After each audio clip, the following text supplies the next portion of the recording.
stay safe, šnekėti. Aliulio. OlyBet. Okay. 1, 2, 3.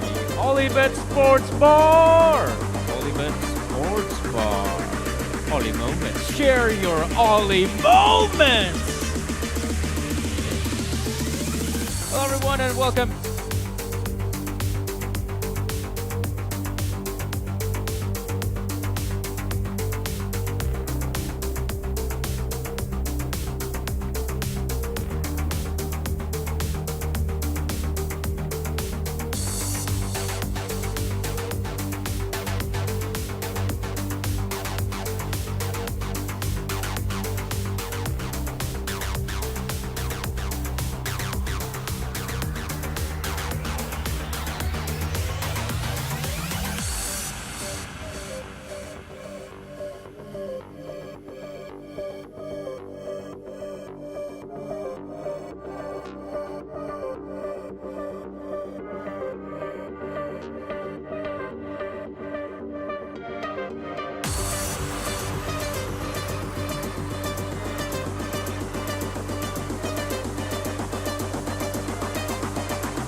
still love my baby even when it's toxic. Crazy like she Britney, but no, she don't shade a knock. Russell Wilson way I get low and stay in the pocket. I get paid and do my dance like a touchdown. Yeah.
What's up, guys? Hope you enjoyed watching that bombastic video, and now it's trying to bring some more fire in the booth. My name's Sir Danny. I'm joined here by Josh, and well, we're here at the OlyBet Sports Bar Baltics Counter-Strike 2. That's a mouthful, but it's also going to be some great Counter-Strike today.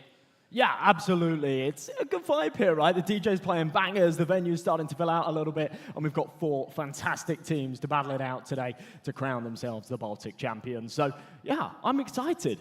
Yeah, and we also had a chance to see just a little bit of snippet from what happened last time around. And yeah, it's really great to see that we have, an event like this, perhaps even a consecutive event like this in the nearby future. That would be nice to see, for the Baltic scene, for it to grow and foster some new talent, because that's exactly what these events are made for, right? For an opportunity for some of the guys who have, still have some experience under their belt to maybe snag a few trophies here and there, but also a great chance for some of the younger talent to also pop through.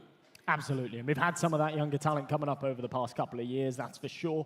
But yeah, in the Baltic region, it's a very small sort of scene, isn't it? But one that harbors a lot of talent, and it's really important to have these kind of events, absolutely. We've got 4 players here this year that played last year as well, so some returning faces. I'm excited to see how they perform. And the most important part, we've got some new faces as well, right? Which makes things exciting. It definitely does. And we're going to make things even more exciting by the fact that it's not just, us yapping about the game, but we also have the entire, Baltic scene coming together here for this event. We brought in some Estonians. We got some Latvians. And speaking of which, though, we're going to bring in a few of the guys here to the stage here. Woo! Welcome, hey Krusax and Krisheni. Good to see you. Hey, guys. Good to see you. Good to see you. It's nice being here. Whoa. Woo. So yeah, guys, it's good to have you here. And from what I heard, you guys had to make a lengthy trip there from Latvia. How was your road trip? What you got to say about the roads? Is Latvian roads better? Lithuanian roads better? You got to tell me. Well, just 2 days ago I was in Turkey. Yesterday in Latvia. Today Lithuania. So I'm Mr. Worldwide. I'm feeling like Mr. Worldwide. And the way here, it was smooth. Like pretty flat, just how we like it. Smooth sailing. Yeah, what Giannis said, I slept the whole way. I had to save my energy for the games. Let's see how it goes. Sure thing, sure thing. Obviously, you guys were hosting last year's event. How was it? Were there any sort of memorable moments you can share? It was great. What was your highlight of it? Of the last event? Well, I think the whole scale of the event, we hosted it. I think we were actually the first ones who hosted it. This time it's you guys. And I think the whole scale of the event, the organization, the participants, it was very beautiful. It was done in the most beautiful cinema in our country. And the level just keeps up rising. So it was a bit chillier also last time. I think there was snow. It was really cold. I remember everybody was waiting for burgers and freezing like outside. Fair enough. It's just that, a bit of a shame that you had such nice theater and whatnot. It's just that the Latvian team ended up being, got their butt whooped, simply put. And how'd you guys feel about that, them taking the big L? This year is going to be different. It's going to be different. All right. Banga is here. Banga is going to show out... Yeah, even though last time we had a home court advantage, we somehow didn't really utilize it. So this time, we and the whole fan team, we're just gonna mess up your court, so it's harder, Okay. I can hear you brought the entire Latvian population here, so it's really good to see that the guys are being hyped up. But there's still some more info, right there, Josh? Yeah, I heard you guys are playing the show match later. You said that you slept the whole way here, saved your energy. Is that what it's for? Maybe. Last year I won over JL, so I got some big shoes to fill this year. All right. Yeah, last year I didn't participate, but this time I'm gonna be Prusak's sidekick. I let him take the wheel, like Jesus, Jesus take the wheel, and I'll just do my best to back him up. Okay, so you're confident? Yeah, pretty. We have good sleep, good rest. Yeah, so let's pop some shots. All right. Okay. I hope you guys are going to do a great job popping shots in the server as well as maybe outside the server. So, guys, thank you so much for joining us for the interview. And I really hope to see you guys in the show match. Best of luck to you. Yeah, everybody have a good day. Swivel my way here back to the scene. And, after that exciting interview, now it's time to talk about games because we've got some big games coming up, Josh. Yeah, we absolutely do. Obviously, kicking things off, we've got the Latvians versus our first Estonian team that made it through the Estonian qualifier. Of course, EC Banga versus Toby Korad. Now, I'm sort of addressing the elephant in the room. I think that we've got a bit of a favorite here, right? There's no doubt about that. But I think this is going to be an exciting game regardless. Yeah, I mean, we can talk about this first quarter, shall I say, semifinal matchup we have here prepped for us, which is going to be an interesting affair. But like you said, yeah, we do have a favorite in the mix, and I think emphasis on the last word there, mix, because sure, it's one of those tales that are old as time in the Baltic scene, where you have a team that is got some experienced players. They had a chance to play in the big leagues, the big stages, and now they come into this sort of local event where they will have such an easy time, I feel like, gunning down some of their opponents. But then again, if we take a look at the side of Isibanga, those guys have been putting up some work as a proper team. Yeah, they absolutely have. Now, what we've got today is actually a bit of a sort of mixed match Frankenstein roster of that Banga team. But yeah, it's an interesting point. Now, just touching, we've got a few extra minutes to fill, so just touching upon last event more, right? Last year, we had 2 Lithuanian teams here. On the 4 sides, we had the Lithuanian team that qualified through the Lithuanian qualifier, and then also a Lithuanian team through the last chance qualifier. This year, we got 2 Estonian teams, right? Now, last year, both of those 2 Lithuanian teams played against each other in the finals. It was a bit of a regional smash, and it was a really exciting game. There's a chance for that again this year, right? You've got both Estonian teams on either side of the bracket. I think that there really is a world here that we could have an Estonian finals, which would be something a little bit different. I think that would be fun. Maybe next year the event could be hosted in Estonia, and then we do the whole trifecta. Yeah, why not? Why not? But yeah, it's definitely for sure an interesting game that we've got here. And as you say, in terms of the Banga team from Latvia, they didn't qualify through first, right? They came into the event, they lost to Wolfsung in the finals of the qualifier. Wolfsung weren't able to field their full 5 roster or even the core 3 for this event. They were only able to get 2 together. So they sort of merged a bit of a team here with the Banga guys. They put 3 of the Banga guys together. They put the 2 Wolfsung boys that qualified through. And now they've got quite a cohesive 5 of some very strong players that I think could cause a bit of an upset today. But still, to some degree, a bit of a mixed team. Yeah, I still feel like, coming into this matchup, I guess the one saving grace for Itsibanga that some of these guys have been, they've been playing in the leagues. I believe they do play at the ESEA made, which means that they have already a chance to at least have some set plays, some setups. So they're coming into this one prepared. I'm not so sure about the Estonian side, because right now I look at them and I see individuals that probably didn't really put in much work coming into this one. In a similar vein, I would expect that what they're hoping for is just being able to out-aim their opponents. And luckily, heading into a game like Counter-Strike 2, you can't do that. If you have a great day, if you have a good chance, with the current map pool as well, I feel you can definitely, even just by having strong individual aimers, you can definitely succeed in MR12. I guess so, yeah. I mean, at the end of the day, when you look at some of these teams, especially on the team co-reg guys, you've got international superstars, and they're on their own teams, and they're within their own right. They're not going to be practicing together as this mix. And it's something we were talking about earlier, right? A lot of these Baltic events, every now and again, you'll get like an emerging Baltic team, and they seem to do very well, because the second that you have a bit of cohesion, you go into the prac server and whatnot, it sort of gels quite nicely. But for the most part, you get a lot of these super talented mixed teams, players that have been poached from all over the world, that come together and play these regional events. And it leads to very exciting, very flary Counter-Strike.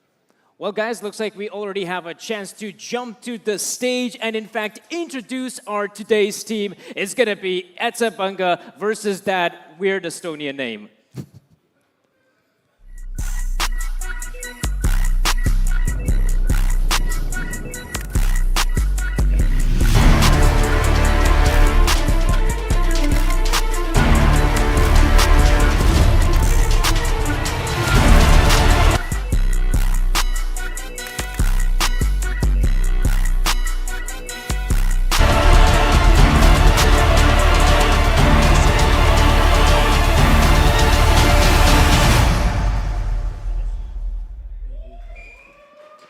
Welcome everybody to OlyBet Sports Bar Baltics Counter-Strike 2 tournament! Give a round of applause to yourselves, guys. Whoever is inside here, whoever is watching us on the internet, it doesn't matter where you are. The main and the most important thing is you're a fan of Counter-Strike 2. Am I right, guys? Are you fans of Counter-Strike 2? Do you love this game? That girl doesn't love the game, right? Do you know how to play Counter-Strike? Give a round of applause to this girl as well, guys. Give a round of applause to yourselves, whoever came to this event. My name is Rokas. I'm gonna be your host today, and it's a huge pleasure to be standing here, right here in the capital of Lithuania, Vilnius. Today, we will have the most epic Counter-Strike 2 tournament in the whole country. That means we will have 4 teams which will participate for the main prize, for the main trophy that is standing right here, right next to me on this beautiful table. So guys, I will mention all the 4 teams one more time. So if you're watching on the internet, our stream, please give a round of applause to them as well. Give a round of applause to the Latvian team, EC Banga. Estonians, our brothers, Tobi Koerad. Our Estonian brothers as well, Team Esports. And guys, I expect you will give the biggest round of applause to the Lithuanian team, Granny's Knockers. I'm really hoping that tonight we will have the chance to see them coming up here on this stage to collect the main trophy that is prepared for one of the 4 teams. Now, there is one thing that is important to mention, is that we will have a few different matches and we will know the winner of each bracket from the best of 3. That means each of the teams will have to fight for 2 maps at least. Maybe if it will come to the map number 3. We'll see about that. But it's also important to know that even if you're sitting right here in this, our beautiful place, Kablys in Vilnius, you have some activities. So guys, if you don't mind, turn around, you will see a graffiti wall. You're invited to write whatever you want, paint whatever you want, spray some graffiti paint like you do on the Counter-Strike 2 game. You can do that right on that stage. What is also important to note is that you guys, if you will be active, you will get some cool stuff. For example, this epic neck gaiter. Does anyone want this neck gaiter? Who wants it? Whoever comes first to me gets this neck gaiter. I'm challenging you. There we go. Give a round of applause. Good job. Good job. Also, if you guys are active throughout this game, throughout this day as well, you will get to try out OlyBoost. If you want to try this drink out, who wants this drink? Come on over, our photographer is first. There you go. Give a round of applause to this guy. And also, there's one more thing that OlyBet Sports Bar provides for us. These are epic GPS trackers. They can work as a charm on your airsoft weapon, let's say, but you can use it on any kind of stuff. Your keys, your wallet, your phone. This guy wants it, right? Are you gonna catch it? There we go, let's go. Nice. And also, guys, if you ever thought of an idea, if you've ever wanted to get an epic Counter-Strike 2 skin, now is your epic moment to do that. So, if you will notice on the screen, we will have a QR code for Oli Moments. That means you're invited to, if you're curious to know what that means throughout this whole day, you will have to capture Oli Moments. Just make a selfie like I will do right now. Make a selfie. How are you watching this whole tournament live? All right, so if you make a picture, you post it on your Instagram or Facebook profiles, you write hashtag OlyMoments, and you will be eligible to win one of the epic Counter-Strike 2 skins. Make sure to do that. So you have all the information on the screen right now. Please check it out yourselves. There's also one more thing to note, is that it doesn't matter how many posts you will make. One random person will receive the skin, all right? So keep that in mind. So guys, are you ready? Are you ready for the first match? Can you make a little bit more sound? So guys, before I will invite the first team, let's put our eyes to the screens and let's watch the first movie about Team EC Banga.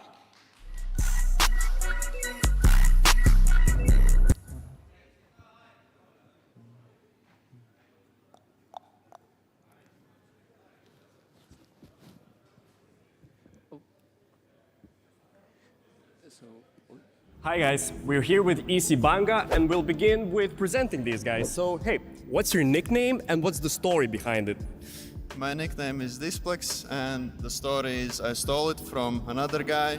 If you have seen the frag movie Foon, there was a guy with the same nickname, so I stole it like in 2011. So it's not so unique. Hi, my name is Niska, and I just choose it because I love sneaker, and it sounds like Niska, you know, and so I just changed some letters in my from the sneaker to Niska, yeah. Yeah, my name is Chipan. It's my family name, so I carry the honor, you know. Hey, my name is Computer Geek. Now it's CGK. Basically, no story. My friends just thought of it, and so I went with it. Hi, my name is Kenzie. There's no meaning behind my name. It's just because it sounds good. That's why. So how many hours do you have in Counter-Strike total? I have 6K hours. I have like 11K right now. I think I have 6.7K. Around 8K. 10, 11K. Okay, let's dream of a scenario where you can gather up the best Baltic roster. So which players would be in that roster? Yekinder, Brocky, no hate to the other Baltic states, but sorry, they're better. Husky from Latvia, if you know him, the best IGL in Baltics. Can I include me? I want to play with them, okay? And then the fifth one, let's say Computer Geek. He's the next up star in Latvia. I would say, again, yeah, Yekindar, Rocky. We can choose also Irix. Like, who cares? It's like, imagine, yeah. And CGK, yeah. And the one last one guy, I would say JL, I guess. JL. I have full superstar roster in mind. Robs, Broky, Yekindar, JL, and me. The only reasonable answer so far? Yeah, I'm gonna be pretty mainstream as well. Robs, Brocky, Yekinder, JL, and me. Of course, I will go with me, JL, Yekinder, Broky, Husky, and the fifth player, Displex. Very nice. So the last question for you guys. Now, what does Counter-Strike mean to you personally? Honestly, there's not a big story, but I started playing CS because of my brother. I think that's the usual story, what goes on. But I don't know, I just love CS. I enjoy the game, I enjoy the process, and I want to be the pro. Yeah, same story. Brothers sort of were playing CS, so I picked up very early, like at 5 years old probably. That's basically it. I like the competitiveness. Yeah, I got introduced in CS 1.6 at 6 years old, so from then on I just loved everything. I started tryharding when my friends couldn't get to my level, and I just kept like getting better, and I enjoyed it. Thanks to my big brother. That's it. What can I say? There's two guys just say it all. The meaning's not so deep. We all love competing. As it turns out, we all, for many reasons, are playing CS all our lives. So obviously, that's the venue we will compete in. So. And that was our team, EC Banga. Ladies and gents, I believe that not only EC Banga, guys, hold on for a moment. I will invite you separately. Hold on, just a moment. Thank you. But there's also one important thing to note, that not only EC Banga, but all the other teams that are participating in OlyBet Sports Club Baltic CS2 tournament, they're all grateful for our sponsors and partners. So give me a moment to appreciate them as well. Let's thank our partners, LG, Ultra Gear, and Skytech for all those computers and peripheral devices that we have on our tables today, right here on this stage. Let's also thank to Panorama Hotel for our Baltic guests' hospitality. They made sure that they slept comfortably and nice. Let's also thank to OlyBet Sports Bar at the event. They will make sure that nobody is thirsty or hungry. By the way, I didn't mention one important thing, that if you're planning on staying tonight here in Vilnius, there's one more thing to note, that if you're staying or planning to stay in the Panorama Hotel, you can use their special promo code, which is CS2 Baltics, and you will get a double room for only 46 euros per night. So that's a bargain deal, I can tell you that. It's a decent price if you would compare to Vilnius prices.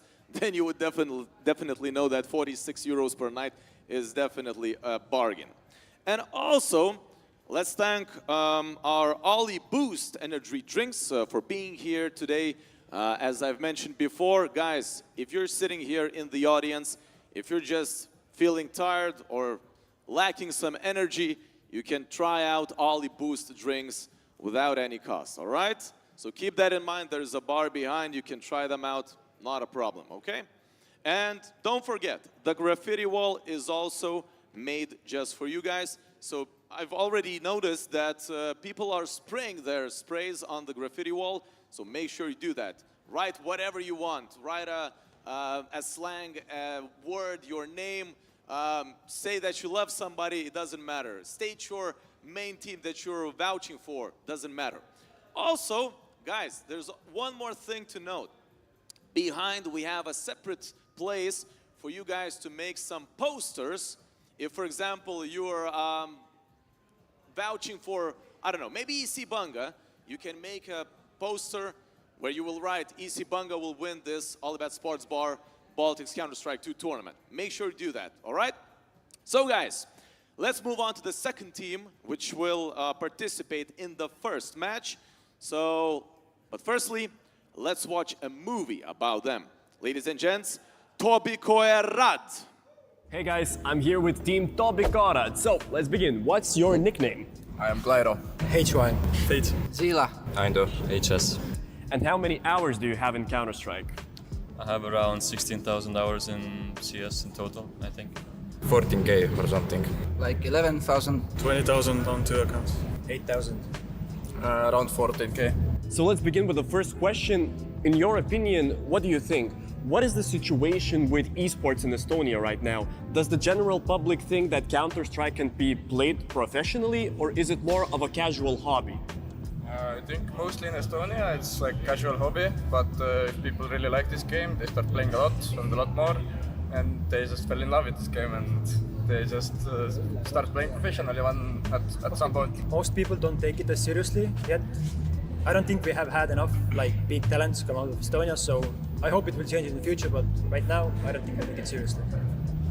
I think it's pretty dead. No one really has the time to commit. The age is getting older, and yeah, so it's hard. Yeah, it's pretty dry. Estonian people don't take it seriously. I mean, it's pretty dry, yeah, and dead, and we do not have any sponsors or organizations that could support young talents, so they can take risk quit from school and do it as a job, you know. So that's why we are so poor, and we don't have any good players left. I think it's pretty up and down. Over the years, I would say every now and then you have a couple players who are promising, but nobody goes all the way and stays at the top. So on a more positive note, who is the most famous player you either played with or against? I've played with all the famous players, I think. I've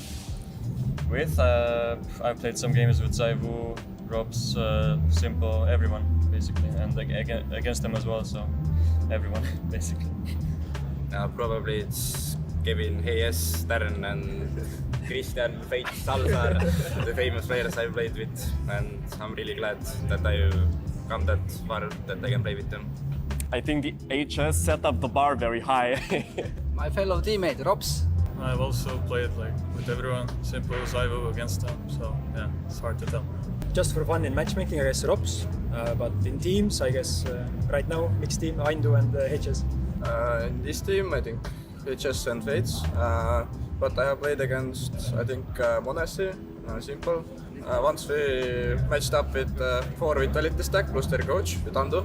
I remember it was 2 years ago, I guess, and it was a pretty close game. And there we go, our second team. Ladies and gents, before we move on to the first match, I wanted to note one very last thing. There's a place where you guys throughout this whole day can play Counter-Strike as well, right here, right now, in this OlyBet Sports Bar, all right? So there's a place, there are computers where you can play 2v2. That means you will play Counter-Strike 2 on Wingman, right? So throughout this whole game, throughout this whole day, you can just go on, play. Later on, we'll have extra activities there where we will have influencers playing Counter-Strike as well. But ladies and gents, now is the time. Now is the time when you will post your first Oli moment. Don't forget to put that hashtag Oli moments. Just show how you're watching this whole tournament, if you're watching here or you're watching right at your homes. Ladies and gents, let me introduce the first team of today's tournament. Give a round of applause to EC Banga!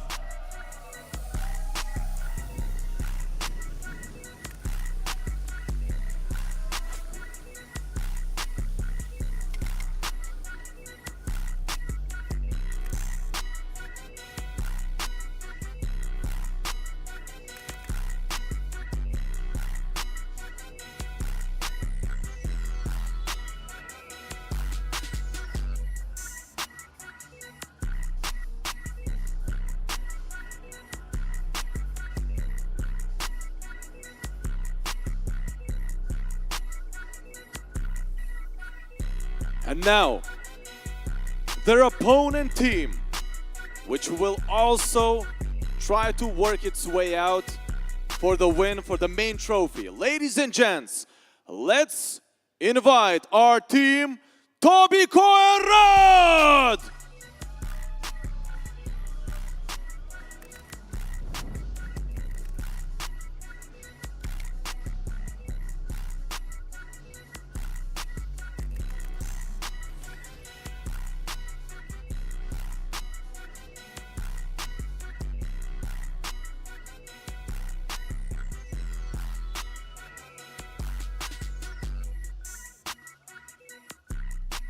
Make yourselves comfortable, grab a can of Oli Boost, and enjoy the first match. Ladies and gents, our OlyBet Sports Bar Baltics Counter-Strike 2 tournament begins.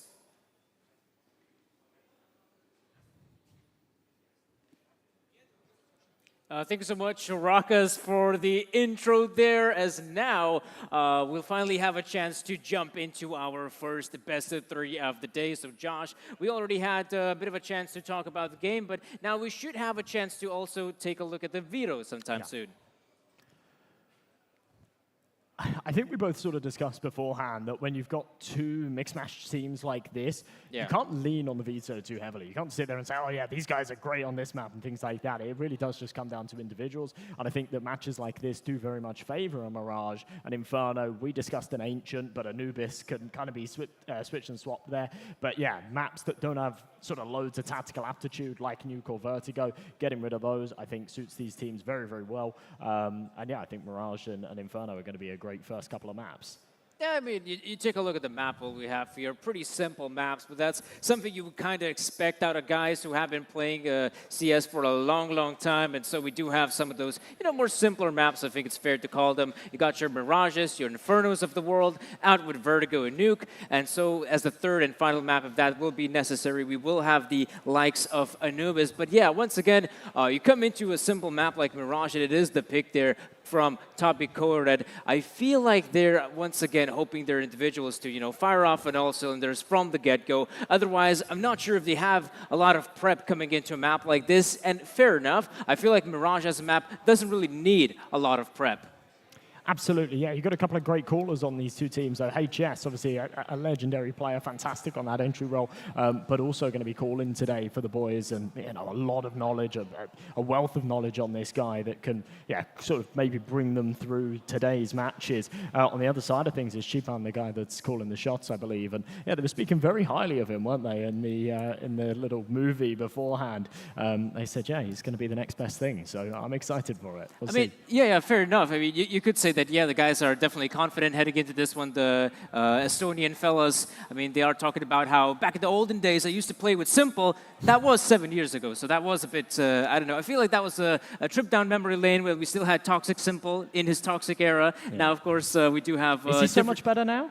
I feel like Simple has changed. He has undergone some changes, I'll give you that. And so, jumping into a matchup like this, I also, once again, really hope that some of the veteran players will be able to give some, insights for some of the fresher guys on the block to be, taking those tag pauses when things are getting rough. Because I do feel like they will be able to tell, but okay, we're losing 3 or so rounds in a row, and things are completely going out. They're completely being derailed. So we got to take a pause. We got to have a discussion. And I feel like, coming into our Counter-Strike 2 tournament here, I feel like those, pauses is what really helps to separate some of the lesser teams from some of the more experienced teams. Yeah, it's actually easier said than done, isn't it? It's one of those things that, like, you sort of think, oh, it's obvious, right? Yeah, but when you're actually there on the stage, especially as a young player, you don't have a lot of experience playing on the main stage and things like that. When you're losing a game and you're losing rounds, it kind of flashes before your eyes. And then all of a sudden the map's finished and you're scratching your head going, oh, wow, yeah, we probably should have called a pause here and here and here. But it's too late now. But yeah, sort of talking about some of the older guys here, it's actually one of the talking points that I've written down. The average age of the tournament is about 24, which is pretty old, actually, for a Counter-Strike tournament like this. Shows that we've got a lot of experienced players here. We do also have some young guns, Clyro and Do here in the server today, both 19 years of age. But yeah, generally speaking, there's a lot of experienced players that sort of do have that sort of history here on the big stages and things. Yeah, and I guess you could also say there is a bit of a precedent in that sense as well, that usually you do have these sort of local events in the Baltics where you do have, usually it's one team that's been putting in the hours, grinding as a team, and then you have the mixed team, which usually the mixed team has more international experience. They have players who have, played in some bigger teams, bigger leagues and whatnot, and they're the ones usually to come out on top. Interestingly about this LAN environment we have here is that all teams basically here are kind of mixes or more or less have played together on some level. Maybe a core of the team has played together, and being able to slot in 2 individuals that have joined you shouldn't be a real big problem. But once again, I feel like this is a bit of a battle of the mixes here at the OlyBet Sports Baltics event. And there we go. Looks like we have a chance to jump into our first map of the best of 3. It is gonna be Mirage, and it will be Toby Korid's map pick. Now, Banga starting off on their CT side, and a fairly default setup to get things going. In fact, maybe not so much. No one coming over to that B site. They're going to send it into middle, down underpass, and I don't think the T's suspect this. This could be a bit of a bloodbath. There's the burst from Chupan, and they should have some good information off of it. Really nice opening. Banga players, well, they should have realized what's going on. A very heavy mid presence, and now Toby Korid have control of the bomb site. They will get that bomb planted in some good post-plant positions, I feel like.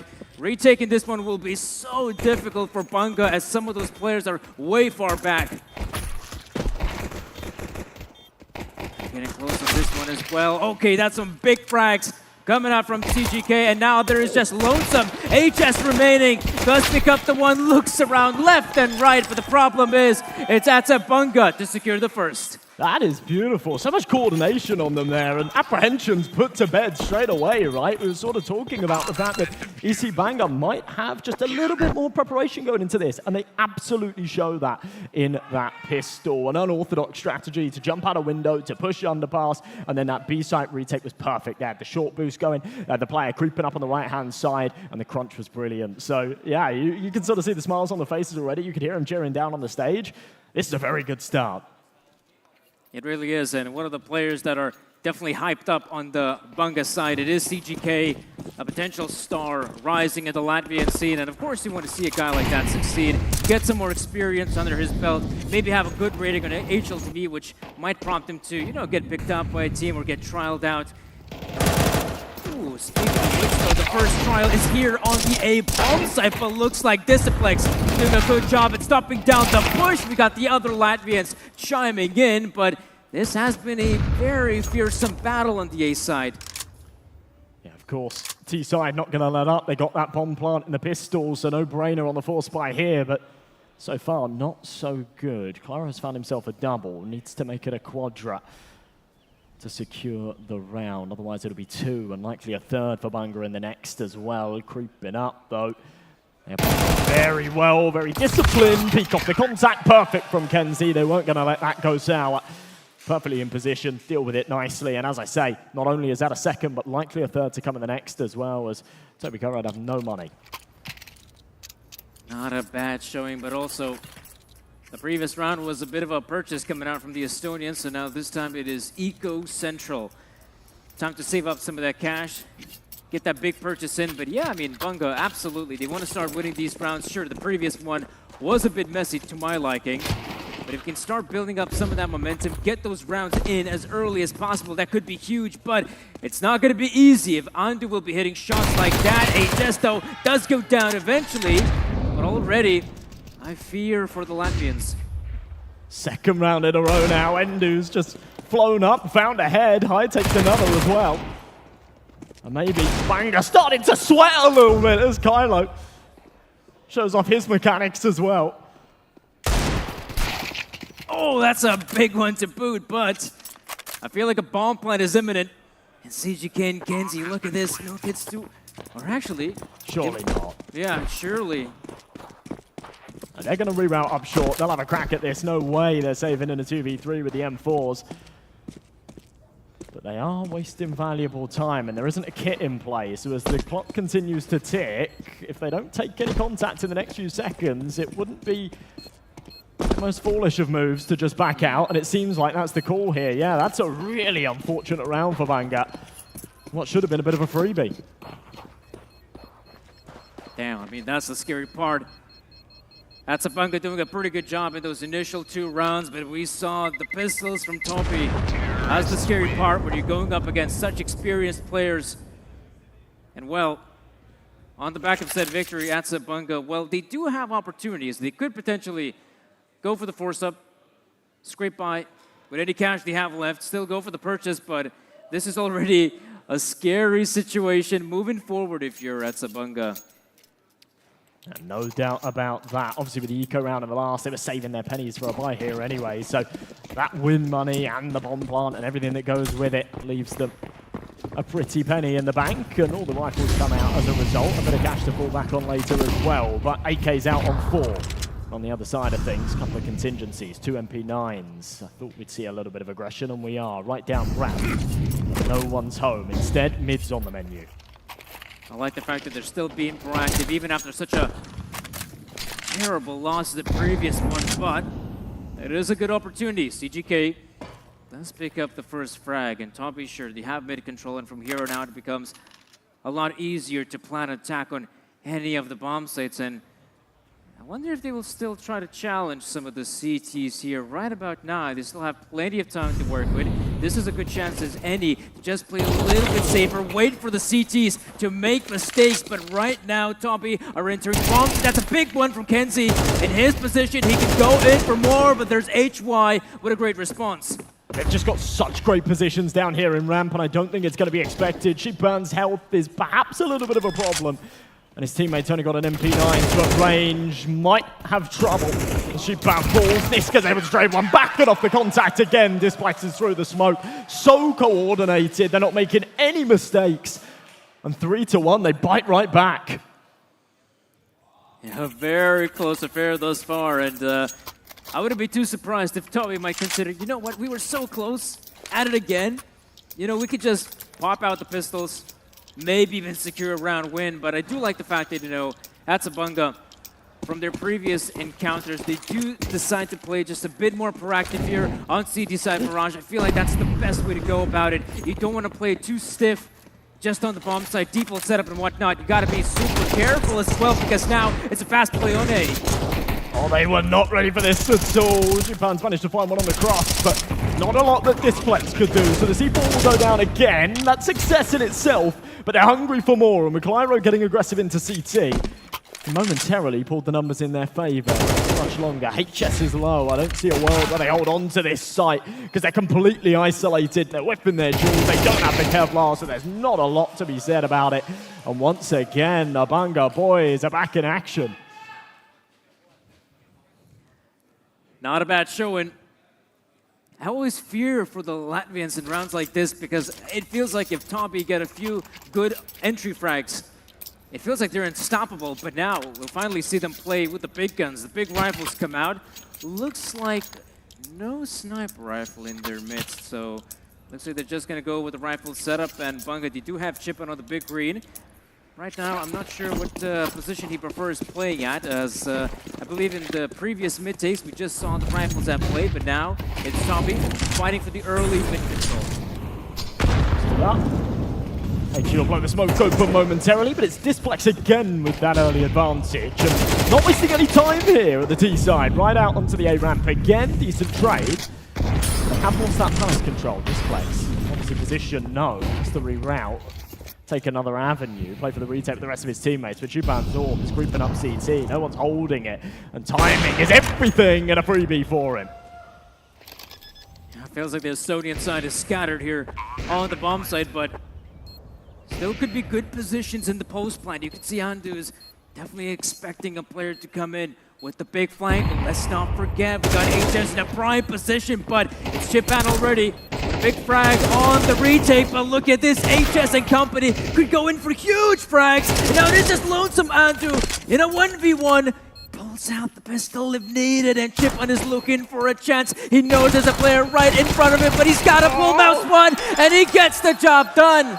A neck-and-neck affair, but it's the pistol to come out on top. Wow, wow, wow. Under the pressure, it gets a little bit scrappy, but it's all right. He gets it over the line, and yeah, didn't want to opt for the shotgun AWP there. Had that 5-7 secondary. Played up close and personal, lovely headshot to finish, and EC Banga just holding their nerve very well here. That's a second buy round they've pulled off. And a couple of scrappy forces both ways as well. They're 5-1 up. As the lowest seed coming into the tournament against the top seed on their opponent's map pick. It couldn't really be better for them right now. I will admit these rounds have been incredibly close. Coming down to the wire, coming down to the clutches, and so far it's Bunga to come out on top. Now Toppy, once again coming in with just a partial investment in a round like this. Nisker is looking for some opportunities in mid, but he knows that is fully controlled by the T's. And Kenzie, oh man, that was a risky play to make, but look at this. Oh, the positioning is huge, but he doesn't get anything from it. Sec9 looking to trade, but yeah, this is another round that's fallen flat on its face. There wasn't too much expected, of course. Only really a half by Andy was quite heavily invested, but they've got the max loss bonus, so at this point it doesn't really matter. But EC Banga just racking up this tally, and you do get to a bit of a point, right? You're right, some of these rounds have been incredibly close, but when you continue to lose these 1v1s or these rounds with the man advantages, firstly, there's clearly a problem. Yeah, there's something going on. And secondly, you start to lose morale a little bit. You go 6-1 down, and unless they can pull together the next 5 and sort of call this a decent half, you can very easily lose control of this map, and that would be a big problem. I think you're right about it. You definitely lose some of that control, but it's Banga who are gaining more and more confidence with every single passing round. And here, you do see a lonesome player looking for an opportunity there in middle, but right now it's going to come down to some big gunfights. Good response from the CTs once again. They come out on top, they have the edge. From here on out, they can just chill out. So disjointed again from Toby Gerrard. Out of mid, losing that opening fight, playing for the trade, and again, Fates is just caught by himself. No opportunity to send it back the other way. A 4v2, HS on his own, peeks in, no success either. And Andu probably awaiting the same outcome, peeking into the AWP, does manage to evade the shot, but still many to come his way. Lovely headshot though, maybe the start of a 1v4, but not gonna happen. Taken care of, and EC Banga again, take another buy round. Man, oh man. Latvian side, I think, are super happy. That is the Eastern European expression of happiness, Josh. Oh, yeah. And right now, I feel like if you're on the Estonian side, like this is where things are getting worse and worse by the minute. With each passing round, it feels like it is the opponents who are getting more and more confident. They're more than happy to go for some of those engagements. We see the aggressiveness coming out from Bunga, having 2 players pushing top mid, leaving just a lonesome guy over at B. Even he, Chipon, is more than happy to play aggressive, but there has been just one more area of the map that hasn't been contested that often. Love this angle from Kenzie. It is expected, and well, you can't get anything out of it. Andu and HS to draw first and second blood. And Niska has to go big, looking to stop this ship from sinking, but it is right at the bottom of the ocean, and Displex has to play for damage control. Grab that AWP, try and carry it across into the next round. Better stuff from the T side. Hopefully not too little too late. There's still a few rounds left to be played in the half, and 7-5 wouldn't be too shabby. But yeah, that's a long way away as it stands, and Andu punished for trying to hunt. And right now, I do feel like, yeah, if Kablys somehow salvage away just a couple more rounds moving forward, then I still feel like we could have a competitive game on our hands. It feels like, you know, the one side they definitely want to play on is that CT side, as we very much know how well they are in terms of the aim department, but in terms of teamwork, it's just not clicking thus far. This first half is a great showing of, all right, you might say that on paper, the Bunga boys did not look very comfortable or perhaps good in a best-of-3 series like this, but come on. They got some teamwork to work, just a little bit of, you know, double peeking here, going together for an aggressive play, and it's giving them dividends. They're picking up those early frags, which is something Toppy would love to have. Some of these little pocket plays as well, like what we saw in the pistol round. Not sure if that was just an on-the-fly decision made by the leader, but perhaps something that they'd actually drilled in the practice of HS. Again, by himself here, tries to emerge out of top mid, takes the contact with the AWP. The bait setup's brilliant. No trade potential. The underpass player far too slow.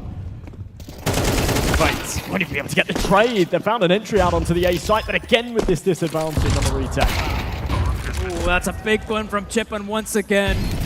Toppy might have the side, but can they have the round? It's a 2v4, and it's no wonder the T's are inching their way forward, hoping to win an important gunfight, but it goes the way of Chippen, leaving it all up to Lonesome Andu. He's low at HP, and he is definitely out of this one. Toppy, they will not get this one. It's Bunga to claim 8 rounds here on CT side Mirage, and well, I at least gotta admit that Toppy, I like the setup, you know. From the get-go, they sent out Lonesome HS there in middle to try and figure out what kind of setup they have. They notice, okay, it's a 3-man setup in mid. This is a great opportunity to push on the A-bombs. Like, they make their way through Palace, but the problem is, again, those post plants. We're yet to see a single post plant go the way of Toppy. I just want to point out the versatility there of Chupan on that AWP as well. He's peeked window, he's taken contact with HS top mid, and the second he's taken that contact, he's instantly rotated around to the CT spawn, and he's actually taken first contact on the entry out onto the A site as well. So he's just everywhere, and it feels impossible to play against an AWPer that you can't predict where he is. And right again, he's trying to get aggressive into middle. He sort of second guesses it as the nades come over, but still looking to play aggro to his teammates on short. That's a big trade. But again, the 2 for 2, and with the one back through the smoke, it's filth. And a man advantage in their favor. It's a filthy round, and look at this, HS gets up close with the Galil. And right now, this is one of the most winnable situations we've seen for Toppy in a long, long time. They gotta play this one smart. Plenty of time on the clock as well. They'll recover the bomb, that is not an issue for them, but from here on out, you can see Chippen, CGK, sticking together in this one, and oh, right now, this is where it's all gonna come down, right? Battle of the Titans. Both AWPs scoped in. Who reacts first? No, timing's poor. And Fates gets a bit of an advantage on that duel. CGK will fancy his chances at this clutch, though. 2v1, bomb not down yet. He's got plenty of time and information on both the players. HS will plant safe, so yeah. Lots and lots of time to take these post-plant positions, to clear out the corners, to get posted up on the angles. CGK might have a bit of trouble with this. He's been hyped up as a pretty good gamer, and now he'll be tested. How good can he play in 1v2? Oh, that's a big one from Fates, and another one goes the way of Toppy, but man, oh man, these are not convincing victories here, because we talked about it in the pregame. Sure, we got the guys here on the side of Toby Koret, who are so good in terms of their aim potential, and right now, in a map where you would expect the aimers to succeed, they're struggling, and their best case scenario is those 4 measly rounds on T-side Mirage. Yeah, it's kind of the game in a nutshell, isn't it? Remember, they won round 3. That was with the Desert Eagles. Pure mechanics came through there. They won round number 8, where they found that double entry as well. Sort of the mechanics and the initiative on the entry. The Dragons find those opening duels. And then that one, a bit of a mess, let's be honest. But a better start here up against the weaker buy. The CTs just can't hold down the fort with the Eagles. Niska's done well to take 2. Well, I think this will be a fourth round here. Good flashbang. Flyro could be in a bit of trouble, but against the scout, there's not going to be much chance. Still double up to finish it off. An 8-4. A very good half here from Banga. A really good showing, but I still feel like, those 8-4s, those 9-3 scorelines are a little bit deceiving. In a world where you win, let's say, the pistol, you win the consecutive gun round as well, suddenly we have a tight game on our hands. And well, it's good to see that the Estonian side, able to rack up some of those victories at the very end. I guess you could also say that maybe Banga starting to make some more mistakes as well, not being as cautious as they were in some of those mid rounds and some of those early rounds here of the first half. But hey, like you said, those 8 rounds, that is a really solid scoreline moving forward. You're absolutely right. MR12 is a cruel, cruel mistress. And you can see the boys are looking happy, they're looking confident, but you are right. If they lose this pistol round, then they could be in deep water. That scoreline closes very, very quickly. We had a couple of moments there, 3 or 4 rounds, where they almost went into flow state on that CT side. And yeah, weren't as regimented, weren't as rigid there on that defense. But yeah, taking a lot of initiative, playing aggressive in middle, winning those opening duels. It was working well for them. They need to make sure that they pull that leash a little bit, though. Keep things tighter as they move over to this T side. Disflex, the man with the util. A smoke and a molly on the other side. HY's got a kit. But again, slower stuff from Banga. No contact made yet. A slow one for sure. Either of Banga right about now, we might see the first point of contact. Oh, player, he's been spotted. Displaced position has been compromised, but with the safe setup, looks like Banga just want to keep on pushing forward. They have a good chance to take some of that shirt control. Andu's able to spot out a bunch of players. 2 massive frags here. And now Banga, they will commit on the bomb side play, but they're yet to get any more big frags. And now Tabi, okay, another big one, bomb plant coming through, but man, it's lonesome CG. Can he actually pull it off? No! He goes down, does put up a fight, but at the end, it's the Estonians to come up with a big pistol round win. What a round from Andu. That was unbelievable. 4 kills, and he was on for the ace there at the end as well. Bit of a 50-50 as he played through that smoke, but the second that he cracked that first head, fast reaction on the second man on short, and then on that retake, just supporting, and frankly doing more than that. He was doing everything there and secures a very, very important bounce. That's 3 on the bounce now for them, that all-important second half pistol. I think we'll see a force play here from Banga. They did get that plant, so we're going to give their opponents a taste of their own medicine. 3 MAC-10s, 2 Galils, and a little bit of util sprinkled about, but I'm not sure it's going to be sufficient against the big guns of the CT side. I feel like if you are going for a purchase like this that includes a hefty amount of MAC-10s, you got to really keep up the pace, but look at this, the CT side, they're more than happy and more than willing to go for these early fights. And that's the scary part, because if Tabi's more than willing to do this on a second round, they really want to build up that confidence from the get-go. And fact is, if they can actually just control the pace of this game, Banga might run into a few problems, and this might be the first one. Andu up close there, wins the first gunfight, but CGK with a great response on the second player as well, but it's Fates to reply, and now Banga, time to move in fast. You can't blame CGK there for not expecting a third con player. But the trade's back the other way, he puts it into a 2-on-2. Disflex, very low on health. He's done himself an M4. And they have got plenty of time on this clock to reroute. Still a minute left to tick. Kai has got the right idea. Maybe he doesn't, actually. You should still hear them, though. In fact, he definitely will as they continue to stomp around. So now he clocks the fact that he's wrong on this one. What a shot from Fates. Oh, my. Again, just showing off what he is capable of, but they haven't shown it in the score count so far. Maybe another. No, not quite. He's just baiting. He's buying time. You should know that HY is coming in from behind. It takes a few seconds, but that's okay. That's okay. Yeah, all right. Not a bad round. And on the back of that victory,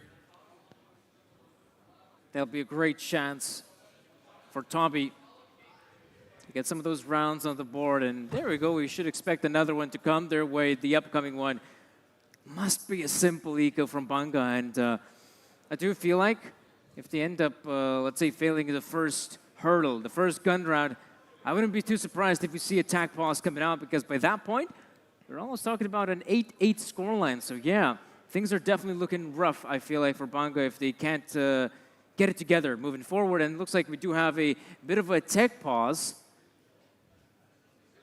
Really hope it's nothing serious and we can get it fixed here and get with our exciting matchup on its way, because this is still the first best of 3 of the day, right? We have this first best of 3. Later on, we will have esports up against Granny's Knockers, which should be also a banger. And yeah, all these teams fighting for the lion's share of that €5,000 prize pool. The cool trophies as well. Oh Very yeah, cool. that's a good shout. Map of the Baltics, all of the cities named after different parts of Counter-Strike maps. It's creative, I love it. But yeah, a tale as old as time here for Banga, a team that have come out of the gates very, very hot and are starting to slow down a little, and that's certainly worrying. You know, you come up against a big team, you're the underdogs in the series, you pull off sort of 7, 8 rounds to kick things off, and you think, right, this is going very, very well. We're in a brilliant position here. Let's keep this going. Then you start to lose control. You start to lose that momentum. You start to lose that confidence. And that's where the experience of someone like HS, someone like Fade, someone like Andu really does start to prevail. Yeah, and right now on the CT side, this is where you can say that those individuals can really rely on the plays they can make. They don't really have to ask, in-game leader, can I make this play? No, you just go out there, push the smoke grenade, and then you might find a frag or 2, maybe even more than that. And that's what you could expect out of guys like Andu, who's got some really good firepower, especially, you know, he's the one who's basically the only side, the only Estonian player who's currently playing on this team in a proper team, in a proper organization, trying to get those reps in. Whereas, you know, on the other side, you could say that Banga, at least they're working as a team, but I feel like right now on the T side, if they don't get their teamwork, as they saw in the previous sort of half, together, it might be problematic for them moving forward. Yeah, there is no doubt, no doubt. Now, after losing that force buy, it did come very close, right? It came down to that 2 versus 2, but they didn't manage to get that bomb planted.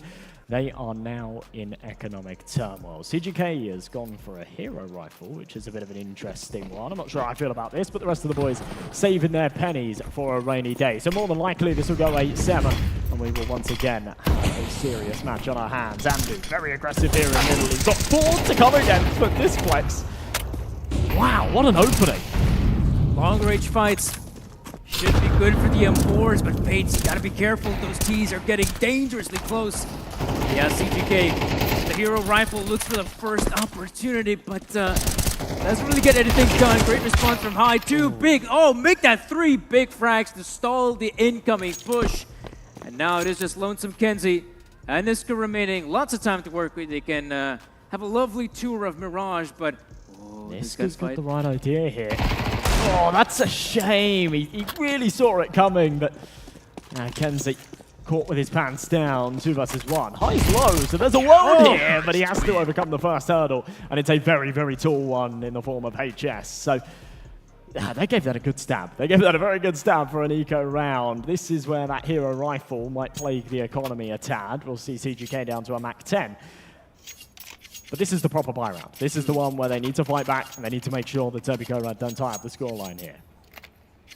And I'm sure they have a set play coming into a round like this. Atsabanga must have done the prep in rounds like this when the going gets tough.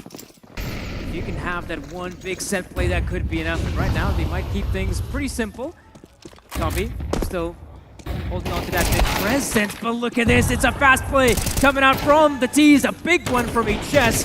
They know the jig is up. This is a play on A. This is going to be a tough one to retake. A single point retake as well with no control towards CT. CGK's pressed all the way through. They're scratching their heads, working out how they're going to do this. They're waiting for that first point of activation. That's High from behind, but Disflex is ready for him. And up close to Mach 10 with a bit of an advantage. Does land a dink, but returns the favor. High still alive and kicking as his teammates step up, but Niska and CGK deliver the goods, and another from Niska. Oh, it's so crisp. And High has got it all on his plate. 2 to 5, no health, no bullets, and he is gone. 9-7, and Banga back on the board. Oh man, I was thinking the Estonian side, they got a good setup coming into this one. They got a big flank coming through as well. And I was so sure High will be able to just come in, rack up those kills, but it was the players that were holding from CT spawn, from stairs. They were not able to hit their shots. And absolutely, they still want to go for those fights to make sure to draw the attention of those T players towards those positions, to allow High to make the play, push through ramp, but it has backfired. And Toppy, well, not giving up that easily. They've scraped by with a purchase that is very weird on all fronts, but that is a great frag to find. Was a steal from Clyro. It was anticipated, but still gets away with the frag. Oh! Cheese will make sure that he does not escape alive. So very good trade, considering that smoke was up and yeah, it didn't feel like they could do it with the bullet. So back into a 4-on-4, still a minute 20 on the clock for them to reconvene and cook up a new strategy. Right now, this A bomb site looking a little under-defended. That seems to be where Banga are headed. They've got the right idea. And a lot on the shoulders of Andu here in Sandwich. And he's only got a Desert Eagle. Not a lot to work with.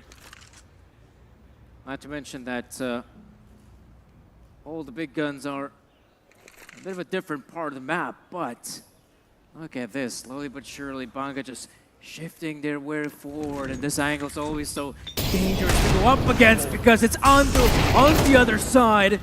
Only the one frag thus far, and now it's obvious for Toby. This will be a commitment on A, but Banga, they're taking their sweet time. And remember, there's still an AWP at play. Fates gets a big one, and High is able to spot out the player, but doesn't get the frag just yet. Oh, that's huge from Displex. A must-hit shot, can't follow up for the second, but it does open up the bomb site and give them the opportunity to get this bomb down. CGK, but a very dangerous game, crossing back and forth, but Displex, you demon! And you can see it on Fade's face, he's going, what has just happened? Oh my. Frustration. I'm no psychologist, but that is definitely the F word, Josh. At a time like this, when it felt like Toby, they're in some pretty good positions still. Yeah, they have, what, a Deagle, an MP9, and an AWP to work with, but the players they had, they should have been able to make it work, secure that victory, and now that's a big loss. No money left in the bank. You gotta go for a simple eco, which for Banga, I mean, this is huge moving forward. Yeah, they didn't have the weaponry, but they were able to turn that tide. Almost made a great mistake saying Andu only had a Desert Eagle because we know what he's capable of. And Clyro shows us the same. A beautiful one dig to get things going. I'm not really sure what Niska's doing there. He's in a little too deep by himself, but an early warning call. The canary in the coal mine that's just died. It's indicated to everybody else that there's gas ahead. We need to reroute elsewhere. Kenzie up through ramp, takes the contact, can't find the head, but just up against the pistols, it should still be a breeze. Right now they are running into a bit of a problem here, but luckily the rifles, they're firing off, but right now look at the backside. We got Clyro and High coming in. They might be able to spawn out a few of them. That's a big one from Clyro. The Deags don't have much to work with, and now Banga in a prime position to just close it out. I got a little bit scared for the Latvians walking into a stack like that. Sure, you want to stick together in a round like this because you can always anticipate someone, you know, coming in with some flanks, some pushes, and that's exactly what we saw from the Estonians. Once we saw this big frag from Clyro, that's when Banga decided, okay, time to turtle up, let's stick together, let's walk out to the bomb site as a unit, and they did a really good job at clearing out the angles, using the utility, and not much of a response there from Toby.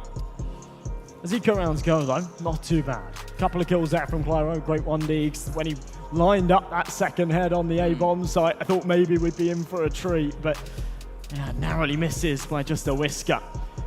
I love the fact that Banga are calling a pause here though. You know, things are going good. They're a few rounds ahead, they've got a little bit of a margin for error, and they call for this timeout just to recuperate, let the Estonians sit in the mess of what's going on here, as they are just 2 rounds away from the finish line. And afterwards, second map as well, the map pick coming out from Banga, so I expect even more prep and perhaps more confidence from the boys, and if you somehow can salvage away this first map, like, that'll be huge. And now Banga, as we can see in a round like this, not contesting any part of the map just yet, just spreading across the map relatively evenly, looking for those opportunities, but You could say the same for Toppy. Speaking of which, though, Kenzie makes the big brain play. Thought he had the good timing, but now it is a commitment. A few of those players getting stuck in the apartments, and now there's pressure mounting and high. No smoke being deployed, and that gives a chance for him, but look at this, the cavalry has arrived. Niska needs to step up big here. He knows the bomb site is heavily defended. He's got to buy some time for Displex to come up short, but HS far too aware. Things are looking too quiet. He starts to smell the blood in the water. HG goes over. A lot of damage being dealt here. There's a chance to find a couple of kills, but not going to go his way. I love that from Andu, calling for the boost, bunking up, finding the head. That's an unfortunate one. Kenzie had the right idea playing through that smoke. I love the initiative on it, but just couldn't win that aim jaw. And it's got to be said, he's kind of been the weakest link in this map, and some of these aim jaws have looked a little bit labored from him. And that was another one right there. Pressure getting to him in that big moment. Yeah. And that's also a situation of, you have a player in the lurk, and sometimes they feel like, okay, I can be the one to make a big play. If I somehow, I feel this one, right? If I can push out through the smoke, I might be able to catch a player off guard. Suddenly, my lurk becomes a sort of fake happening on the bomb side, and we might just be able to get this one. But, this one kill away. Kills are definitely important here in CS, and that's a big one already. HS out of the picture. Mid control is in the hands of the Latvians. That's an important early pickup. Remember, they've got a man down to a Galil, one with a Mac-10, so an advantage here is worth its weight in gold. Still a minute 20 on the clock to do whatever they want to do. Tons of space to stretch their legs. A good call being made to route back over towards this A bomb site as well, where the resources are actually being focused on trying to retake mid potentially. Kenzie's still here. That's an important pick. There we go. Kenzie might have struggled at the previous one, but now he might just go in for more. A second huge frag. That opens up the sight. Andu sure left standing, and he will try to take these fights, but it's a triple peak. No one can win against that, and now Fates in a 1v2 puts himself in a doable situation, tries to isolate the duels, but once again, it comes down to the clutch, and it's the Latvians to come out on top. And another brilliant contact play, the site player. He's not caught with a nade in his hand, he's not with his pants down and the bomb out, he's ready. If his teammate takes contact trying to cross, he's gonna swing and play the trade, and it's instant from CGK. I criticized Kenzie in that last round, and he stepped up massive right there. That round's all on him. That double in mid was so important to draw the attention away and to stop that retake from coming in before it started. So important. And just look at this as well. Banga, they're the one winning rounds. And you might be thinking, all right, just keep on playing on the back of that momentum of that victory on the previous round. But instead of that, they're taking the timeouts. They're having the necessary discussions.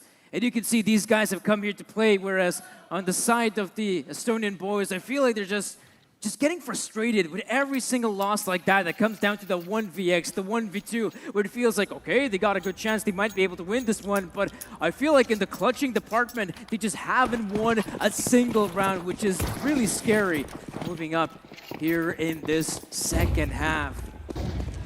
And a couple of times we have switched over to the stage cams.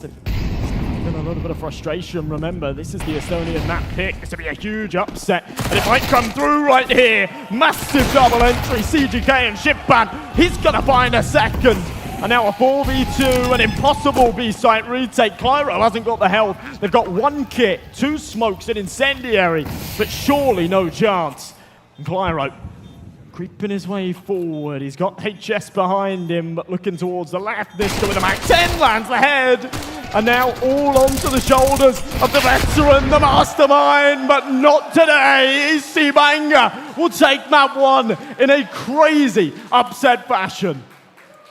An unbelievable upset indeed. Some big rounds going their way, some big clutches as well. And I am surprised to know that Banga have what it takes to secure the victory in the first map. Remember, this is also their opponent's map pick, and yet they have what it takes to secure the victory. And well, congrats for them, and I think they're going to be quite happy about this first big win on Mirage.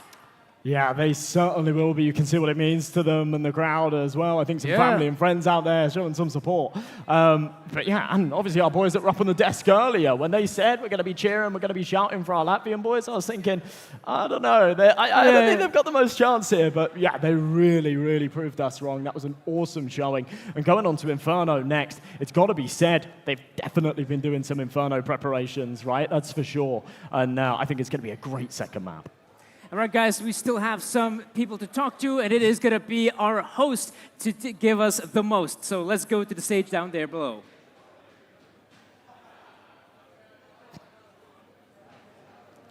What a fantastic game. Congratulations to EC Banga. They participated. They made some fantastic episodes, and congratulations to them. Latvians proved themselves worthy. 0-1. Their EC Banga is winning right now. But let's move on from the tournament to our offstage situation here. Ladies and gents, we have two influencers from Estonia, Hexism and Karms. Welcome. Welcome to Lithuania, guys. Hi. Is this your first time in Lithuania here? No. When was the last time you've been here? Actually, this spring in Comic-Con. Oh, really? What exactly have you done there? I was ambassador for Samsung, so yeah, influencing again. Fantastic. What about you? Is this your first time in Lithuania? Yeah, that's my first time. So how do you like it so far? It's cool. It's homey. Yeah, it feels like Tallinn. It feels like home, right. Have you tried any of the nighttime activities here in Vilnius, maybe? How many days are you staying here in Lithuania? We're going back tomorrow, but yeah, we played pool yesterday, and we had a great time. It was a cool place called Bronx, I believe. So yeah, that was really nice. Fantastic. I'm really glad to hear, guys. So, I really want to speak a little bit about the whole match that we had here. You paid full attention to it. I know that you're cheering for the Estonians, obviously. Before we move on to the match, can you tell to all of us what does that Estonian team name mean? Because none of us know that. Do you know? Yeah, it's cigarette dogs in like straight translation. Cigarette dogs? Yeah, exactly. Fantastic. Cigarette dogs. Did you guys know that? So speaking about the match, what were your impressions? Well, this may be an unpopular opinion, but most of the guys thought that Estonians are the favorites in this whole tournament. They might be winning, but the experience showed otherwise. What are your thoughts about that? I mean, there's still a chance. So there's, I believe it's a best of 3. Yeah, so the second map is coming. I believe they are warmed up now, so let's see what's coming up. But Mirage was Estonian team choice. What do you think will be the second map that they will play in? I actually don't know what they prefer, so I can't answer that. Okay, I understand. That's absolutely fine.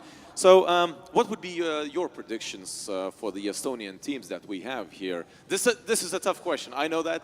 But let's say you would have to just make a guess. Who do you think will win, and maybe if that will be the Estonian team, one of the two? Honestly, I think Dobigorad, probably they have the highest chance of out of the 2 Estonian teams, but maybe they should have partied less yesterday, you know, judging by the first map. So, but maybe, you know, a little break, they can recuperate and, you know, bring their A game. So that's the whole secret. They were partying last night. That's why they lost the first game. But that's not a big problem. As you've mentioned before, they warmed up. Maybe they will show better performance. So guys, have you had a chance to capture an Ollie moment? Do you know what I'm talking about? Yes. Have you already did that? Yes, we have. You can see some of the pictures on the Instagram, and yeah, we already did that. I don't know. By the way, maybe somebody who's watching us on the internet right now, maybe this is your first time seeing these two people. Maybe you can introduce yourselves and say a few words. Where can people find you and follow you, maybe on your social medias and so on? Yeah, well, my name is Karms. I stream on Twitch under the name of Karms. I mainly stream CS. I've been playing CS for over 10 years, so this is my main game. Yes. Wow, so are you a professional? No, like, however, I've been playing in some female teams and some mixed teams, like, for fun, and I've been on some LANs, but no, I'm rusty. I'm old. What's your rank? I play Faceit, so I don't... Okay, that was a dumb question from me. Apologies, because all the good players play on Faceit.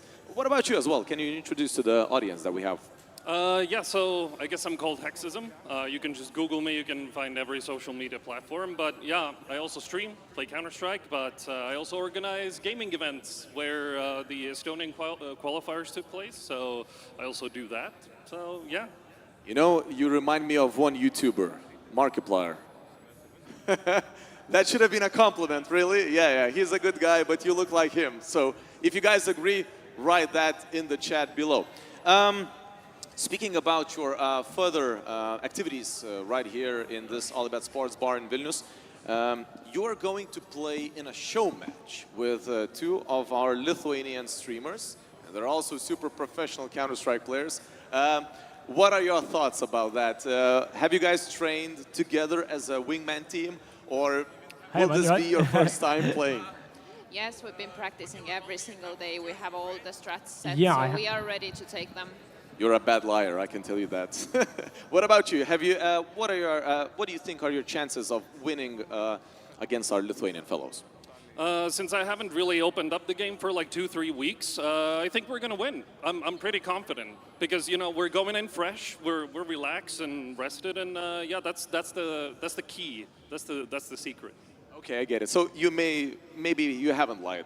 My apologies. So guys, let's move on to this little activity that we have here. You'll probably need some gloves, right? These guys will need some gloves for the graffiti. Ladies and gents, if you're watching us on the internet right now, yeah, you can put them on. If you're watching us on the internet, obviously you don't have a chance to do what we will do here, but we have a graffiti wall where all of the participants of today's tournament have a chance to come over here and spray paint on the wall. This can be a phrase, this can be a word, this can be best wishes to your best friend or whoever you want. So guys, write something down on the wall. We'll make another Ollie moment if you don't mind, and we'll move on to the next match. All right, so grab a can of spray, whichever color you want. You can take multiple ones if you want. And yeah, just write whatever you want.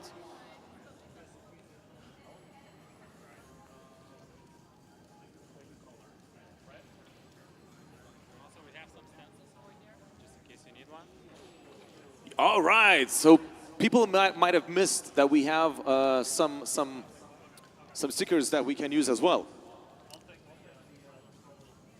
Yep. As you may have noticed, guys, we have some phrases that are already written on this wall.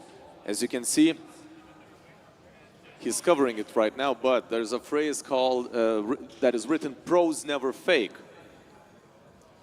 I may have to disagree with that. And there's also one more phrase, "Rush B," which is the best one. All right, so let's see what they will write.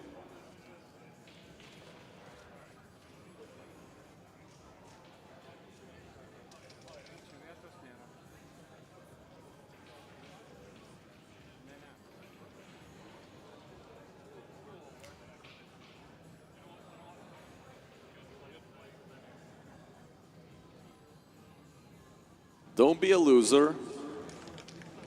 Buy a defuse. Wow, that's a good one. You only need $400 to buy a defuse kit. That's a good one, really. Fantastic. Nice. Wow. Do you guys always buy a defuse kit? You should. Fantastic. So that's a very simple way just to put something on this graffiti wall. But guys, I will tell you a little secret. Something is gonna happen later on. Trust me, it will be worth staying until the end of this stream. You will be the first ones to see what's gonna happen here. So guys, let's take a selfie if you don't mind. I want to take a picture with you guys, and we'll post another Ollie moment. Guys, don't forget that you have a chance to win epic Counter-Strike skins. The only thing you have to do is just take a selfie, film a video, put it on your Instagram or Facebook profiles. You can do on both. Just make sure to write a hashtag OlyMoments. There's no space between those two words, just OlyMoments. And just post it on your social medias, make a post or make a story. It doesn't matter. As long as you do that, you have a chance on winning one of the Counter-Strike skins. So guys, just a moment. Can we come back to the stage? Let's make a selfie. My apologies. I didn't mention that maybe before, but let's make a selfie one more time. Yeah. Oly moment, all right? Let's do this. Yes. Make sure you do that as well. All right, let's go, guys. Thank you. Thank you. And make sure to write that hashtag down Oly moments. Thank you, guys. Those were the guys from the Estonia. We are truly thankful that they came to this country, to the brother country. And now, this is the time for the second match in which we will see which team is the better one. May the best team win.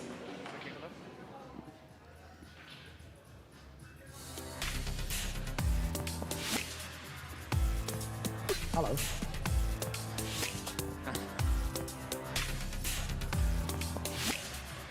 All right, guys, welcome back to our wonderful event here. We already had a chance to see the first map of the best of 3, and Josh, let's be real, that result was something we did not expect to witness. No, definitely not. That was a very, very impressive showing from EC Banga. And, you know, a bit of a testament to what we were talking about earlier regarding the fact that even though they're a team that definitely don't have the same kind of experience as the Estonians, they're a team that are practicing together. You can see that on the server. They were playing very, very good CS. They were playing very structured and disciplined CS. And it was something the Estonians just could not deal with. Yeah, let's be real as well. They're jumping into a map of Mirage where you do expect some of those aimers to have, you know, their day, being able to go out there, win some of the individual fights. And fair enough, on the CT side, we actually saw glimpses of that. But let's be real, when the scoreline was as daunting as it was, 8-4, to bounce back, it is pretty difficult, despite the fact that winning the pistol, the force spy as well, I just feel like, you know, they just kind of run out of steam. And also, if we were to bring up some sort of, like, say, a stat of that first map of the best of 3, like, not a single clutch went their way. Like, every single clutch, every single 1v2 would have gone the Latvian way. And let's be real, that was also a deciding factor in that first map of the best of 3. Yeah, absolutely. Even though you can say, okay, they won by a great margin, when you remember the fact that, yeah, those important rounds, those swing rounds that sort of dictate the pace of the game were always going in the favor of Banga. Yeah, I think that they sort of had that in the bag earlier than I think than we got over the finish line. You could sort of see it. But I was starting to worry that when they got to map point, maybe the nerves, maybe the pressure would set in. And they did very well to not show that at all, right? We saw a couple of shaky moments, but aside from that, they stayed super composed throughout and were able to get it over the line quite impressively. And yeah, as I said before, I think Inferno is going to be much more of that. And I don't know if you're the Estonian side right now, you've got like, what, 7, 8 minutes or something to like have a little huddle, go out for a smoke, talk things over and say, okay, like, what are we going to do differently? Because that was a bit of a disaster. Exactly. And, you know, I guess the one saving grace jumping into a map like Inferno, even though you might be a team that comes into Inferno and says, right, we've done the practice, we know how to play this map, we know how to take Banana 9 million times, we've done it before, but the problem is Inferno is always such a close map. You know, it does feel like you can never really be too comfortable on that map, even though you might say, this is our map pick, we can plant the flag here, that we're good on it, but coming into a matchup like this, I still feel like it could be anyone's game, even though Banga might have been doing a pretty good job, you know, playing tactically, but remember, this is Banga's map pick. So that means that it will be the Estonians starting things off on the CT side. At least I hope that will be the case. And if that is the case, that's where I fear for the Latvians, because if the Estonian machine can start chugging along, I feel like it could be a pretty one-sided map there in Inferno. For sure, yeah. I mean, I don't know whether or not Banga sort of anticipated that Mirage pick from the Estonian side. They know them better than I do. So, it's going to be one of those things that they might know, oh, yeah, these guys like to play Mirage. They're probably going to pick into Mirage. They go for those preparations. Either way, it's very clear that it's a map that's in their map pool. They likely play it in ESEA and other officials and things like that. Yeah. They have those strategies. They have that composure on the map. Going into Inferno, their map pick, they're absolutely going to have that, right? They're absolutely going to have that. And actually, you know, you expect the Estonians to start off on the CT side. I think that's a bit of a no-brainer. But in a weird way, that does a lot of favors here for Banga because, you know, they go into that side that has that tactical depth. They can start off on their T side. They can run those strategies. They can try and take control of the game, dictate the pace a little bit better, especially on a map like Inferno. It's very easy to do that. If you're proactive, you're taking the apartments control, you're proactive in taking banana control, you can really sort of suffocate your opponents and dictate the pace on a map like Inferno. And if they can do that early on and set quite an aggressive precedent, I think these guys have got this. Yeah, let's not forget as well, like, you got to be aggressive, not just the aforementioned areas of the map that you just talked about, banana, apartments. Nowadays, it has become somewhat more common to see the CTs as well, going for those mid fights, deploying an early mid smoke, even going for some second mid push as well. Like, that really screws with your head if you're in the T set. If you're not able to, let's say, do a good job at taking banana control, apartments control, and suddenly you have guys pushing out mid as well, like, it's bonkers. You can't really do much about it, really. Potentially, yeah. I mean, we did see a little bit of that on Mirage, didn't we? We saw quite a lot of aggressive mid plays and things like that. Now, I'm interested to see from the Estonian perspective if they do go for that. Starting off on that CT side of Inferno, yeah, you're right. Are they going to go for those aggressive apps pushes? Yeah. Are they going to throw a deep banana smoke and consistently be trying to take that control? I think that, to be honest, they kind of need to. If they play a very passive setup, they might get rolled. I don't know. They didn't look their best there in that first map. And I'm kind of hoping that that was just a bit of an anomaly and that that theme doesn't continue. Yeah. But yeah, some of these harder hitters, you know, we had little flashes in the pan, little moments where Andu would hit a great headshot, or Fates would hit a one dig or something, and you think, oh yeah, they're back. Now they're gonna sort of show us what they're made of. But that was about it, right? It was these little moments, and often it was in those sort of 4-spy rounds where they were the Desert Eagles and hit a couple of nice shots and we go, oh yeah, that was brilliant. But outside of that, we really didn't see a lot from them. And as I say, I hope that that's an anomaly and we can have a contentious series now. I would even go far to say that, you know, I wouldn't just chalk it up to, let's say, LAN jitters for the Estonian side, because you could see that from the get-go on those eco rounds with the Deagles, if you're hitting shots like that, that tells me that, okay, you're feeling good about yourself, that you have what it takes to secure that victory on the first map, maybe even in the entire best of 3. But I do feel like the guys were just simply running out of ideas. Sure, you can rely on your individuals to find 1, maybe 2 great opening frags. And if we were to take a look at some stats as well, I mean, we did see some great opening frags coming out from the Estonians, but it's the mid-round. Like, what do you do once you get that initial frag? What do you do from there on out? And I feel like the Estonians just had no game plan whatsoever, which, again, tells me that if they will be starting things off on the CT side of Inferno, that's where they might just be able to get that good start, have your individuals firing off. And as well, the great thing about Inferno is that, sure, if you're able to find a few good opening frags, that kind of solidifies the round. If it does come down to, let's say, a retake scenario, and you have like a 2-player advantage, surely you go for it. Otherwise, well, if it does come down to, let's say, a 5v4 retake, you got those 4 CTs, you go for the save, obviously. Yeah, I guess so. I mean, it sort of begs the question, how many ideas did they really come into that game with? You've got 4 teams here, 3 of which are mixed teams. And the 2, not the 2, that would make 5. The one that isn't is, you know, still a bit of a Frankenstein roster with 2 of the guys from Warzone coming over.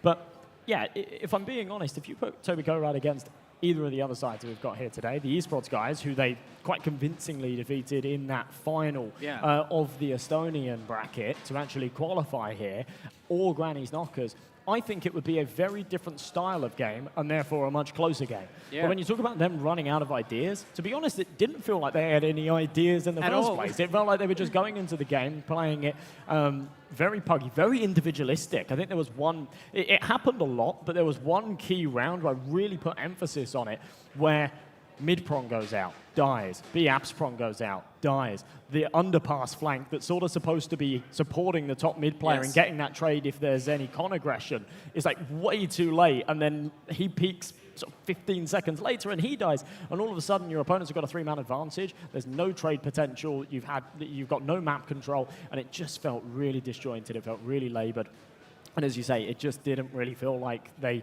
had too much of a game plan going into it. And I think that's really where you see Bunga took advantage of them. Yeah, and in fact is as well, I mean, if we'll be moving forward, I guess the one thing, again, you could just look towards those three big names on the Estonian side, FaZe, HS, and Andu, who should be the ones to be putting up those big numbers. Surprisingly, on the Latvian side, we did see some great individual plays coming out there from CGK, and he was doing some big numbers as well. There was also the other Latvian opera who was putting up the big numbers, and I do feel like if we do have, you know, an aim-on-aim duel like that, it just felt like it kind of just leveled out the playing field, because you look at those three Estonian names that I just mentioned, they should be able to win out against the Latvian side. But as we saw, the Latvians brought their A game, and that was more than enough, and perhaps even adversed the opponents. Yeah, I mean, it's interesting you mentioned those names, right? It was Shipan on that Bunga side that I thought was fantastic with that AWP. He was having so much impact, especially on that CT side when they actually could get the buyout. But yeah, for the Estonians, it was really HS and Fates that went missing. I can't remember the exact sort of kill count on that final scoreboard, but yeah, they were both on the bottom end of it. It was actually Clyro that was putting up some good numbers. Andu had some brilliant moments as well. But yeah, it's sort of very easy to get lost in the idea of like HS and Fates being these legends, they have so much experience, yada, yada, yada.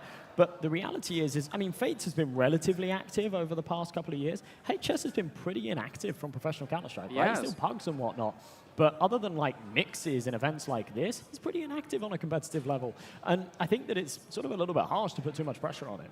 Fair enough. I mean, you could just talk about in general how there has been a bit of, I guess, wasted potential coming out from Fates and HS, you know, being able to play in some of the those bigger rosters in World Counter-Strike. Right now, the legacy of Fates, he's Mr. Worldwide. He's played in an Asian team. He's played in an NA team. He's played in Europe. He's played with CIS. The legacy of HS, he played in Penta. He was also the guy that was late for practice because he got caught by the police driving without a license. So, you know, if we're talking about legacies, the guys here not really doing a great job on that front. But in terms of the experience they have in the game, we know they're capable of shooting, but even now, in this simple LAN environment, they're struggling, Josh. Well, let's hope that that theme does not continue into map 2. Inferno about to go live. And, well, EC Vanguard, it's their map pick. They're fired up. They've got the momentum here from Mirage. And a good opportunity to call an unbelievable upset. A 2-0, perhaps. Oh, man, like to that would get be things insane. going. Yeah. That'd really be insane to see. I mean, on the Latvian side, I mean, we talked about, yeah, they've been playing some UCA main, not the best results. I mean, their track record is like, I think, 2 wins, 6 losses, so it's not nothing to really boast about. But then again, you come into the LAN environment, and it does feel like sometimes LAN just equals out the playing field, right? If you are a team that has been putting in those hours on your aim, sure, that's great. But if you've been working as well on your set plays, on some of the strategies you want to actually put forward into the matchup, that can really save your bomb in those really difficult situations. And we saw that Bunga, sure, they had some individual aim to boot, which was great, but they also had some teamwork coming in, which, let's be real, in CS, if you do have a team that is just being able to, you know, move out there with cohesion, they go in for double peaks, the spacing is good, they have some set plays and they want to enter a bomb site. That should be able to win you out every single time, despite the aim on the opponent's side. And right now, the opponent's side, no aim, not a lot of ideas, and they're really struggling coming into map number 2. Yeah, it seems like the way. You're absolutely right, though, when it comes to sort of getting up onto the big stage and LANs, or evening that playing field, even on a macro level. Just, you know, you bring your own peripherals, of course. You're playing on a different PC, different monitor. The desks are different height a lot of the time. We're not Blast. We don't have the adjustable desks and stuff. So sometimes that sort of throws you off a little bit. And as a professional player, that's really difficult. But we are ready to get things going here. Mirage, our second map of our first best of 3. EC Bangor 1-0 up after taking out the Estonians on their pick of Mirage. And now Toby Gorad have to bite back, or they will be making an early exit out of the tournament, and it's a long way home.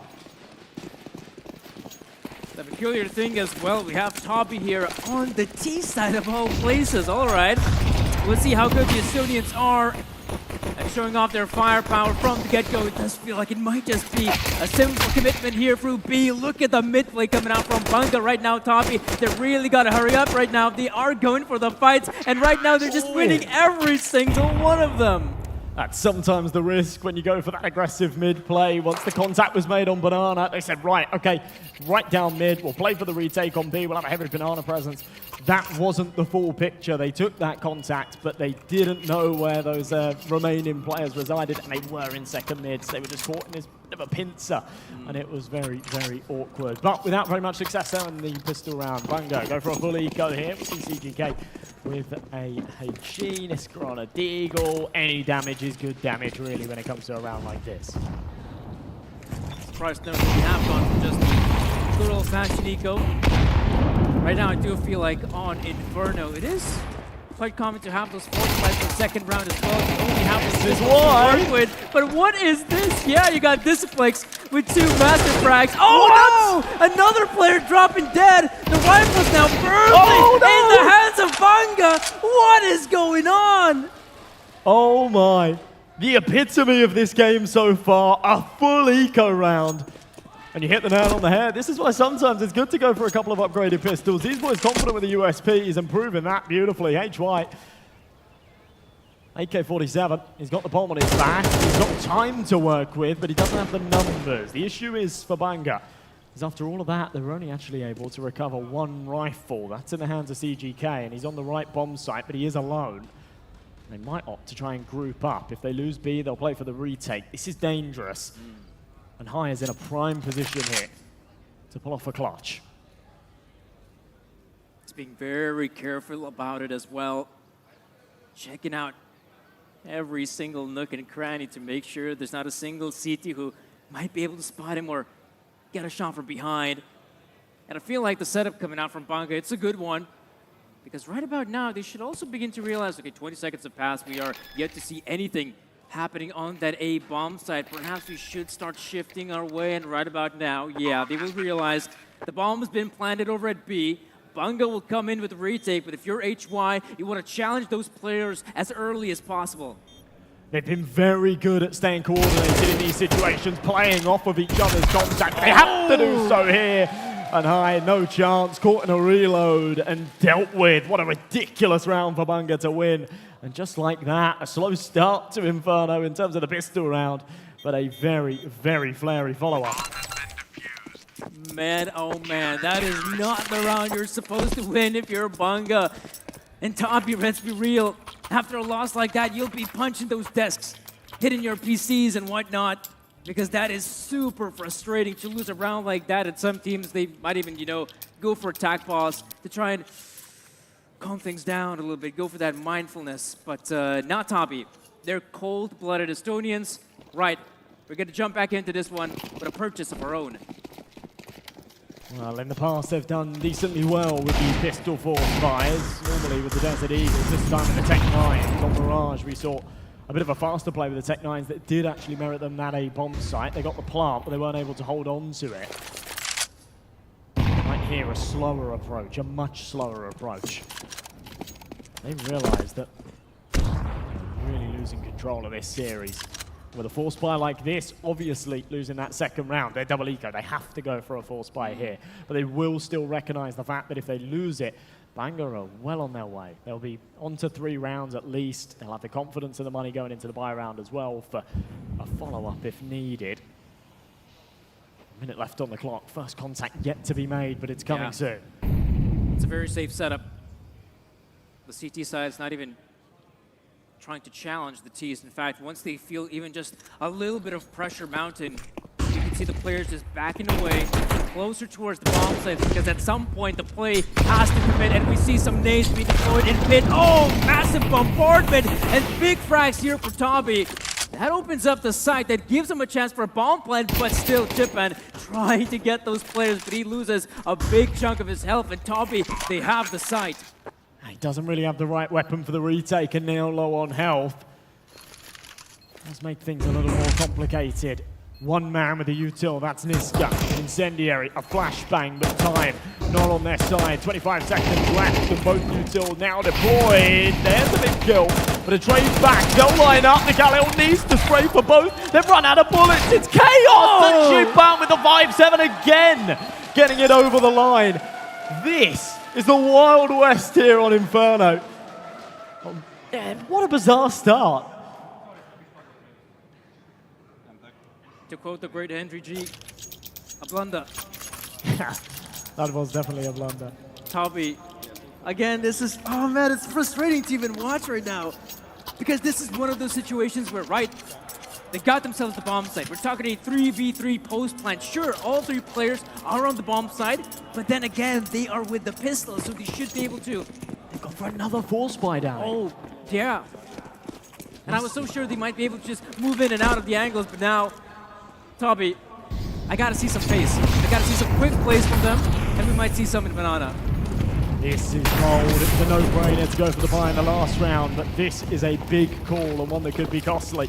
Obviously, they had some decent success. They found themselves on the bomb site and with a man advantage at one point. Big flash, big peek with the MP9. Peppers a load of damage. Can't find a kill, but good information. That's going to pull this rotation actually over from the A-bomb site. Not the right call, as Toby actually headed elsewhere. They'll go back, recover that bomb. Things slow down a little bit here now that they've got that man advantage, but they still need to be incredibly careful. Chippen, expecting a player to go for the push like that. Some of those individual plays coming out from Toby, but once again, it will have to be a final commitment. TGK in a good position. The crossbar has been set up. They're doing a good job. And gunning down the opponents. Kenzie thought the gunfight was over, wanted to eliminate the silencer, but now it is Bunga securing another victory. And remember, that was a force buy from Toby. Danny, removing the suppressor is disabled by default. So that means that he's gone into the settings and turned on the ability to take off the suppressor. I'm not sure what the game plan is there, but an unfortunate moment. Either way, a brilliant crossfire, a fantastic hold, and a great read on the situation. Puts a third on the board, and now should be that 3v4 that they have been anticipating. I think they were expecting it in the last, but they take it here as well. Here's that initiative. This is what I'm talking about. Suffocate them, play that aggressive banana stance, and bring the fights to your opponents. That's exactly what they're doing, stripping heads. Oh yeah, you should go for that. Especially when you know this one's a freebie. Make sure that Toby don't get their foot in Banana. Well, Bunga, slowly but surely racking up those rounds on the CT side. Up recorded. Waiting for a potential peek come out from Bunga, but you can see they've already got themselves two massive frags. They're playing this one safe. Maybe not so sure about the B-side setup. Maybe it's a little bit dangerous to keep the lonesome player here, but we'll see.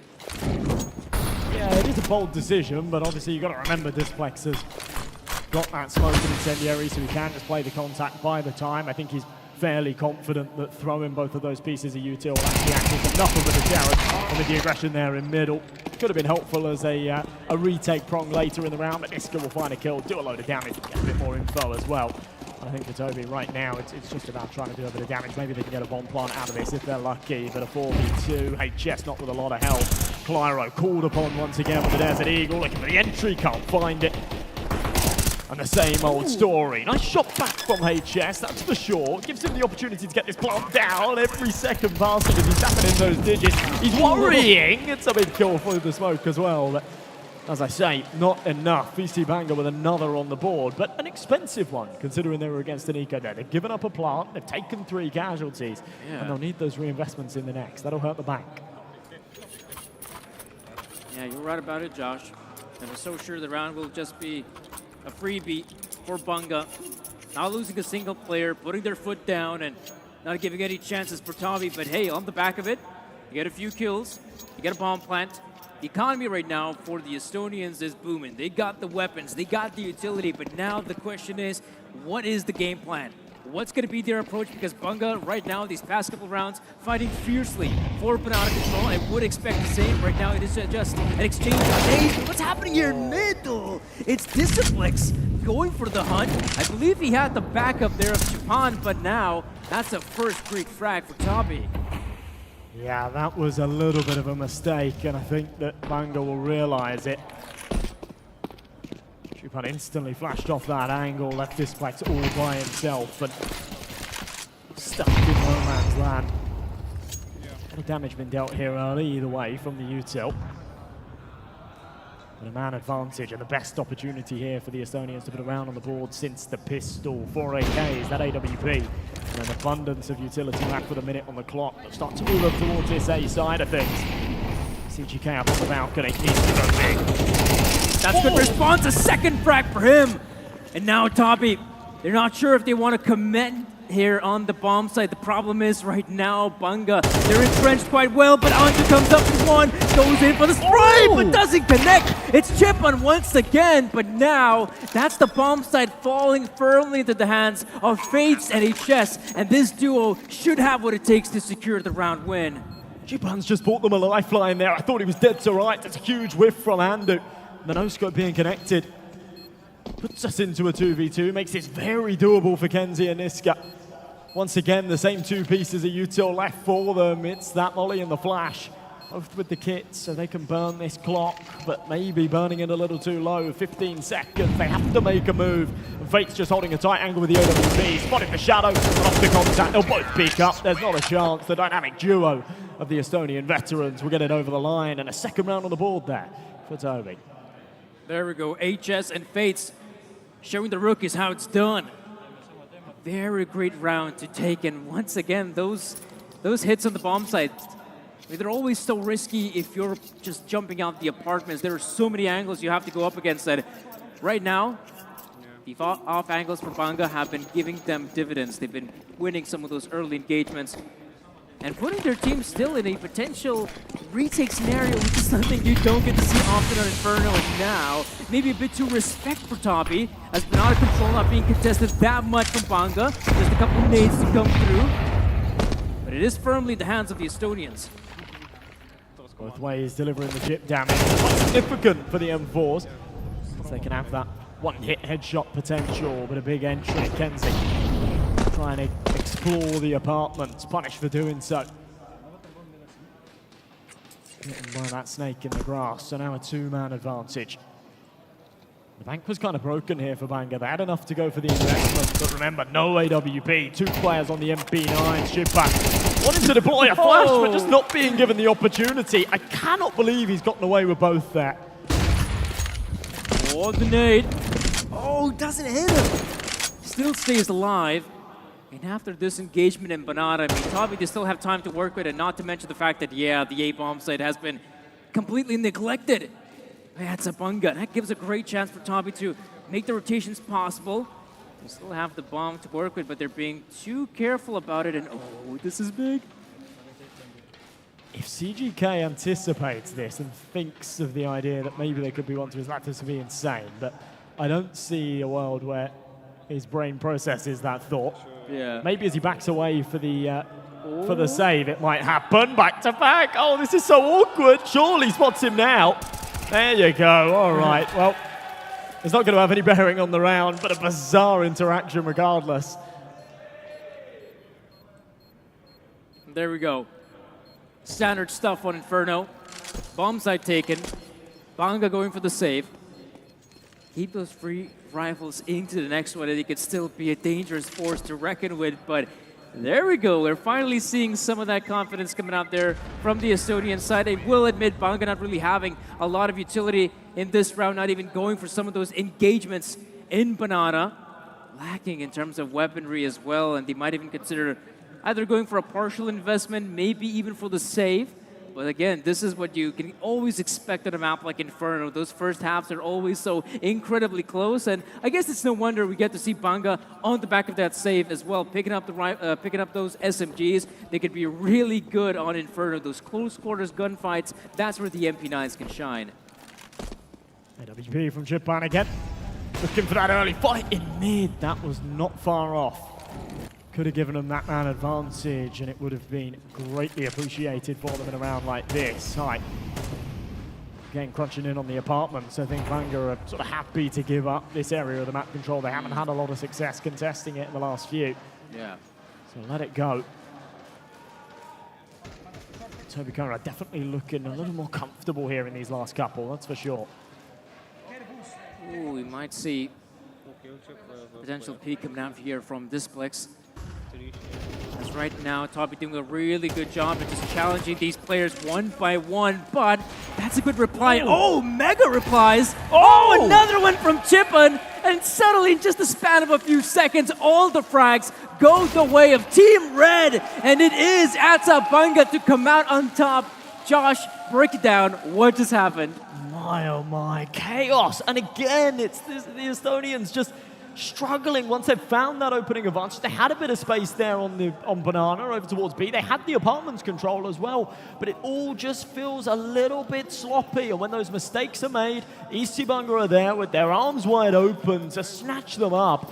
Unbelievable stuff from Chupan once again as well with that AWP. Just mechanically on point today. In the pregame when people were bigging him up, he was saying build the best Baltic roster, and people are calling Chupan and I'm going, who the hell's this guy? But yeah, I see it. This guy's a demon. Ooh, look at this as well. Nisker getting up close, looking for some opportunities, but I understand you brought up. Back away from that gunfight. Oh no, we see a play happening through the apartments, but it's not that great. A few good frags work out for Bunga. Nisker feeling the pressure, and again, the bomb side only had that one defender, but Disciplex goes down, and steadily HY has got a chance at least to get that bomb down. The Flames breaking the rules of physics. That's a shame. I should have had a teammate here. Unfortunate how it spreads. Now the 1v3 though, bomb down, and he's taken the Banana control. No one coming from Banana. Does now give him a bit of space. He can stretch his legs. He doesn't have to worry about behind, and he's got a bit of cover. Still second guessing it, double checking. In all of that time, they're clearing out the site. Now they confirm that he's on Banana. The first kill is not crisp enough. It's a little too long to find it. And right back the other way again, Bunga putting the buy rounds on the board. Holy moment. That was an Ollie moment. I'll tell you what was an Ollie moment. The second round with the pistol win. That was unbelievable. And yeah, it's just been a wild map. Really enticing affair. A 6-3 scoreline. Bunga firmly in the lead. And just like we talked about in the pregame, two players have been missing. I haven't seen them for a long time, but now they're back here on Inferno. It's HS and Fates. They're finally putting up some big numbers, but it's still not enough. It's only the 3 rounds they've managed to scrape by, and they definitely need more to make this one competitive. But look at the pace. Brackets control. Haven't seen a lot of it coming out from the T side, and Bunga now even going for those early gunfights. It's a good one for CGK, but it's Disciplex to drop dead. It's a good early engagement, but it comes very early indeed. So still with a minute 30 on this clock. So we can reroute over towards this B side of things. It is just the lone defender. It's Nisker. He's dropped the molly, but it's a little late. They're actually going to play through it and take a load of damage in the process. Nisker's doubled up. He's fallen away so that Chipbang can take the third on the cross. It is brilliant coordination again. The comms here are so on point. And Fate's left by himself, 1v3, flashbang in, but there's no chance, there's no hiding from Nisker. This guy will smell you out and execute you.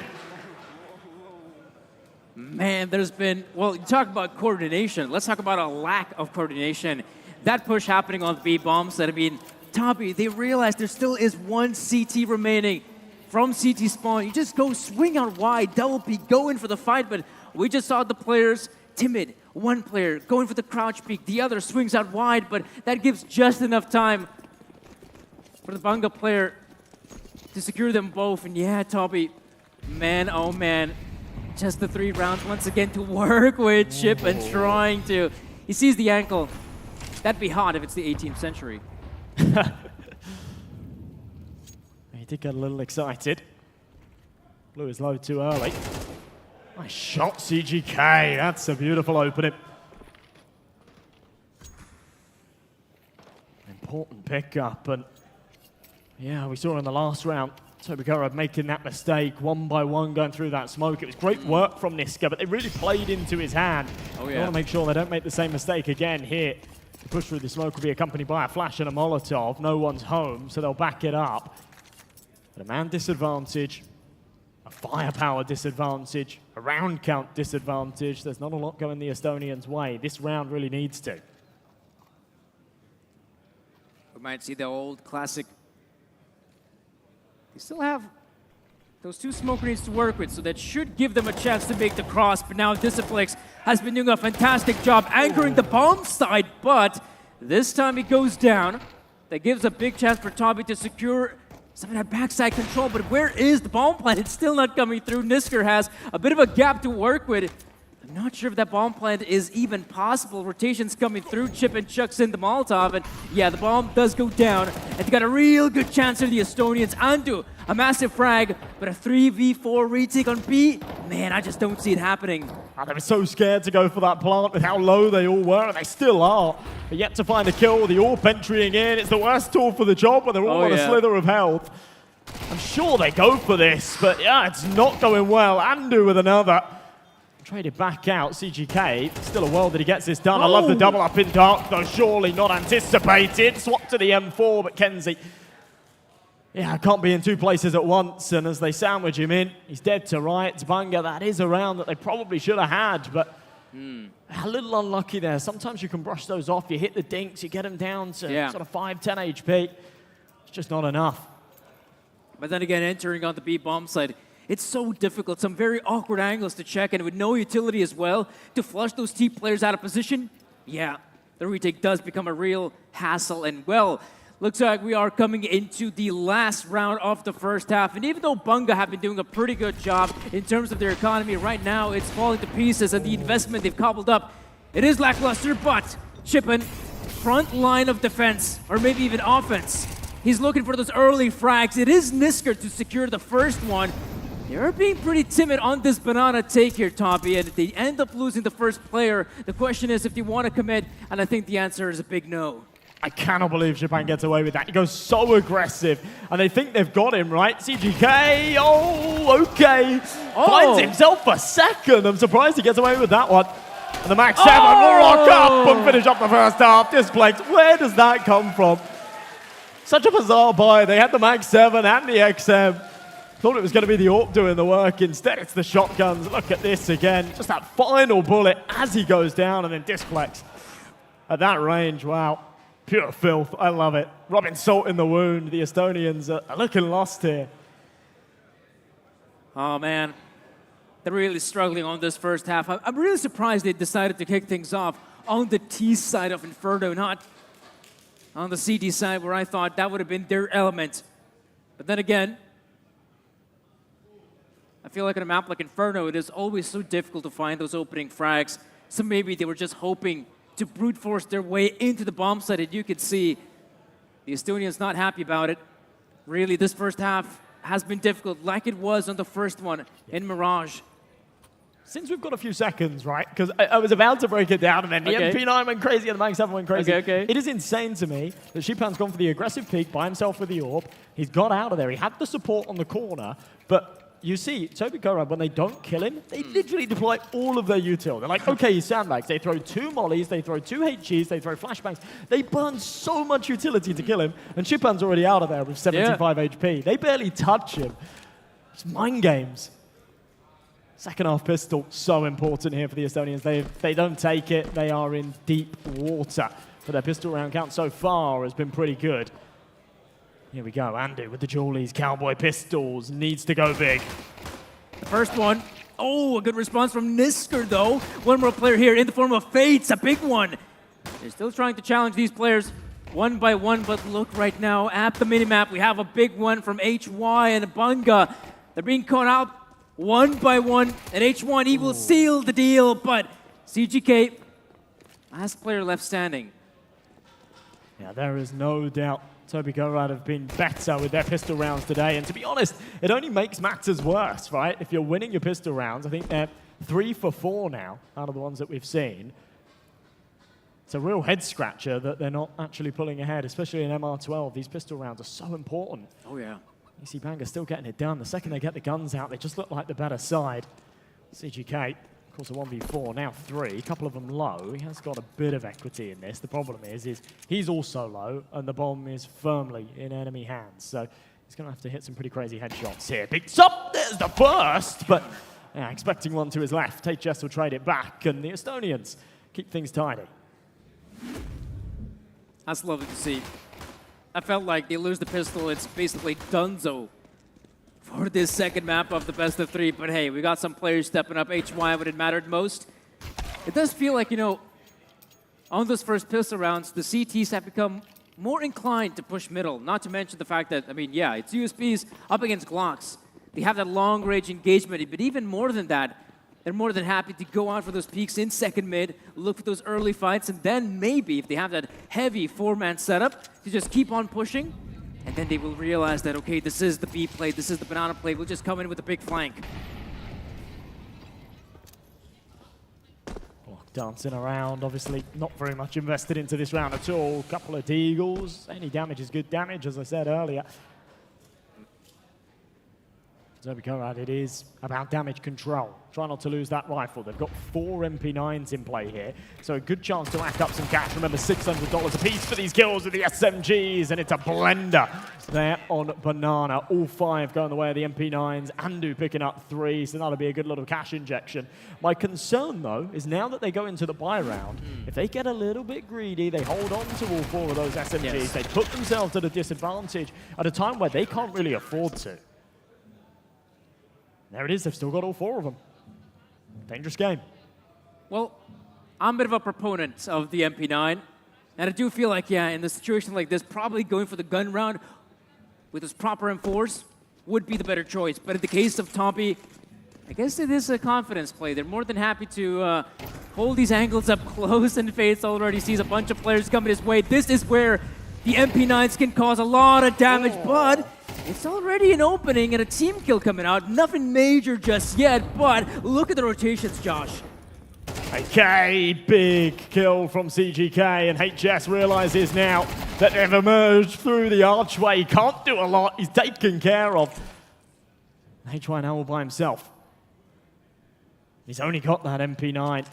Maybe fancy his chances if he had a rifle, but making the wrong call as well, rotating round to B. This round is absolutely cooked. There's no chance for him. And it has to be said, I mean, on paper, every day of the week, holding on to those MP9s is the right play. Yeah, economically, if you want to break it down in numbers and whatnot, it is the right play.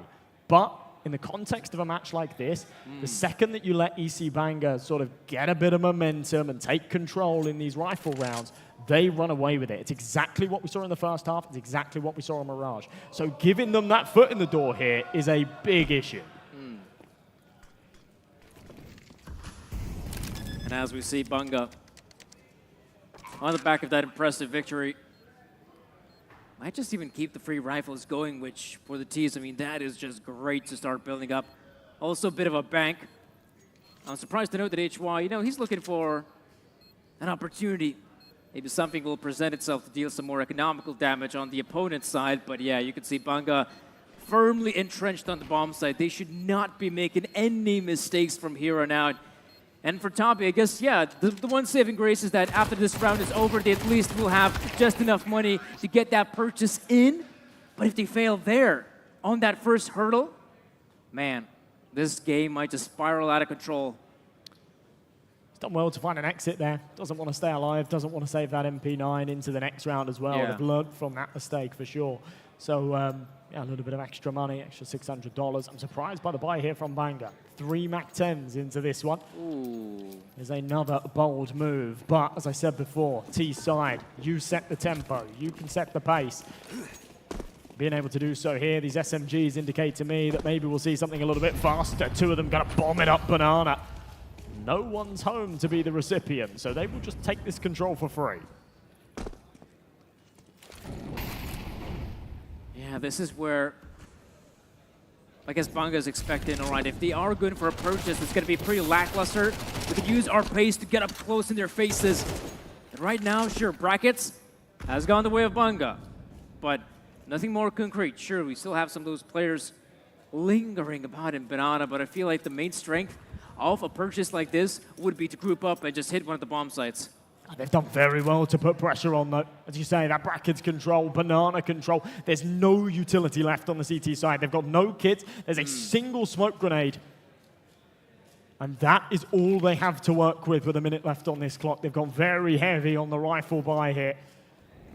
And it could come back to plague them. Molly down into CT. Won't affect the man on the boost, so it needs to go check to the MAC-10. Just being that bait, the first man in to get the information. Trade's brilliant, but they don't clear the boost. And that's where HS compounds for 2. Clyro with another from the sideline.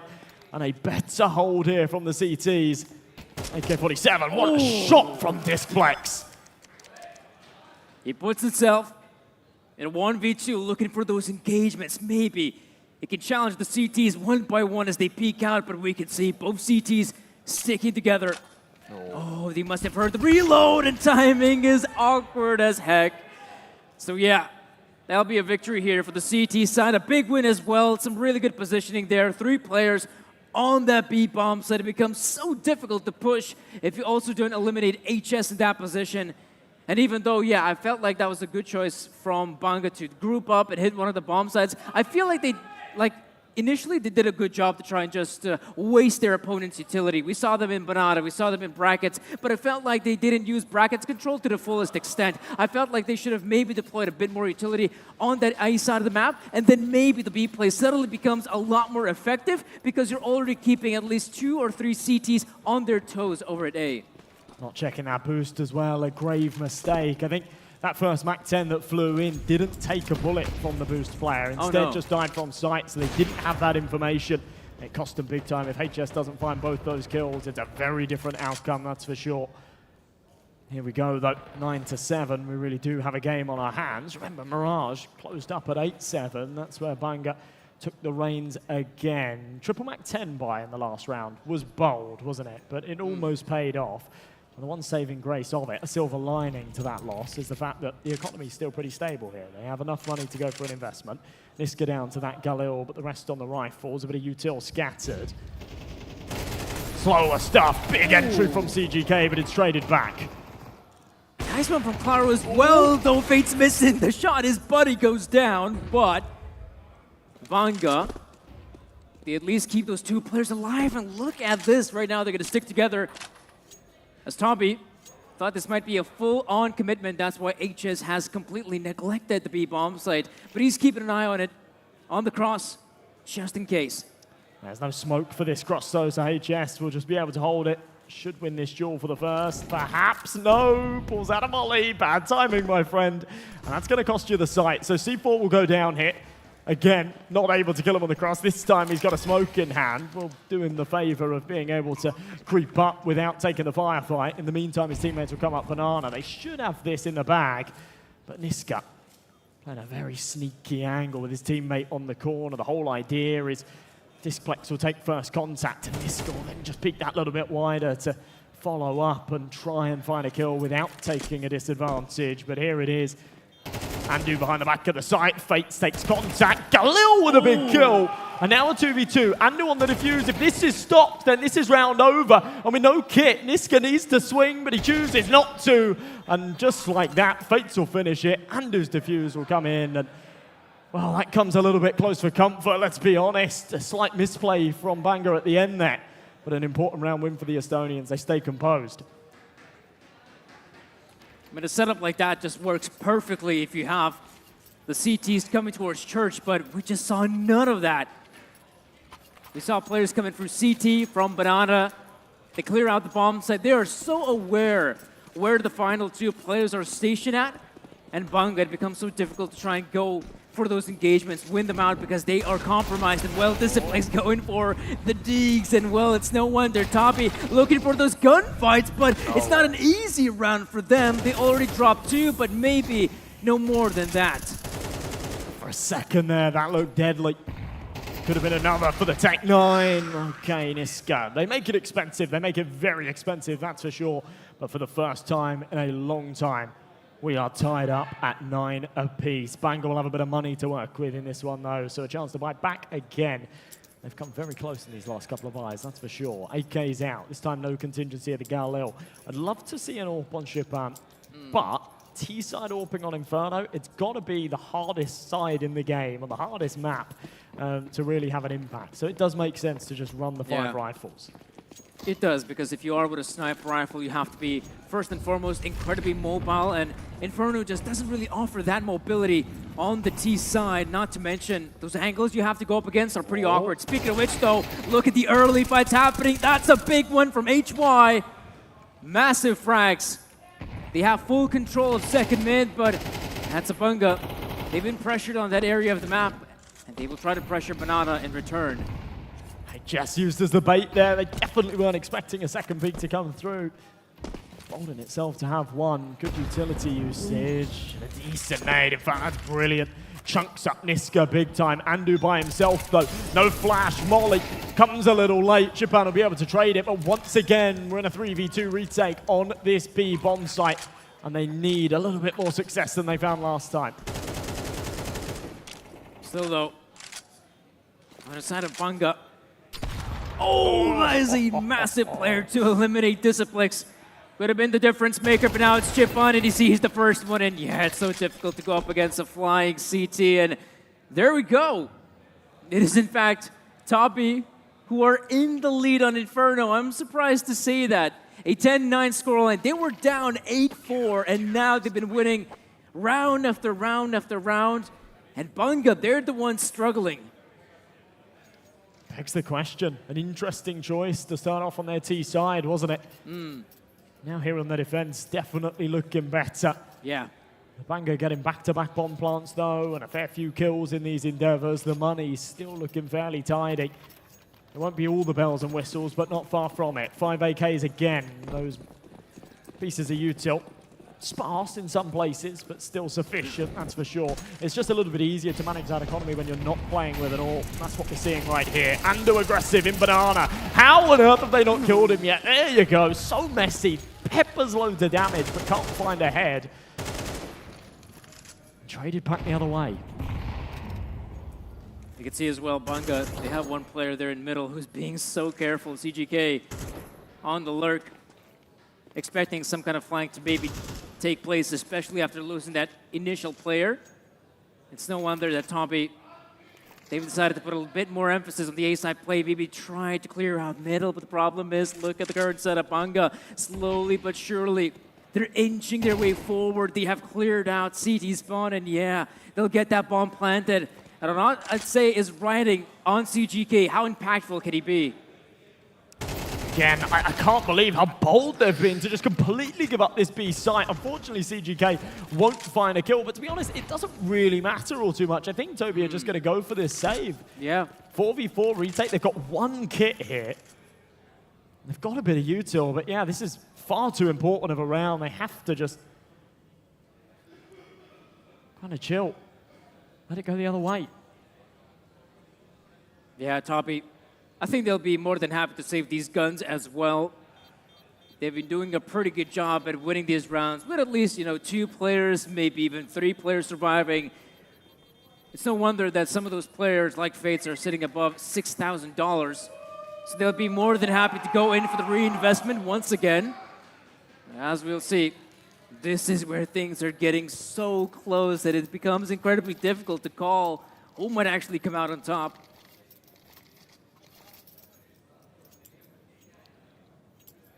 So, 10 apiece. All hangs in the balance of these next 4 rounds. 2 apiece, and we will go to overtime. One of these 2 teams needs to take 3 to pull ahead. And if it's Bunga, then they are the first team through to the grand finals. And what an upset it would be. Rifles on both sides here. No AWP on the CT half either. Util galore. Still that single defuse kit, despite the fact they've got the money for another. Chunky nades again, right? Util damage been massive here.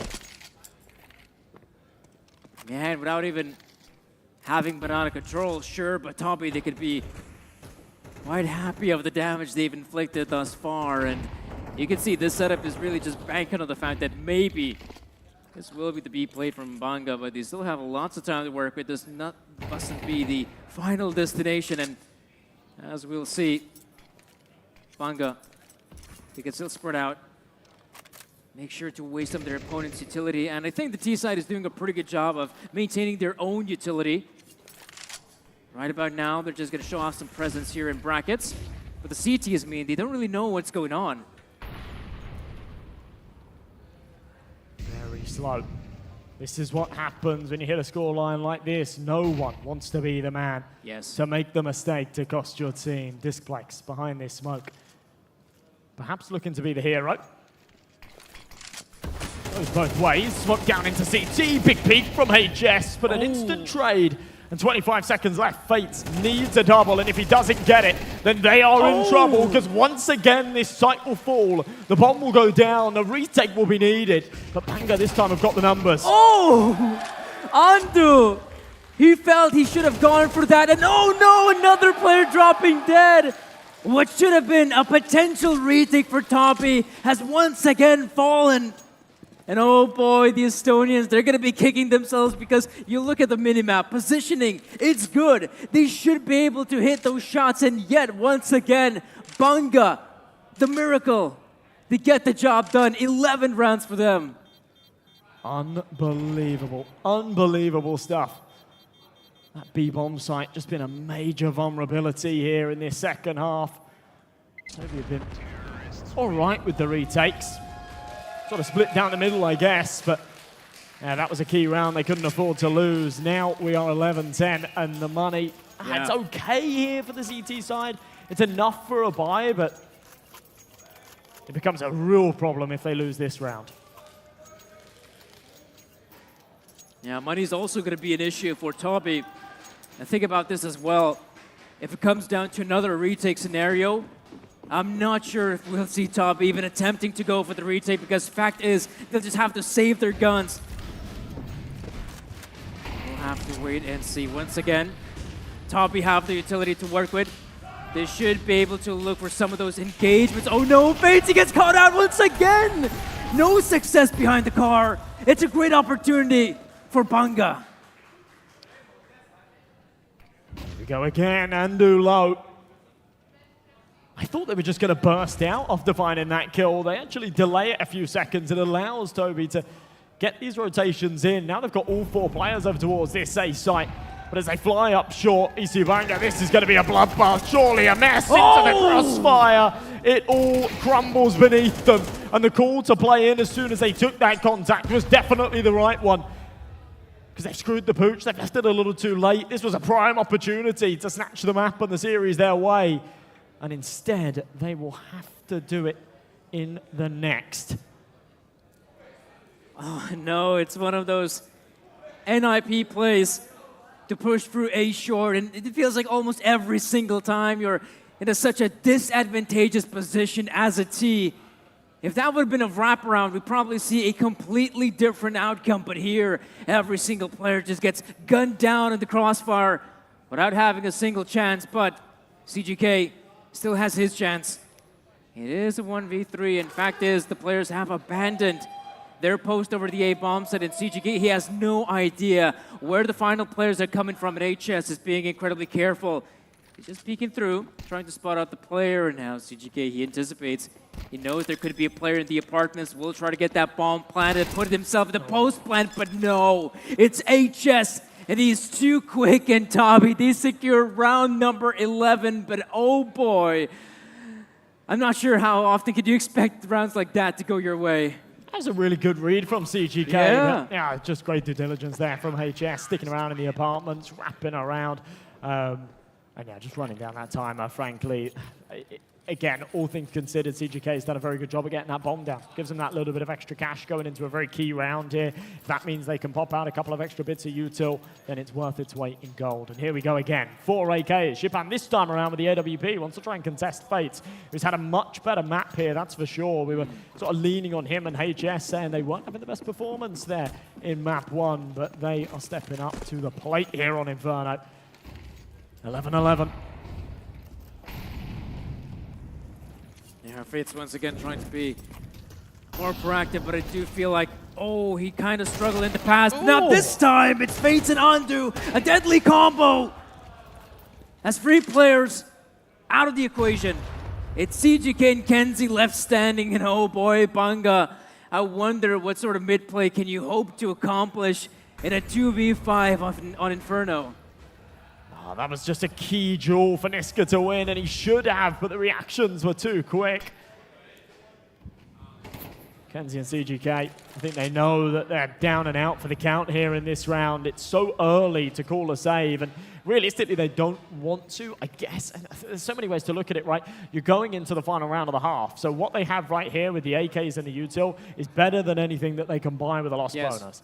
But if you save with this much time on the clock, you run the risk of being hunted, dying after time. That would be disaster. So they are going to have a stab at this. And well, the first stab goes in their favor, but as they emerge out of the apartments, HS and Clara will finish it off. So 12-11, Toby, right on the cusp of snatching back the Banga map pick and bringing us to a third here. And you know, this was something I was expecting from the get-go from Toby Coded. I was really hoping to see them have success that on the CT side, but all they gotta do is just focus on getting those frags. And I believe the Latvians are trying to hype up their hometown heroes. But yeah, 12-11. They really gotta come up huge here, Banga, and yeah, I wouldn't be too surprised if they don't want to challenge Banana. That's where Fates has been doing some fantastic work, but he's also changing up his position to make sure the T's don't get the better of him. Overtime or bust here for Banga. Playing things nice and slow. Molly into top middle, as you say, not wanting to contest that Banana control. Fates has been a real menace. With the deep smoke and Andu playing aggressive, it does mean that there's a big old chunk of the map that you cannot deal with. You cannot contest it. Smoke into top mid. Flashbang through. Maybe they might just try and burst here. That's exactly what Kenzie's going to go for. It does not work. This is so disjointed. At such a bad time from Banga. And they're not anticipating Andu on Carr, who does only find one, but that's enough, that's for sure. A 4v2. Oh, nothing to use on the cross, but that is a big tag at HS. A 2v4 post plant. Chippin not the best weapon, but if he tries to get as close as possible, the off angle could actually go his way, and look at this. He might just be able to make this two-man setup work as the CTs are getting dangerously close. There's Chippin getting his their turn! Oh no! The crossfire! It's amazing! It sends Banga to 12, and we're going to overtime! Oh man, you can see the stars aligning. How on earth did Kobe fumble that? My, oh my, that is gonna leave a bruise. Not even a bruise, that's a mental wound deep within the psyche. And oh man, Toby, I felt like they had that one, a 4v2 retake on the B bomb, so they got the superior weapons. They still have utility to work with, and Banga, they can count their lucky stars to put themselves into overtime. And that's a chance, a big one for them to still show us what they're made of. They don't have to worry about economy. All they gotta worry about is just giving us some good Counter-Strike.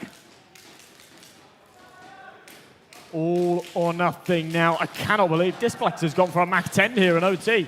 Wow. All the money under the sun. He can have whatever he wants, and he opts for that SMG. So interesting to see what he's going to go for here. In fact, he's just going to try and bomb it up Banana. Send it. Fates will punish. He's been doing it so well throughout this CT half. I'm not sure how I feel about that decision there for Displex, but if they can trade it back, then that's okay, and that's exactly what they'll do. Big kill from Kenzie, trade back and forth. Not expecting a third man there. HS gets away narrowly with his life. Oh, what a shot. A good one from TGK. He knows the player wants to switch. Oh no! That's a godsend. As Chippin and CGK can just go together, take control of the bomb site, and HS, he's been dicked. He's already got a big headshot in his face, and well, with 6 points of health, I just don't see it happening. Truly ridiculous. They had the man advantage on Banana as well. As he emerges through the smoke, he is dead to rights. Chippin knows he's low. He can pop him anywhere. In the toe, in the leg. He will not discriminate. 13-12, Banga. Pull off the first round of OT against all odds, even with the bold Displex play with the Mach 10. Toby just seemed broken. Like I said, a deep mental wound from that loss in regulation. It's good to see that they still have money to work with, but right now, Banga, they're looking a lot scarier, and well, look at the nade damage coming through. They're forcing the CTs back within their spawn. Disciplex getting up close. does see both players, but doesn't land the kill, only damage. Undo tagged down low, but yeah, it's been a bit of a recurring theme. Just big damage dealt early. Not able to finish off their meal onto him. Start to regroup, perhaps head over towards the A side of things. That's where control is somewhat being held here by CGK, just making sure they don't get aggressive into middle. Other than that, though, not a huge amount of information. If he decides to play through the smoke, it's a very dangerous game, but I think he's just lining up a HE. In fact, no, he's going to blow it open. He's going to play right through it. And again, every time they've gone for that, it's not worked. It's a bad time to make that mistake, but I guess they felt like they needed to take a bit of initiative. They were a man down. They had to go for something. Yeah. You always feel like there's going to be a player at Porch. That's the guy we should go up against, but not expected. The two-man setup. And with your back turned, you become such an easy target. And now, Banga are getting ready for the final commitment here over the B bombs. That HS will be forced out of position. It's only the Dink. Andu is so low at HP. He'll get swept under the rug. And Banga, they have the bomb set, and it's another post plan on B. Wow, HS thinks if he cooks in the molly for long enough, the crosshairs won't be on him when he peeks, but he's oh so wrong. Whiffs his spray, punished for his decision. Now a 3v3, bomb ticking away, acts as an extra man on the T side, and a lovely shot from Niska. How on earth do they keep recovering these impossible situations as Niska delivers another? Can't make it a third, but Fates has run out of bullets, and his fate is sealed. Banga make it 14. This is unbelievable. A 14-12 scoreline. And Banga once again. Remember, initially, they lost those two players early on. And it's so difficult to bounce back, and yet they do time and time again. This time with a very successful commitment on the B bomb side. Some great frags at HS. But the M4 just can't do much more than that. The Dink, as we know, not as effective as with an AK. And yeah, we do see a bit of a pause. I guess more of a technical nature, this one. And either way, it's a good chance to, to calm down just a little bit, calm the nerves, because if you're top A, I'm certain they're shaking. They've got to be. You think about it. They had the, I'm not going to call it the easiest opportunity in the world, but it wasn't far from it. An open door to close this out in regulation. They fumbled the 4v2 retake. First round of OT, they had the man advantage. They lost it. Second round of OT, they had a two-man advantage and they lost it. Yep. Surely we don't go one better here. That's the scary part. But I feel like if you're top B, I wouldn't be too surprised if we see some of those players just trying to take matters into their respective hands and go for the aggressive plays, look for those opportunities, but not really. They're in fact being very safe about their setup. Once again, they have the two-man setup in brackets, which has been granting them at least one single kill. Easy kill as well. And Banga, with so much time still left in the clock, brackets doesn't have to be the final destination, but there are two big players, and already that's Fates getting only the Dink. Good response from HY, and another one from him. Maybe this is what the doctor ordered. Devastation mid, and a victory for Tabi. I wouldn't speak too soon, but yeah, I'm not fancying Niska's chances here in the 1v5. It's a good round. It's a very good round. Great stuff from HY. Fates has missed a couple of key shots. I mean, he's 23 and 15. You can't grumble at him too much, but yeah, a couple of key shots there missed. We've seen it throughout the map so far as well. Very, very important. His teammate was there to step up, and HY steps up in a very big way. 3 kills from him. And an important round win, but Banga with the advantage going into the side switch. And that's scary, right? Their CT half was fantastic. They're really putting in some big numbers on the CT side. And I do feel like now, if you're Tabi on the T side, perhaps picking up that big green in the hands of Fates is a good little addition, but I'm fearful. I'm really fearful for the T's because Banga have been doing such a solid job in overtime. And like you said, their CT Sound Inferno has been stellar. If they're going for peaks, they've got some really good spacing. If they're going for control, they're using their utility. And that's just something we have not seen out of Toppy. Not the same level of scrutiny. On the cusp of map and series point. As I said before, their buy rounds on their CT side were second to none. They've given up this banana control, but not without expense. Still having to be deployed. Smoke! Oh. Brilliant! Niska lines him up, knocks him down. Andu gone early. What a time for a man advantage.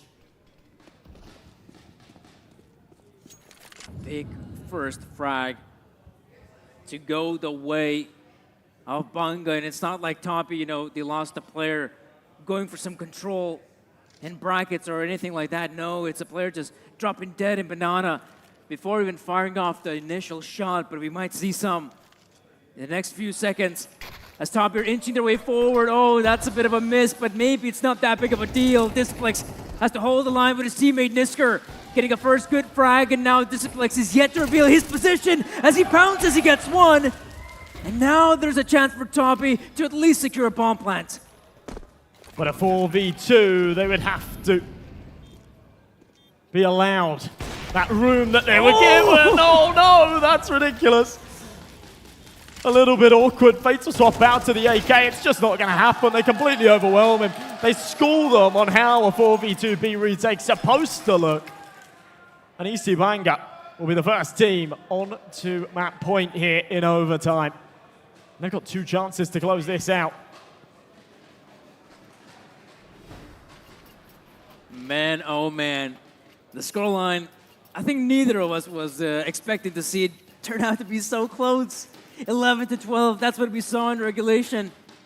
That should have been a victory that should have sealed the second map of the best of 3, but now, as we're going the distance, and Bunga has 15, Toppy, what more can they do? What kind of success can we expect here from the T side? And look at Kenzie being all aggressive in the apartments, looking for those early engagements, but Toppy, at least they're being respected. They're being granted banana control, but what can they do with it? Again, at the expense of the damage taken by the nades. No time wasted here, though. Playing right through. Molly goes down. I think it's smoked off, so not too much damage taken in the process. In fact, it's not. They're just tucked in the corner. HY will survive. A 5v5 retake, not something you see every day. This could get messy. And not a single CT who might be in a position to come in with a big flank as well, so maybe it's going to come down to this push through CT spawn, and yeah, like you said, 5v5 retake. Something you don't get to see every day, and right now, Toppy, he managed to find the first one. A lot more players will try to just push through the smoke, but it's so difficult. And Bunga, they will commit. Don't really have a lot of opportunities trying to go for the insta-defuse, but Toppy, they're well entrenched. They have this bomb set. It's under their domain, and Toppy, at least they secure 14. They give themselves another lifeline to keep on playing in OT. Happy to go down with the ship. Plenty of money to work with, but now a lot that hangs in the balance. Only one chance for Banga. A little too easy to give up that B site, and for Toby, they didn't actually deploy a lot of util in the early round either. So it became so difficult to breach it again because you had considering they had the banana control, you had 2 points of contact, right? And if you've got 5 smoke grenades still, you can just continue to smoke them off and basically just burn the entire clock. And that's exactly what they do there. Double AWP setup here, though, for Banga is a bold move, especially for a map like Inferno. But I'm interested to see what the game plan is. Nades again. Andu has consistently been the recipient of them here on the T side. And straight away, without even seeing anybody, down to 35 HP. Banga once again putting a bit more emphasis on a single bomb site. Could this really come back to bite them? Maybe it will. As we get to see Toppy, they're trying to move in. A good one from Chippen. He still has vision on the bomb site, but that bomb plant is coming through. Surprised to know that, yeah, there was still, I believe, Disciplex just holding his position, anchoring the B bomb site, but now a retake on A. It's sweaty. And CGK trying to look for the opportunity with the op spots out one player, but he needs to find more. Having these 2 AWPs here on the retake's just such a disaster, though. It's a bit of a problem. It's around they have to go for it. It's the final hit of this first half of OT. They've got the man advantage, but they need to swap out to these rifles. Now they will, but only 10 seconds left. And as this clock continues to burn, the T's continue to hit heads, but a huge whiff. How has Fates not found that kill? And Niska's going to take both, but I don't think he's got time. It's going to come down to the wire, and he hasn't got it. Toby will take it to double OT. I thought EC Banger had done it. Oh man, the bomb planted in a precarious position as well, which is not enough time to secure that defuse. And like you said as well, on the retake, we had sniper rifles for Bunga. And I think that was the main thing that really messed up matters for them, because if they do have rifles to work with, suddenly they have more speed. They can go for the retake a lot earlier. But because they have sniper rifles to work with, it's no wonder they're waiting for the oppers to get in position, look for frags, try to hold down those T's. And as we saw, Toby have what it takes to secure that victory, putting us now to a second set of overtime, 15-15. We're going those distances, and once again, it's so hard to say who's going to come out on top. It's such a shame there, the Banger committed to that double AWP setup. They spent so much time swapping out to those rifles. They had what it took. They won in terms of the kill count. Just wasted a little bit too much time finding those rifles. It cost them big time. Now they've got to do it again. Kenzie should have the timing here. He will. Clyro looking the wrong way. No chance of him finding that one. Kenzie tagged down low with the nades as well. This util damage has been fantastic. Andu kind of pulled it back a little bit this round. Didn't take a massive chunk from the HE, just a little one this time, but again, a good advantage, a good start for Bang. Oh, it's always so scary to spray through the smoke grenade. You have no idea how many players are there on the other end. And as we can see, it's a pretty safe round for Toby, even after losing the initial player. And as we might see, Disciplex, he might just walk into the Hornet's nest. Not expecting the amount of players to be there. I guess he is waiting for a flashbang or just trying to hold a bit of an off angle. There we go, the flash comes through. There's Disciplex with 2 big frags. And Fates, he's dumbfounded, but he still has just what it takes to press mouse 1. And HY and Fates, oh, it's all up to Fates now. Up to work with, but only 30 seconds to get anything done. We've seen our fair share of 2v4s, but not a 1v4. Fates might change that, but no. It's a big pick back from Kenzie. Banger. Again, the team staying ahead, right? They've just looked a little bit better here. As I said, consistently throughout this series, when the guns are out, the rounds go in their favor. It's when the economy's a little bit shabby that things go wrong. 16-15. As we saw in that previous round, a great opening frag. And right now it becomes such a difficult task to even fight for banana control if you're Toby. Bunga have so much utility to work with, not to mention an AWP to back up as well. How does he evade the bullets? Matrix style from Andu. And Nisker is kind of stuck in no man's land. Tries to fight the players, can't really have enough space to back away. Meanwhile, we have Clearo coming up with 1, but quickly it's a great response from Bunga. It's CGK, it's Nisker, and no banana presence for Toby. How Nisker gets away with the kill there, and he's still alive as well. He had plenty of opportunities to try and come back. He just continued to jiggle that corner. Exactly. We're seeing it from his POV, missing a lot of shots, but they have to have missed a lot on him as well for him to still be alive and kicking. It's that AWP again. Unable to connect, Fates. Going to change that big shot. And the man on the corner isn't quite close enough to peek off the contact, so there's no trade potential there. They're going to group together, head over towards B. It is just that AWP Shipan. Well timed smoke. On the readjustment as well. Gonna push through middle. Oh no, the players have been spotted, but it's a chance for HY and Fates to secure bombs at control, but they have no idea what the CTs are coming from. And CGK and Nisker, they're quick about it, but can't they see any of the players? This is where their own smoke might plague them. Pace is really important here. If you give Toby time to go and check CT and confirm that no one's coming, then they'll start to divert their attention elsewhere. Instead, they are just posted up, biding time. Smoke on the bomb, both players with a kit. Maybe you just drop a flash and get on this defuse. Go bodyguard mode. There's the first. And I think CGK, there's no real option here but to do so. But as he emerges through the other side, he is taken care of. So the Estonians with an important pick back, put it 16 apiece again. And that's always the risky thing, keeping just a lonesome player on the B-bomb side. Sure, it's great to see that Chippen still managed to get at least one frag, but the 2v2, it's so difficult when you have very little time to work with as a CT, and there are so many angles you have to check. And right now, Toby,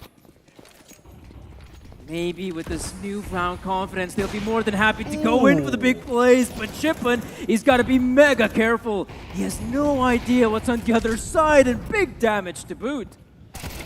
He's gone for quite a few of these really bold picks now. And sometimes he fires a shot, and I think, how the hell has that not hit? And that's another one of them right there. A bomb site will crumble off of the back of CGK, playing aggro, not hitting his shot either. This double AWP setup has not done them any favors in the 2 rounds they've gone for it. And it's time to pull the plug, surely. Andu, nice shot. A real big frag, and we know this round is over. He needs to save. They don't have money. I don't know why he's still sticking around. Well, maybe that's why. Not much to save as it is coming to an abrupt end here, Josh.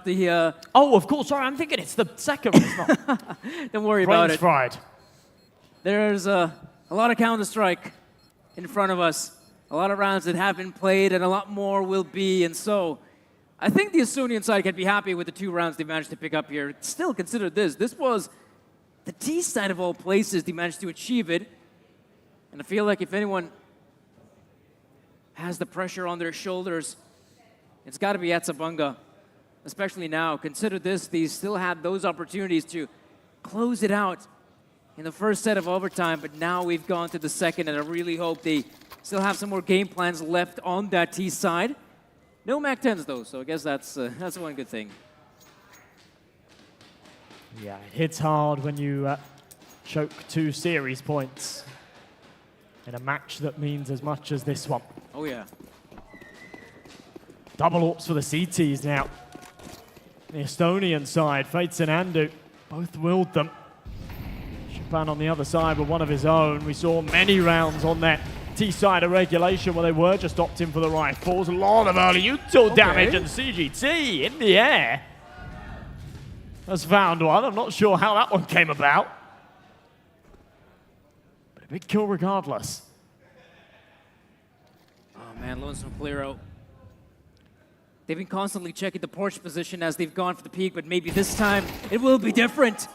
That's a big frag on the back of it, a second to follow suit. And we know the bomb site will now be firmly in the hands of Bunga. It's a 5v2 we're talking about, so there's no way to bounce back. Yeah, as tough as a call it is to have to save it, it is the right move for Toby. They know there is no chance of this retake. And if Bunga do pull this back the distance, they win this round, they win the one after, then money could be a bit of a problem here for the CT. So if they do want to get that AWP out again, remember they had 2 AWPs in this one. It is important to hold on to it here. Missed shot though, CGK punishes. You can't be missing shots like that, Andu. By flash, CGK says, okay. No, not today, my friends. Not allowed to save, no mercy. 17 apiece, we're tied up.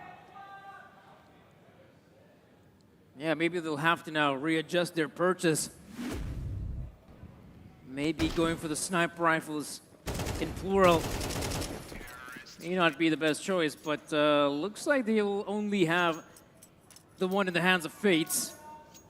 He has been doing a pretty good job at finding some of those opening frags, especially when he's being pushed, but I'd say he has been hit or miss. Sometimes he's been great, and other times not really being as impactful as you would expect. Deep incendiary. Banga. Looked hot as fire in that last round, and This time sort of slowing the tempo a little bit. They've still got the banana control. It's been given to them by Toby. They're just a little too scared to play it aggressively here. It's such a key round for both sides. Oh, there we go. Smoke's faded in the apartments. That will give chance for Banga to maybe challenge this one player. Apart from that, that little exchange we saw in middle, both teams being incredibly careful. They know how precarious this position is, as this might just land them a lifeline in overtime if they secure it, but fail here, and maybe you don't have what it takes to put us to a third set of overtime. They are running down this clock big time as well. That's a second smoke that's gone down there towards top banana. But it seems like that is the destination of choice. Niska's in the corner. And Fates will start to rotate over with that AWP as well. So 3 players in place. HS down in dark. Huge entry from Niska. And the trades come in as Fates plays through the smoke. But another at the hands of Displex. And with the HE blowing open that smoke grenade, no success off of it. Displex still smashing heads. And HY on the other side of the map, he was kept busy by the Lurk, but the Lurk has slipped the net. He became a flank on the B site. What does HY do here? I mean, I guess he saves. Ando hasn't really got money, so if he saves here, he drops the M4 over, but brutal, brutal stuff. And Banga once again with the chance here, series point for a spot in the grand finals. Oh man. I feel like as well the positioning was pretty good there for the CTs. 3 players at the ready. They should have been able to just dismantle that incoming push. And yet they struggle. And it's at Banga to get themselves 18. It's the flank that was the problem there. Big that problem. too. The timing on the rotation was brilliant in sort of principle, but the fact that Fades came over with that AWP just as we saw Displex emerge from the archway as well. Yeah, shot him in the back, kept them all busy, put their heads on a pivot, and then they weren't ready for the banana push. So 18-17, series point again here in the second overtime. This will be the third for EC Banga. It has to be one that they close, surely. AWPs on either side, not a double setup here. Fates is the only man to wield it. He's missed his first shot. Kenzie wants to just press all the way up, but opts against swinging around the corner. Oh, that's huge. Oh no! Andu! Not expected the pace in Fates. He gets up close, but puts himself in a good position to try and refrag if needed, but I'd say the T still have the edge in this one. A 4v4, that will help them in a post-plant situation, sure, and even when it comes to entering one of these bomb sites. And look at this, more re-aggression coming through, but it's Chipman to get his. Fates now, they should be so aware that he's the only player left standing, and I don't think he has vision on the bomb. So Banga, they gotta recover it first and foremost before committing anywhere else. Playing wildly aggressive here on Banana. So far, it's not punished them too dearly. Displex again with his lurk roll. HY a little too aware, so they'll have to get this done with a man disadvantage. Fates has been the recipient of a whole load of bullets this round, but still alive and kicking with 3 HP. And an AWP to defend this B site. Deployed the smoke. They're going to try and play through it. They know he's on an AWP. This is their best opportunity. If they can just close this gap, get up in his face. But it's another brilliant shot. He's biding time for the rotates. And there's surely no way. Kenzie, okay. Keeps this going for a second or two longer. Oh no, not gonna come through. At the end, it will be another set of overtime as Banga. It felt like they were close. They had what it takes to maybe secure the victory, but this time, like I said, Fates, he's been a bit hit or miss in this second map of the best of 3, and fair enough, this time he hit. And he hit some real big shots to put Toppy. Another set of overtime, and man, oh man, it's...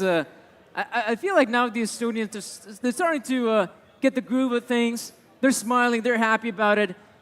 If anything, I feel like Banga's now getting a little bit more frustrated with each and passing round. So many situations that have just felt a little bit cruel, right? Faith should have been dead. They shot him so many times. Yeah. Connected at least 4 bullets with him, plus the U-tilt.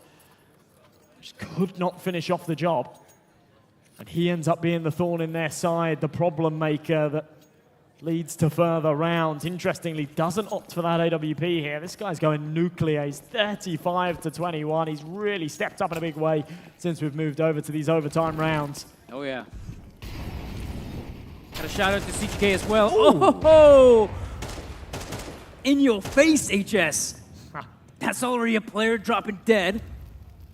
But I like the rearrangement. Toppy, instead of committing more bodies on the B bomb side, they'll be more than happy to try and contest anything in mid. And this might be a nasty surprise for Banga. Kickle on the corner. Oh, not quite enough for the contacts. There is a big old crunch. But that should be information gained that everybody's here towards brackets. They've taken contact with at least 3 of them. Of course, Hyde not expected to be peeking into bedroom. They should have free reign of the B bomb site here, but Disflex has had to go all the way back to the T ramp to grab this bomb. So instead of having all the leg room that I think they really should have had, they're actually going to be arriving just as Toby rotates. Spam damage to the minimum, really. But a safe plant regardless. Trying to break that smoke once again. Nisker, that's a big fight to take. It's chipping. Oh, no! Unorthodox from him. It's all up to Disflex, and he's trying to look away from the flashbangs. No, there has to be a player to make his way from Banana. Can he find the shot? No, he cannot. The crosshair was right on him, but he just didn't click. Such slim margins. Shipan absolutely should have hit that shot, and if he had have, then that's their round, right? They've got the man advantage, they've got the banana control, they've got a little bit of space to stretch their legs, but the second he misses it, problems start to amount. And Toby once again pull ahead, 19 to 18. They've been playing on the back foot up until this point, but perhaps they'll be the team to pull ahead here. As you say, the vibes have looked a little bit better. Fate's been hitting his shots. Some of the harder hitters have stepped up. They just seem to have a little bit more control of the map at the moment. Lots of utility given to HS as well. He can very happily just be the lonesome soldier on Banana as long as he has smokes and incendiary grenades to work with. And I think he'll be happy about that position of his, whereas his other teammates, I mean, look at the current setup as well. They once again have a heavy presence in mid. And Toby, some good positions, off angles, anti-flash. It is so difficult for Tees to get any sort of real estate in this position, I feel like. And to boost it up. It's a bit of an ollie boost. It's going to be a difficult one to clear. And okay, they just fly out and deal with him. But the trades are good. In fact, the trades are brilliant. And CGK can't do a whole lot more either, all by himself. Bit off a little more than he could chew. Niska now alone, lingering around. Up in this B bomb site, but without the C4 itself, there's not a lot that he can really do about this. He can find a couple of kills. Nice little stat pad. There's one of them. Now they know where he is, though. I'm sure they won't let him get away with a whole lot more. They'll turtle up, get some crossfires going. They know he's playing in for this to some degree. They've got enough money for him to justify it. Oh. Wonder if you can actually isolate these duels, but yeah, flashbang comes in. How did that not connect? I was so sure the CT should just win it outright, but either way, the round goes the way of Toby Koren. 2 rounds on the CT side, and that's already looking like a solid third set of overtime. Banga, luckily for them, money is not an issue. They can keep on playing, but I do feel like this is where Toby, like I mentioned earlier, getting into their groove. On the CT side, their players standing tall amidst the incoming Ts. And I will admit, it kind of feels like in this set of overtime, just Banga, they just got tired. They're running out of ideas. But maybe this might change in this upcoming round. It's a great chance. Maybe a huge one if they want to continue pushing forward. But again, it's Fates, and he's hitting shots. It has felt like they've been running out of steam, especially since that split second that was left on that bomb wasn't able to get the defuse. Look how far up this flex is. Wow, accompanied by the flash. He gets a lot of room, but right back through. HS punished. This is chaos again. The trades are decent. HY left all by himself. This should be a 19 for Banga, so maybe we speak too soon. Maybe they have still got a bit of fight left in them. the key round. The start of it, the catalyst was Andu trying to get aggressive. It didn't work. The 1v1, Shipan, back of the site. So many angles to clear, so many corners to check. And he's just been spotted. HY with the smoke in his hand, but enough cover as he crouches. But Shipan delivers again and again and again, be it with the AWP, be it with the rifle. This guy's on fire. It's a victory, but you can see the guys aren't too happy about it. They were so sure they had what it takes to just close it out in the first set of overtime, but now it's a grudge match. Mistakes being made by both parties, and the question is who can make the least amount of them and still come out on top. Getting the one round here in OT will at least, give a chance, I'd say, for Banga to maybe make things a bit more competitive. They have that lifeline. But man, oh man, it becomes so difficult, so hard to predict who can actually come out on top. Yeah, you're not wrong. Talking about fatigue as well, right? Running out of steam. If the Estonians are actually able to take this map, we'll go to a third. And then fatigue really does become a factor. Then we're running deep into the night. 20-19. One round hangs in the balance, but Banga are now on their CT side, which has looked better so far throughout this map. There's no doubt about that. Double AWP setup for them, though. We've seen it come out twice. Neither time it worked, hopefully, for their sake. This one's different. The snap rifles on the CT side are in good hands. Chippen and CGK. Big numbers and big frags from both these players. Oh, that's the first one to drop dead. Andu thought he had the superior angle.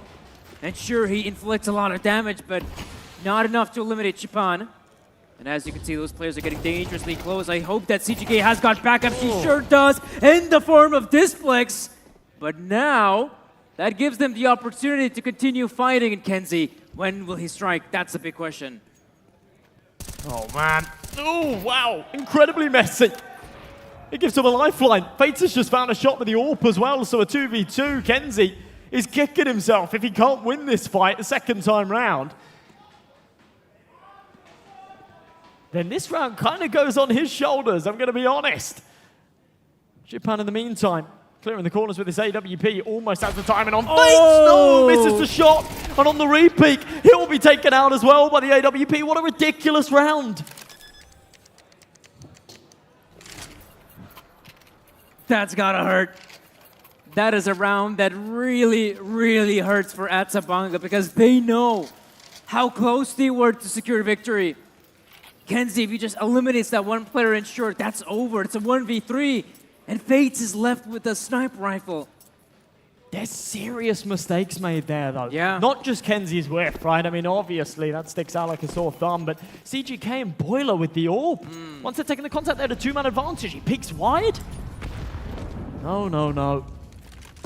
Bad time for shoes like that to slip through the cracks. Like I said as well, I mean, it comes down to how many mistakes are you willing to make and how many mistakes will you try to avoid. And as this is basically a grudge match between the two teams, it's really hard to say who can come out on top. We see a very peculiar setup there from HS as he pushes through the smoke. That gives a big chance for Niskar to secure that one, and it is just lonesome. Lyro here in mid. He's got the backup, though. Apparently he is not alone, but the positioning from Banga, like, it's good. They should be at least putting themselves in a winnable post plan if it comes down to it, because the positions are just that good.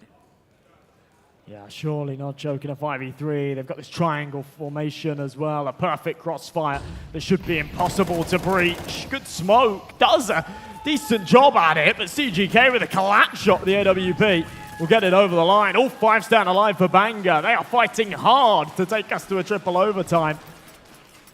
Where was that last round? That was so decisive. Super decisive as well. Atsabanga, 20 rounds for them. Still, we'll continue playing with the double AWP setup, which, as long as it doesn't come down to a post plant, that setup really works.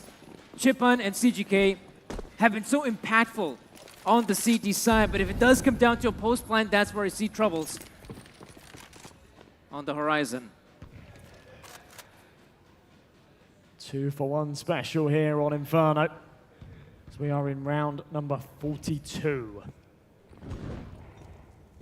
If Bungo are able to take it, then we go to further rounds to settle the score between these sides. Double AWPs again. CGK super aggressive in the apartment, but no one is there. Instead, Toby have routed all of their efforts and all of their manpower towards Banana, where they will go for the B-site crunch by the looks of things. How ready are Bungo going to be for this? Might just be a simple execute on the bomb side. Luckily, the mid players can be quick with the rotate, but I do feel like that is a bit problematic, that if they will not check in any more utility, he might just give teased and ends the entrance, but there is Nisker on the other side. He needs the back of his teammate. He already gets himself a second. Oh, a third for Nisker. He will single-handedly shut down the push. He's done enough, and now it's time for his teammates to step up. Just runs out of bullets there for the fourth. Not able to get it over the line, but leaves it nice and easy for his teammates on the retake. Incendiary over the top as an extra bit of pepper damage been done onto Andu. Carpet of fire at his feet, still surviving, but CGK, I thought he'd lined them both up there. Just a single, either way, they'll get this done. We're going to triple overtime, folks. There's no way Andu finds this. And well, just as he emerges through the smoke, he is frozen like a statue by the fact that we are going to our third overtime here in the first series of the day.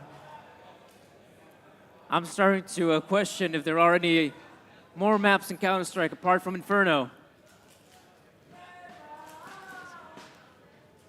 As I feel like it's just been Inferno Central. These, I don't know, hour 30? That's my guess. I think we've been seeing Inferno for almost the last hour and 30 minutes.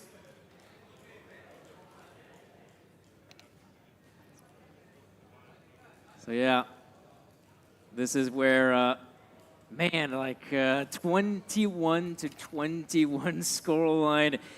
It just goes to show that, yeah, in terms of the aim department, these two teams are relatively even matched here on the LAN stage. And sure, we've seen some big plays coming through from guys like Fates, from HS, but what's on the other side? Well, it's been Chippen and CGK with big frags as well. Nisker as well having a phenomenal hold on the B bomb site, single-handedly getting those free frags. Almost a fourth as well. You know, the thing that sticks in my mind right now is, other than the very obvious round 24 where we saw the Estonians fumble that 4v2 retake, actually a lot of the times that they've been on map point, the rounds haven't been particularly close. They've actually been really decisive from Bangor. We saw that in the last couple there for them to actually claw it back and take us to OT4.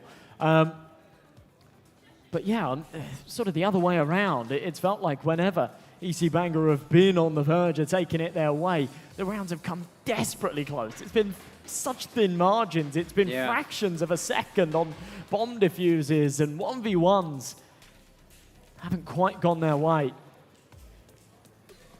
But I've just realized I'm saying OT3. We're in OT4. I'm losing track. It's OT4. And I'm sure the players, they're getting a wee bit tired. We'll have to wait and see.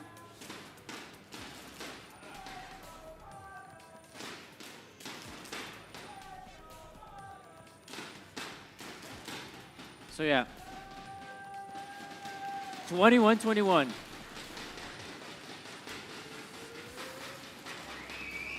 Let's see how this one pans out. It is double op setup as to be expected for the likes of Etzebunga. And as we can see, the T side is looking for some kind of success, I'd say. Once again, that brackets control is standard practice, but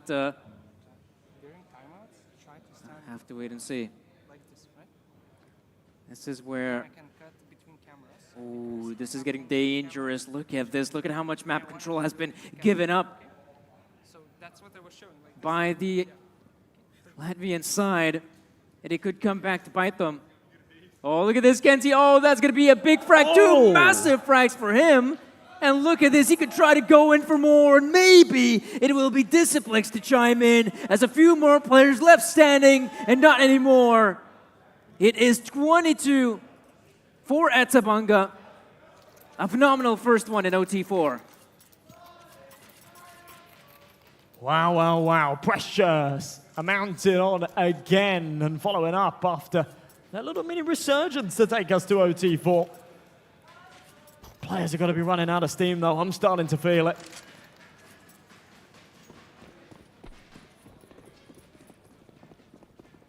Orbs out again, Jupan and CGK.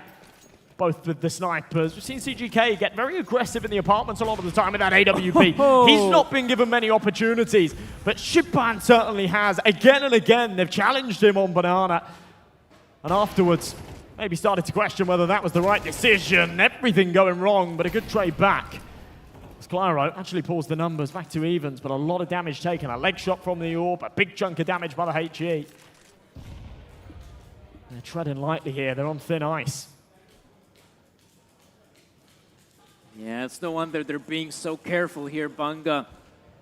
Especially now, oh, this might be big. Look at this, CGK, the readjustment. He's still playing behind the pillar as he gets himself a third frag. Can he go in for more? No. He's shut down, but he's done just enough to keep his team in a winnable post plant. A 1v2, and look at this. It's Chipento coming huge. It's once again the Oppers that put Atabanga in winning ways. Wow, wow, wow. Major impact from Japan again.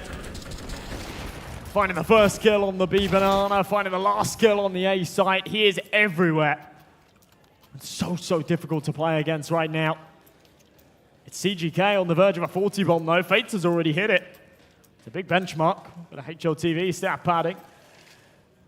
Love to see it. What you don't love to see is the #1 seed being knocked out in their first match of the tournament. And that is what we are leaning towards right now. If Isibanga can take this next round, it'll be the first of the two teams to take 3 in a row. And misses by a whisker. Damage still inflicted, lots of it in Banana. And as we see, Toby no longer interested in that Banana presence, especially after you've lost a decent amount of HP.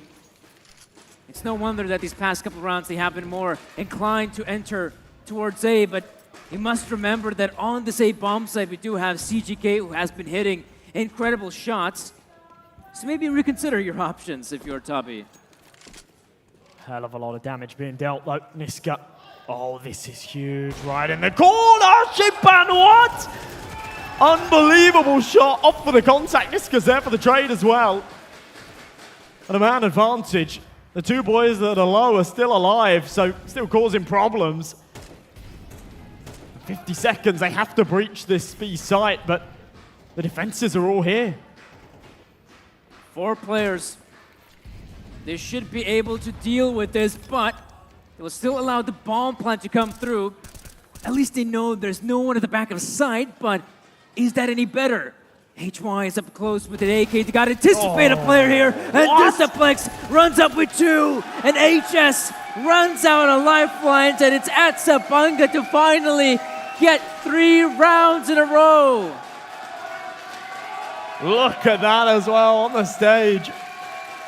They are getting hyped and I don't blame them. This has got to be it. Where's the white flag? For the first time, we have seen one of these two teams take all 3 rounds in OT. Look at that shot. That is criminal. There we go. Josh, someone actually won 3 rounds in a row. Can you believe it? I'm shocked. Oh, look, it's us. Oh, that's us. Hello. Yeah, wild. And I think that's got to be the closer now, right? It's got to be the closer. Yeah, I feel like it as well. I mean, things have been going for a long time now. Disaplex giving some much needed word for his teammates, and I thought we might actually have ourselves a tactical pause, but it is one of a technical nature, but that's good because you get to see our lovely faces. Yeah, I mean, it would be a very good time for a tactical pause, right? I'm not sure what the rulings are on them talking to each other whilst they're in a technical pause. Or someone might need a potty break, let's be real. That's maybe, been a lengthy day of Counter-Strike already. Certainly has been, and you can't jump up mid-map, can you, and just Onto the loo. We've been here for a while. It's basically two maps in one. In fact, it almost basically is. But we are talking about gamers, so shit bucket would be my option. Or the piss bucket. You reckon they've got piss buckets up on stage? I feel like they should. They should. They should. I'll pass it on. 24-21 though. 3 chances to close this out now. Surely it won't be choked by Banga. Cause a crazy upset as the lowest seed in the tournament, making it to the finals. Wow. A lot of early nade damage. Look at that. How did that happen? Bombardment early on in Banana, and sure, Banga will be happy that they have that Banana presence, but at what cost? Kenzie trying to get up close to try and challenge a player. Whereas Banga, yeah, I wouldn't be too surprised if they really want to slow things down. Consider this, you still have Chipman on the sniper rifle. He can still find you an opening frag, and I feel like that's one player you have to rely on. But CGK also deserves a shout. It's got to be pointed out, while certain players are hitting the 40 bomb mark, Andu's having a bit of a stinker. 19 frags. It felt like he was just being schooled on Banana as well. Whichever side of the coin he was on. Regressing though, he will be challenged once again. Now it's time to shine because HS has been caught with a flash in his hand. And Andu, what's just happened? He took a fight, he accidentally scroll wheel jumps, but still gets out of there with one. He's not going to expect Niska in the corner, but still flicks. That is massive. Say his name, criticize him, he steps up. And that might just be what they need. Oh no, not like this, but maybe it's not the end. Chipman and CGK holding the line. The crossfire might be good enough. No, but it isn't.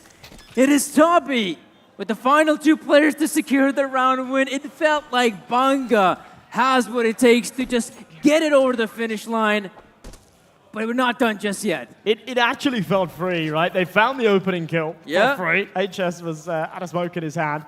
Then you had Niska all the way up in ruins. It was unlosable, that fight. Surely it was unlosable. Somehow Andu reacts, flicks quick enough, and keeps that dream alive, keeps that round alive. Otherwise, that would have been a 4v3 and B-bomb site gone. I wouldn't have expected it to happen. Fate's on this sniper again. Oh, this time you can see the players of Banana, they're ready though. But Fates is also at the ready. Does get the tag in, damage being inflicted. Not enough just yet. It's a great flick, but not lethal. That one is. It's an important shot. CGK gone. He's been the hardest hitter for this Banga side. Preemptive nade, expecting the smoke to come. He hears it, bouncing on the roof. Insta-peek into it. Thought that maybe players would be playing through, but that's valuable information in itself. The fact that no one's there indicates that perhaps it is just a bit of a fake setup. They will start to rotate another man over. High's found the lurker. And as soon as you kill Discflex, he's been such a disciplined lurker. He's always played that role. The second you kill Discflex in the apartments, you can start to rotate over the soldiers, right? Because you know that's where he is. That's what he does. Bit of a ballsy play coming out from Banga to push through a smoke like that. And well, at least one player drops dead, but these last 2 rounds of overtime, they've been just gone in the span of a few seconds, it feels like. Banga just not really giving up much of a fight, and they had free lifelines. Now there's one more. And I don't know, the future looks grim to me, Josh. Oh, man. All hangs in the balance now. They've wasted their first 2 wishes. They need to come in clutch with this third. Chupan's gone for the MAC-10. Now, he didn't have a lot of money, but there was more than enough money to drop him an AK. Instead, seems to opt for this SMG, but he's been having major impact with that sniper. And the fact that it's absent in this round could be a deciding factor. Nade's going back the other way, but no recipient there towards top Banana. Instead, it's just the T's tagged up by the util. Well, Banana control gained regardless. This is where I feel like maybe a guy like CGK might just try to look for a frag of his own to get that opportunity first and foremost. But man, oh man, this whole setup could really come down to just a few good frags. And right now, that opens up middle. Andu is running. He's making sure that he might just make it quickly towards the bomb set, and HS is still holding his position at B. He is not giving up that easily. Well, eventually they breach it. They're here onto the site, but it's a 4v2. Smoke fades, flash is good, but surely nothing more. Niska keeps it alive for a second, but that is all. High takes it back, and 3 on the bounce. The Estonians stay alive here. And we go to a 5th overtime in this second map. Wow, this has been grueling. This is where they really had a good chance to just close it out here. Remember, they managed to win 3 rounds in a row, and yet that wasn't enough, it feels like, which is, it's a real shame. It's a real shame. Maybe they were playing it a bit too fast and loose here. On the Bunga side, there is no doubt that it's nerves getting to them. Oh, right? yeah. When you've had this many opportunities, you've had this many map and series points. Like earlier on, a bit of a 50-50. Yeah, some of those rounds came super close. It wasn't necessarily nerves. It was just unlucky. But now, yeah, these whiff gunfights at important times. We are not split down the middle. Scoreline-wise, 24 apiece we are, but in terms of how many opportunities, how many map and series points Bangor have had and choked, there's an issue. It's causing them a whole world of hurt here. That was by far and away their best opportunity to get this over the line. CGK now. The previous round was also looking at frag from this position, but it is again Fates here in brackets, who's been so phenomenal at hitting these shots this time around. It feels like he's been just hitting every single one of them. And I guess it's no wonder that Bunga just not interested with that area of the map, and on the back of it, this 4-man setup, they know that the jig is up. If they still kill or find another T player in mid, it becomes so obvious where the play is happening, and Andu getting another one, it's huge. Trade back on the other side of the map keeps Bunga afloat in this round at least. But Fates has been such a thorn in their side. He's encroaching on 50 kills, which when you're in OT5, it's only sort of 1 KPR or so, which is still incredible, but not unheard of. But to keep up that kind of consistency throughout all 50 rounds is insane. He delivers again with that one. Andu right on the corner. Smoke goes a little deep. He can play in front of it, but they anticipate it. So bomb site obtained again, and they've been pretty decent in these scenarios. So maybe a world they get this over the line. A 3v2. Still a doable situation, it feels like, for either team to come out on top. Timing is a little bit awkward there for Disflex. Okay, we get to see Nisker picking up 1 frag, but those 2 players, they should be able to challenge him together, but they're doing it 1 by 1. In the end, though, it's Fates to secure the victory, but man, that was close. A close call indeed. That was played pretty horribly from the Estonians. They almost threw that away, especially with Fates actually swinging wide on the other side of the fountain. So it meant that he couldn't take that instant trade, but his teammate died. There was a second or so to reset. Not an easy spray transfer, not an easy one to reset your crosshair in that kind of scenario, but there was an opportunity. There was an opportunity there for sure. 25-24 though. They will pull ahead again, keep this streak going, but that round came a hell of a lot closer than these last couple.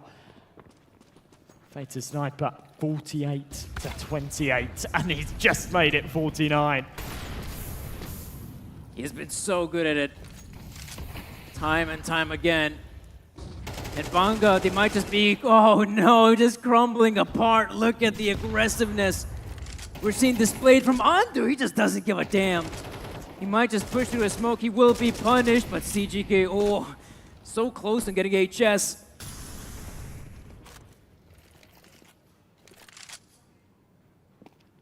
Now,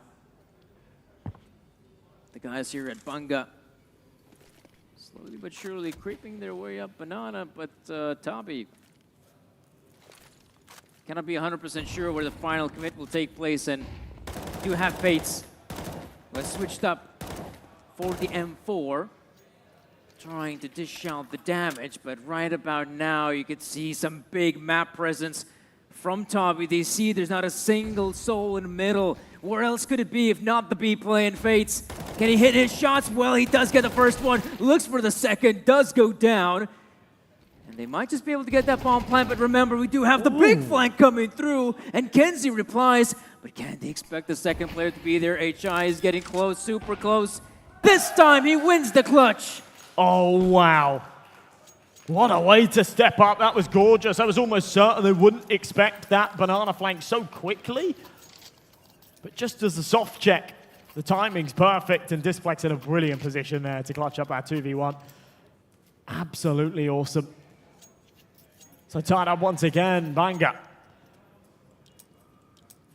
Won't allow Toby to give them a taste of their own medicine. It's not going to be 3 here, that's for sure. Still an opportunity for them to maybe make it 2. And I also felt like in the previous round, perhaps the Estonians were starting to get a little bit too giddy with the success they had. They thought, oh, we'll just keep on pushing like it's nothing. Like there's no tomorrow, but as we see, Banga not giving up that easily. HY is the apartments player who hasn't been challenged too many times, I'd say. In fact, we haven't seen that many gunfights in the apartments. Mostly it's been going down at B. But this is one of the few instances where Banga does take that mid control. But once again, the big problem is that they don't have any presence in Banana. Flash over the top, looking to try and play through here, but what? He just got it completely dry and somehow still got away with it. HS has fumbled completely. CGK, okay, traded back with a short prong. Now they know where Clyro resides, and they should be aware there's one in pit. They certainly do now. They've taken care of him. What? And Kenzie makes it another. This round has just been pure chaos, and it's not letting up at all. Andu up short this time. 2v2 Andu! Down to 1 HP, but he finds the spray transfer. That is criminal. A great flick of the wrist. Gives them 26. And yeah, maybe it is fair to say that Banga is starting to run out of ideas as well. Really difficult here as overtime has been. It feels like it's been lasting forever. It really does. That third map really looms here as well. I can't help but say, on like a mental side of things, if this goes to a third map, they're at a huge disadvantage. Yeah, they're at a huge disadvantage. The Estonians have finally woken up. This is Banga's best chance at getting this going their way. You see Fate's just cold as ice. Oh, yeah. I mean, what a recovery from him. After map 1, we're talking about the fact that he was a bit absent. He says, hold my beer, drops 50 kills. Well, you might see that double off setup coming out once again from Banga. And once again, it gives them the opportunity, the opener, that glimpse into a bright new future. And is it going to be just a full-on play on B? It might. Fates does reply with a frag on Nisker, and a lot of utility just expelled here on the bomb site. They are taking their sweet time, maybe a bit too slow, because the slower they walk out, the faster the rotates will come in. Still somewhat keeping Banga guessing, and they have made the right call to just keep 2 players on this A site. There's no major commitment. The bomb's not down. You have to stay on your toes, and that's exactly what they do here. But Toby don't seem to be able to make their minds up either. They have managed to pull a rotate over, though. And Shipan's in a position where I'm sort of fully confident in his ability to hit a shot here, but he surely can't find all 3. And if HS is taking first contact, then he finishes off a 7 HP man, and then you're playing a 2v3 post-plant, which is very doable for the T side. But there you go. As anticipated, Shipan will hit the first shot. It is onto the low HP HS. And he's done well. Drops a smoke. Just trying to buy time here. Not allow them to trade. The HG makes that a whole lot harder. But here you go. An opportunity. Interestingly enough, CGK comes into this one without even opting to go for the fuse skid, but luckily his other teammates do have to work with. And Fates' position could really be the thorn in their side. They got to dispatch of him first and foremost, and he already gets a 1 big frag, goes in for seconds, And it is now Lonesome CGK with the hop, and yeah, that crossfire works out beautifully as they focus so much on eliminate Lonesome Fates. They completely neglect the player on the bomb site. Man, oh man. Again, you can't fault Shipan there at all. He's done his job. He's played nice and passive. He finds the opening. He drops the smoke to try and stay alive. I think he was expecting a molly to come on that new box, but it didn't. Maybe didn't have to play wide into that smoke itself, but there's no right or wrong call there. 27 to 25, though. They absolutely need this next round, or they are seriously in trouble. Good nade damage as well. Thought they would have learned from their mistakes, but in this one, trying to hold the corner, maybe not expecting those HGs. They eat 2 of them. Yeah, that was just enough to force the players back, but CGK, oh no, he's blinded and he doesn't see a damn thing. Luckily, Kenzie is able to reply with 2 frags, so it's not over just yet, but he is the lonesome defender, and he will inflict damage. Chiplin with a good response and Fates as well, so it will come down to a post plant, a winnable one at that. Another 2v2. Incredible work being done there on the side from Kenzie, but he's saying, where's my long player? He's just fallen back from short. Completely not expecting someone to fly up. HY's on a brilliant angle. He should just be able to line him up, and he does. Like dominoes, they both fall. And 3 on the bounce. My, oh my, what a recovery. What a recovery indeed, and it has been a tremendous effort from both squads to find any success here on Inferno. It did feel like it just come down to which team can make the least amount of mistakes, that at the very end it felt like the Estonians still had what it takes to just finish off this second map, put us on a third, but man, this was such a close affair. And right now the big question is, how does Banga bounce back from, well, this ridiculous second map? I don't know, and it's going to be a tough one. As I say, this is not going to be easy. They had so many opportunities there on Inferno, and they're going to be coming away from this. Obviously, go outside, get a bit of fresh air. Oh, yeah. I don't know what you say here, though. I don't know what you say if you're Shipan, if you're just the team in general, to sort of get everybody hyped up for this third map, because they are still well and truly in this game. Indeed. But they have fumbled so many key and easy opportunities to get that going their way, and I think that that's going to be a real sore spot. Yeah, so of course, guys, we're going to be taking a bit of a break here. And of course, once we'll be back, we'll bring you that third and final map of the best of 3.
What a fantastic game that was. Congratulations to both teams. The result is 1-1. That means that the both teams will have to move on to the third map.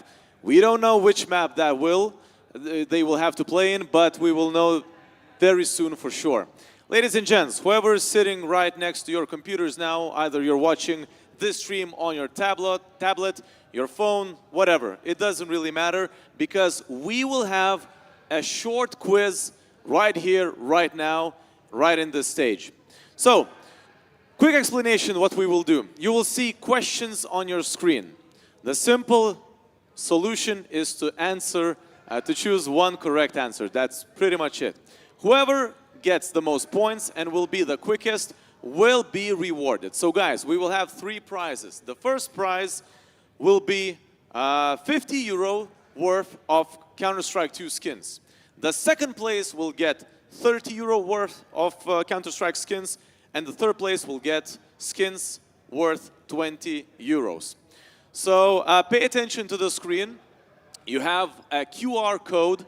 Also, you have a 6-digit number which you have to enter right in your browser. Make sure to join with your Twitch accounts. Join with your Twitch accounts, because then we will be able to connect we will be able to see who wins this competition. So we will have about 2 minutes, we will leave about 2 minutes for you guys to join. Anybody can play, but just once again, make sure to connect your name, your display name, to your Twitch account's name. All right, this is very important, because otherwise we will not know who won the competition. And ladies and gents, once more, I will have to repeat myself, but this is very important, because you also have one more opportunity to win extra skins from Counter-Strike 2. All you have to do is a very simple thing. You have to take a picture of yourself or take a video of yourself how you're watching this tournament. And that's pretty much it. You just post it on Facebook, on Instagram, but make sure to do one more extra thing. You have to write a hashtag OlyMoments. There's only one word, no spaces in between. The hashtag is visible on the screen right now. Hashtag OlyMoments. All right?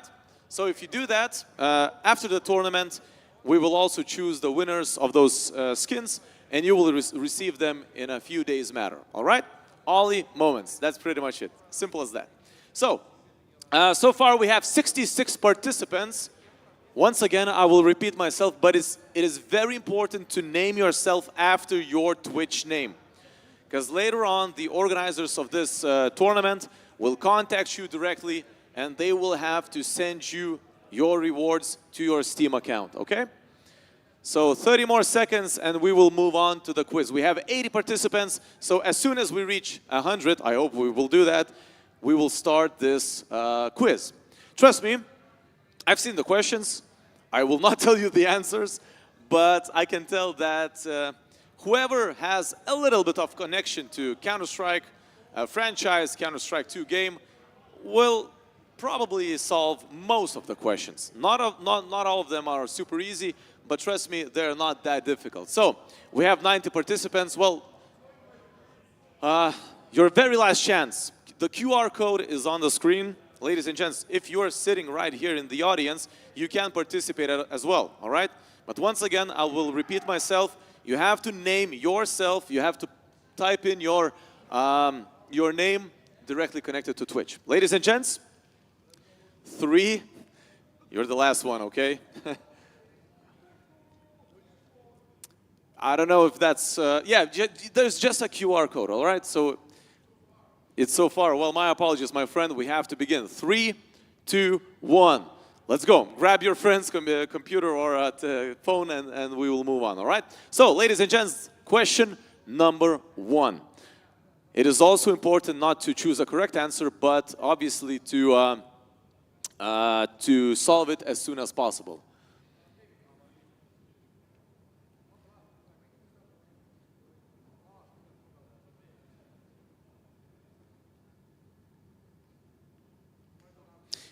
At the moment, we're seeing the leaderboard, where we can see the total of participants and we have a live leaderboard where we can see who chooses correct answers and who chooses wrong answers. So at the moment, if I pronounce it correctly, Kikult is the #1 player right now. The second one is Unsafe Name, and the third one is Choose Bill. They're very close to each other, but it's important not only to answer questions correctly, but also choose them as soon as possible. So, the first place is still the same, Choose Bill. He goes to the second one. #1 is Official Aprist. He has taken a lead. The second one now is, well, yeah, the places are switching so fast I cannot really track, but so far so good. Everybody's doing pretty much okay. The first place is still Official Aprist. Let's see how it goes.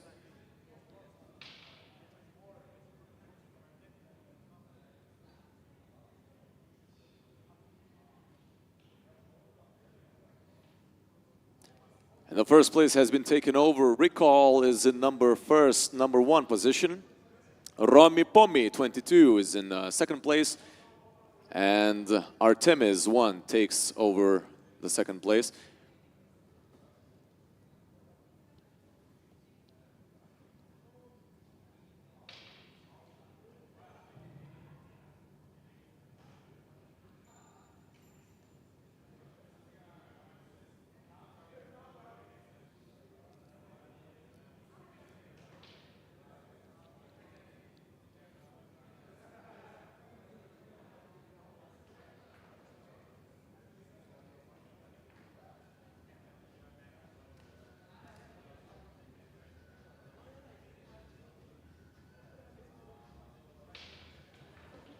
And ladies and gents, we have our winners. Once again, the first place wins €50, the second place 30, and the third €20 worth of Counter-Strike skins. So the third place goes to the player whose name is Root CS.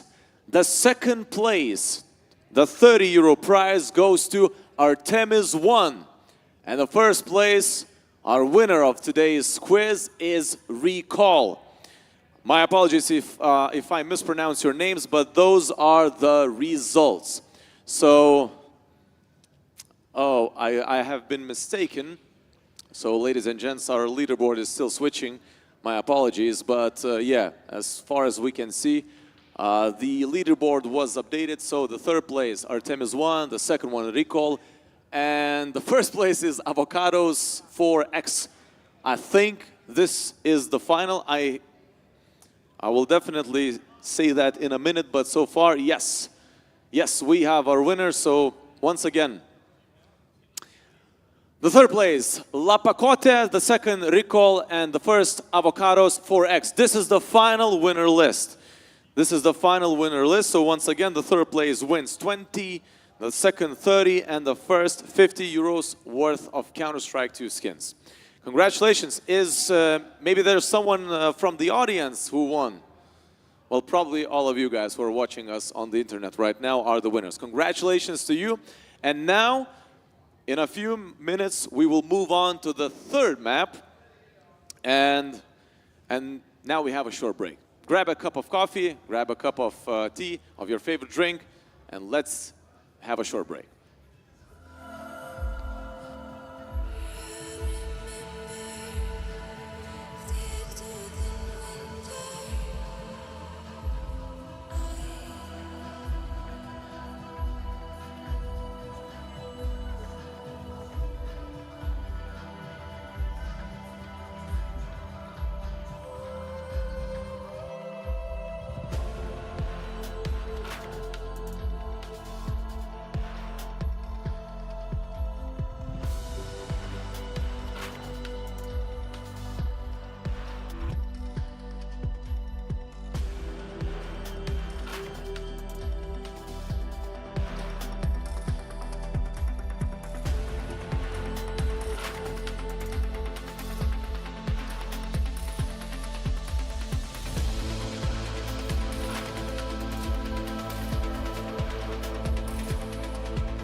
My name's Danny. I'm joined here by Josh. And well, it's good to see that we had a chance to refresh, right? Yeah. We've seen a lot of Inferno. I'm done with Inferno. Time to jump into Anubis. I am well and truly fed up with Inferno. I don't like Inferno on a good day, right? So seeing 50-odd rounds of it, I don't want to see it again today, okay? And that's a warning to the other teams here. No picking Inferno. Yeah, don't pick Inferno. Don't pick Inferno. And don't let it be a decider as well. Yeah, preferably not.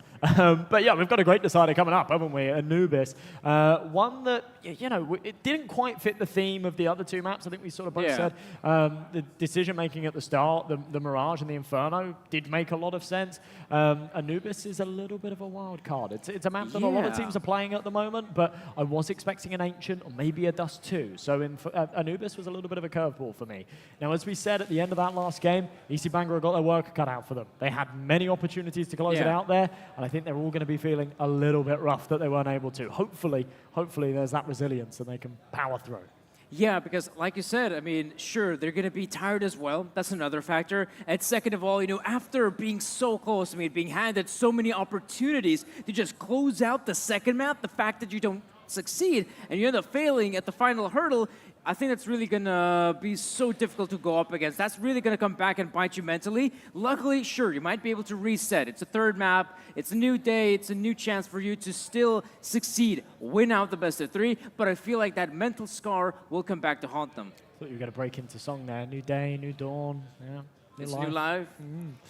But no, the big thing for me here with the Estonian boys is they found their groove. It took them a long time to find it. They definitely didn't have it on Inferno. They definitely didn't have it at the. They definitely didn't have it on Mirage. They definitely didn't have it at the start of Inferno. Then when they were just able to sort of scrape it over the line and get enough rounds to get them into overtime, obviously they could have had it in regulation. They should have had it in regulation. But you know there was plenty of should rounds, wasn't there? But when it got into OT, they found their groove. They found their groove big time. Fates was unbelievable. Everybody was stepping up and putting up good numbers, though. Andu, who really struggled in regulation, actually had his moments in, especially towards the tail end of OT as well. It was a massive double kill at the end from him that sort of got them a key round to get it over the line there in that final OT stint in OT5. So I think now everybody's fired up. It's taken them a long time to get warmed up. They did have the first game of the day. That's always a little bit of a hindrance, I guess. We didn't start too early, right? It's like a midday, 12 o'clock start, so you can't say, oh, we're up at 9 a.m., this is the early game or anything. But yeah, it's always rough being the first game up on the stage. And finally, I think they've sort of warmed to their shoes, and maybe we'll see something special from them out of Anubis. Yeah, and got adjusted to their setups as well. And jumping into that third and final map of the best of three, the one thing I still kind of hope for is, you know, Anubis still being more of a T-sided affair where the Ts, I feel like, can have a lot of control on that map. I would feel like perhaps the Estonian guys have something up their sleeve, because fact of the matter is, even on Inferno, they decide, you know what, we're not going to stick to the CT side, we're going to go for that T side from the get-go, which I thought was a really surprising move. But then again, you can look at it from the perspective that maybe it's the T side where they can expect their players to perform, to find that big form. But now, guys, enough chattering, it's time to jump into that third and final map. But before that, the knife round. A knife round with a bit of weight behind it as well, actually. Obviously, you always want to start off on your CT side on most maps. But here on Anubis, most T-sided map in the pool, you're in that knife round, they're probably going to go for that switch. And like I said, like for the Estonian side, I feel like that's probably for the better. Kicking things off on that T side does give them chance to, you know, allow some of their individuals to come up with big plays, though I do feel like it was the CT side where you had guys like Fates, HS, and Andu stepping up. Those names that you really want to see popping off, bringing in the big numbers, putting up their team in winnable situations. But yeah, I actually don't know who won the knife round. I think Bunga won the knife round. Bunga won the knife round. All right. So if they won the knife round, then I feel like they should be kicking things off on that T side. I think so too. Now, the T side was a little bit of a sore spot on Inferno, wasn't it? They were 4 up at the halfway point. It then went the other way around to take us to OT when they moved over to their T side. But I don't think you can draw too many parallels with these maps. Inferno, a very different blueprint to Anubis, and the T side, a very different beast. So kicking things off in our third and final map. I don't think either of us were expecting to get here, but here we are, and we're off for one underway in the pistol round. There we go. Pistol around it is. Atse Bunga. As to be expected, T-side it is. Oh, look at this. The CT's already going for the early fights in bridge. But the T's are just holding it back. Oh, but look what's happening on the B side of things. They have full control over at B. Bunga. All they got to do, get their troops there, secure the bomb plant, and Toby, they might just be able to catch a few players off guard who may not be aware of the quick fight, but it's CGK! And he's super aware, as he already gets 3. Oh, such an awkward corner to clear, and so wise from him, Clyro. Unfortunate that comes at a bit of an unwinnable time, because that was a beautiful 180 on the second headshot. Still hunting for more, then it gets scrappy, and the reinforcements come in. CGK picks up a 4K, and does so well there in those first 3 fights. Look at this again. I was so sure he's going to get overwhelmed. 3 players practically peeking on him, and yet not a single one of them able to eliminate him quickly enough. And Bunga, yeah, after the blunder that was that second map, they absolutely need that pistol round win.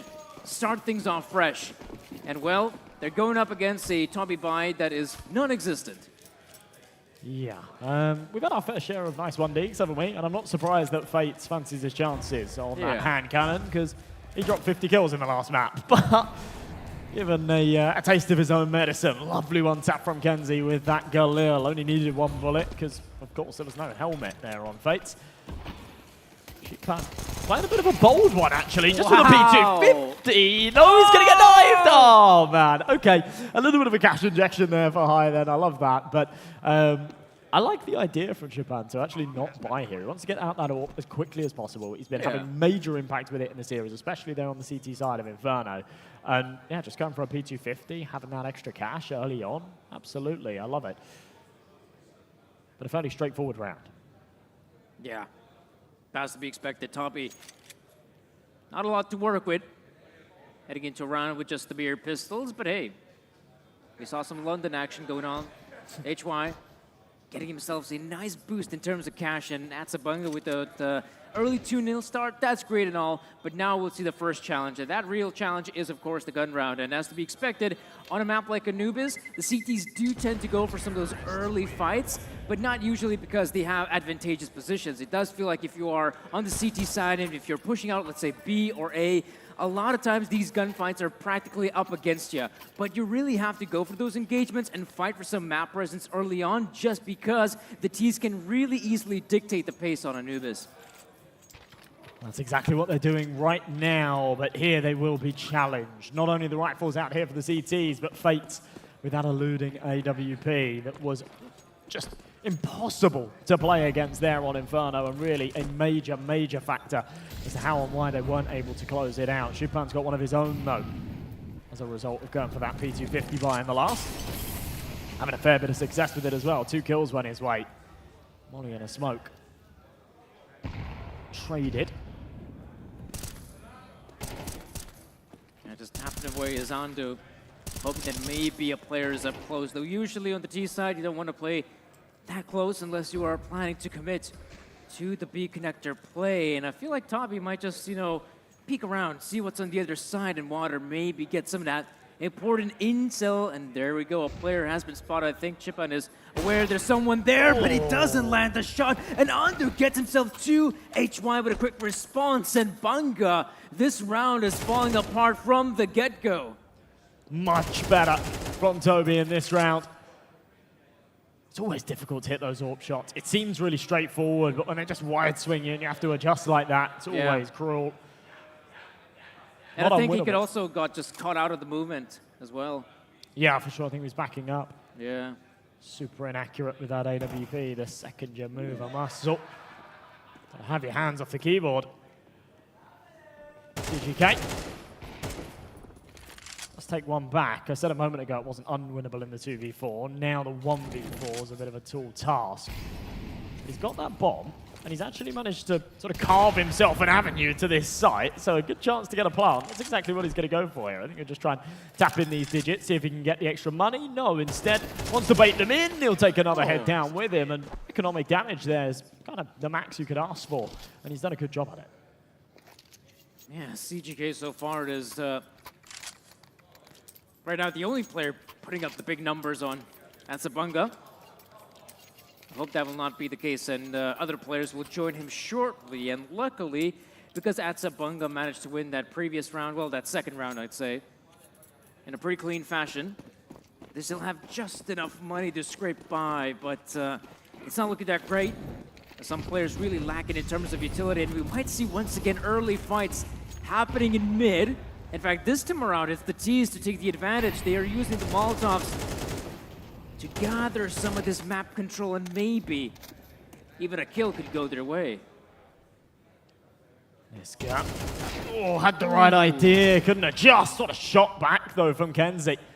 Keeps the numbers even, sees another barrel, is actually very aware that there is heavy presence in middle, but becomes aware a little too late as the bomb dropped. In a bit of trouble now. In fact, things just go from bad to worse, don't they? Displaced, gone. CGK on the lurk, no chance at all. And Toby Korad look just a lot better in these last couple of rounds. Since they've got these guns out, they're looking comfortable on Anubis. Yeah, so far so good. Even though Bunga were the ones looking for the early engagements, it was Toby to come out on top, and this time they might even extend the lead moving forward. Bunga, no money to work with. We'll have to go for the simplest of pistols, maybe. Yeah, maybe some upgraded, but apart from that, Toby want to start doing some fantastic work from the get-go. And I like the fact that, you know, some of those players are also going out there looking for the fights. And right now, there's no weak link that you could point at on the side of Toby. Sure, it's early days, the first half, but I feel like this roster is rejuvenated. After that whole mishmash we had on the second map, it's great to see that Toby still has a fighter's chance in this. It's a clean slate, isn't it? Yeah. I mean, it's one that they really had to scrub clean. It took 5 overtimes and blood, sweat, and tears, but we effectively play a best of one now. M4 takes the contact just up against the pistols. I don't think Bang are expecting much here, but they know there's no chance again coming out on top in that duel. So they're going to regroup with their teammates on B, see if they can make something work. Fates is off, has missed the shot. It's okay, he's got his teammate there to recover and keep him company. Has been a rare sight so far this series. That should have been a lot more convincing, I'd say, coming out from Andu, but Chipun, a good response at least, dishing out the damage, at least leaving some kind of dent on the CT economy. Oh, no. As he goes in for more, he should be stopped by now. HS chimes in as he goes for the wild spray. No! Not again, Danny, not again. We've already seen an eco round win out of Banger today. There's a second round of Inferno, and they deliver again here. It happens once, and you can somewhat brush it off. You can say, all right, that was unlucky. When it happens twice, you got to investigate what's going wrong here.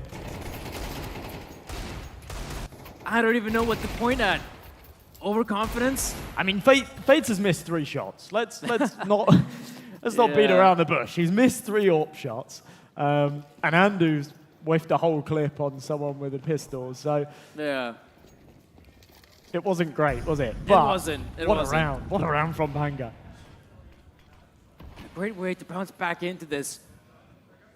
As you can see, Toby, not the same level of aggression as we saw in the previous round, but like I said, on the CT side, it does make a lot of sense to go for the early fights, despite the fact that they are pretty disadvantageous.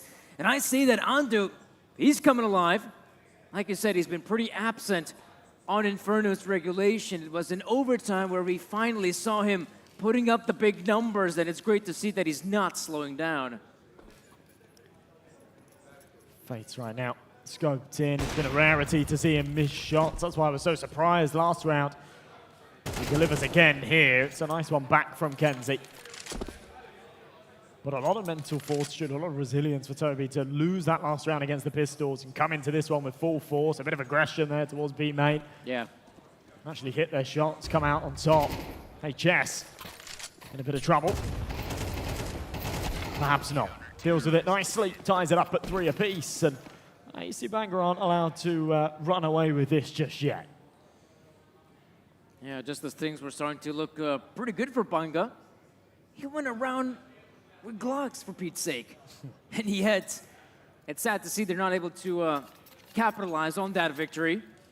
And so you can see economy is just all over the place for Banga. It's no wonder they consider, right, we'll go for the purchase here, scrape by whatever we've got left, and later on, if it does come down to the eco, fine. We'll just eco out, get ourselves a proper investment.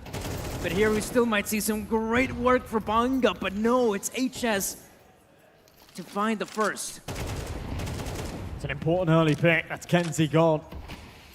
Had some big impact in these last couple of rounds, and it entertained the idea of blowing that smoke open. Opts against it. They're against the pistols. There's no need to give them the chances, but perhaps he should have, because the Tech-9s have flashed through the smoke. They've overwhelmed this B site. They've managed to tie up the numbers, but not for long, surely. Fates has hit a shot back. Clyro's arrived at the party fashionably late, but just in time to get it over the line.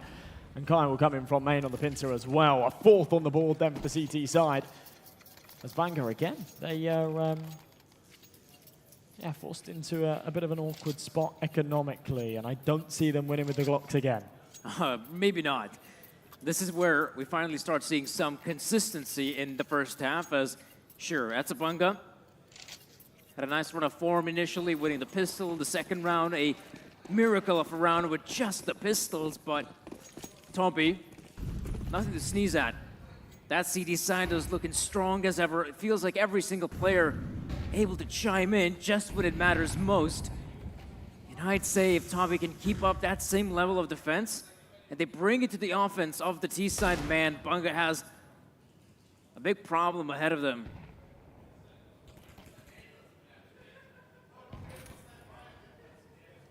Things nice and slow.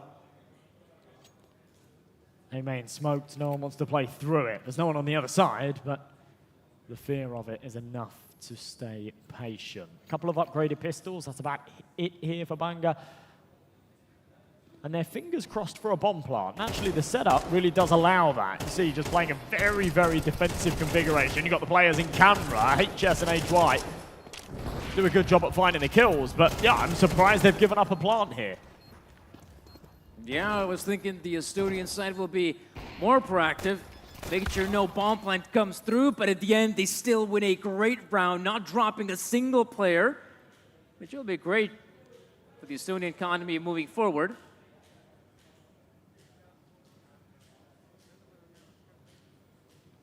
And now, 5-3. Banga, they finally have a purchase to work with, and I feel like one thing we haven't seen that much of Banga is actually trying to, keep up the pace here. You can still play fast and loose on Anubis. Perhaps have a few players on the flank, making sure no one pushes through B or even mid. But yeah, maybe changing up the pace would be a nice change up for Banga. This is becoming a little problematic. This is their T side. This is the favored side of Anubis. And if they cannot win this buy round, they will be at maximum 6, more likely 5 rounds at the halfway point. It's not really enough. So bombing it through this smoke on the A site. High, ready, and what a transfer. That is crisp. And that's the bomb dropped as well. Rubbing salt in the wound with a third onto Shipan. Eventually dealt with the pincer from Niska, but he's wondering where all of his buddies have gone. Needs to deliver. A little bit of a team dink. That's okay. CGK, 1v4. They're just going to swarm him from all angles. And another round that goes the way of Toby. They just look better here on this third map. This was my concern. This was my worry. I'm not surprised we see a timeout. It's actually not from the team I was expecting to see a timeout from as well. But yeah, I was thinking that Banga might be the one to take that tactical pause, but right now, things are definitely looking pretty rough for them. Like I said, I wanted to see a change-up coming out there from Banga, and they really do change up the pace. They see that aggression happening towards B, towards the B side of the map. And usually how it works on Anubis, it is a bit of a push and pull kind of map. So sure, if the CTs are throwing bodies at B, it becomes pretty obvious that the A side is probably ill-defended or has no defenders on it. So I like the change-up. Banga decided to play fast, but the problem is the player on the other end doing so much good work, and it feels like Banga, no success towards the A bomb site, no success towards B. Once again, down to the eco. But I feel like if they keep on playing fast and loose, maybe that will give them at least an entry on one of these bomb sites. Yeah, I mean, it always helps when your flash connects, right? But sometimes you both play through the smoke, you're expecting to go 1-for-1, and there's not a lot you can do to anticipate HY hitting a transfer like that.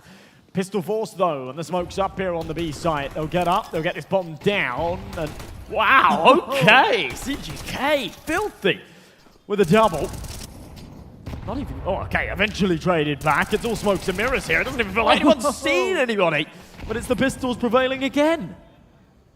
Surprised to know that Toby played that one super safe. Sure, they only had just the one player on the B bomb site, but this defense, it was basically non-existent, and now this round will come to an abrupt end as HS falls, and Bunga, there we go. That's exactly what I'm talking about. Change up the pace, play fast, and I feel like they just picked the right bomb site just at the right time where Toby only had that one defender. And, well, luckily for Toby, they at least have money to buy it back. That's not a big problem, but my big question is whether Bunga has what it takes to start building consecutive rounds, because so far, if you take a look at the scoreline, it's been pretty sparse. They need some pieces to start falling into place. CGK was fantastic last map, but he's stepping up again here, but a couple of boys going absent. Discplex, 1 and 8, struggling to have an impact hit. These next couple of rounds are absolutely key. Super aggressive from Fates. They'll crunch in, confirm no one's in water. They got heavy manpower in Rugs, but the nades are fantastic. Super aggression from Fates. I can't believe he's gone for that. No, back off, pretty untouched. I thought he was gonna back off, but no, he just pushes, and Bunga not expecting it. Meanwhile, on the back of that aggressive play, we do see one of the Bunga players finding a good opening in middle. Once again, it is your boy, CGK. He has been putting up those big numbers and some really impactful frags. Oh no, where's the awareness? They don't detect the guy. Luckily, Fates is aware of it. Puts it back in a winnable situation for Toby, but once again, I feel like Clero will have his work cut out for him. They to blow open the smoke. That's their cue to play right through it. Clero is on the site, and okay, goes 1-for-1. That's not too bad. That was like bare minimum. That's what he needed to do there, and he delivers. So smoke goes up. They'll play for the retake. They've got the man advantage to do so. They haven't got any kits, so actually a bit of a short fuse on this round. They do need to speed this up if that's what they're going for. And an important pick from Discplex makes this doable for Kenzie. 2v1, both coming in from the left. Here's him stomping, but needs the transfer. Can't connect it. And whilst he tries to do his best Clero impression, he's not able to do so. So another round leaning the way of the Estonians.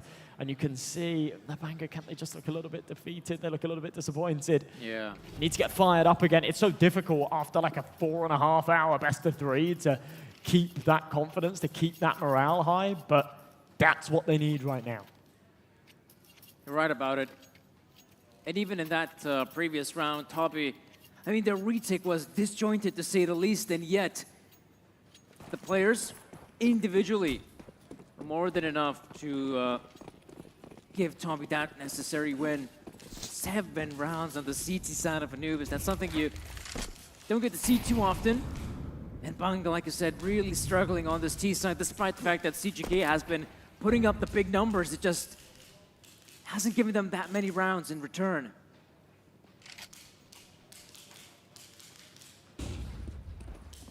Well, Bunga once again over towards this A-bomb site. It has somewhat been the Achilles heel of the CT side, but again, it's HY delivering with a double. I'm surprised that they're sort of backing away from this. I mean, they are still going for the retake, of course, but rerouting and giving time in turn for Bunga to actually isolate that duel, get themselves into good positions for the post-plant. Right now, Bunga might have what it takes, but Nisker's positioning. Oh, it's the off angle, and he actually gets 2. I thought he was done so, but no, he somehow comes up with huge 3 frags to at least give them the 5th. Heading over to that second half when I do feel like, you know, this first half was pretty weak coming out from Bunga. Sure, they win the pistol, some amazing eco rounds, and I think this was actually the first proper gun round they've won. So that really tells you of how relatively weak Bunga's first half here on T-side Anubis was. Certainly was, but they've managed to sort of scrape together a serviceable half. For the T-side, it's not great, it's not enough, but If they can top it up with a pistol, tie this up at 7 apiece, there is a world that they can swing this back their way. And that final round, that disadvantageous situation that they claw in their favor should be that little confidence booster. At least you'd expect it to be. But switching the sides, they need to pull something magical out of their defense. Shupan in with the 2 flashbangs and that kit. But everyone else just with the USPs. No jewelries, no upgraded pistols. They need to be crisp. They need to hit these shots. Yeah, and Toppy will definitely be happy with those 7 rounds on the T side. And, well, you win the pistol, and suddenly you're getting dangerously close. But CGK, once again, give this guy a pistol, and he might just win you the round. But Clero goes in for more, knows that at least Nisker has gone aggressive, but he has neglected the B-bomb. So that's a huge mistake, an opportunity, a big one for Toppy. Oh no, you're absolutely right, the bomb. Oh, it's a huge mistake. I don't think they were expecting to be given that much space there on the B-bomb site, so sort of left that bomb a little further back. Now they're in trouble, defended by both CTs, and good timing to fall back. Still a minute 10 on this clock, so plenty of time to maneuver. The Glock's trying to get up close and personal, but walking into the crossfire. Shipan's just taken attack from behind as well, so has information on at least one of the 2 remaining members. And now they've got info on both as they're spotted. CGK with a massive headshot. He's coming in super clutch in this round. And it'll be Shipan to finish it off. Bangut looked dead to rights. That looked like a lost cause in the pistol. They somehow recover the sinking ship. And they now are 3 for 3 on pistol rounds. Man, oh man. Like I said, CGK, he's so good with the pistols and basically saves his team again. In a world where somehow Toppy, they have the bomb, they push into the bomb site. I mean, we're talking about an 8th victory for Toppy, but not this time. I do feel like this second half is going to be close once again. Maybe not as close as when we saw in Inferno, but definitely expect a competitive game here, guys. The scoreline is going to get tight pretty quick. As Atsabunga, you have a really good purchase heading into a round like this. They got the FAMASas, the MP9s to work with, and Toppy, no purchase in this one, just the beer pistols to try and get this round over and done with. And then we'll see the real guns, the AK-47s pop out, but I guess they're just hoping, lingering about the map, to try and catch some of the Atsabunga players who might be interested to go aggressive, and I feel like this is kind of an old school existence level pause. I guess the Toppy boys are maybe having a discussion in T-Spawn of how do you want to approach this upcoming round, or maybe they're just joking about. They've got loads of pauses left, but yeah, considering it's an eco round, sure. They've done well not to be completely farmed by that MP9 as well. 1-for-1s, absolutely cool.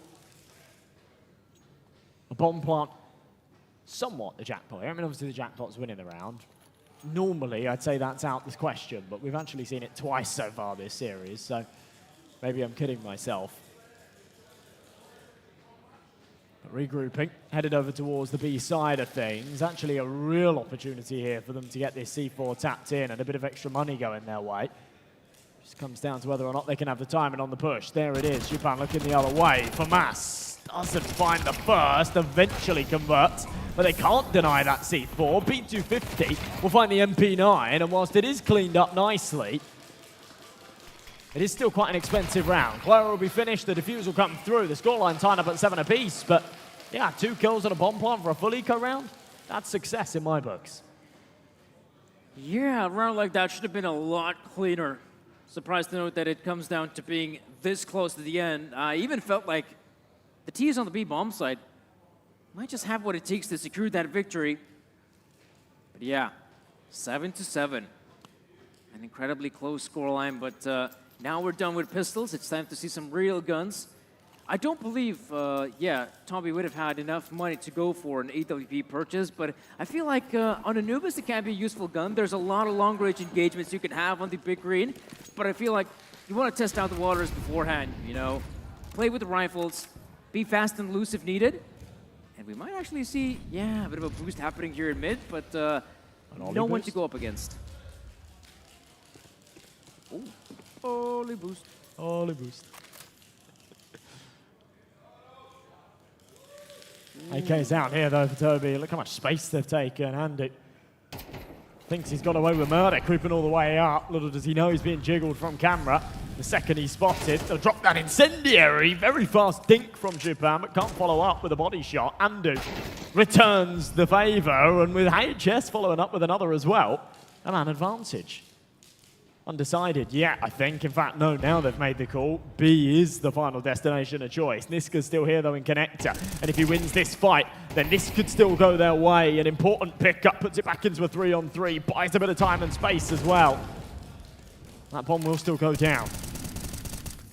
Ooh, the bomb is planted in a very precarious position, but it is the T side that has control over CT, and Fates is expecting someone to be amidst that smoke.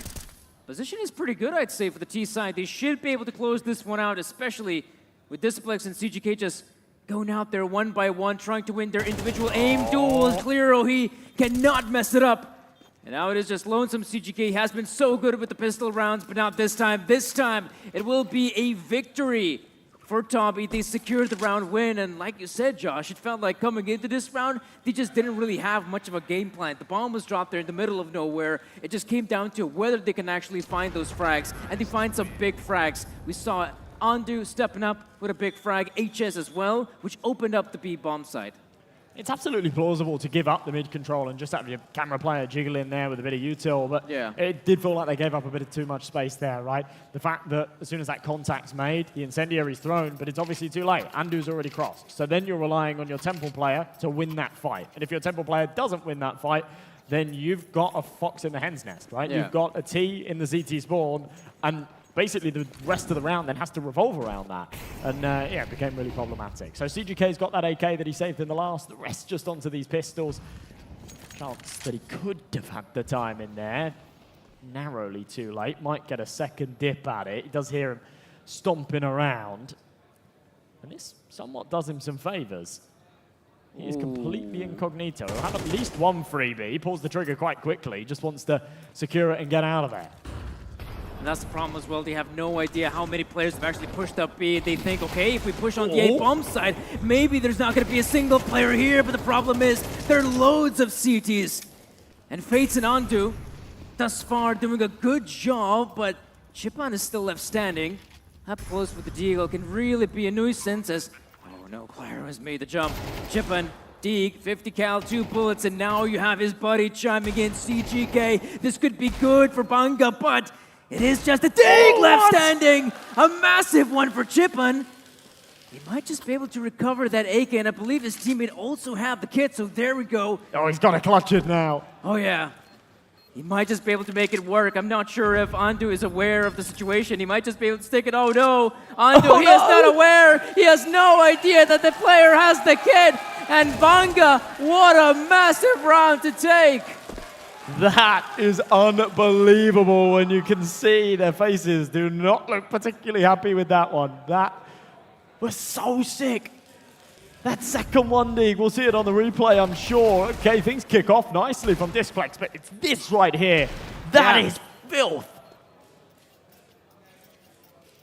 Wow, wow, wow. Tied up an 8 apiece again then. But it is a little bit worrying that it's Banga. Consistently, they're winning these sort of pistol force by rounds and stuff. And that's great. That does you a lot of favors. That might get it over the line for you. But it doesn't scream consistency. No.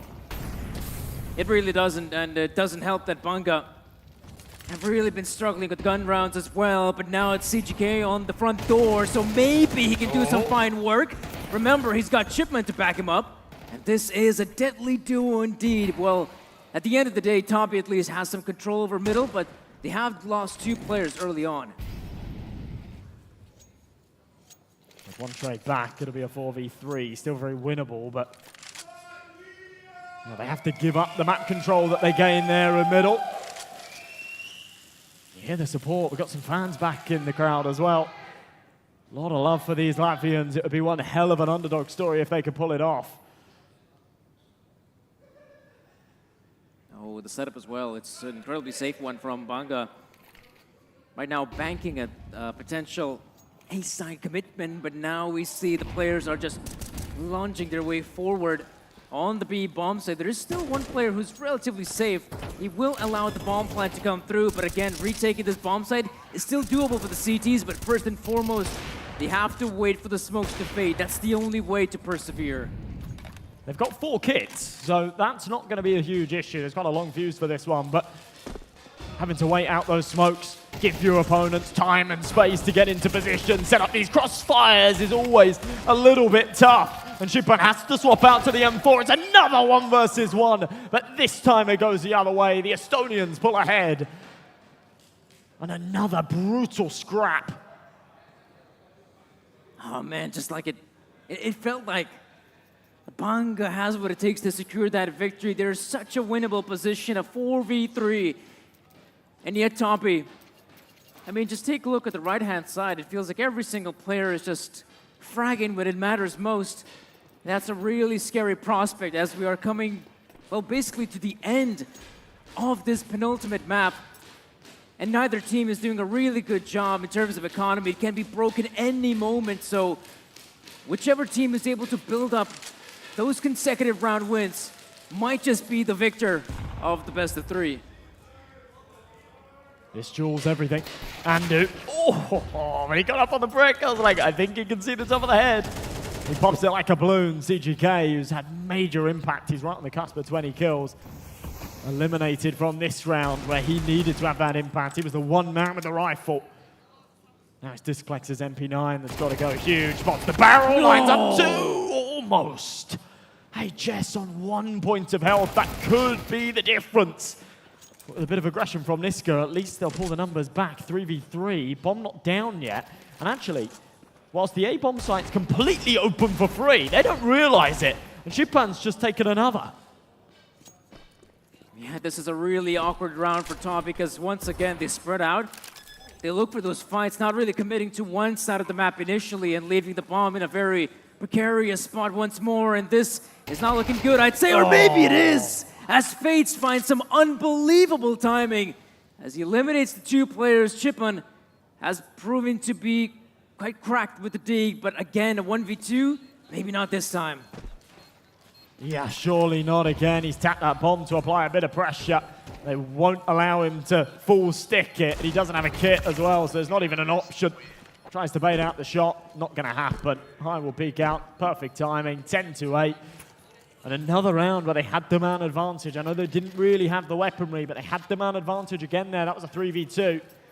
Face just catches them looking the wrong way. First player is checking down towards water. The second, he's got his crosshair on the right angle, but his teammate's in the way. A rough round to lose. That breaks the money as well. They're going to have to eat an eco. Allow Toby onto 11 rounds. Yeah.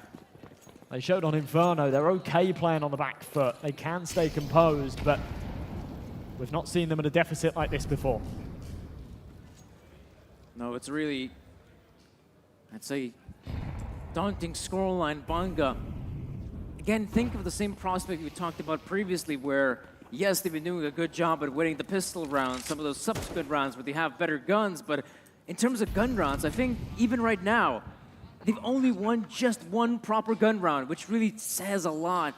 And Banga, this time around, they decide to have a bit of a stack towards middle, which of course is great if you want to make a swift rotate towards A or B, but the problem is neglecting the B bomb site completely gives Toby an easy bomb plant, and I'd say an easy victory, though I am really surprised that not every player is here. Looks like there's a lot of fate in HS, in Cleo, and Chipan, last man standing, should be put out of his misery just like that, 11-8. Everybody loves a good underdog story, but they have to step it up again now. Otherwise, this will be over. It's been a battle of fortitude, of mental fortitude, of resilience from both sides. And as we said before, that experience might just be what's getting the Toby boys ahead. We've been in positions like this plenty of times. We're going on the 5-hour mark for this best of 3.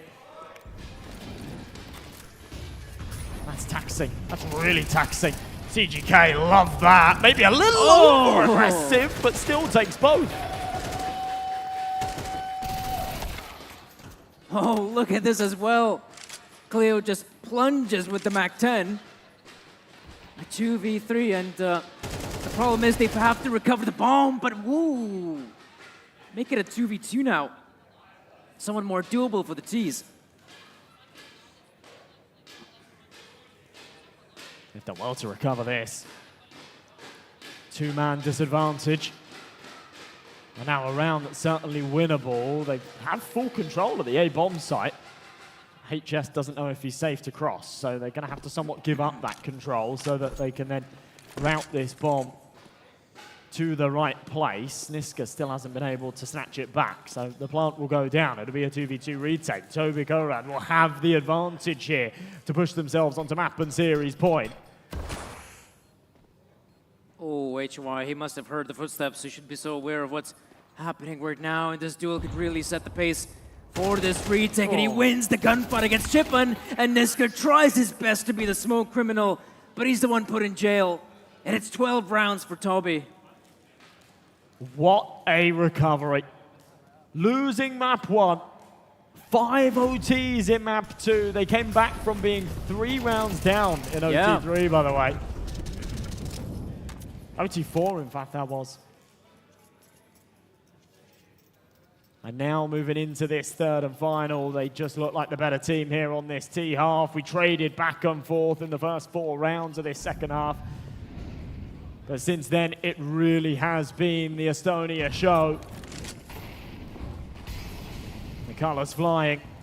4 MP9s and an M4 to try and keep EC Banger's head above water. If they cannot convert, then their tournament life here is over. Niska, he's the first one to fall. A big frag as well, and Andu, he's not slowing down. 5th gear it is, and CGK, there we go. That's a good pickup from him, but remember, Toby, they have control of the bomb site, but one problem that can, once again, come back to bite them is that no one has the bomb just yet. Everyone just rushes to the bomb site, but you have to recover the bomb, and luckily for them, sure, they'll waste extra seconds, but at least they recovered the bomb safely. That could be a grave mistake, you know, because they don't have any more smokes. And by the time the bomb gets to the site, those smokes have faded, and there's an avenue in for the CT. So close for Dispex, but yet so far. And he calls upon CGK again. It's felt like there's been so much weight on his shoulders in this series, but he can't deliver more than just the one here. And it falls onto Shipan. 2v1, Clyro's low, but he's only got an MP9, and at range, it just can't cut it. Clyro's going to finish it off. And the Estonians, it's hard fought. It's a little bit tougher than I think they were expecting it to be. But they are your victors, your first team in the finals, the anticipated result, but not the one that I think we were expecting after map 1 and for most of map 2, frankly. I mean, you're right about it. This is, in theory, the sort of victory we were hoping to see, but in practice, this was a really long affair. And either team, it felt like, had what it takes to secure the victory. In the end, we do see the Estonians securing the win. Rightfully so. They definitely showed up to be the better team on that third and final map, but also you could also just chalk it up to Inferno being such a close affair, so tiresome as well. And it's great to see that the Estonians have what it takes to close it out, but man, Atsabanga gave us a really good showing tonight. Yeah, it has to be said, right? Even though it's incredibly disappointing, and I think they're going to be really disappointed that they weren't able to get that one over the line. Yeah. They fought so hard today. They exceeded everyone's expectations, and I think they were fantastic. I really hope to see them again. And well, guys, we still have a chance to talk with some of the players downstairs, so of course, we're throwing it to the host, Rokas.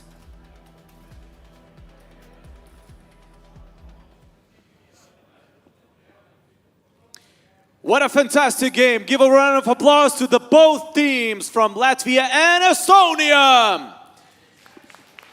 So, congratulations to you guys, Clyro. Welcome to the finals. Pleasure meeting you as well. What can you say? What about what can you say about the game that you had on Inferno? And maybe you have some comments on this game, Anubis. I don't know. We just played 2 maps in fucking. We played like 60 rounds in fucking 1 map. That's fucking insane. Anyways, played really well. We couldn't get our things going at the beginning, but then we like focused and managed to close it out. So I'm happy.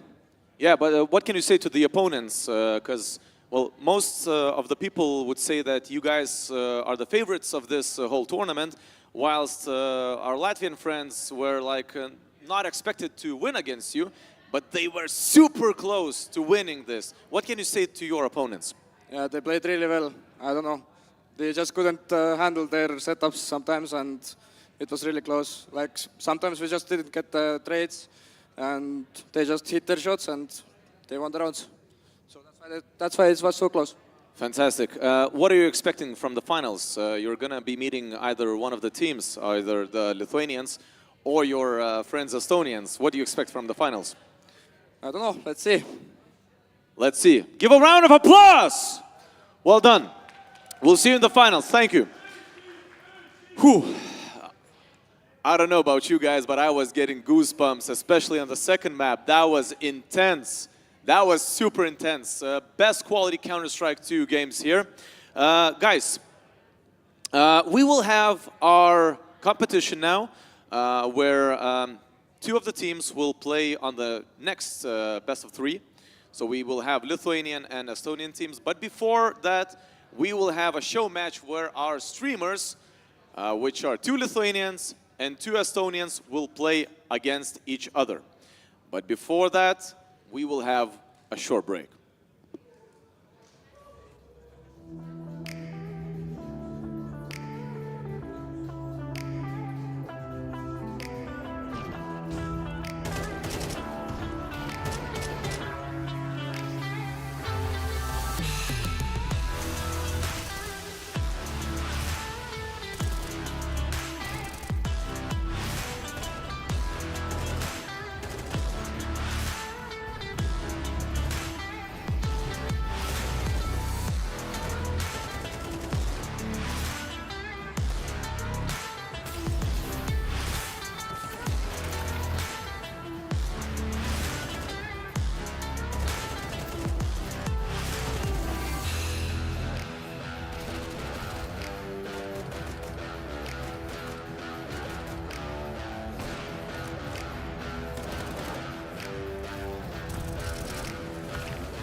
OlyBet Sports Bar Baltics Counter-Strike 2 tournament! Welcome back to everybody who's watching us on the internet or whoever is staying here in Kablys in Vilnius, capital of Lithuania. Right now, we will have a show match between Lithuania and Estonia. We will have two people, two professionals from Lithuania and obviously two professionals from Estonia. But before that, I want to remind you that we have a competition where you guys can participate and win valuable prizes. Those prizes are Counter-Strike 2 skins. What you have to do is very simple. Just capture a moment, an Ollie moment, where you're just showing how you're watching this tournament at your homes, in your car, wherever you are. Just take a picture, a selfie, picture somebody else, hashtag Ollie moments, and upload it to your social media, Facebook or Instagram. That's it. The winners will be announced very soon. And right now, behind me are those 4 mega professionals. Are you saying you're not professionals? This guy is mega professional, I'm telling you that. So guys, can we give a round of applause to Lithuanians? They're super shy today. Who thinks that Lithuanians are going to win? A few people. All right. Who thinks that the Estonian duo will win? Well, the audience is like in the middle. So guys, let me introduce you. Our two super charming people, two influencers who came a long way from a brother country, Estonia. Ladies and gents, I would like to present you Hexism and Carms! Those are two people sitting right here and ready to prove that they're worthy of the title, the best. Not yet. Let me also introduce two of our Lithuanian fellows. Ladies and gents, Kablys+ and svarbiausia daryti!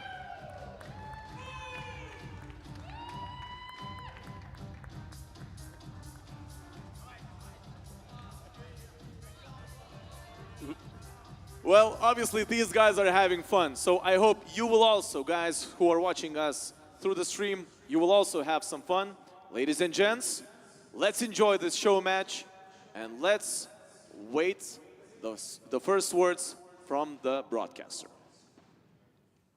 Hi guys and welcome back to the OlyBet Sports Bar Counter-Strike 2 tournament. My name is Lisvunas and here we're going to watch a wonderful spectacle, another show match, a CS 2v2 matchup between some Lithuanian influencers against some Estonian influencers. We know the likes of svarbiausia daryti, one of the most famous oppers in Lithuania, at least he proclaims himself to be that. We'll see how he'll show up in this server tonight.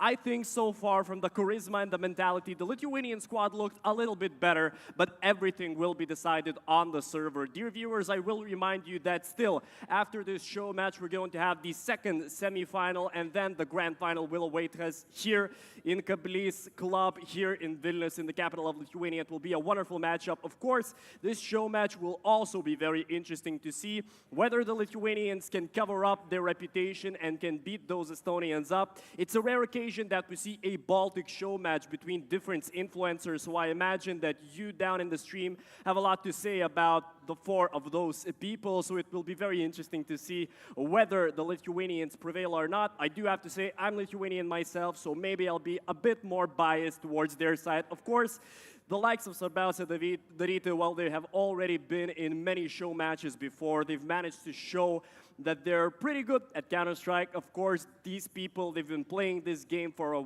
very long time right now, so it will be very interesting to see how they show up in the server. But dear viewers, again, I will remind you that this will be a show match on one map. It will be a wingman map, so it will be very interesting to see whether they can pull up their performances or not. I will remind you, dear viewers, again, if you've just tuned into the stream and you're thinking, what's happening? There should be a Counter-Strike 5v5 tournament going on. It is happening. The first semifinal just finished, and it is the Estonian side who managed to beat the likes of Etsabanga. But the second semifinal will await us not that long ago. It will be Ishprots against Granny's Knockers on the second semifinal. But this will be the show match to basically help us understand which side will be better, which two people will show off better. It does seem that the map that we are going to be playing on will be Vertigo. It's quite controversial, right? Vertigo is maybe not one of the best maps or not one of the most liked maps out there, but maybe in this 2v2 format we'll have some fun on it, right? There are a lot of maps on Wingman you can play. Vertigo is one of them. I do believe that yesterday throughout the interviews when we talked with the pro players of this tournament, most of them said that Vertigo should be removed out of the map pool. I don't know about you guys. You can write it down in the stream chat whether you think Vertigo should be removed from the map pool or not. There have been hints of Train that it might be added to the map pool. Maybe it will be changed by Vertigo, but as you probably know, Wingman, it doesn't really care what map it is because basically it is a show of individual talent. And here we go, dear viewers. The show match began.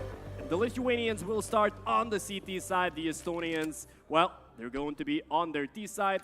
So we'll see whether Svarbiausia Daryti can still remain the champion of Lithuanian show matches. Again, as I've reminded you previously, it is a rare occasion that we see professional show matches between different Baltic countries.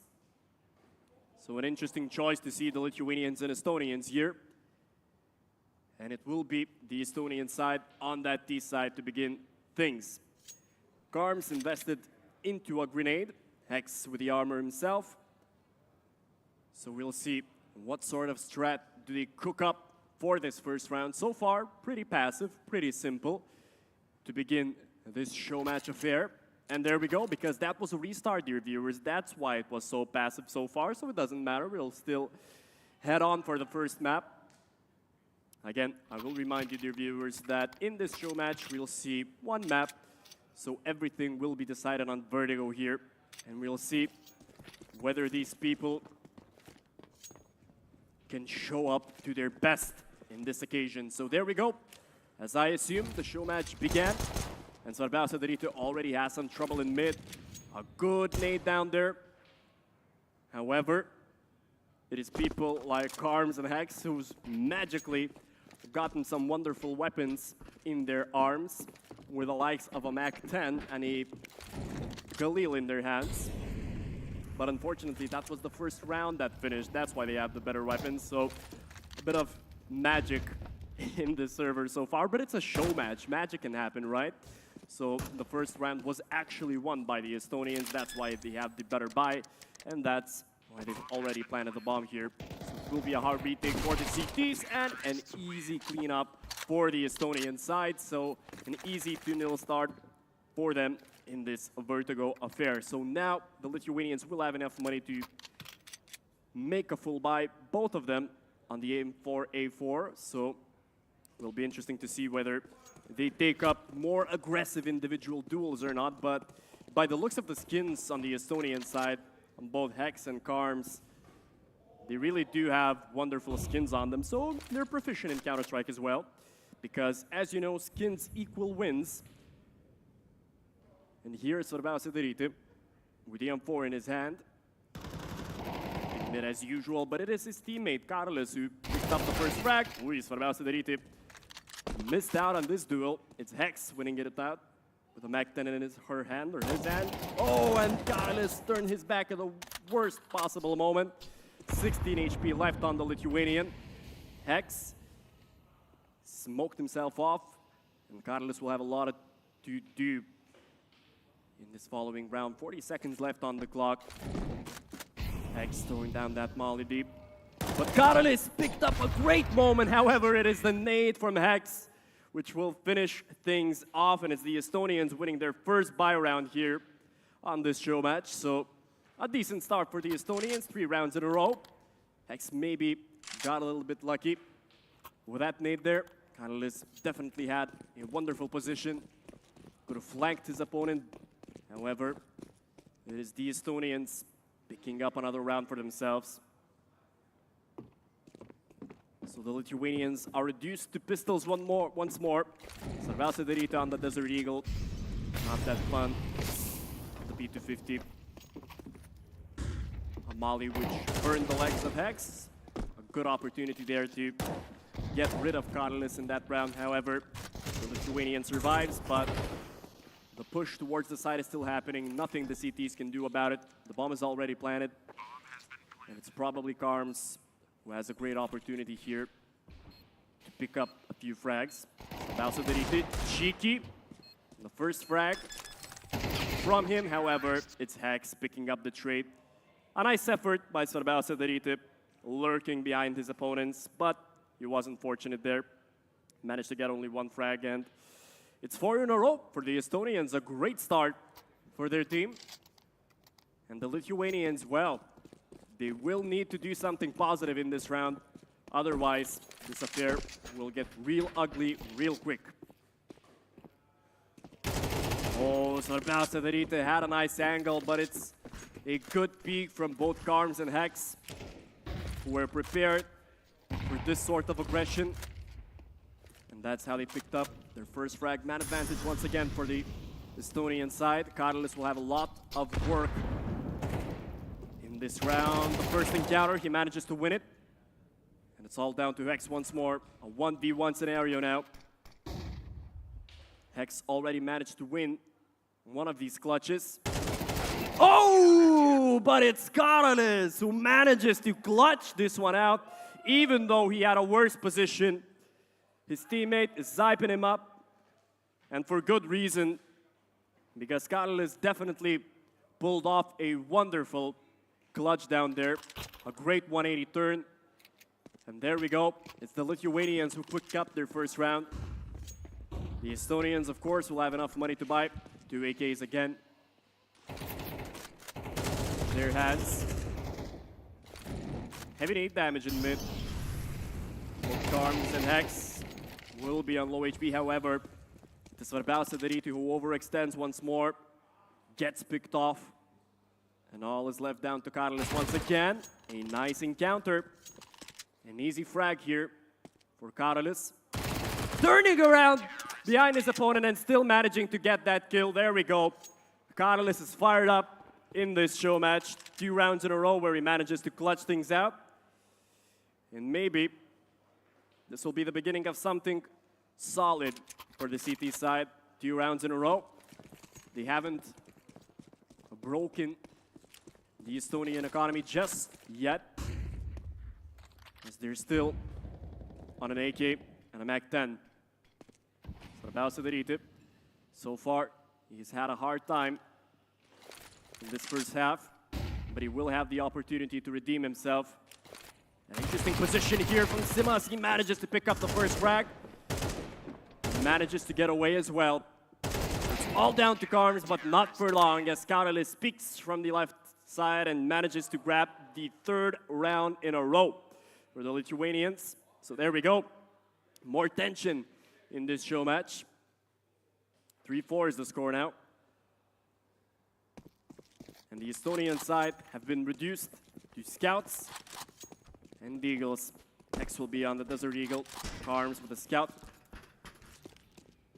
We've already seen that Svarbiausia Daryti tried out the op, tried out the sniper rifle. Didn't work out for him when he picked from yellow. This time around, he chooses a more passive approach, backing himself off, creating more space for the Estonian side. Less than a minute left now for the T side. Both of the CTs on M4s. Karms will tag Svarbiausia Daryti. Tries to go for another fight. Unfortunately, he dies, and Svarbiausia Daryti closes things out in the first half. So there we go. An equal scoreline. Not a bad result for the Lithuanians, taking into account that they've lost the first 4 rounds. But Svarbiausia Daryti, he found his form, even though it was Kablys who secured the first 2 rounds for his team with some great clutches. And now they're on the T side, and we'll see whether they show more aggression than the Estonians or not. Svarbiausia Daryti, the king of Lithuanian show matches. And he begins aggressively here, rushing in with a Tech 9, almost grabbing the first frag. Hex lost his pistol, had to back off. The bomb is already being planted, and it's Svarbiausia picking off the second easy frag for himself. And it's aggression which paid off for the Lithuanians. 5 rounds in a row. And so far, they're unstoppable here. The CTs, they've decided to eco Karms and Hex on a Desert Eagle and a P250. So it's the Lithuanians who have the edge. Arsenal-wise, Karms saw both of our opponents, didn't manage to get the kill, and it's finally not the Fun who managed to close things out. 6 rounds in a row here for the Lithuanian side. A great affair for them so far.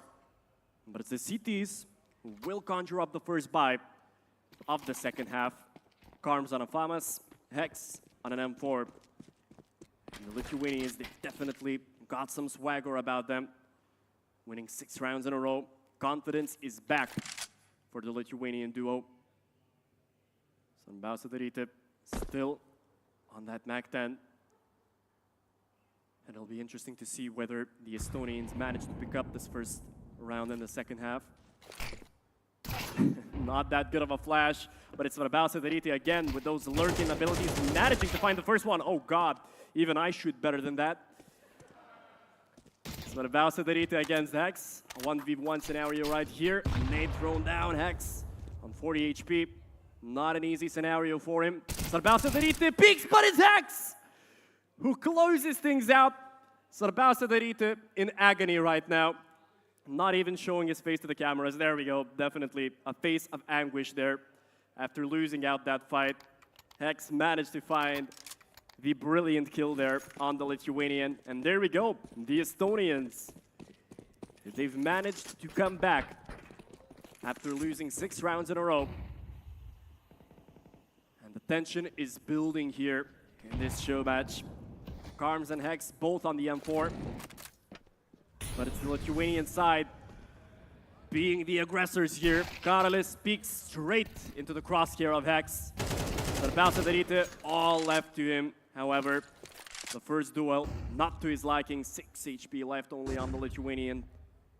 A very tough scenario now for Simas. What will he manage to do here? Less than a minute left for the Lithuanian. A cheeky approach from Svarbiausia.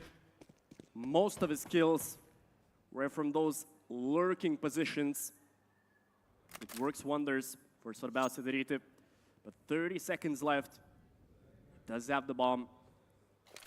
All the time in the world to make up his mind. But only 6 HP. Will the Lithuanian show match king still prevail in this encounter? Svarbiausia straight into the crosshair of Karms. And there we go. It's the Estonians who tied the score up. And we can already see that they're more intact. And the score is tied at 6. Now it's the Lithuanians who don't have enough cash for a full buy. They'll be reduced to Mac 10s, a couple of nades. Not an easy scenario for the Lithuanians. So it's the Estonians who have their opponents on the ropes now. Aggression coming in from ramp once more, but Hex manages to win out that duel. Kablys was late for the trade frag, and now it's all left on his shoulders. He's managed to win those 1v2 duels in the first half, winning the first 2 rounds for the Lithuanians, but it's a way more difficult scenario for Kablys right now. Less than a minute left. Only a Mac 10 in his hands, no nades, nothing. So a very dark scenario for Mr. Not That Fun. It's definitely not that fun for him now. His position got compromised, and that's it. Easy for Karms. 7-6. The Estonians managed to come back after losing 6 rounds in a row. And definitely a roller coaster of affairs on Vertigo here. And the Lithuanians, well, now they are in a very, very bad scenario. Again, not a lot of cash on them. reduced to Mac 10s once more. Will they manage to tie the score up? Garms and Hex, they have nades in their pockets, an AK, an M4 in hand. Definitely the favorites here coming into this round. Less than a minute left now for the Lithuanian side. Not a lot of map control has been gathered so far. So 50 seconds, and there we go. That push down ramp. Hex preparing for the nade. Trying to back away and managing to win that crucial duel. Svarbiausia goes down as well, and there we go. It's the Estonians, as per usual, being stone cold and dead serious to come back into this affair. Completely chill. That's the Estonian way, man. The Lithuanians, we're hype. Maybe we're a bit aggressive, but it's the Estonians who get things done here. 8-6 is the score. And the Lithuanian duo of Simas and Kablys will need 2 rounds in a row in order to bring us to overtime. Svarbiausia. Such an important episode, but it's Garms who manages to win this one out. And once again, everything is down to Kablys. An AK in hand, and the whole pressure of Lithuania on his shoulders. Will he manage to clutch this one out once more? He has nades, he has the bomb. Saw his first opponent, but it's the Estonians who closed this show match out. And there we go. Even if the Lithuanians showed more energy at the beginning of the match, it's the Estonians with their cool demeanor that managed to finish this game out quite easily. So it was definitely a roller coaster of affairs. The Estonians managed to win 4 rounds in a row. However, the Lithuanians managed to come back after some beautiful clutches, both from Svarbiausia, but especially from Kablys. The score was even at the first half. Unfortunately, the Lithuanians did not manage to prevail in the second half. It's the Estonians who managed to win this fight in an easy and cool manner. But dear viewers, that's definitely not enough Counter-Strike for today, if I'm not mistaken, because just after this show match, we're going to witness the second semifinals of this affair, and it will happen between Granny's Knockers and eSports. So we'll be back real soon.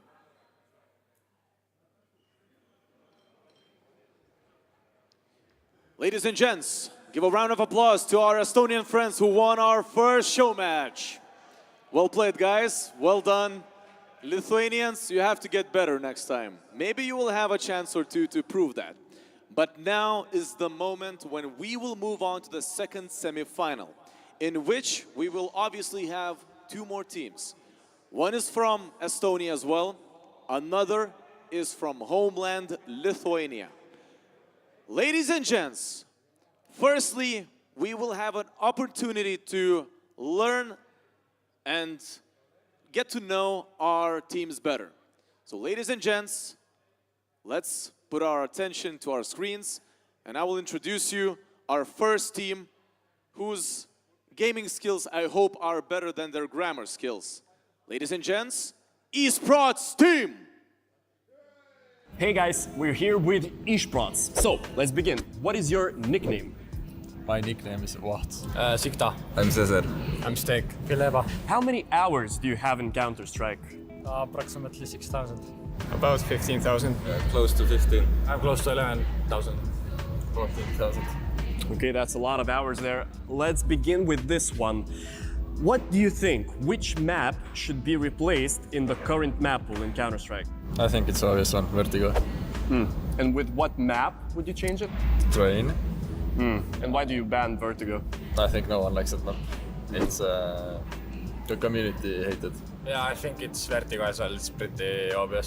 It's just a bad map overall. And probably Cash or Train are the best ones to replace it. Minus Vertigo plus Train. Yeah, I'd also say Vertigo. I don't like the map, and Train was something I really love, so I'd love to see it back. Yeah, we all have the same. We want the Vertigo gun and Train into it. So I imagine you won't be playing Vertigo here in LAN. So the last question that I have for you guys, what do you think? Will Counter-Strike 2 be more popular than CSGO? I think so. It's a new game. Maybe new players will come and play it. Not sure about it. Probably, yeah. Like you said, it's a new game. There's a lot of time to fix stuff, and the game will just grow over time. It's already bigger than CSGO, and I think it will just grow more. Yeah, I think as well that it will grow more and be bigger than CSGO. Definitely. Definitely, yes. And that was our Estonian team, esports team. Now, let's move on to a short presentation from our Lithuanian friends. Ladies and gents, I would like to proudly introduce Granny's Knockers. Hey guys, we're here with Granny's Knockers. So let's begin by introducing them. What's your name? My name is Marius Mikhailov, nickname Kablys+. My name is Matas Mauslusas. My name is Emilis Blažys, nickname Spardus. I'm Matas Magila. How many hours do you have in Counter-Strike? At the moment, 14,000. 12K. Almost 10,000. Almost 12,000. So let's begin with our first question. What do you think will be the upcoming talent in Lithuania? I think now Bondi has all the talents to go higher. So yeah, I'll say Bondi. I think it's Jukes. How come? I think he's like super talented. He has good mechanical skills, and yeah, he's super young. I would also say Jukes, because of the same reasons. Also, he's from my city, so I have to cheer up for him, and that will be probably it. I will say Vuk, yes. He's a player that nobody really knows about, but I saw a lot of potential in him. He's pretty young also. Okay, so the next question will be, how would you compare playing LAN to online? I mean, LAN, especially against Baltic teams, is the most fun because we are like competing now. We are the only team representing Lithuania, so I feel like we have something to prove that Lithuania is still the best country in Baltics, and that's what I just want to show them in LAN. And in online, we already know that we are better. So. I mean, I agree with Magila. We're playing here for fun. I don't know. For me, I don't get any pressure here. It's my second LAN, so I don't really feel any experience or any pressure also. But we came here to win. That's about it. I also agree with all of them. I think it's not the first time all of them are playing here, and I think me coaching them will bring us to victory. And that was our team, Granny's Knockers. Do we have Lithuanian fans here? Don't be shy, guys. This is our nation's team. We have to be ready for them to win. I hope so. But obviously, the better team will win. Ladies and gents, once again, to those who just came by, welcome back to OlyBet Sports Bar Baltics Counter-Strike 2 tournament. We will now have a second semifinal in which we will have these two teams that have been introduced now. So now, we will invite to the stage our Estonian friends, esports team!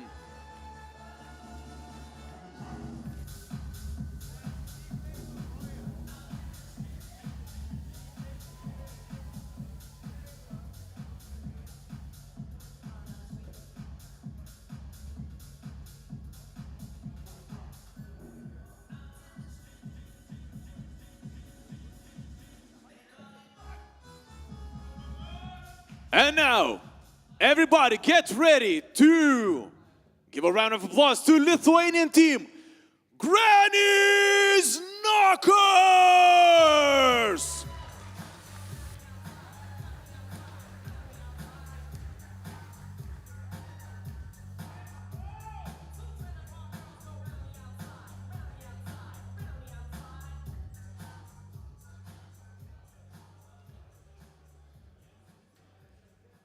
And now, the second semifinal begins. Ladies and gents, enjoy, and I'm sending the microphone over to the commentators.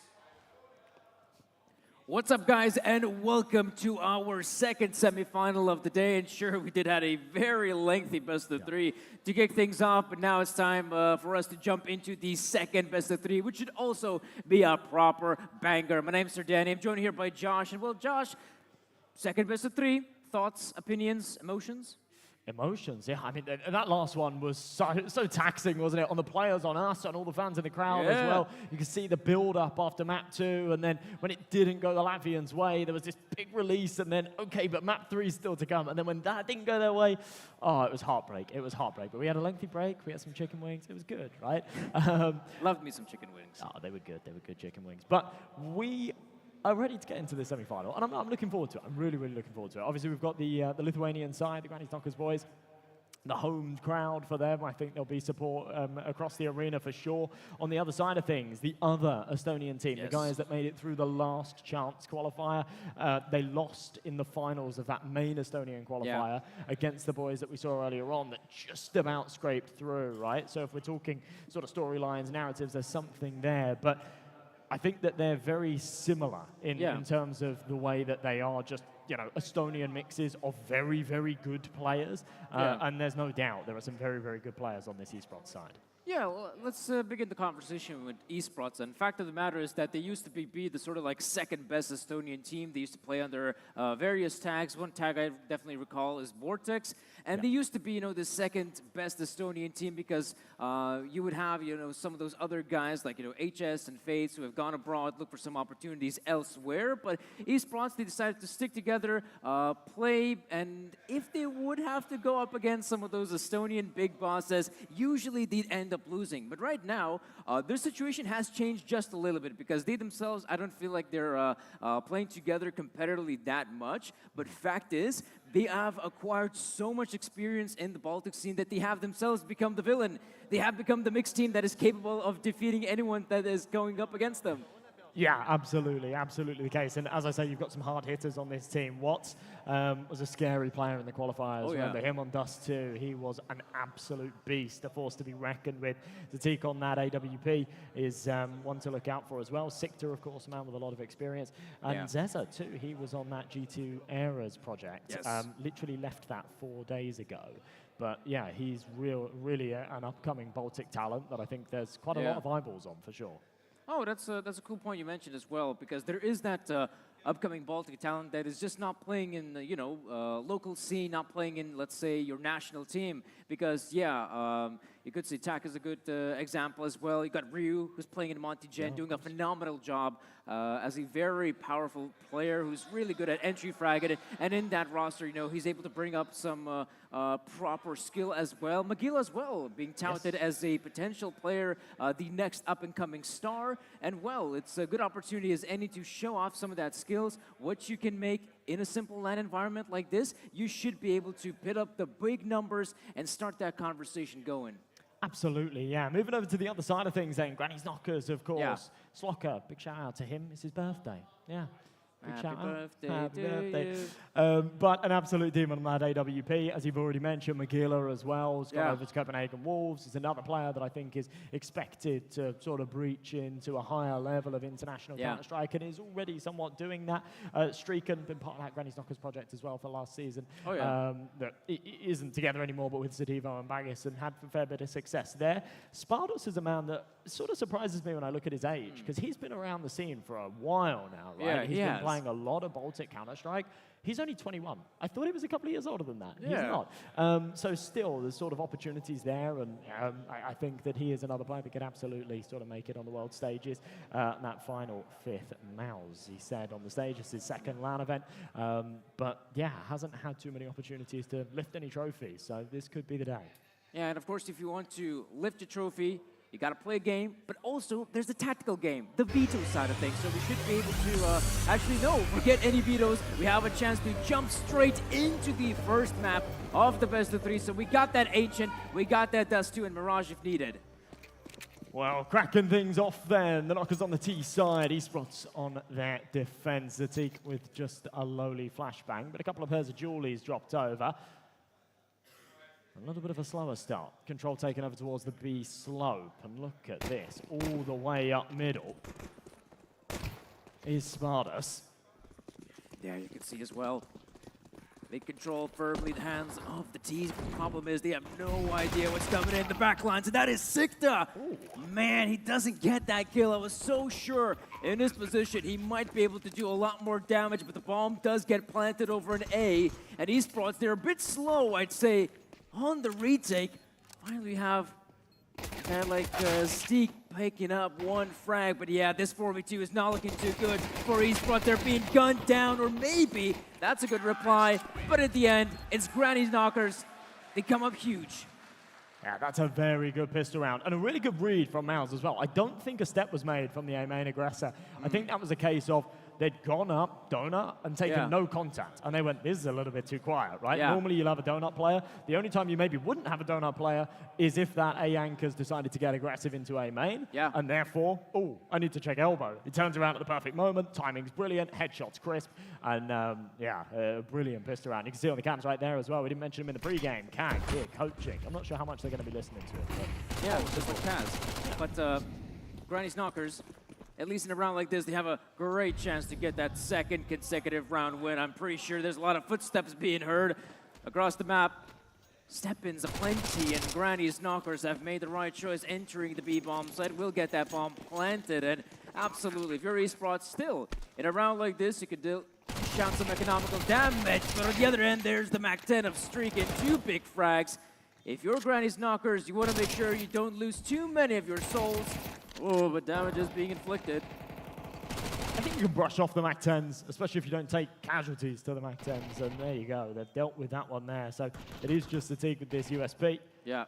I can't imagine he can get much out of this, but yeah, as long as they hold on to these 3 rifles, I think there'll be smiles. Okay.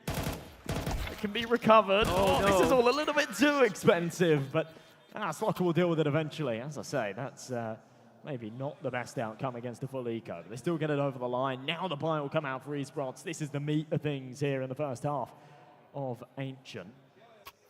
Let's see how they fare.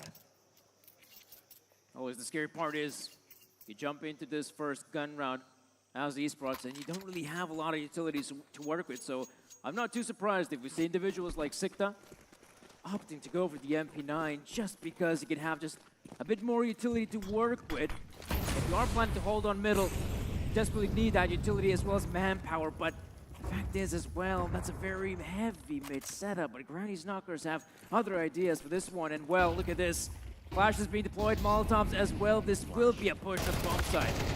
That's a good flashbang, it's a good trade. Watts has done well to take one, but right back the other way. Site taken, Magila up close, they've got a good little crossfire set up, but oh, it's all a little bit scrappy. Streakin does eventually get it over the line, 2v2. I think they've got the information that both are here towards Donut as well, so that smoke's going to add some real complications. But do they have the line on the bomb? Do they know where it's planted? The spam's in, it's a full 10-seconder. Surely, can't get away with this. Bullets spamming away, not connected, eventually gets him off the bomb. And that's got to be it. There's no kit on Zerza. He has to back off. It was actually a team kill there from Streakin and all the chaos. But it is going to be the third round of Granny's Knockers, despite the fact that they had a couple of Galils and maybe losing those extra rifles. It's a bit of a blessing in disguise. Got those AKs out and just narrowly got it over the line. Narrowly indeed. I'm also surprised by the play that was made. Fair enough, you should be expecting your opponents to be low on utility heading into the first sort of gun round.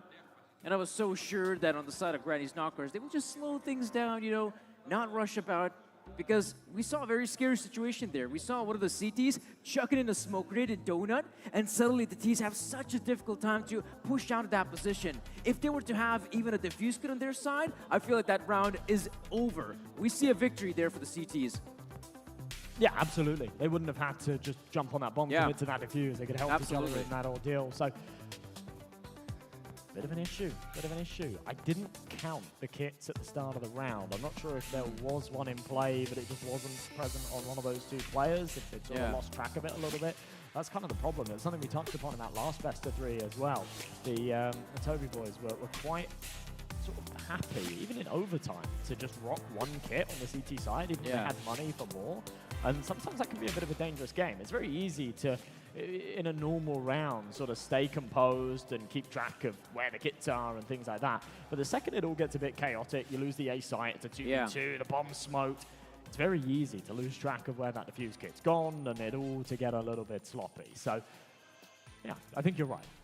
Oh, thank you, Josh. For now I know that I'm right. I feel a lot better. But we also do have a bit of a tech pause by the looks of it. I hope it's nothing serious and we could actually continue on with this best of 3 because it should also be a very interesting one. We talked about Granny's Knockers, like the core of that team. They have played together. They have played in ESA Advanced, I believe, is their sort of highest sort of positioning they were in the competitive ladder. And fair enough, they were playing against squads like Gen 1, I believe, Nemiga. I believe they might have had a very close game against Nemiga in the best of 3 series. They actually beat, so the last series, not the last series, the last season, they finished top 12 and advanced, right? They actually knocked out Nemiga in the playoffs, which was pretty nuts. Yeah. They ended up losing to Zero Tenacity to not make top 8.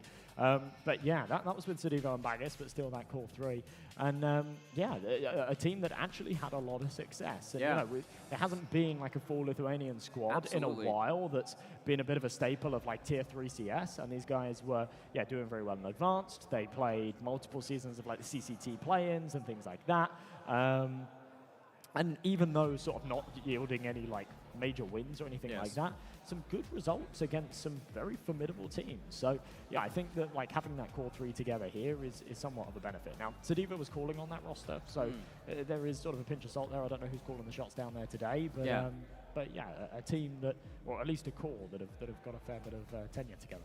Yeah, and that's also going to be, I'd say, quite important because not necessarily in terms of, let's say the prep you've done, maybe there's not a lot of prep coming into this from this 5-man roster, but the fact is that you know how your teammates are playing. You have played with these guys in advance, like you say. It's a pretty high-pressure situations, and you know how they will react in set situations. I feel like that is still a very valuable thing to have on your roster. And same could be said for the Estonian guys as well, as we talked about earlier. Like, they have played in some organizations, like the Estonian organization Vortex, and they know how to play with each other. They know how to play off with each other, and that's really important when it comes down to, a 2-man squad that has been playing together for a couple years, maybe a year. They will have much better cohesion than let's say, a duo peak that is trying to, play off with each other for the first time ever.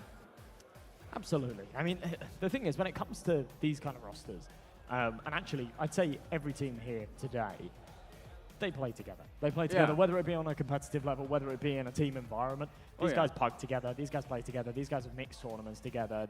Even though like there's not loads of Baltic events, there are a few Baltic events, and again, these guys are the staples, right? So there's always going to be chemistry. There's always going to be that sort of a little bit of glue between the sides. But yeah, having a core that actually sort of fairly recently played in a competitive team together. And I think actually quite importantly, and this goes for a player like Magilla, a player like Exa as well over on esports, players that are actively playing at the moment in competitive rosters, because I feel like a lot of the Baltic scene at the moment are still pugging, they're still actively playing the game, but they're not actively playing Team CS with a roster. And we have got a few guys here today that, okay, not within the Baltic scene, but are still playing competitive CS with a team in ESEA Advanced and ESEA Main and that kind of level of CS. Yeah. That's really, that's definitely important to be, playing together, have that team cohesion, especially now in a high-pressure environment like the LAN here. We do have a bit of a boost coming through. Magilla, that's a nice little shot on one. Oh, great response as well. What is going on across the map? All kills go the way of Granny's Knockers, but that's a good response from Zur. Yes, it is. I can't believe they get away with that boost and don't even take a hit there. Magilla slips out pretty unscathed, has done well to take 2 his way and somewhat keep this round contentious, but it would have to be a 1-on-5. If there's anyone here on the esports side that I'd expect to do it, I guess it would be this man here, but... Oh, has he just been seen? I think so. Wow, 3 kills makes it expensive for sure. And the Mac-10's disposed of, the rifle snatched up, and lovely stuff for the Knockers, taking another buy out of the hands of esports and keeping the numbers in their favor. Yeah, I always feel like if you do check in that smoke grenade and elbow, it doesn't mean that you'll be safe and sound on the CT side. You could always expect someone from the T side to flash just right through.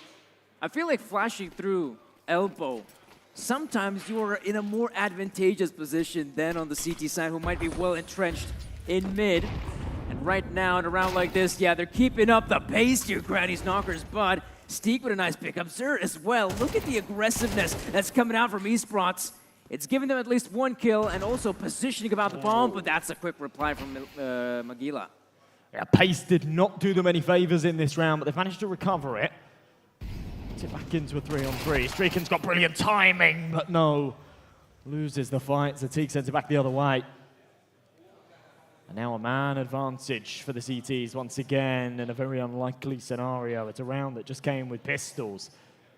It's an awkward one to lose. They've still got the 2 rifles to get it over the line, so if they can keep their distance, they will have the advantage in the gunfight. So Magila proves that one further. Deep nade, tickle of damage. He'll back off, play the 2v2.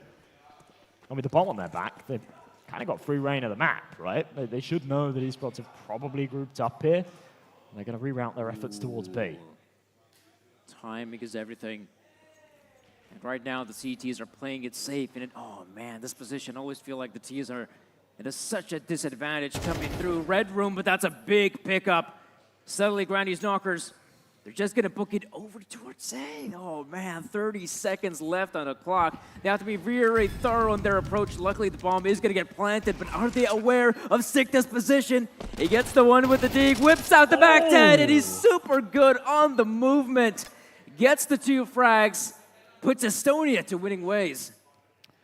Wow, wow, wow. He was just dead silent throughout all of that, wasn't he, Sikta? Keeping them guessing. They had no idea what the right call was there in that 2 versus 1. Unfortunately, went to the wrong bomb site. He was able to isolate those duels purely on the basis that Magilla had to plant. There was no other option there. Yeah. Gave him 2 1v1s. He was able to take both of them his way. One a little bit easier than the other as well, because he'd just come off of that C4, just pulling his gun back out. So, first on the board for esports. A bit of a way to go to close this back up, but a step on the ladder, and the money a little bit shabby here for Granny's Knockers. They've got a decent buyout, but the contingency being Streaken's Desert Eagle. There's not a huge amount of utility either. Loving this from Sikta. I feel like if you are trying to play the cheetah position, you have to be a very proactive player and just constantly, check in smoke grenades, go for spams, and look for any possible opportunities. But there's another one. Once again, it goes the way of Granny's Knockers, and they do have full presence over mid. Oh man, these round fights are not going the way of esports. Oh, they've just crossed him in the smoke. That was a real opportunity there for Watts, but yeah, can't make much happen out of it. In fact, that wasn't Watts. Who's got the Z? See, some of the players' names aren't the same, in the kill feed. I'm getting confused. Someone is just ZZZ. I think it might be Sikta, maybe. Not sure. We'll work it out.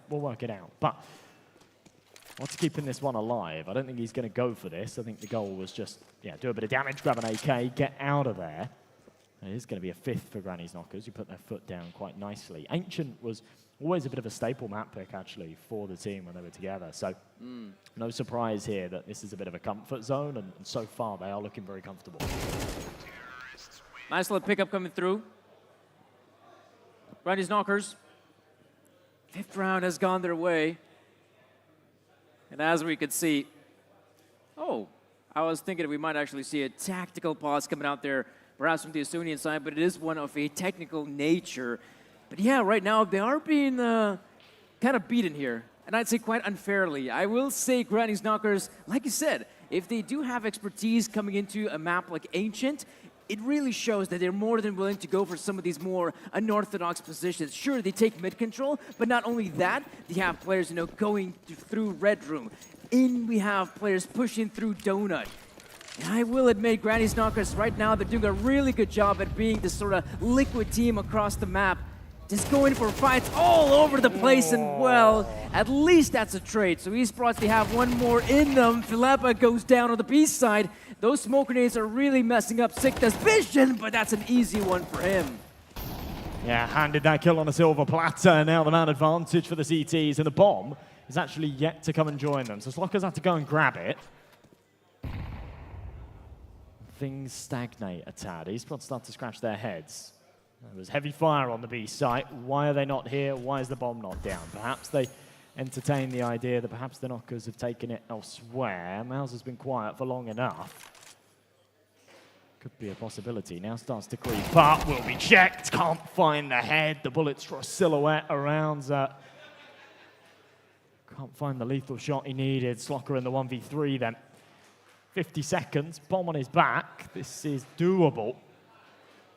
But also that sniper, a valuable asset, and one that he might just want to hold on to. Yeah, I get it. Especially heading into the upcoming round. Granny's Knockers, it's not like they're swimming in cash. Admittedly, it does make a lot of sense to save the big green for the upcoming one just because you'll have that extra firepower moving forward. And we still haven't really seen like a lot of slow plays coming out from Granny's Knockers. You know, initially they've been constantly going for the fights in middle, proactive in heaven as well. So maybe this round is where, okay, Slocker, you take the lead. You have the sniper rifle to work with. Look for some of those opening frags, whereas we, the players, I would assume pistols, will just hold back. And hey, worst case scenario, Slocker ends up dying with the sniper rifle, someone else can retrieve it, and still be a very impactful player. Well, no one goes hunting. It's not really time for that for esports. The economy is not such that they can take those kind of risks. And keeping a couple of players alive will do them a lot of favors, build up the bank a little bit. They'll accept those AKs with open arms. They'll be able to drop over to their teammates, pull out all the util 5 kits. That's what we like to see. All the bells and whistles to try and close this gap for the Knockers around that saved AWP. They feel like they have to go for something, and this is what they can deliver. 2 Desert Eagles, a Galil, a Mac-10, McGill, hungry for a head here in mid, but can't connect with his first couple of bullets. Now he's a bit locked out. Oh, wow, that's sick. A nice little frag comes through, but still, I feel like esports have a good chance to retake the B-bomb site. But look at this, we do have another big frag coming through. That's Mouse in a pretty good position now. His main goal is to try and stop the players from pushing CT, and well, he already gets the one. They will anticipate one player in the backlines. He's making his way through cave, and Mouse, he still knows there's one guy in CT. Perhaps they could just gang up on one of these individuals, and the second guy would even have to go for the fight. 12 seconds, there's very little time remaining, and Zur and Steek, they gotta get up close, and Sparto's in a great position to get himself one. He might just be able to get the job done, and there we go. A big frag and a big win for Granny's Knockers. Yeah, that was so perfectly played. Such a bizarre round for it as well. The big weapon that came into that, the AWP, was taken care of at the start of it. Yeah. They were just given a little bit too much leg room, a little too much room to maneuver there on the B site. Once they were able to take that space, they held on to it nicely. McGill was caught on an awkward time in there, trying to grab Slocker's AWP, but everybody else stepping up. Mao's really proactive, trying to get up long, catch off that CT rotation. And of course, Spardos, the man of the hour, the one to get it over the line. Just does well to stay alive. It's so tempting to jiggle. It's so tempting to peek in that scenario. But if you do, you die. You got problems. Running down that clock, giving them no options. Exactly what was required, especially with those util on that CT side. Good trade. And again, it's this B-bomb site somewhat falling apart for the CTs, but Mao's sandwiched in. There wasn't a lot he could do about that. And once again, the real big problem is you have players at the bomb site, but no bomb to work with. Oh, man. This is awkward. They have to first and foremost recover the bomb, and this whole map, it's swarming with CTs. Stricken could just see him jiggling. He wasn't spotted until that final peak, which was a little bit wider. Didn't want to pull the trigger, give up his position, give up a chance for that kill, but yeah, playing it very well. Esports just giving no opportunity. Stricken! Wow! 2 beautiful shots. Might be able to make it a third here as well. 45 seconds left. He's got the bomb. He's got health. He just doesn't know where that second man is. So he's kept guessing. Thought that maybe he was on the flank, but in fact, he's being flanked himself. Sikta finishes it off, and a valiant attempt there from Stricken, but it's not going to be enough. And another round goes the way of the Estonians. All right, another big win coming through.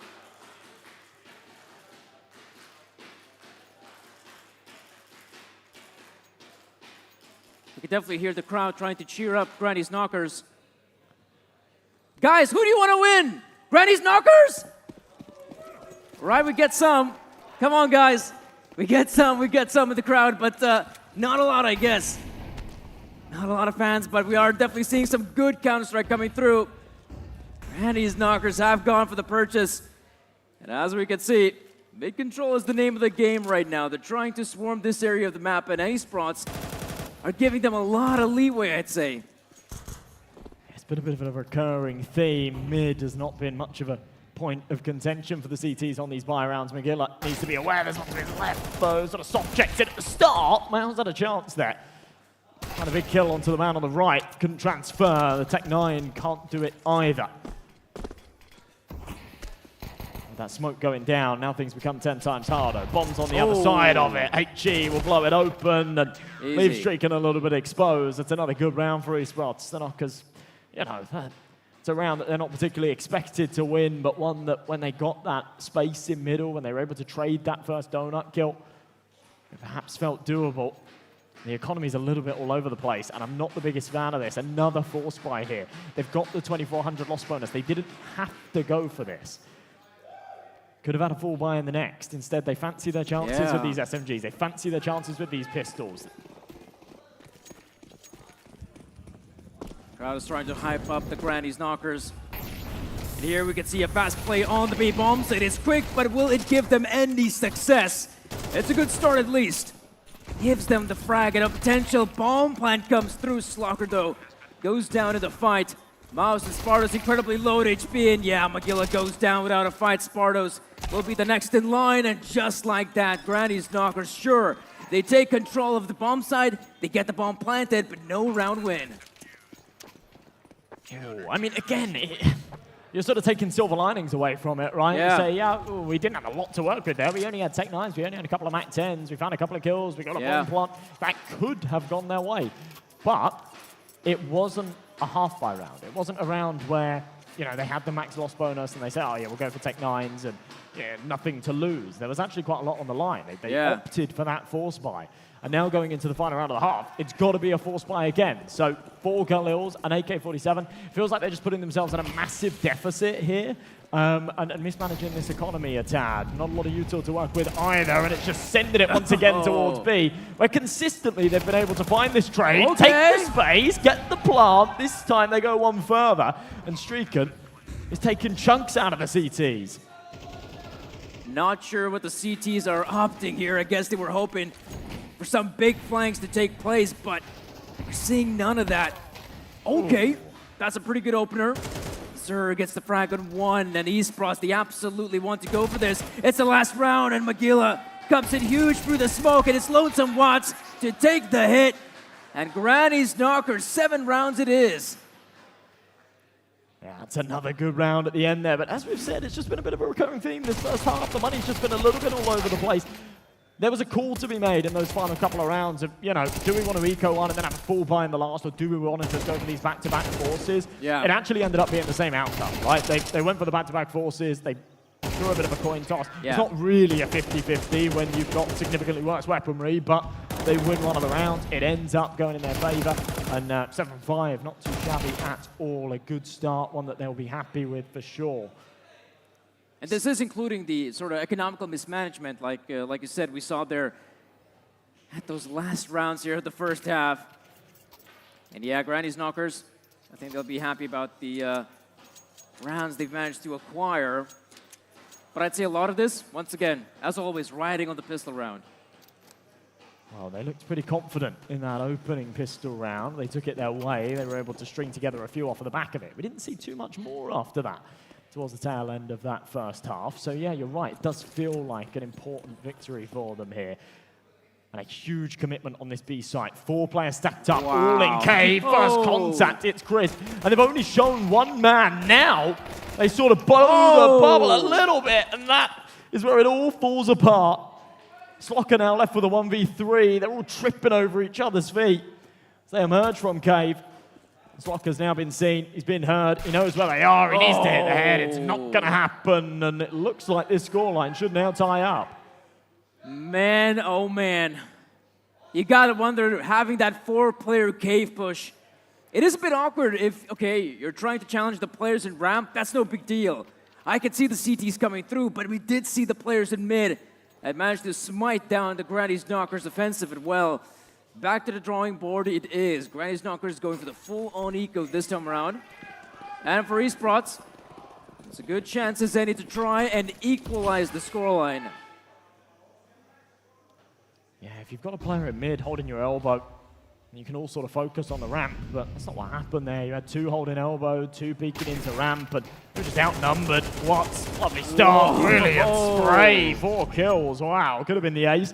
Just up against the eco, so, you know, you brush it off. Heads high, but nonetheless, nice little stat pad, nice little confidence booster for him, that's for sure. Now, back into the buys, though. And it's, you know, it's harder than it looks. It's harder than it looks to do that. You think, oh yeah, they're just on pistols, but I don't know about you, I'm getting 1, 2 maximum, and I'm dead. Well, depends on the gun there, Josh. Okay. Mac-10 is my choice. Ah, okay. Lovely little gun. But now, damn, Magilla's getting real close there.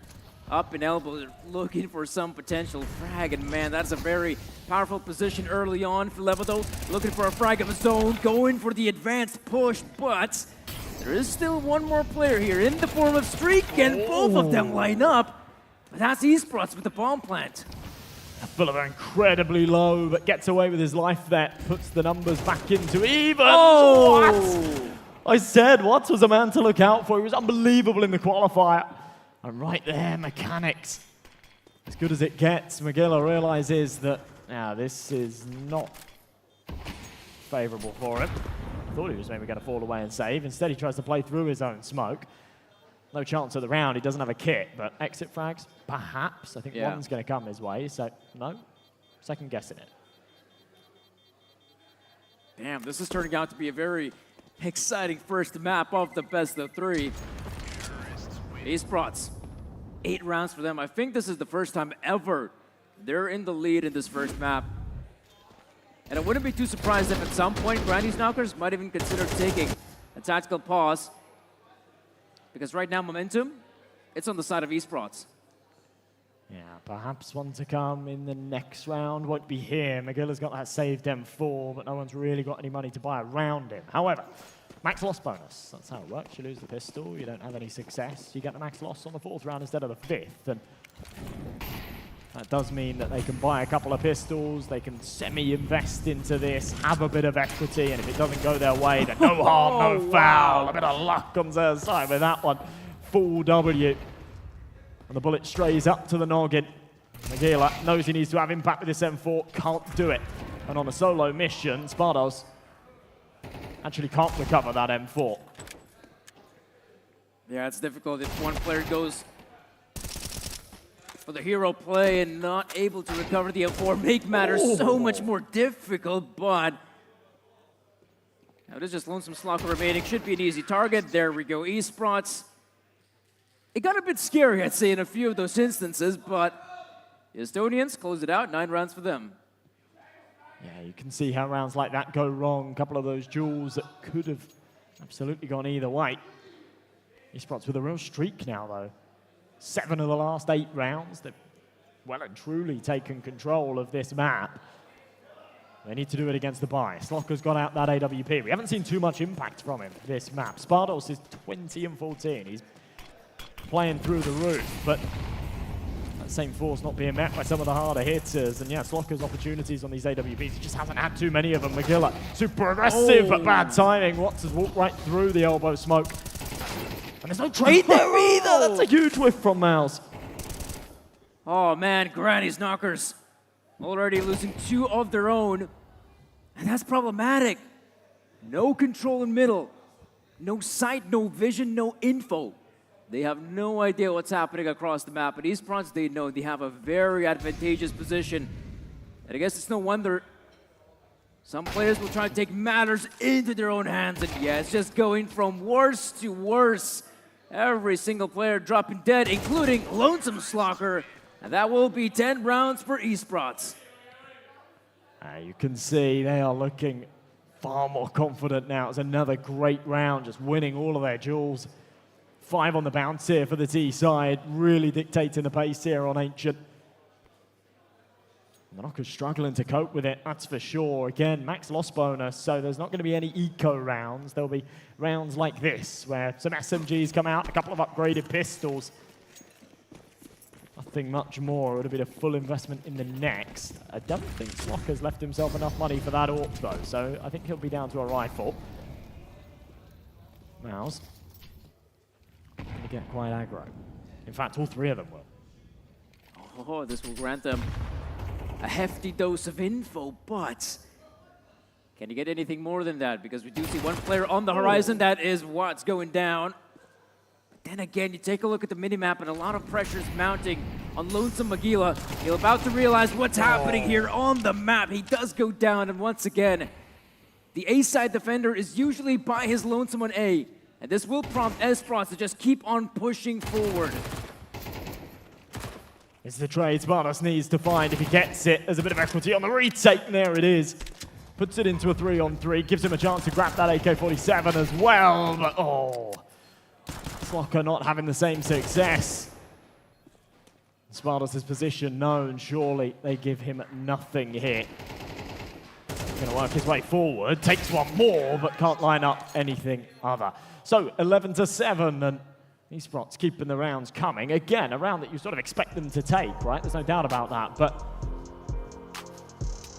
they're drawing closer to the finish line. A quick pause here. It's actually Esports calling this timeout. Yeah, that's very peculiar. I would have said that, Granny's Knockers, after losing, what is it now, 5-6 rounds in a row, they're probably the ones who should be considering taking that tag pause. I'm not sure that's right. I mean, it might be, I'm not, but you can see Kag talking to the team and stuff. Yeah. I feel like it makes a little bit more sense that it is their pause, but I mean, both teams get to talk in opponents' pauses, so. That's true.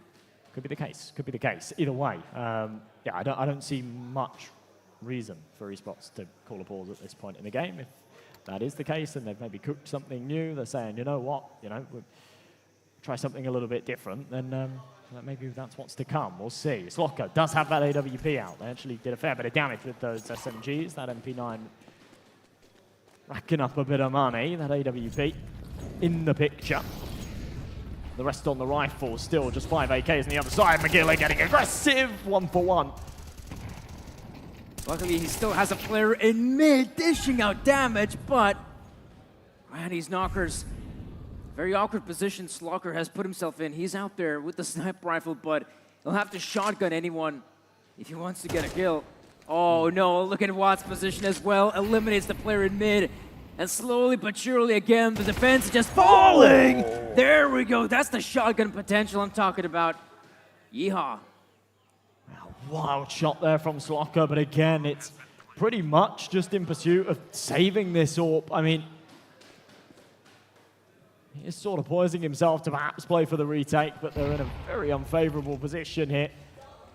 And yeah, even I didn't clock it, just how far out Watts was all the way through Temple. They're going to play for this. They're going to have a crack at it. Not a lot of util. There is a kit in play on Spartans though, but as he falls, it falls onto Slocker's shoulders. Smoke to be deployed, continuing to peek from main. If you give Slocker the opportunities, he will take them. And you cannot play a game with a man like that. Unreal. That round should have been over and done with. Slocker, unbelievable clutch to go his way from the get-go.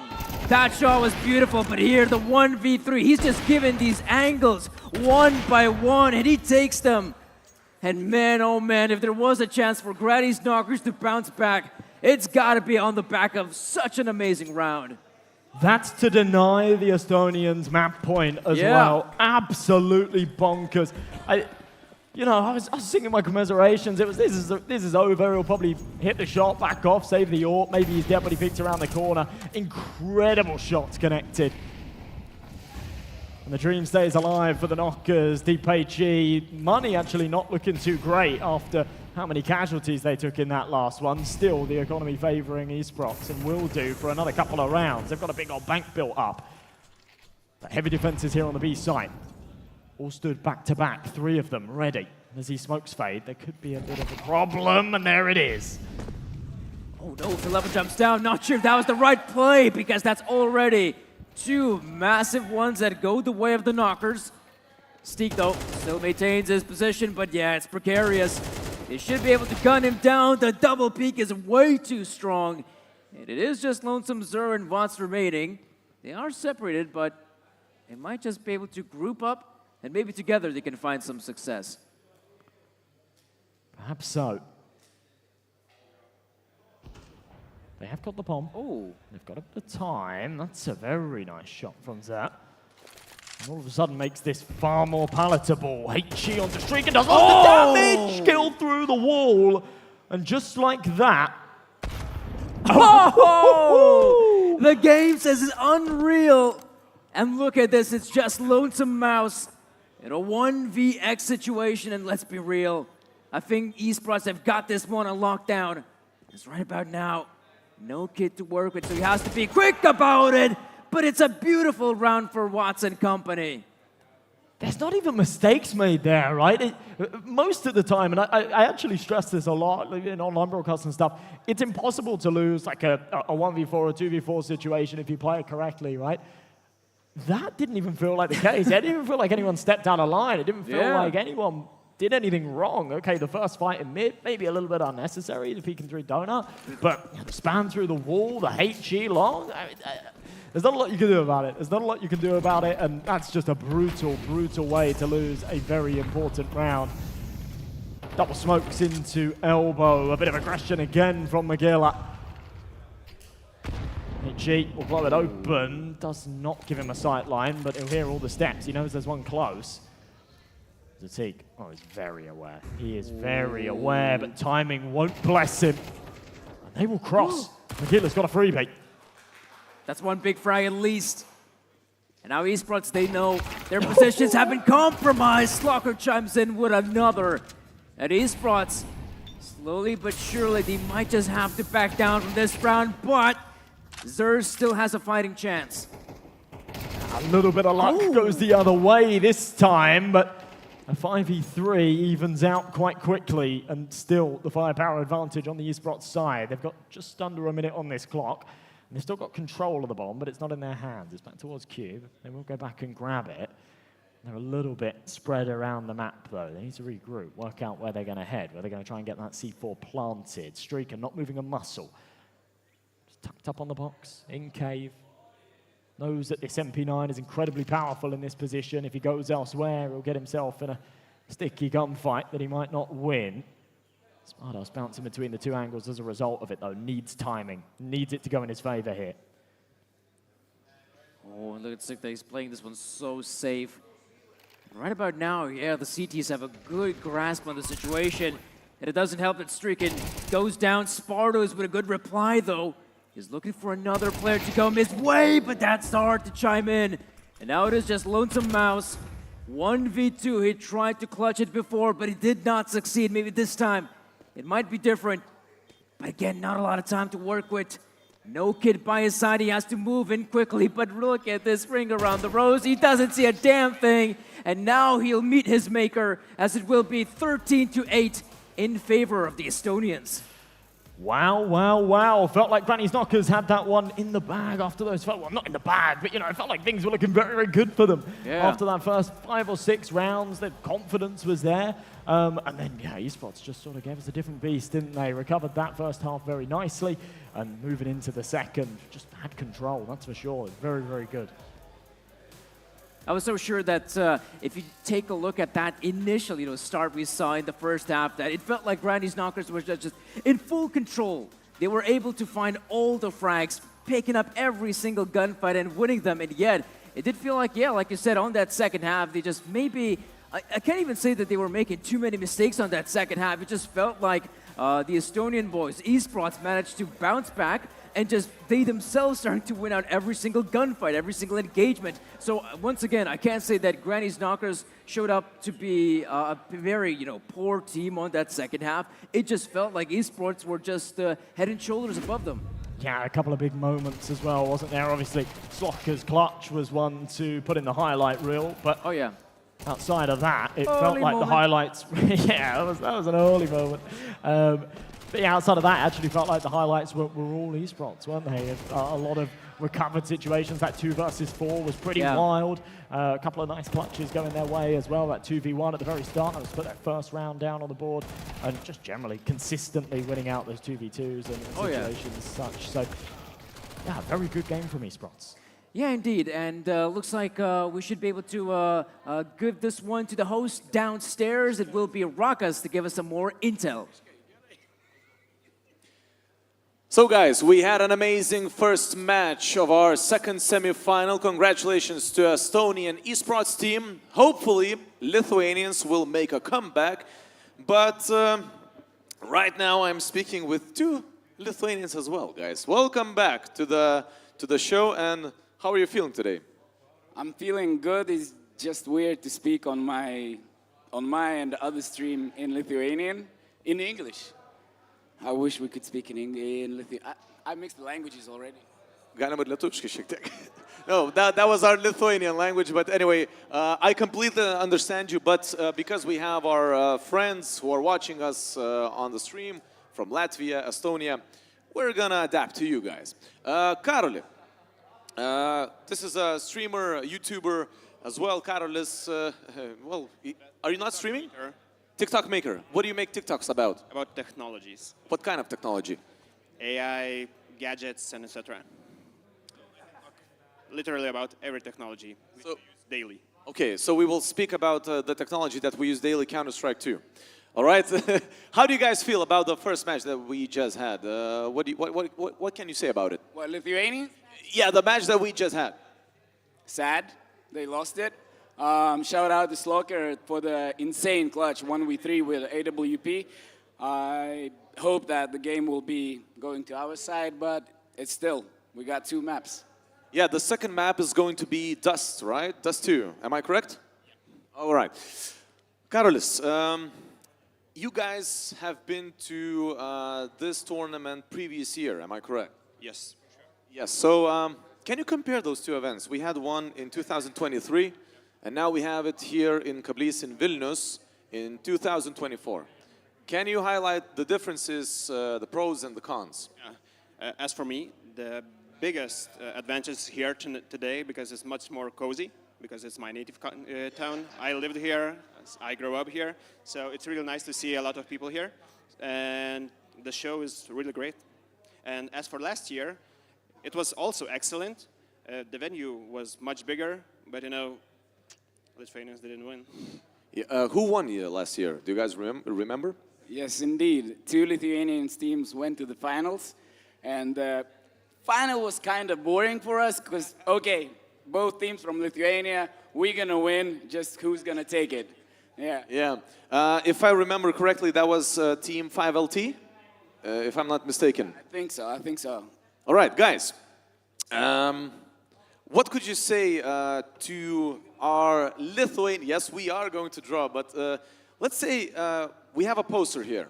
By the way, guys, if you're listening to me right now, you can also make these posters for yourselves to show it on the live stream that we have here in Vilnius Kablys. But, guys, I'm giving you a challenge. In 1 minute, I will take a timer, 60 seconds. You will have to make the best poster. Spread a message to the world, to the Baltic countries, but you will make, yeah, you can make one each, all right? One each, that's correct. So you have 1 minute. I will start my timer, and you have to send a message to the Lithuanian team. Can we do that? All right, 3 best colors. Right, so ready, set, go. 1 minute just began. Let's see how it goes. Oh, you're quite skillful. All right. We have 45 seconds more. Music.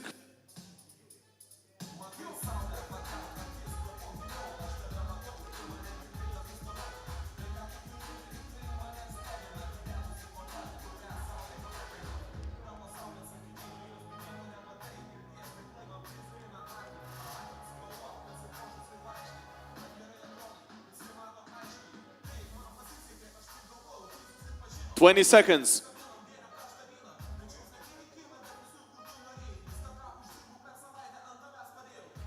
And we're finished. We also had 10 more seconds, but we don't need it. All right, so I will begin from you, Karolis. Respect for your skills. What's the idea of this poster? Listen, we have a lot of creative people and we're getting bans all the time on the internet because of our language or etc. So art is not a crime. I agree.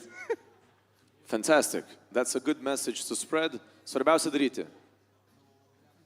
I mean, at the top you can see it clearly. Face it, stop banning for hashtag Slava Ukraini. I got the cooldown for 1 week saying that. Just for the, I mean, you wrote. I got the screenshot from the Face It support. And they said that they are banning you because you wrote this hashtag. Using war references in the game.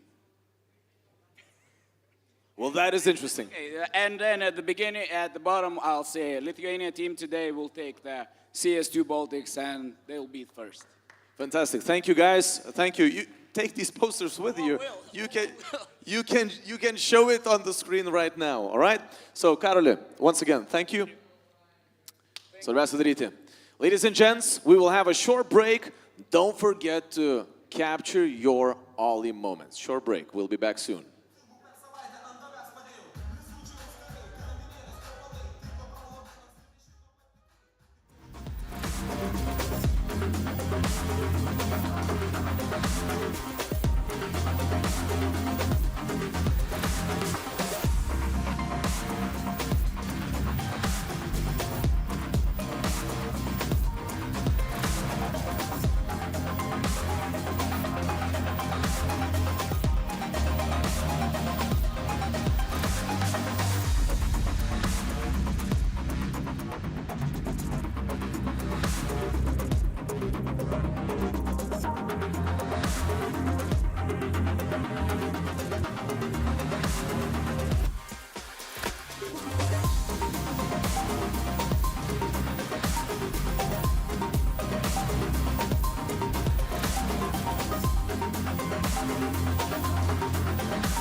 OlyBet Sports Bar Counter-Strike 2 tournament. My name is Lisvunas. I've just replaced Danny, but we're here still with Joshua. He saw the first map, Ancient. How was it, man? It was good. It was good. For a second, I thought Danny had bleached his hair and grown a couple of inches, but no, none of that. But it was very good. It was good. It started off very well for Granny's Knockers. Felt like they sort of pulled ahead and looked very confident, right? They won the pistol round. They won those follow-ups.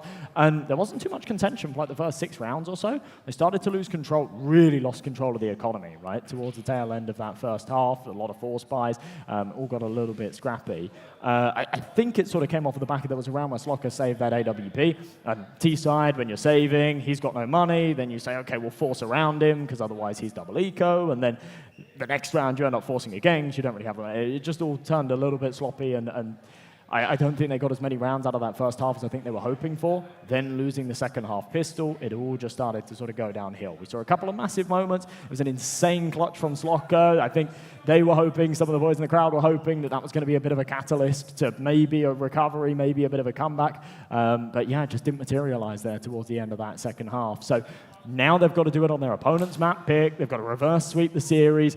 It's a tough ask. It's a tough ask, but I think that's what most of the fans are asking for.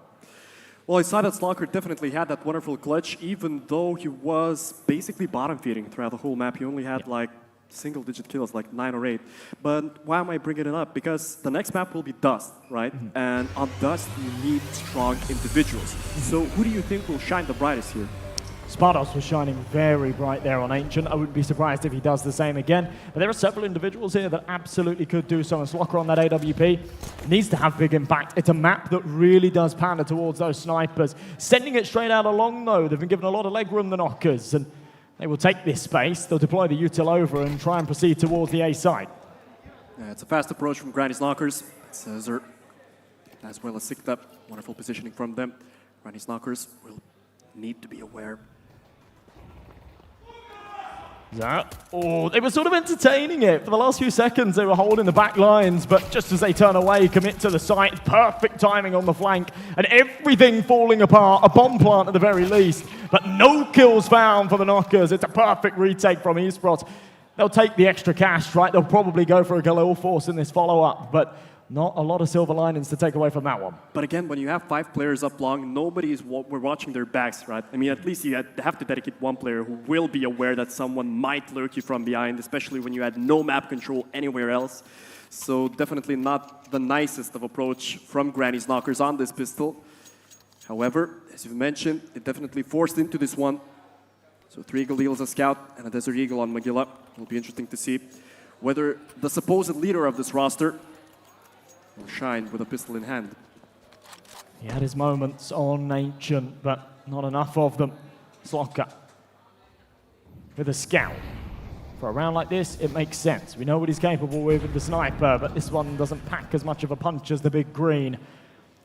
Slocker, one of his favorite maps is Dust, so I assume that he'll make a better performance of this map than of Ancient.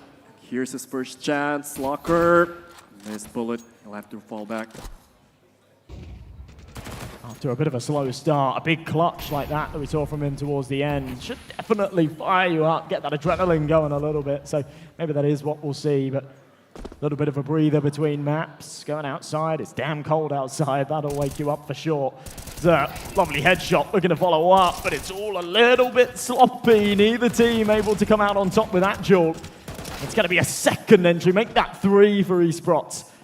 Well and truly lock out the Knockers. Spardos has found himself onto this B site. He knows that there's one close. This will be a freebie for him, but an instant trade back. And Magilla, again, kind of the best thing he can hope for here is perhaps a bomb plant. I don't even think he'll get away with that. Yeah, Granny's Knockers, they're definitely playing slow to begin with on Dust 2. I mean, it seems that they're hesitating to push in, right?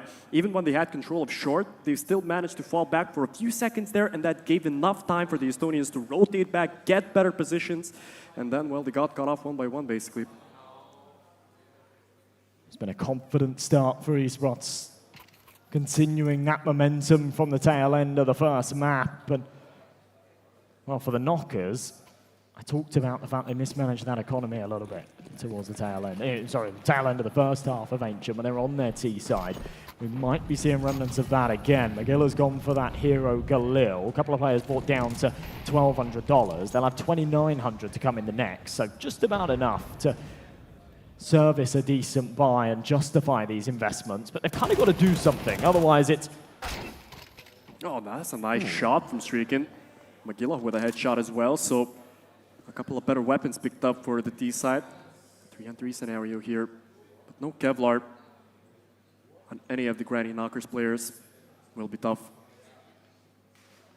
Yeah, that's the problem. You buy a hero rifle, but if none of your teammates have got Kevlar, it can't really be passed down the bus. Streaken's got it, but knows he has to be super quick. The second he takes a hit, Crosshair's going to go sky high from the aim punch. It's a bit of an issue. Swaps it out to Spardo. Streaken looks to be the first point of contact. There it is. Flies forward. 1-for-1. Not too bad. And Spardos very quick on the transfer. Grabs that bomb. He's going to send it up short. Knows the rotation's coming. But gets the timing beautifully. He'll be heard from a mile away. So Watts should be bombing it to A. Instead wants to go for the flank around. I'm not sure if Spardos will read this, but he'll plant safe regardless. It's a crucial 1v1 scenario right now for Spardos. Manages to get the bomb plant safely. He'll have enough time for a better position, but it's Watts coming in very fast from short. Pushing down his opponent, and a nice headshot from Watts. Spardos tried to be cheeky there, tried to white peek his opponent, but the Estonian was ready for it. A nice eco nonetheless. Yeah, absolutely. I mean, Watts being clinical as always, and it's an A1S, so it packs a nasty punch, but still, Spardos didn't have Kevlar, he didn't even have a helmet, so one bullet was all that was needed there. 4 kills, a bomb plant out of an effective eco. Obviously, I said that Magilla had that hero Galil, but that's not going to matter too much here, considering they do get a decent chunk of cash out of that. So 4 AKs, AWP on Slokka, really the best you could hope for. A lot of util to work with as well, but time to bite back. The meat of things here on Dust 2. If esports keep the rounds going their way, then this becomes a whole lot harder. Sikta super aggressive and under, but Slokka responds. Get that aggressive approach from esports. That's what they've been doing so far. And thus, Magilla needs that kill, and he manages to get it. He's deep with a trade on short. There's still mad advantage for the T side. This is a better start. This is a better start for sure. Able to snatch back that control that esports were so hungry for. Slokka with another headshot. That's going to crack open the B site. You said it's his favorite map, but obviously a map that he can take a lot of initiative with that AWP, be very present, and that's exactly what he's doing here. Spardos will go and join him with that bomb, make sure that that's secured. Needs to get that trade first, and he will. Leaves it all on to Philibert. Spardos was playing a bit of a dangerous game there. If he actually either falls, doesn't win that second fight, or gets traded by Philibert, that's the bomb on short, and it all gets a little bit dicey. So maybe should have booked it a tad bit earlier, but still, they get away with it. Philibert will probably save. They don't have a lot of money, so it makes sense to just hold on to this rifle. And those 2 kills for Slokka were huge, really. The one was basically a reaction shot after his opponents pushed him from lower. The other one, an individual duel, which was won. So good motivation for Slokka coming in for the next round. And talking about the next round, Joshua, esports, they don't have a lot of money. Yeah, they don't. You're right. Saving this M4 will do them a lot of favors. So Watts and Zatig can kind of by themselves. I think Zatig will probably be down to a FAMAS. Philibert can then drop like an MP9 over to Zer. Watts can buy himself a rifle. I think we'll definitely see a buy. They're on double eco, but what comes out of it is another question. But yeah, I think we'll see MP9 dropped over, a FAMAS on Zatig, Watts on an M4, Sikta maybe down to a Desert Eagle or something like that. So serviceable, but not favorable. But taking into consideration that they will have the worst arsenal compared to the previous round, it'll be interesting to see whether esports choose an aggressive approach once more. Because they've been playing aggressively so far at the start of their CT half, but now, with worse weapons in hand, it'll be interesting to see what sort of defense they put up. Sometimes you've got to take buys like this with a pinch of salt. We've seen our fair share of pistol round victories. Just today, a full eco, in fact 2 full eco round wins for Bango earlier on in their semi-final game. And actually, too many to count. Tech 9 rounds with just the force buys that overcome the rifles. So even though you've got a big advantage when it comes to the firepower here, you do still have to tread very lightly. And that's exactly what we're seeing. A lot of early util being deployed, just keeping the CT sandwiched in. It's a lovely kill from Watts. And a good start, but he is alone on the B site. So if the trade comes through for Magilla, they should be able to swarm this. He needs to be careful, though. As this CT smoke starts to fade, he could be in trouble. Zer got spotted out as well, down on half HP. Smoke will fade, Slocker. Need to search for that info. He saw the first person, managed to tag him through the box. Magilla got a very important frag, but it's the quick rotation coming from CTs, and now Granny's knockers are sandwiched in. However, Slocker manages to find a very important frag onto Watts, but it's Zer with Vileba closing things out, and it's only Streakin left, 1v3. Not a lot he can do here. Yeah, another good example of Pistols getting it done. A couple of nice shots with the Desert Eagles. Mainly it was the M4 there that did the heavy lifting, and yeah, just holding on to that B site for as long as he did. I think even though he only finds the one frag, it buys time for the rotations, it allows those smokes to fade, and it puts Granny's Knockers in a really difficult situation. Yeah, but so far for the Granny's Knockers side, they're so predictable, right? Yeah. I mean, the esports could have rotated very easily there from CT. He had no control of mid whatsoever. So far, very predictable game from Granny's Knockers, and something will have to change. Double nade stat. Doesn't do as much damage as it could have onto Streakin, but still a decent chunk of health taken out of him.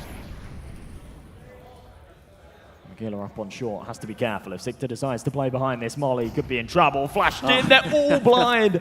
And Sikta could have teed up 3 if he didn't look at the flashbang himself, but he'll still take a double regardless. Slocker can't find the trade, but 3 frags elsewhere will at least break even into a 3-on-3. It's just all a bit of a mess, though. It's very disjointed. But it still goes in favor of the Estonian side, even though Sikta was blinded by his own teammate's flash. Peaked at the wrong time, but still managed to get the double kill. Spardos on a nice trade here. 2-on-2. Anything is doable, really. That was an important pickup. Good read here as well. Slocker holding for top mid, but no. Spardos is a little bit wider, and Slocker, whilst he's crisp on the trade, I thought maybe that'd be problematic. Reads it like a book right through the smoke. Second round for the Knockers. That was better. Again, very close, but yeah, very well played there from Slocker. But it's also clumsy right now, Joshua. I mean, even the flashes, they're peeking way too early. Still, Granny's Knockers didn't use that to their advantage. They've got picked off one by one. It's funny so far in the situation that's going on Dust now. Yeah, I mean, there's a world there, right? That if you're slow picking out a top mid, that the top mid player even finds Spardos and doesn't give Slocker the opportunity for the trade. And then it's just a complete disaster. Sikta, super aggressive. MP9, similar buy to what prevailed last time. This time Slocker reads it. Beautiful shot. The man advantage, gone untraded so far. Desert Eagle flashed through the smoke, and whilst 2 are blinded, Spardos still has partial vision. He can come out on top. Another MP9, he'll have a crack, this time with a bit of success. Spardos keeping him coming. This is beautiful. A very important round from Streakin there to find both of the A-side defenders. Watts, the trade on mid, but nothing else can be done from him. We will need to save that Galil, and there we go, Granny's Knockers. They're finally finding some confidence. I feel like it's so important, right? Me and Danny have stressed so much today that Baltic CS, for the most part, are these mixed teams. These mixed teams of fantastic players that have either had previous careers within international rosters or are currently sort of finding their footing within the CS space. And that's definitely what we've got from both of these rosters here. Some quite young, some quite talented players. But it does mean that you're playing very confidence and very momentum-based Counter-Strike, right? All of these guys have got experience playing with and against each other in events like this, even in pugs and whatnot. And it's just how you're feeling, right? I think both of these two sides have the mechanical and physical ability to beat each other on any given day, but who's feeling it today? Absolutely. And we can already feel that it is the Estonian side who do feel more aggressive, but Slockers began reading it, and when I'm not mistaken, yeah, that was Sikta pushing for like 4 rounds in a row from short, right? So Slockers began reading it, then Granny's Knockers gained the man advantage. They know that the short player died, and they can already push through long. So tactically wise, it's a very easy game to read, but as you mentioned correctly, definitely it's about confidence, right? If you can get into flow state, you start to run away, and Neither teams were too keen on calling the pauses there in that first map either. I think we saw one towards the end, but once you got that momentum, you can really just steal the show. It's a nice shot from Slocker, but the save Galil does trade it back. That's an opportunity for them to grab that off and carry it into the next round, especially considering how low Zatik is. There's not a lot of justification to actually play for this one. So they'll back off. It's a valuable asset. It's a fair bit of success out of a round like this. Yeah, but it'll be interesting to see whether Granny's Knockers can find something else, right? Because the rounds so far that they've won when their opponents bought are those when they overextended on their aggression, right? And after their default play, they managed to grab off one or another lurking player, then they've gained the man advantage, and they could finish off the round. But if esports play it more passively, then how does Granny Knocker create space for itself? Yeah, you've got a good point. We'll see in this next buy round. Obviously, this round to follow will come with the rifles for esports. Maybe they tighten the leash a little bit, because you're right, they've been getting very aggressive. It's all become a little bit predictable. Slocker's AWP shots haven't necessarily been off of like aggressive initiative plays from him. Instead, it's been off of, reading aggression from the CT side. If that doesn't come, what does he do? Does he sit and hold the angle for 40, 50 seconds, or does he take that initiative, call for a flashbang, try and take that space? We're going to have to wait and see. First, we'll see a pause from Granny's Knockers, try and work out what their opponents are cooking up here in this round and what they can do differently to make sure it goes in their favor. Dust 2, whilst obviously you have a veto, and whoever picks into the map is going to be a little more comfortable with it, when you're playing as mixed teams, it doesn't really matter. Yeah, you're effectively playing like very, very loose, very puggy CS. As long as it's a map that you don't hate and always ban on Face It, then you can play whatever. Yeah, absolutely. We usually see the maps such of Dust, Mirage. That would be the third map actually in this particular veto. So yeah, no surprises there. There we go, round 9. Both teams on a full buy.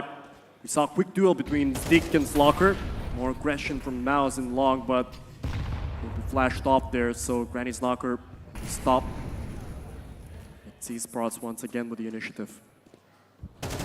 Tied up at 4 apiece. McGillett taking a lot of space here in middle. Your prayers have been answered. Esports are definitely taking a more passive approach to this, but have given a lot of leg room to their opponents. And it's all to McGillett this round. He saw that his opponents were more passive. He took control of short, managed to find himself in a nice duel, and there we go, man advantage now for the D side. He is the man that'll take initiative as well. He's the one that's very confident in his mechanical ability and will press for those fights. Zatik doing the same, though, playing on the other side of that smoke, finds the lurker there in the B tunnels. How does Mouse get away with that? A great read, and the A site now open for business. Rotation for the retake on its way, but so difficult to emerge from the CT spawn, and it's only the single prong hit. I think they're sort of already somewhat calling this off. No, okay, they are committing, just very, very late to rotate. But still, Zerb managing to find Magilla. Slocker's on low HP as well. Goes down. It's getting tense for Granny's Knocker. 20 seconds streaking. Another important frag, but he doesn't find the other one, and it's all down to Mouse. And unfortunately, the kid dies, and it's the Estonians. Again, they were like late for 5 seconds to rotate, but they still managed to get this retake done. Yeah, that was very messy at the start there for the Knockers. They had the man advantage, and you just had 2 players just sort of lingering on the bomb site, unsure where to go, right? They sort of had the short control. I mean, no one stayed on short to maintain that short control, but you have a pretty decent idea. You've just come up from short. Unless you're caught in a really bad timing, you can probably retreat to short. And yeah, they just didn't. You had one actually on the bomb site. You had one sort of trying to cross to Gandalf, got caught out by the jump up on the boxes. It's just all very awkward, very disjointed. Slocker this time, caught trying to catch the shot on the jump across. Zatik re-peaks, punishes him for doing so. Yeah, it will be a very hard pill to swallow for Granny's Knockers in losing that round. With a man advantage, map control as well, of short, of long, but they still lost that round from a CT retake, really. So, they do have to win this one, because the economic situation is not nice. Magilla did not decide to shoot. A nice trade from Streakin, but it's still man advantage for esports. Rounds like that last as well that absolutely break morale. We saw a 4v2 lost in that last map as well. That was, I think it was 11-8. Would have been a really big round for the Knockers to win. They had a 2-man advantage, and it just feels like when you lose rounds like that, you lose your confidence with it. Maybe a little too early to be calling something of the like, but we will see. Spartas peeking out. M4 round the corner. A little bit quicker to the trigger and doubles up. Zer's just farming them. And it all falls onto Miles. A 1v4. Miles away from his teammates. Miles away from the action. He hasn't got the bomb. He hasn't got any real equity in this round whatsoever. Yeah, such dull movement, though, from Lithuanians in long. Just creeping through the doors, not wide peeking, nothing. Even on the trade as well. He was just so slow to react there. I can't help but feel the confidence is waning a little bit. Mouse sticking close to this AWP. Doesn't want it right now. He's maybe not too confident winning that gunfight if anyone comes hunting for him here on short. But once that timer expires, he will grab it, try and carry it across into the next. So there it is. He's found the head. He'll grab the orb. He'll smoke himself. He'll molly himself. He'll do everything in his ability to hold on to this sniper. Zatik getting very aggressive. Actually runs back through the flames. Almost ends up causing himself some problems there. But yeah, still another round that they'll take. Silver linings once again for Granny's Knockers. They'll get away with an orb. Yeah, but they don't have enough money for a full buy right now, so Pistols and Kevlar will have to do maybe some more aggression from Granny's Knockers. But again, we're not seeing, even if you're playing as a bug, right? You still need to try and make something happen, right? Maybe flash your buddy, maybe peek as a duo, right? They're playing very individually and very slow, Granny's Knockers, especially on their T side and Dust, right? It's where you expect pugs or mixed teams to be aggressive, right? To take initiative. Maybe this round will be it. Mouse, boost it up. Oh, that is brutal. Very easily could have been an opening pick. Instead, falls off just at the wrong moment. Ends up being punished for doing so. I don't think there's much more to be said out of this one as they're about to walk into the waiting crosshair of the M4. Nice shot back from Spartas. Keeps the dream alive. He'll retrieve that AWP. Might want to cut his losses here, though. This has kind of got to a point where not a lot of health, not a lot of map control, man disadvantage. Maybe just play the saving game once again. They do have the bomb. Nah, man, it's the Lithuanians. They're not scared. They don't care about rational Counter-Strike. You're not wrong. They are playing for it. And they've been given the A site for free, so there'll be a bomb plant at the very least. Yeah. Oh, that was a good throw. Spotted those on the op as well. Oh! Lucky to survive there. Slocker also saw the feet of his opponents, so info gathered at least one down CT. Time is ticking. The Estonians will need to be quick. Yeah, they're giving them a lot of space here. They don't have any util, but they got 3 kits. Slocker needs to smash heads, and on the peak. Sees 2, can't line him up. AWP Espardos knows that he's capable. Repeat, what a shot! Knows that the last is diffusing. He's come on, Espardos! Oh my goodness, a 1v3. And you can see a sour face on Esports, because that is not a round that they were expecting to lose. Baltics, yes, man, I tell you. The rational move would be to save those weapons, right? But it didn't matter for the Lithuanians. They still went for the side control. It was completely free. They managed to take control of it. And then a 1v3 against an op in long, right? The Estonians should blame themselves, really, for not re-peaking, not trading instantly, but still going in one by one. And the bomb was planted very comfortably there for the Lithuanian opper. I don't know if that would have been different as well. He came off of the bomb defuse, and I'm not sure why. I think he wanted to reposition behind the box.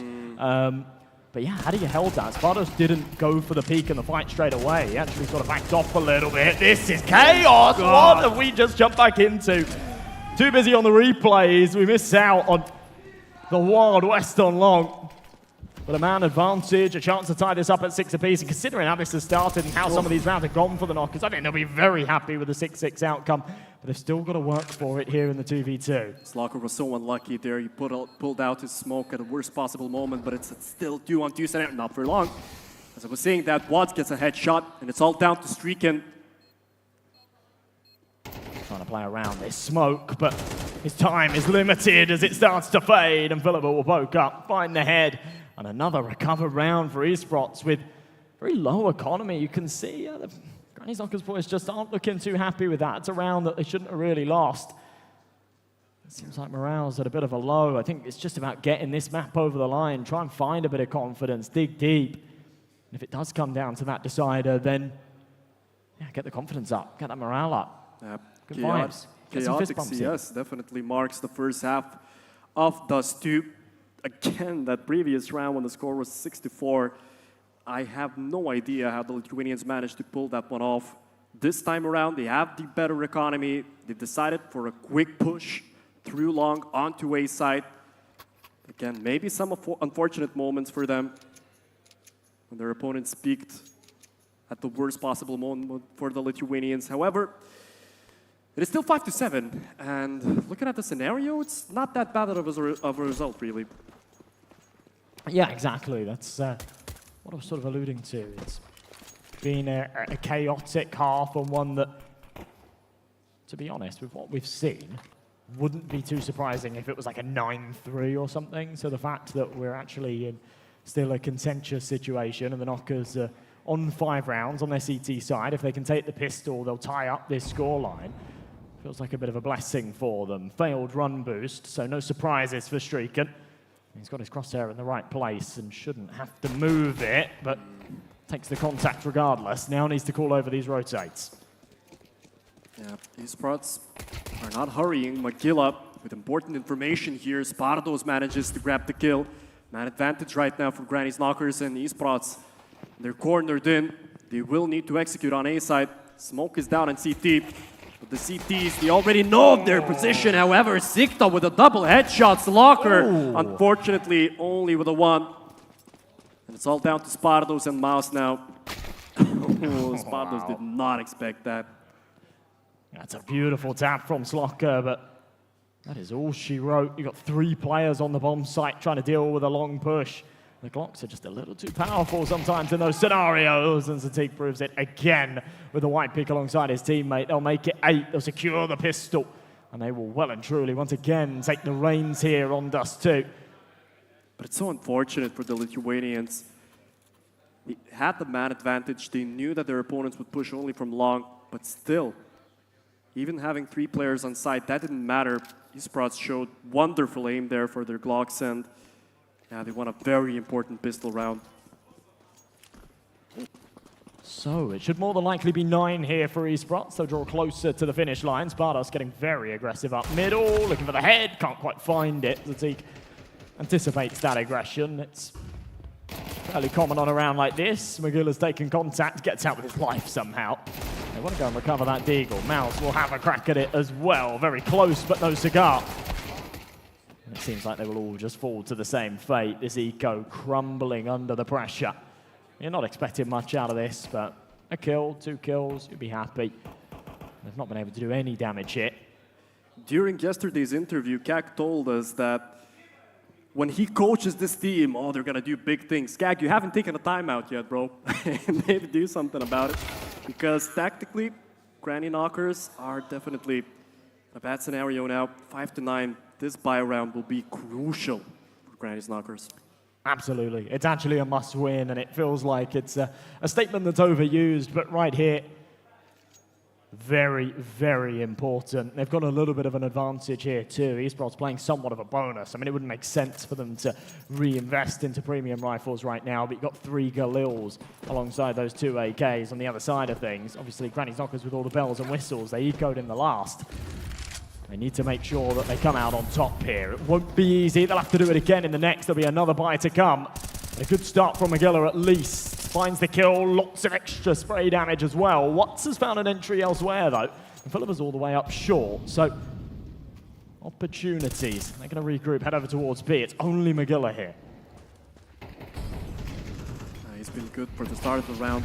The smokes are coming in. Magilla! Oh, how does he whiff that? He had wonderful positioning. Unfortunately, his bullets missed, and well, Mouse goes down as well. Slocker alongside with him. And it's esports picking up round 10. And I mean, when you whiff shots like that, it's very hard to come back. Yeah, such an important round as well. Maybe some nerves getting to them, knowing that that was a must-win. It started off well. McGill had the man advantage, as you say. Perfect positioning there too. Just not able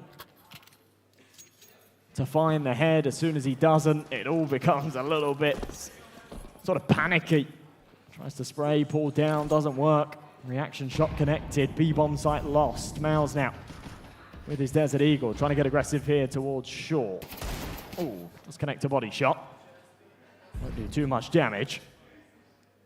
If I'm not mistaken, we saw a similar scenario on Ancient, right? Granny's Knockers were also behind 5-11, if I'm not mistaken, right? Yes, I think so, yeah. They Okay. clawed it back a little bit, but... Yeah.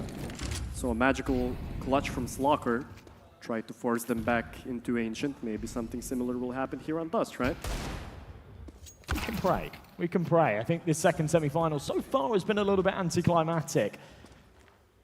What we saw in that first semi-final takes a lot to top it, that's for sure, but a third map here would be nice. Nice shot from McGill. Can't follow up, though. Traded right back from Watts and Spartas and Slocker. Now looking to sort of deliver the same kind of force. Obviously not expecting to win this round, but any kind of damage, take a chip out of the opponent's economy. Maybe an opportunity to snatch away a rifle, carry it into the next, make their buy a little bit easier. Watts' timing very good, and well, Spartas will take one more head, but you can see some smiles. Smiles, fist bumps. I like to see it, even though things aren't going well, even though it's all going a little bit wrong. Yeah, a lot of the time, Granny's Knockers were really unfortunate. They had better positioning, right? They even had man advantages, but something just didn't click at the most important times. And, well, now another crucial round, really, for Granny's Knockers. Slocker has an ice spawn. He has an op in hand. Even Magilla brought out the op as well, so it'll be interesting to see whether the double op system works, but Magilla goes down already. It's awkward. Super aggressive on long, though. The flashes are good, but where do Miles' bullets go? He puts about half the clip into the barrel. It's unfortunate. Could have been a man advantage for them. Traded back. 3v2, still winnable here for the CTs, but once again, an awkward scenario. And if they don't win this round, it'll be 12-5. There'll be no money for the Knockers again. Now have to pull off some kind of force buy victory just to stay afloat in this series. It's been an absolute stomp so far. And they've lost control of the A site. It'll need to be a retake, no kits. The Slocker's kind of got the wrong weapon for the job. Yeah, but I imagine he takes this. He does. Just before the flash, the bomb is planted. Spardos saw his opponent, manages to get the first frag. Slocker very close on Zdeek as well. Spardos needs to be a bit quicker here. Slocker already lost his life. All down to Amilis. 13 HP on the guy. Such a hard scenario, and it's Zdeek who closes things out. Round 12 for the Estonian side, and, well, disaster for Team Granny Knockers. Overtime or bust here then for the Lithuanian squad, and the home crowd have all been a little bit quiet. 7 in a row needed to get them there. Yeah. You can see just the shake of the head, yeah. They're disappointed with this. This hasn't been their best. Ooh, rough start as well. Yeah, even the Estonians brought out the double op system. Magilla again, man. I mean, if Magilla misses shots like these, then it's definitely not a Lithuanian night. Mouse as well, been struggling so far in Dust. Needs to find his form here. A very important position for Mouse. Pardos has been the only bright light so far for Granny's Knocker. 17 frags on him, but he will be pushed down in mid. Locker goes down as well. Spardos holds his ground, but it's the Estonians running down towards the B side. Still in mid. They managed to catch off both of the rotating players. It's all down to Streakin. An MP9 in hand. 3 opponents to kill. Manages to get one. Bomb not planted as well. There's a world that this could happen, but the Molly adds complications. In fact, the bomb's actually down in the tunnels. He wouldn't be able to get there in time, and he doesn't have the information on it. So not a lot he can do, but they'll regroup. They'll have to head over towards B. That'll give Streak an opportunity to grab a rifle. And whilst this is not probable, this is definitely possible for him. Esports planted the bomb on B, streaking, can pick up a better weapon, but at least so far, yeah, there we go, switches out to an AK. Oh, he's just seen the head. Absolutely, yeah. A smoke down doors, though. It will make things problematic, and there we go. The Estonian peak and an easy 2-0 for them. 13-5 on Dust, but it seems that even 5 rounds were a bit too much for Granny's Knockers. Yeah, that was a tough one. That was a tough watch. Just, you could see they were just a little bit disappointed with that. Certain shots not hitting, certain game plans not working, and yeah, just an unfortunate game there, I'll be honest. It's, as I say, it was a tough ask to top the semi-final that we saw earlier on, but it did feel a little bit anticlimactic, and I think they'll be disappointed with that result as well. But we now have 2 Estonian teams in the final, which is interesting, because last year we had 2 Lithuanian sides. I think there was sort of a bit of a hope for maybe something different this year, and we kind of got something different. Yeah, regarding the Baltic scene, I remember when like 5 years ago, Estonians used to be the strongest sides, right? When we had such rosters as SC, right? Then we have as well WAS teams. So now it's very interesting to see that the Estonians have managed to regain some confidence in the Baltic CS scene. Again, if we're talking about this map on Dust, I mean, the first half, even when the Lithuanians managed to win a 2v4 scenario, which was very unfortunate for them, but they still managed to grab it, I thought that they might conjure up a comeback. But why didn't it happen? Yeah, there was a few moments like that, wasn't there, where, you know, there's a big play, there's a big clutch, there's a big round that they pulled together, and you think, okay, right, this is the turning point. We were talking earlier on about the fact that when you're playing mixed teams and stuff, it's very momentum-based, it's very confidence-based, and you think that that's where the compass shifts a little bit, and the tides start to turn, but it didn't end up being the case. It was just little flashes in the pan. It was, yeah, great rounds that were quite sparse, to be honest. If we're talking about the Estonian side right now, what do you think? Who were the most standout players? It was difficult because actually everyone had a lot of presence. Watts has really impressed me, actually. So far today in that match and in the qualifier as well. We've got the replay right here. That was Slocker's clutch. That was crazy. But yeah, Watts has really, really impressed me. It's difficult to really say any particular player. Zer had a great series there as well. But generally, consistency was really what got it over the line for them. I think for Granny's Knockers, like, it was clear as day that Spardos was having a pretty good series. Everybody else was struggling a little bit. And yeah, for esports, there wasn't that like superstar. It was just everybody pulling their weight, everybody doing their thing, everybody working in tandem, very cohesive, and that's what did it for them. So a very interesting grand final will be shortly, dear viewers. An Estonian derby in the grand finals, but we'll be back with you real soon.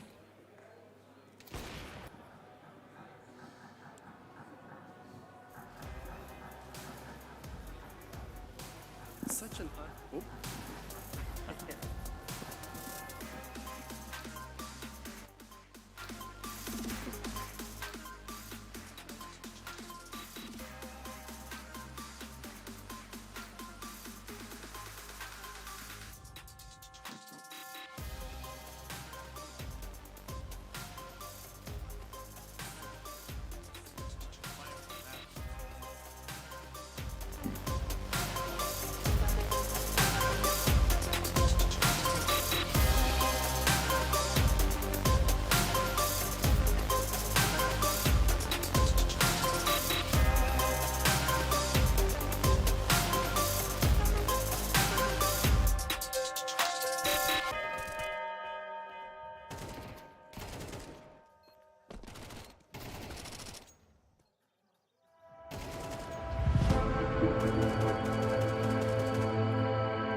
Welcome back, everybody, to OlyBet Sports Bar Baltics Counter-Strike Tournament. Wherever you are, it doesn't matter. You are right here with us. Welcome back, everybody.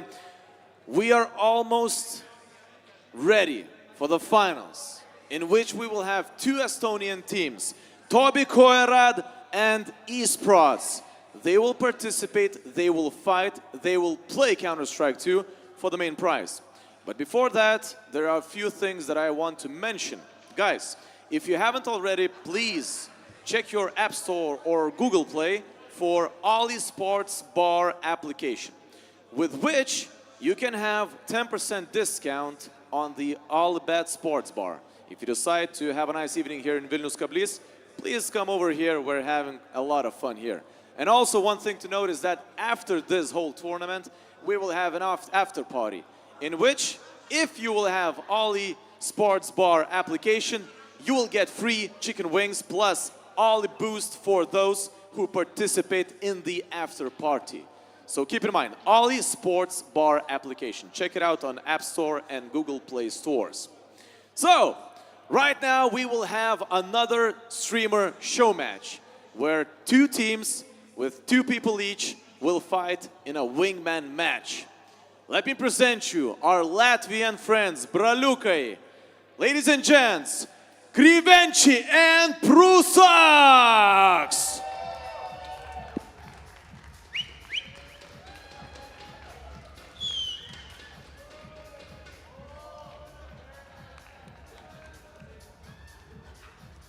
And the same Lithuanian duo, who unfortunately lost against Estonians, but they will have another chance to prove themselves worthy. Ladies and gents, Alchemikas and Svarbiausia Daryti!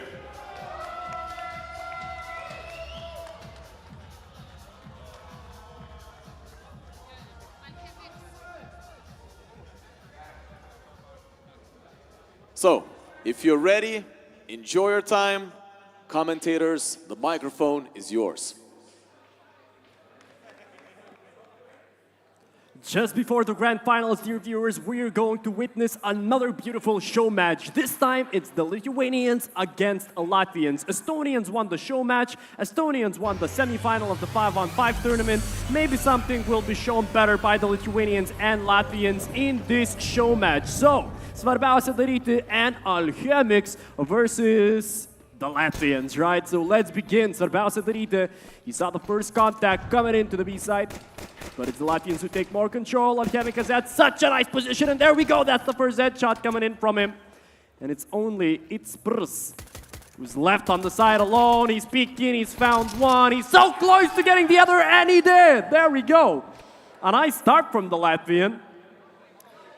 Even though the Lithuanians managed to get the man advantage, unfortunately, the Latvian showed his worth during that round.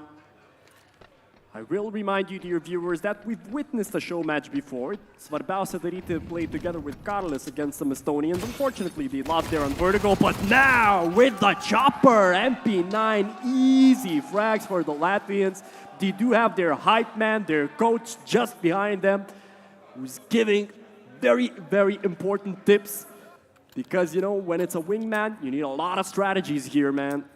Not only your individual aim prevails, but some strats definitely as well. Of course, it's nuke on this wingman, so it will be very hard on the D side, really, to break through the CT defense. Svarbiausia Daryti saw the first person. Unfortunately, didn't manage to get a kill, and there we go. Itsprs managed to get another one. Svarbiausia Daryti one-on-one, and it's Itsprs who gets another for himself. 5 frags for the Latvian.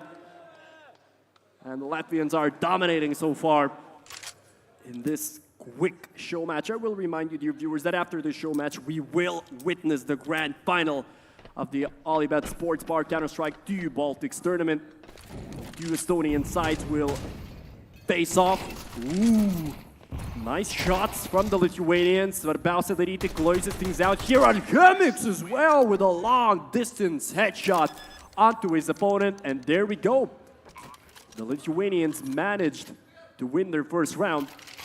I will remind you that we're here in Vilnius, Lithuania, but when Latvians win a round, more noise is made for them. So I don't know if there are more Latvians in the audience or whatever, but maybe when the Lithuanians come back, the crowd will make more noise for them. AK's in hand for Svarbiausia daryti. Nice headshot. Oh, Simas! He's here to play, man. He's here to redeem himself after the first show match.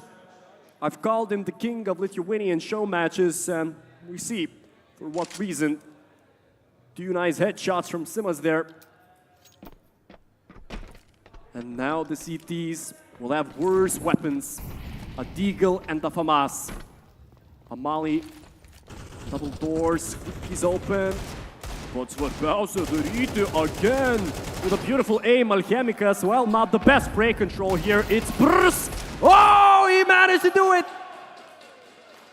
There we go. The Latvians are hyped up. It's Brrs once more, manages to win a 1v2 scenario. Horrible spray control there from the T side, but they will have time to recover. AK's in hand, once more for the Lithuanians. It's Brrs has been on fire so far, man. 8 frags for him. A chance to get a 9th, but Alchemica survives. Svarbiausia daryti peaks. Ah, so unfortunate for Simas, man. While it's Brrs gets another frag for himself. 9 HP left on the Latvian. Oh, Simas peaks, but it's Brrs who's dominating so far in this show match. Brilliant work from the Latvian. 5-2 is the scoreline here. Alchemicas and Svarbiausia daryti. They will have to conjure up a Abaya, Galil, and Mac 10 in hand. Not the best weapons. And it's Brrs, man. 10 frags on him. His teammate doesn't even need a kill, really. It's Brrs can play 1v2 this whole map, man. And there we go, another kill for him. The Latvian is on fire. Svarbiausia daryti goes down as well, and there we go.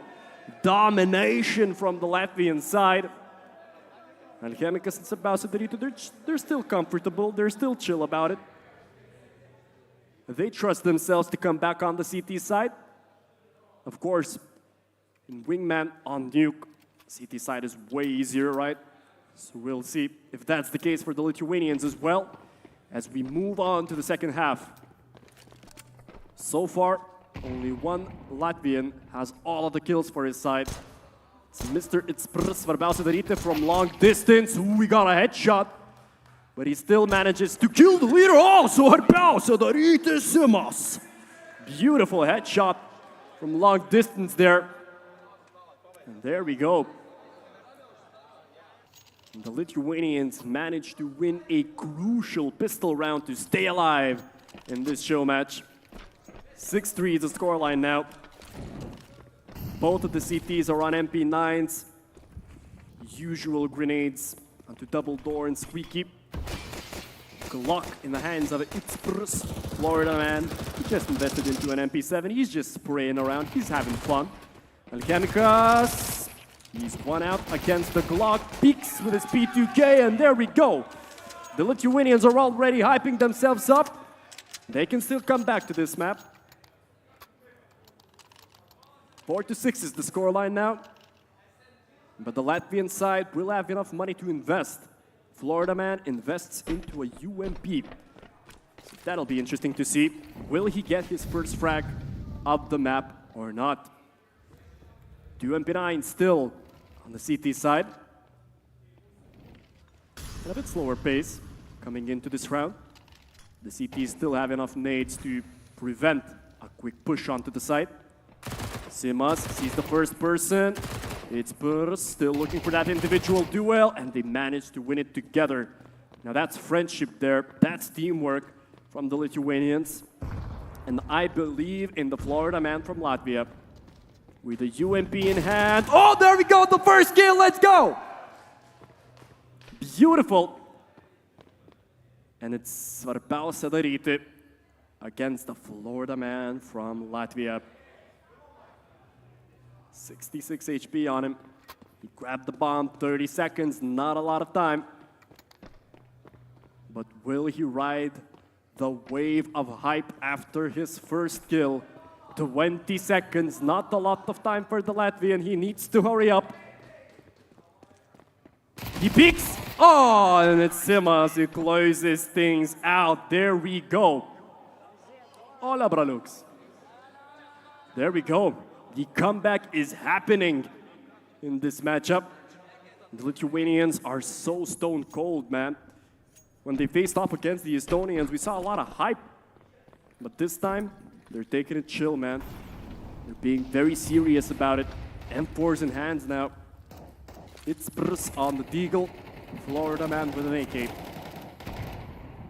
Smokes down windows and double doors. And Chemicus chooses to spray through the door. Does a lot of damage to his opponent. Florida man left with 38 HP. Not the best of weapons in the hands of Latvians. Alchemicus, easy frag for him. It's Brus. Whoop, long distance. A couple of body shots onto Svarbiausia daryti.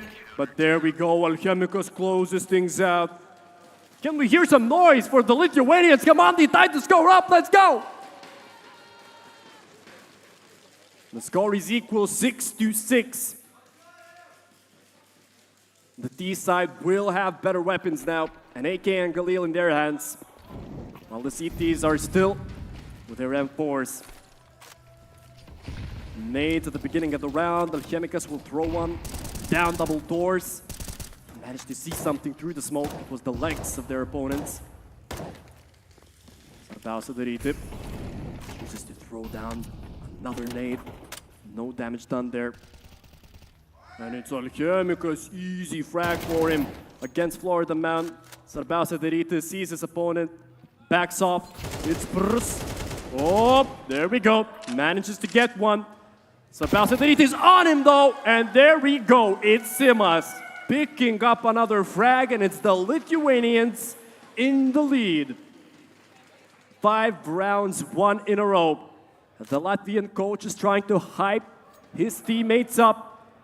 Can the Latvians do it? Can they tie the score up? Or will the Lithuanians ride this wave to victory? Svarbiausia daryti in a prime position now. It's Brus.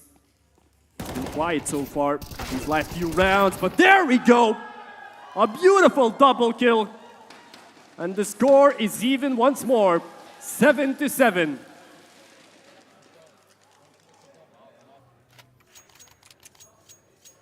Tensions are at a maximum right now.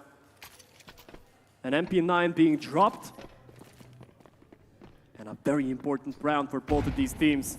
If the CTs lose this one, they won't have enough money for a full buy next round. So Svarbiausia daryti loses out. It's all down to Alchemicus. 1v2. Alchemicus sees the first guy, kills him. Oh, he sees another opponent.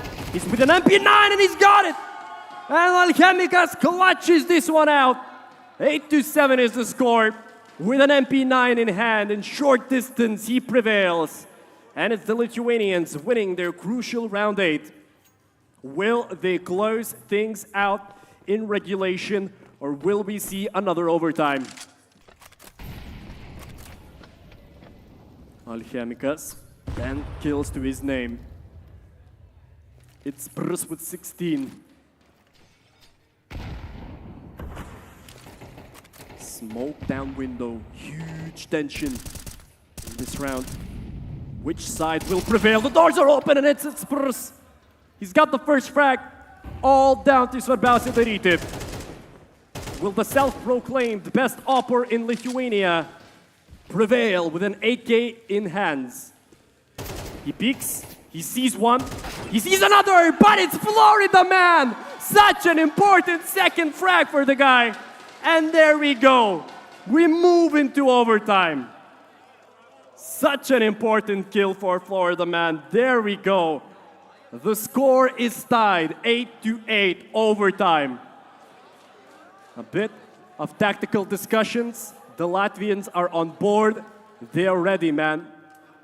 But no overtime, at least on the screens of the players themselves. And now we'll have to decide what will be done. Nothing will be done because it's Lithuania against Latvia, man. Yeah, nothing will be done. I'm waiting for something in my ear. No? No overtime? No other map or other map? Yes or no?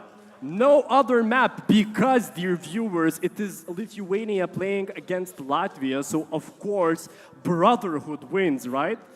No, doesn't matter, they're still playing. What's happening? Yes.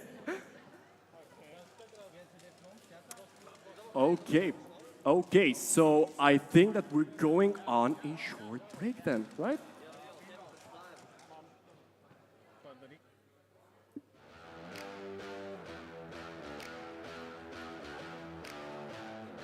Nabo.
Hey guys, Nabuva, am I right?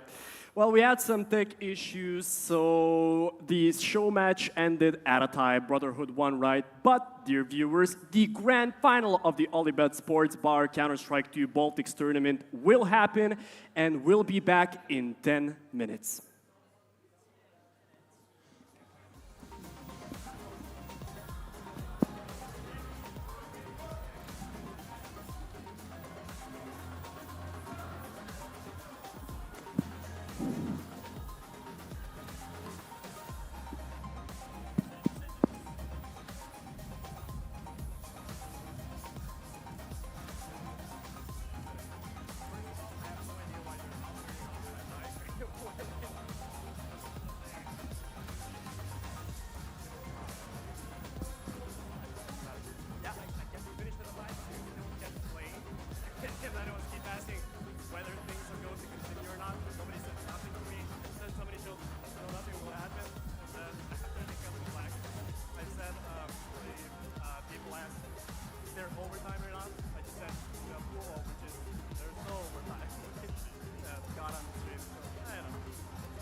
And we are back to OlyBet Sports Club Baltics Counter-Strike Tournament. Everybody, welcome back.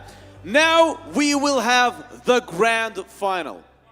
The grand final between two teams which come from the same country, Estonia.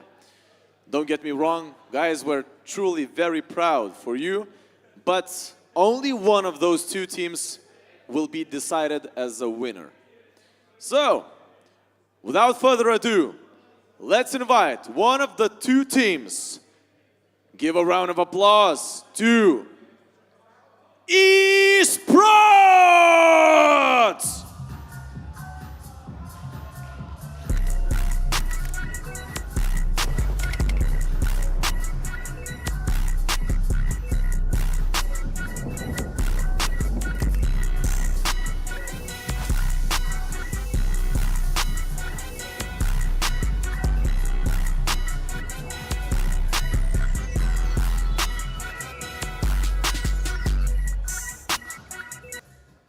And now, the second team, which will participate in the grand final. The team's name is OlyBet!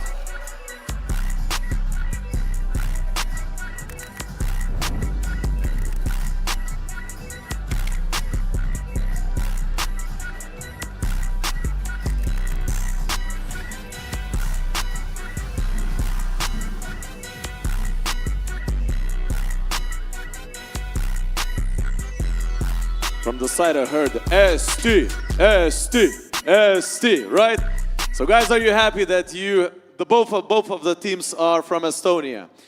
Well, we will have a chance to see which of those two teams is better. Ladies and gents, enjoy the grand finals. Commentators, the microphone is yours.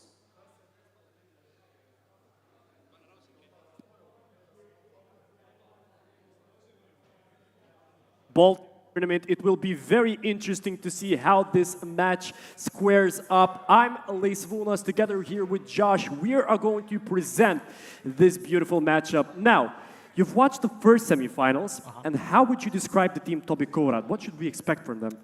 It was a really interesting dynamic earlier on, actually, because I think this finals is going to be very interesting, because the match earlier on, they mechanically were fantastic. They had rounds where, you know, they're just down to Desert Eagles, things like that. We saw some beautiful shots. We saw some beautiful individual moments. But against a side like Isibanga, who were very prepared, right? They were a core of a team that are actually actively playing in ESEA and things like that.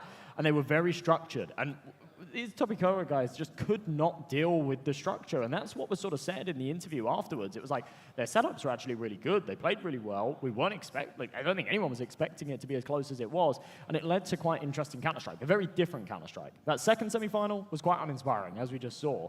But yeah, I think we've got two teams here, two mixed teams, both from Estonia, that are very, very mechanically able. They've got a lot of experience playing with and against each other, and we're not going to have that same kind of structure that I think the OlyBet guys had to face up against earlier. I think it is going to be a little bit more sort of mechanical and individualistic Counter-Strike, which I'm quite excited to see. We've got the Veto in front of us, and not much of a change of scenery. We haven't seen Nuke today, we haven't seen Vertigo today, which is expected, right? I think any of those maps with a little bit more tactical aptitude when it comes to mixed teams like this are going to be out of there. They said in the interviews as well, they hate Vertigo, they want it taken out. I'm sort of on the same page, so yeah, no surprise that that one doesn't come up. But yeah, very Puggy style maps again. So talking about map 1, Mirage, what should we expect? What should be the hot points of that map? Feels like we're casting back to ages ago, but we did see Mirage this morning. I don't know, really. If I'm being completely honest, I think that Fates is AWP. It took a long time to activate. Earlier on, he didn't have a very good first map, nor did HS. When it came to Inferno, he was insane. Fates dropped 50 kills. He was hitting every single shot without 5 overtimes, let's be honest, right? But 50 kills, hitting every single shot without AWP. If he can sort of come into the server hot here, kick things off for Mirage, put that AWP to good use, then yeah, it is a map that can sort of pander towards his style, and yeah, that AWP can have a big impact. In regards of esports, do you think there is an individual on that roster which could counteract the likes of Fates? There's a few, yeah, there's a few for sure. I think the AWP was sort of being tossed around, and it actually wasn't in use all too much against Granny's Knockers, was it? I think they were often opting for these rifle setups, especially on Dust 2. But anyone could be that counter. I said I've been really impressed with Watts so far this tournament, and I expect him to step up again here. He has to in the grand final if they're going to take it their way. Well, dear viewers, the first map of the grand final, Mirage, is up next. Can we hear some noise? So, first map of this grand final, esports against Toby Korad. Have you had the time to know what the word Toby Korad actually means in English? I haven't, do you? Nope, no idea. Okay, so it was Googled. It means like to jump over something in like Japanese, but I don't think that's what they're going for. I don't know. Well, they're jumping over the B side. Right now, a couple of headshots coming in from the CT side. Esports doing pretty good for themselves. Fate's down as well. There we go. Esports, a wonderful beginning to their Mirage. Yeah, just a pure shutdown, and Zatik's burned himself 3 kills there as well. Means that he could potentially get that AWP out earlier. I said that we didn't see it in play all too much against the Knockers, but it is going to be an important piece to the puzzle here against Fate. So it won't come out here, he'll go for the rifle, but yeah, getting that economy thriving early, absolutely paramount. 3 MP9s in play, surrounded by a couple of rifles on the other side though, with no real silver linings for the Toby Korad boys. They have to eat the eco. It's just the pistols, and fingers crossed that they can maybe do a bit of damage. And not a big surprise that he went for a simple rush B in the pistol round before to set up the tempo. We've talked a lot about momentum in the second semifinal and how it is crucial for these Puck teams to set up their individuals. And here's Dick, managed to pick up the first frag. Fate eats that grenade, a lot of damage done onto him. Okay, so a fair bit of damage being dealt by these pistols, but no casualties. That was a bit of a mess, but again, surviving. HS, the last man standing. Yeah, it's so important to keep each and every individual of the esports side alive to build up their economy, right? Especially on Mirage.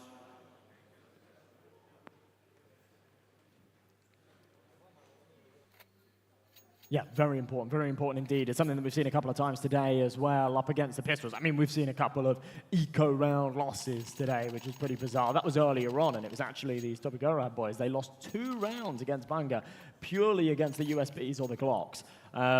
But yeah, just in general, not taking those casualties, keeping that economy thriving, very, very important is what we see right there. Into the next then. 2-0, plenty of cash behind them, so the only man that needed to reinvest. Getting aggressive. Philippa, does he anticipate the man up top? He does, but a couple of bullets with a FAMAS to the leg won't be lethal. AK returns the favor. Watts is still hungry for this trade. Yeah, it was a bit slow to react at first. Zer will have a big challenge ahead of him on short. A smoke down, and that will prevent the Korad guys to push on through. But still man advantage for the T side, and they have control of mid as well. So a very difficult round ahead of esports. Look at this positioning though. Watts is all the way behind enemy lines. It shouldn't actually bear too many fruits here. He sort of had to make a bit of a 50-50 as to whether or not he was going to flank mid, try and get behind the connector players, or commit to the B apartments. He's made the wrong call. Zatik still found an important frag with the M4. Can't quite convert for another. And whilst they're doing a whole lot of damage, it's not lethal, and therefore not enough. Sixers MP9 again with a dink.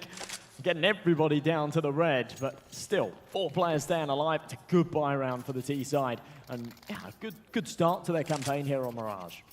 Yeah, quite unfortunate for esports there.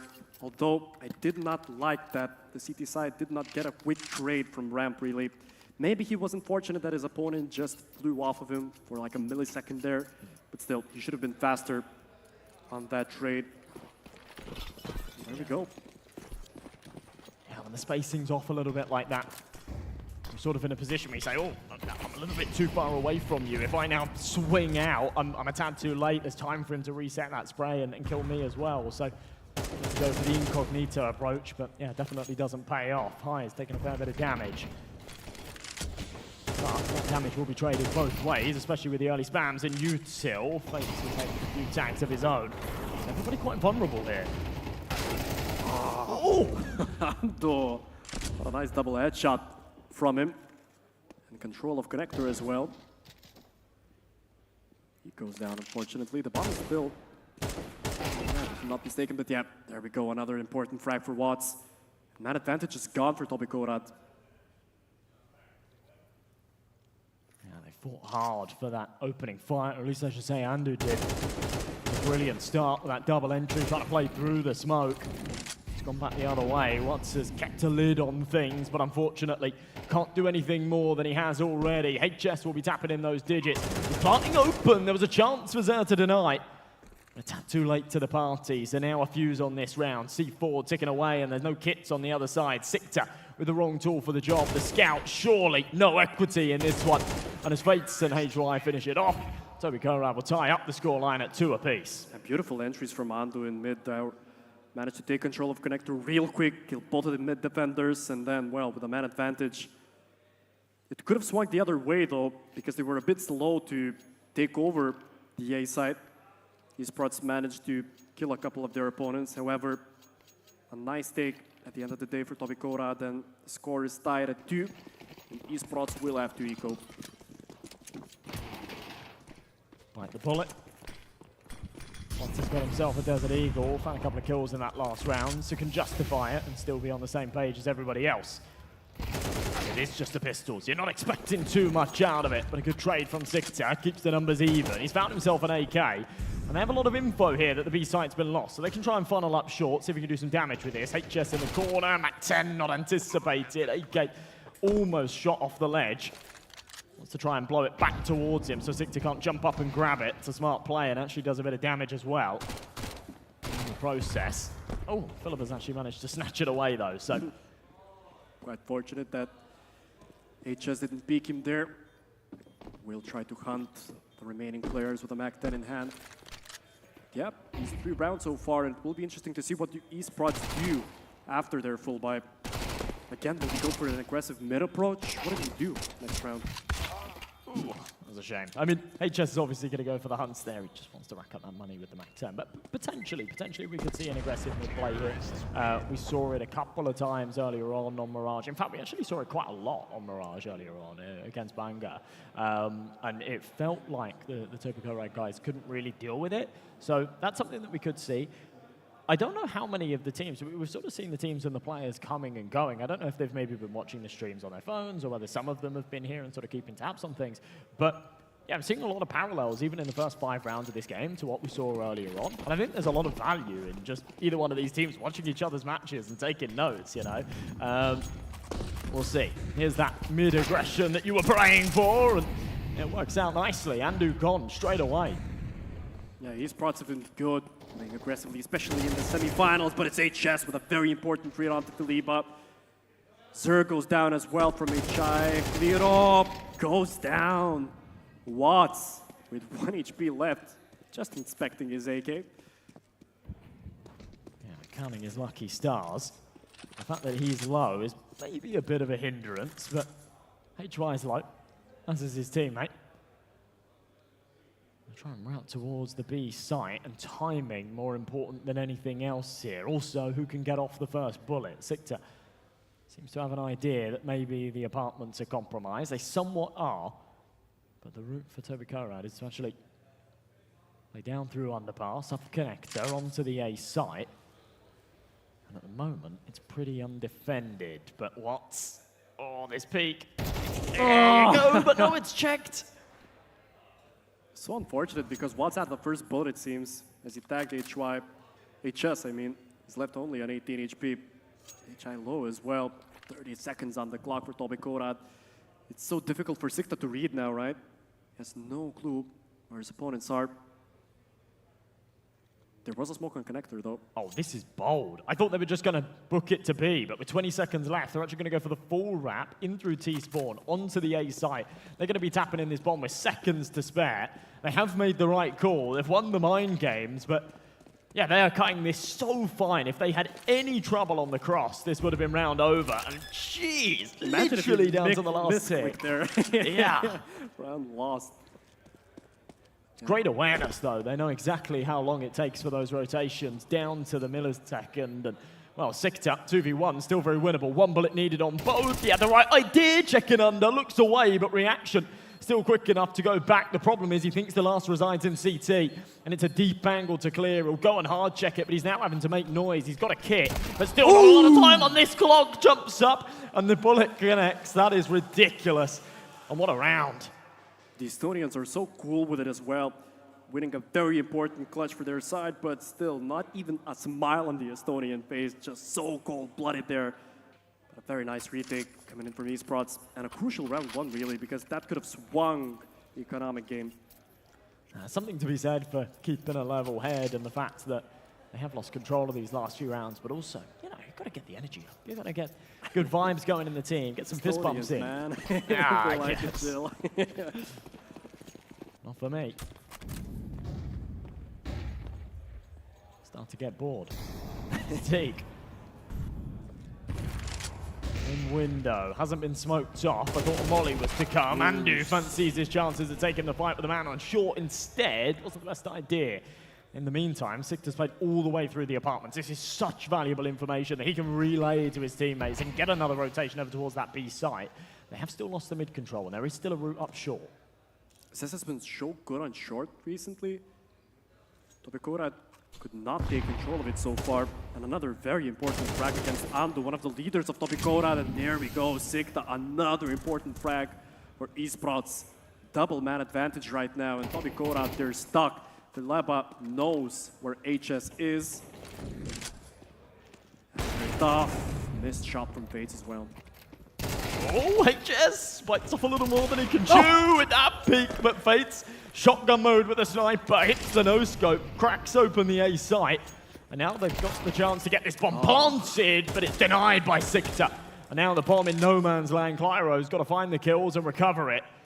He has done a lot of damage on Tazer, but a dangerous mission to go and grab it. Now rooting back to the site, knows that there is a path up CT here for Sikta, but he won't be there quick enough. Needs to be ready for this fight, but he just isn't quite there on the angle in time. So Sikta will take it. Fourth on the board for esports.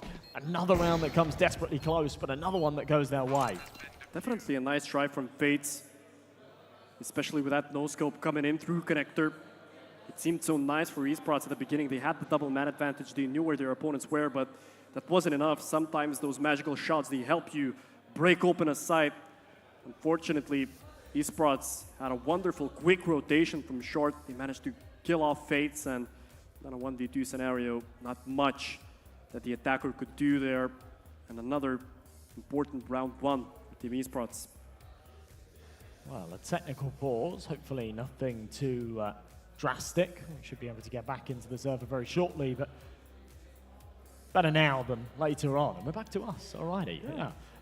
It's been an interesting start, hasn't it? Quite back and forth. I think esports have definitely looked like they have a little bit more control of the map than their opponents. Tobikora got off to a great start, but you know, you convert the pistol, you convert those follow-ups, it's a little bit of a given. It's worth a lot nowadays in MR12, but if you can't follow up with the buy rounds, if you're looking weaker when the weapons are out, it's a bit of a problem.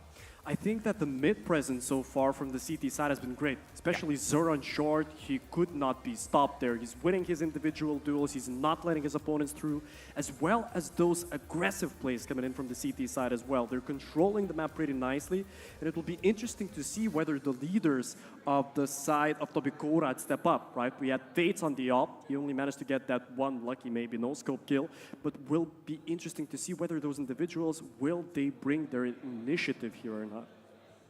Yeah, that was something that was really lacking in their game earlier on, actually. As I say, in that first map on Mirage, the big hitters, the guys that you expect to be putting up the numbers, the Fates, the HS, Andu as well, were pretty absent. And, you know, when you haven't got your AWPer and your superstar AWPer, you're sort of one of the leaders of this team, as you say, taking initiative, then for your younger players or your lesser experienced players like HY, like Clyro, you know, it's uninspiring. You know, I don't know where you sort of get that inspiration from to take that initiative yourself.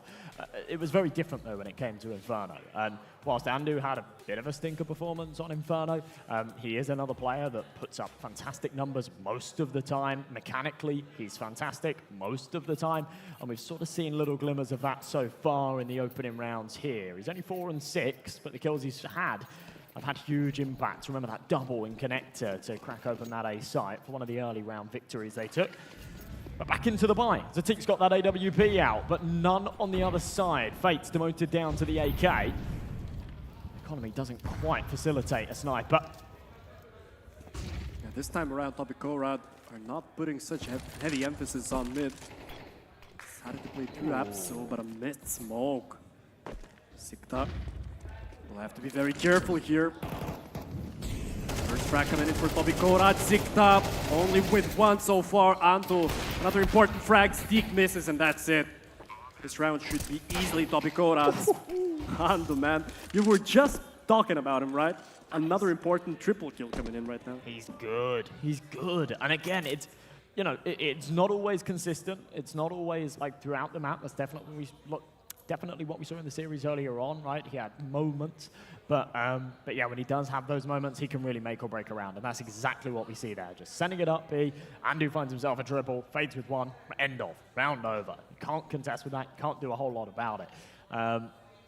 Philippa wants to hold on to this M4, makes a lot of sense. The economy's actually not great here for esports, even though they've taken the last few rounds in a row. They've generally been quite expensive. Yeah, especially when the player on short dies so quickly, right? Zur had nothing to answer against Ando, and, well, the B anchor only managed to grab 1 kill there as well. The Oppers Dig missed out on his shot. So yeah, at least he saved an M4. Missed mid-smoke's a little bit unforgivable, I'll be honest. Yeah. Didn't have much bearing on that round, but this kind of level, I don't think you can be missing the window smoke. To miss a window smoke in 2024, that's... Yeah. Yeah. They burst out B off of the back of it. Didn't give the CTs enough time to really react to the idea that, oh, they've missed the window smoke and no one's pushed out. Maybe we should rotate. Quite flary, quite reactive. Sikta all the way down the apartment. So an opening pick, but a bit of greed as he swaps out to try and grab the AK. Probably would have had a second there for free. Ooh. A nice Z shot from Zerb. The lurker is killed, but OlyBet has control of B, and Ando, again, very important player in this round, gets the first, not the second. Very important frame coming in from Leba. Clear up. Dix, but loses out against Dix Eagle. I like Dix so far, but maybe I like Fates even more. And up in his hand, 1v3. Watson Philippa charging down onto the side. Oh! Fates! Another one to his name. Only Philippa Fates! My, oh my, you could see the stars aligning there. You knew that it was going to happen. He was in a perfect position for it. And again, cold as ice, no celebration. It's just another day at the office for this man. And we'll see it again on the replay. A couple of crisp shots, but once they had that disadvantage, it left Fates in a really tough position. But using that elevation, getting up on top of that barrel and hitting that second shot, in fact, technically the third, absolutely gorgeous. Pulls his team ahead, breaks the money again for esports, and almost guarantees them a 6th round here. So unfortunate for esports. His D had such a nice round with the Deagle, grabbing 2 important kills, but Fates, there's that individual prowess that we talked about before. When your leaders shine, you'll get the round wins. So Ando, easy double for him. And Nico coming in from esports, a stack on A, but that doesn't matter for OlyBet. Yeah, holding true. I mean, it's an expected result in a round like that, but a little bit of stat padding, feel good frags there for Andu for sure. And even if they were on rifles, I mean, they wouldn't be double pushing Palace, but he was pretty damn quick to those headshots. Currently sat 11-7 then. So, as I say, feel good frags, getting some kills on the board and getting himself warmed up here in the first map of the grand finals. It's been very back and forth, very contentious so far, but esports haven't been able to string together more than 2 rounds, and they won't get an opportunity to do any more than that in this first half either, even if they do take these next 2. It'll tie things up at 6 apiece. They've got the weapons out, the M4s all round, but no kit, very little utility. Philippa wants to try and take space as a result. Aggressive in mid, no support util. Because he thinks if they flash, then it kind of gives up his location a little bit. It's good positioning from Watts. Traded back, and the A site cracked open here for OlyBet. HY managed to control his AK spray. A 3-on-3 scenario right now. Zeke gets an important frag once more. So man advantage right now for esports. Deep Molly in connector. Zeke has to back off. It's Fates on the up. Once more, managed to clutch a round out onto B, but he missed his shot now. He needs to plant that bomb. They're both so low.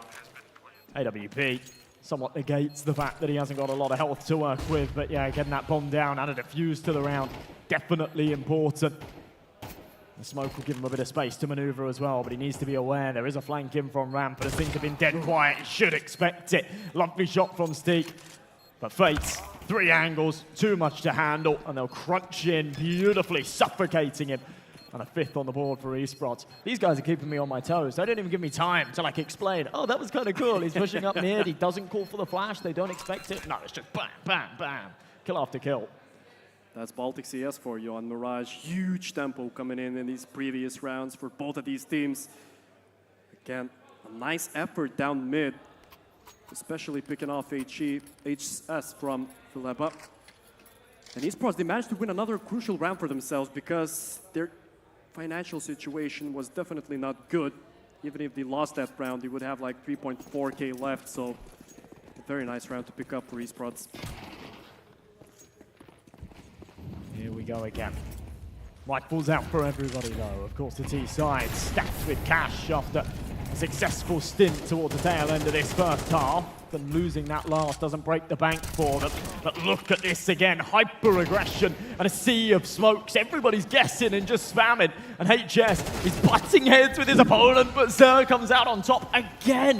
And it's esports with the stints of 2. We've seen 3 bursts of them so far this half, and nothing changes as they'll close it 6-6. And this grand finals could not be closer. Absolutely. What a beautiful first half from both of these teams. We saw wonderful team play. We saw aggressive outbursts from the CT side, especially on mid. We saw individual clutches from the likes of Fate. You know, so far, I'm really liking this finals. Yeah, this is shaping up to be an exciting one for sure. And take it into account that the guys from Tobikora, they do have more individual experience. They have players like HS, Fates, and Ando, but it's the younger generation from Estonia who are really stepping up in this map, especially players like Zer. Maybe he won't be on the top of the leaderboards, but his frags were very important, especially those in short. Absolutely, yeah. It ties into a bit of a point that I was discussing with Danny earlier, right? You can sit there and you can big up Fates and HS all day long, right? They're absolutely fantastic. They're legends of the scene. They've played at a very high level, and that experience into a tournament like this is invaluable. But especially for a player like HS, outside of pugging and whatnot, he hasn't been super active as like a competitive player over the last year or so. And when you compare that to somebody like Zer, he's been playing with the G2 Academy project. He's been very active playing in a professional environment.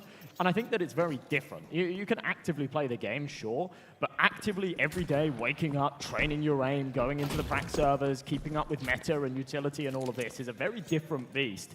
And yeah, one that some of these legends are starting to struggle with a little bit. As you say, the new generation giving us a lot of innovation, I think is the word for it. There we go. The start of the second half, an important pistol for both of these teams. HS will have the first opportunity, but a couple of missed shots. Sikta goes down finally. Andu, quick rotation from connector. Phileba pushing deep, but it's HY holding his ground. Only for the 1 frag, however. Ooh, nice headshot from Zer there. Together with Stick, they managed to find 2 important kills. Andu only with the 1, and it's all down to HS.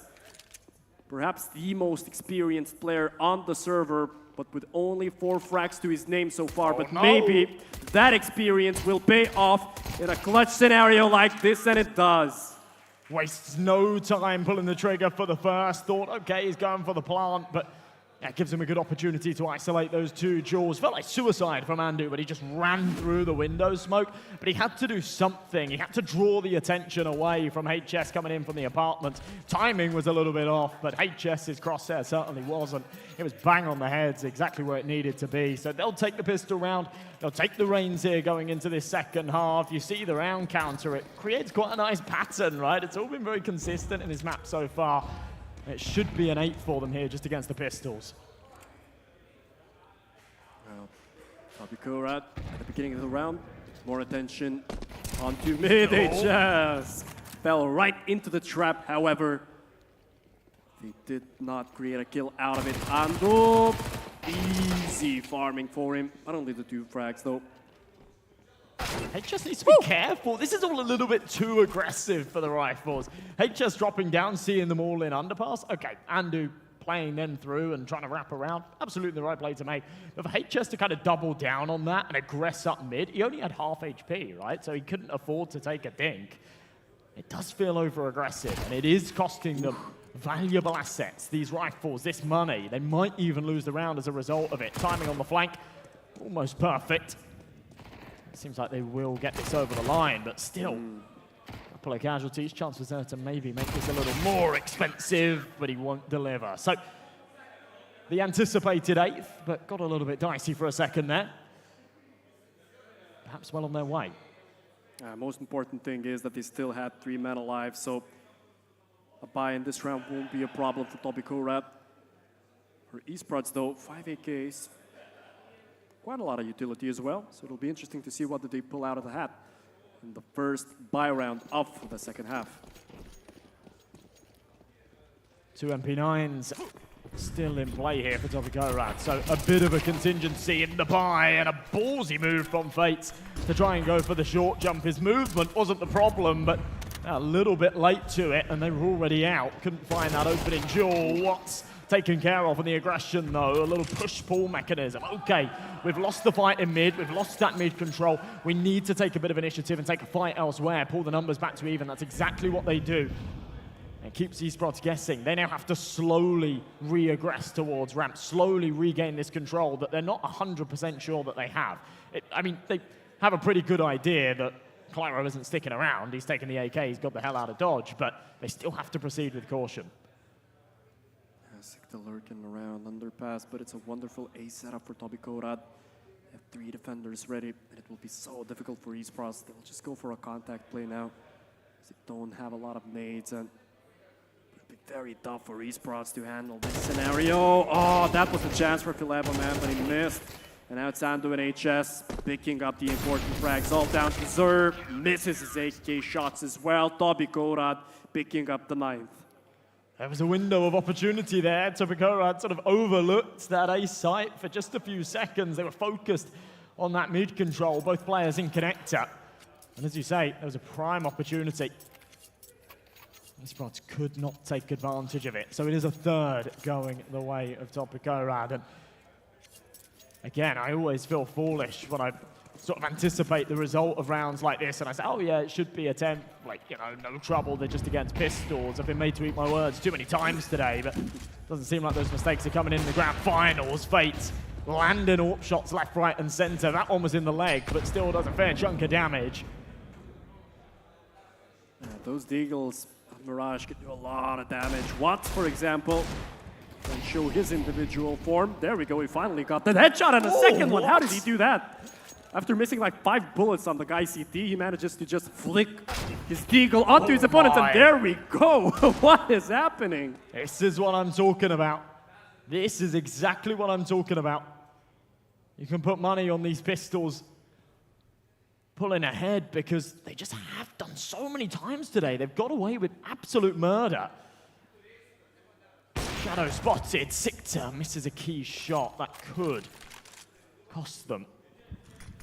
We'll see. He's the only one with a rifle, but on the second try, he'll have no trouble. HS takes out his teammate, but with enough space to get this bomb down. HS super low as well, so a bullet with any weapon just about anywhere onto him will finish him off. I'm surprised that he's even sticking around here. It might be time to just back off, save that AK for a rainy day. It reminds me of the second semifinals when we asked the Lithuanians to do something rational and save on a 2v4 scenario, but they just charged in and they won the round. The same won't happen for HS. Yeah, these guys are ballsy. And oh my, look, they've already exited. I mean, they've got one in CT, like, just in case, but there was a world there that HS just goes and ninja diffuses, which is kind of wild, but... He had a kid. Yeah? He had a chance there. CT player would have heard the cue, I think. He was. Yeah. I'm pretty sure he was in range, but there you go. All right, so another round going their way. Things looking and it's on the Deagle shots, man. I mean, especially for Watts, when he missed like 5 bullets onto the guy CT, I can't imagine how he managed to grab those 2 headshots. Yeah, I'd love to see a replay from his POV for that second shot. The stair shot just looked absolutely gross. But certainly was the catalyst to sort of swing that round in their favor. Then they were able to follow up with more. I think they'll be very happy with that outcome. Absolutely. Don't want to be allowing your opponents double digits and trailing by 4. Then a lot of pressure, a lot of stress goes onto that buy round. Instead, they're in a position where they've got the money. They've actually got a bit of an abundance of cash because they're already saving pennies for the loss bonus. Things are looking great for esports now. They have control of A side, mad advantage as well. The bomb is coming over. So Tobikora, if they lose this, and it seems that they want to save. Yeah. Calls been made. Yeah, quite logical for them, I guess. They have no money in the bank left, so why not? It feels like the time to start making logical decisions, doesn't it? Today has been very, like, you know, if there's any chance at winning the round, let's have a crack at it. Let's go for these clutches, let's go for these retakes and whatnot. And it hasn't felt super high stakes, but we're in the grand finals. Okay, it's the first map, but things are starting to sort of tighten up a little bit here in the second half. This is the time to start making rational, logical decisions. Okay, our economy's looking really poor. If we don't save, then esports will tie up the scoreline and possibly even take the lead.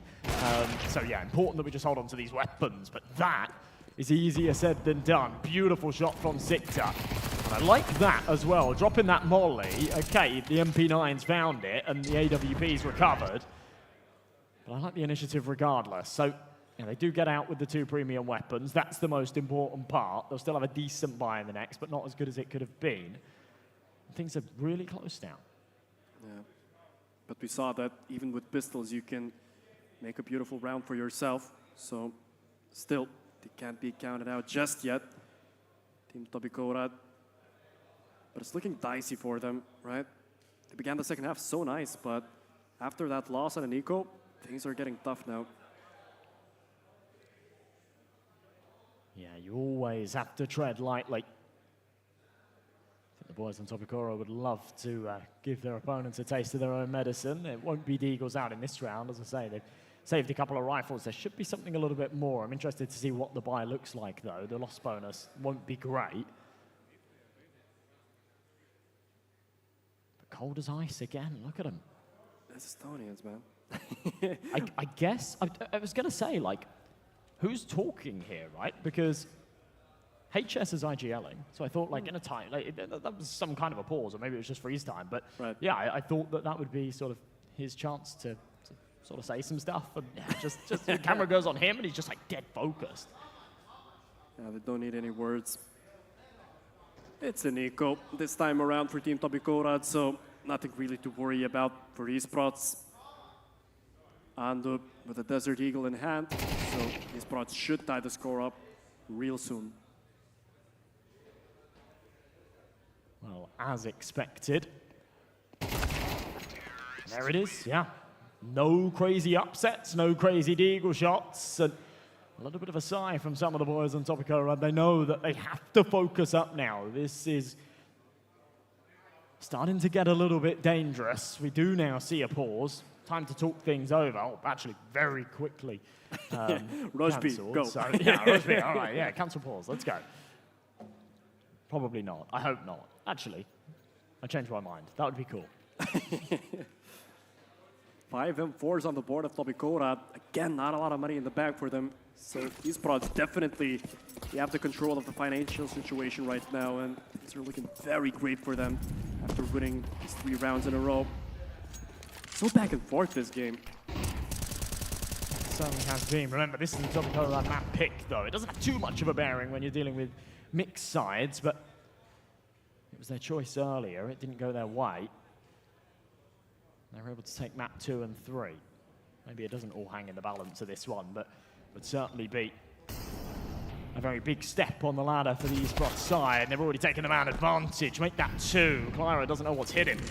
He emerges from jungle. Sikta up close. Yeah, okay, double swing. No way. He can get away with that one, but still the man advantage. Sight gone. Might be time to just make the save call again, to be honest. Yeah, connector smoked off. The B player is very far away. The rotation onto CT. Yeah, and it seems that the call has been made. Tabikorat will go and save again, and well, they have difficulties holding on to the A side. If we look at this scenario right now, esports on round 10. Again, solid peaks coming in from Kablys and Tabikorat. They do need to find an antidote to their opponent's aggressive approach onto A. Again, I mean, we've seen Tabikorat play their CT side quite passively here. We haven't seen any mid pushes, any tries to take ramp control or even palace, right? They've been quite passive, and that costed them in these past few rounds. Yeah, it's been those kind of high initiative plays that have actually sort of cost them when they've been on their T side, right? That quite versatile and quite aggressive CT stance from the esports boys, going for that mid aggression quite consistently and doing it in a very interesting way where you sort of smoke top mid and then or play around their top mid smoke and get up to the boxes. Yeah, we haven't seen that at all from Tabikorat. Maybe a chance for Andu to go for something a little unorthodox. Him and his teammate trying to get into underpass. No one is home just yet, but there are two in the apartments if they want to aggress any further. 2 MP9s in play though. Remember, they saved the 3 rifles in the last, but still not enough money to comfortably buy around them. Cash is a little bit all over the place here for the CTs. Esports have got a good advantage going into these final stages. Oh. Worked out. That double man setup. Stick. Wow. What a nice time to peek for Stick there. Managed to get the double. And even a third with the help of Sikta. So things are looking quite solid for esports, but there's a minute left. 2-on-2 now. Bomb in their control, but what do they expect? The B-side defender. I was going to say quite the opposite. What a horrible time to peek this for, looking at you, but first headshot was crisp. A little bit of hop up, a little bit of luck on his side, gets him a second. What? That was a very important duel to win. He's now been spotted by the AWP. Surely his time on this server is limited, at least in this round. Zer's missed a key shot though, Fates with HE in hand. Thought he might want to try and deploy it onto site. Won't do so. Can't catch the man on the cross either. And yeah, just knows he hasn't got a chance in this. He's so low on health, a single bullet will get him done. And well, Zer goes for a bit of overkill. That bullet is from a 50 cal. 5 rounds in a row for esports. Look again at this lineup for Zdig. It seemed that, as you've mentioned, it would be a nightmare scenario for him to peak there, but I don't know what happened to the concentration of Tabikorat, but esports, 5 rounds in a row. They're already on 11. Things are looking very dicey for Tabikorat. Yeah, they break that curse. That first half, they were only able to find little bursts of 2. They struggled to really build up any kind of momentum, any kind of economy. Now here on their T side, they are fully in control. Sat in the driver's seat, gas pedal pressed all the way down. You got several players on 5 figures, almost encroaching max cash, so money certainly will not be a problem for the rest of regulation. And that's a pretty daunting fact when you think about it. That is huge. What a lovely shot from Zatig. Nice nade as well. Fades though on a quick trade, and he tried a lot of information gathered there after he pushed on through the apartments. Filibo as well with a nice lurk. So everything hangs in the balance in this round. Aggression and Palace, which didn't work out for Clearo. Watts with an important frag there. Fades the only A-side defender left. Flashed off as well.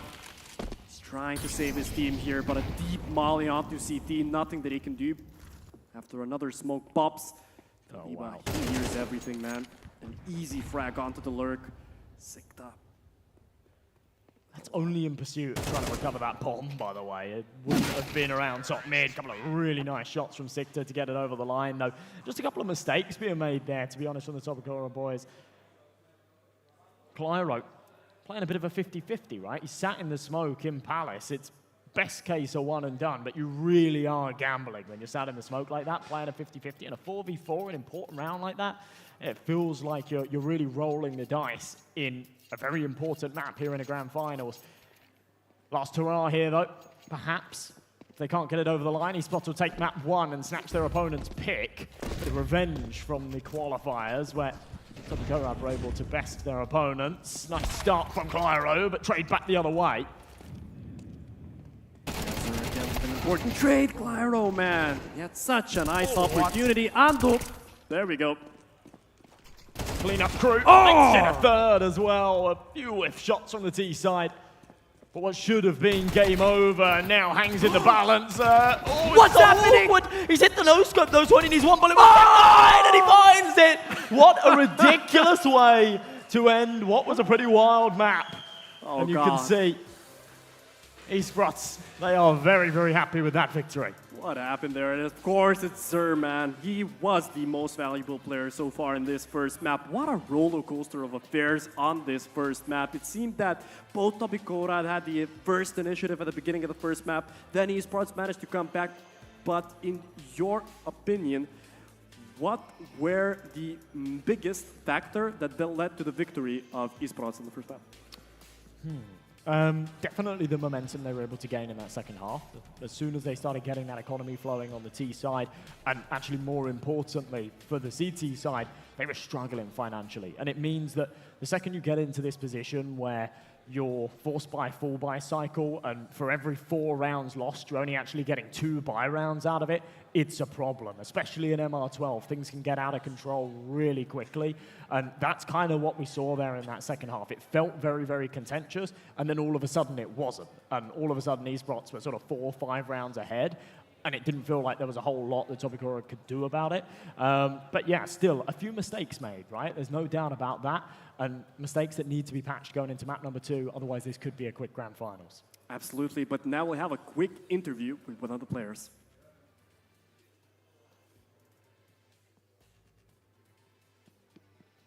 What a fantastic performance by both Estonian teams. 1-0. Esports has taken the lead. So we will have a second match right after like 15-20 minutes. The second map is going to be Ancient. But before that, guys, whoever is watching us on the internet, whether it's Twitch or YouTube, you will have a second opportunity to participate in our quiz.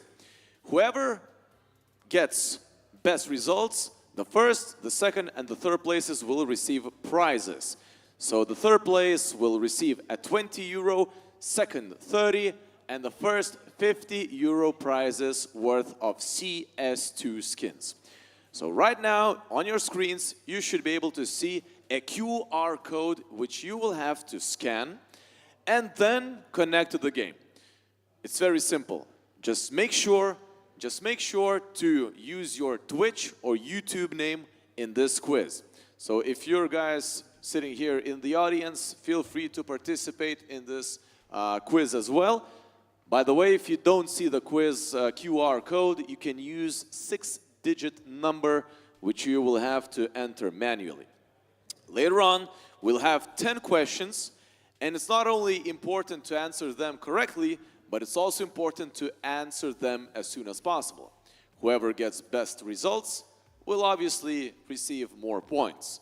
Whoever gets more points, obviously, will receive the best prizes. So far we have 18 participants. We will have our quiz open for a minute. Be sure to tell your friends, tell your mother, your father, your dog, whoever you have with you right now, take your mobile phone, scan the QR code, or if you want to participate in the quiz, just enter joinmyquiz.com, enter 6-digit number, and you will be ready to go. Once again, third place will receive 20, second 30, and the first will receive 50 euros worth of Counter-Strike skins. By the way, whilst we wait, you can also make a picture and use a hashtag OlyMoment. This is a fantastic opportunity, if you haven't done that already, to also participate in sort of a competition where you will be able to receive extra skins as well. But those winners will be announced a little bit later on. So far we have 47 participants. I believe this is the time, well, all right, 49. The more I speak, the more people joins me. So, 30 more seconds. 52 participants, 53. A few more seconds and we will be ready to go. Once again, it's not only important to answer the questions correctly, but also as fast as you can. All right? So, 5, 4, 3, 2, 1, let's go. We have 59 participants, and ladies and gents, our first question is, which Baltic country has produced some of the most well-known Counter-Strike players, one of which is Broky, who has played for top-tier international teams? For each question, you will have 30 seconds to answer. It's very important that you are not late, because otherwise you will not get any points for the question. And we have 5 seconds left. 3, 2, 1. 2 people are AFK. All right, time's up.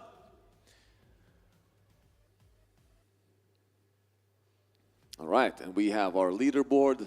The third place, Edgar Zdrus, second Donk, and the first one I didn't have the chance to see.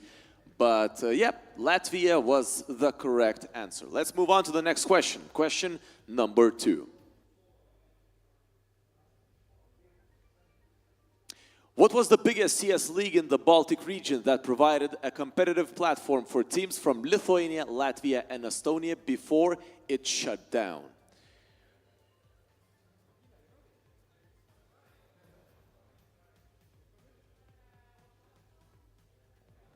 Ten more seconds.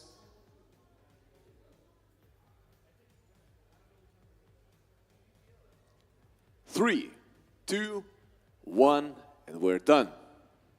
Let's see what are the results. So the third place, Edgar Zdrus, he was in the third place.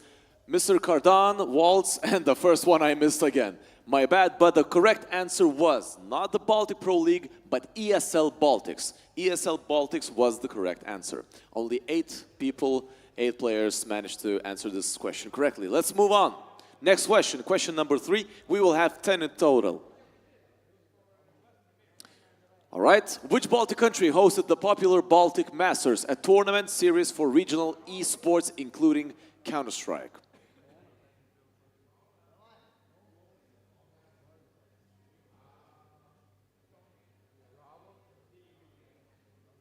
Do we have someone from the audience that is playing this game? All right, cool. Good to know. All right, 5 more seconds. 4, 3, 2, 1. And this is it. Time's up.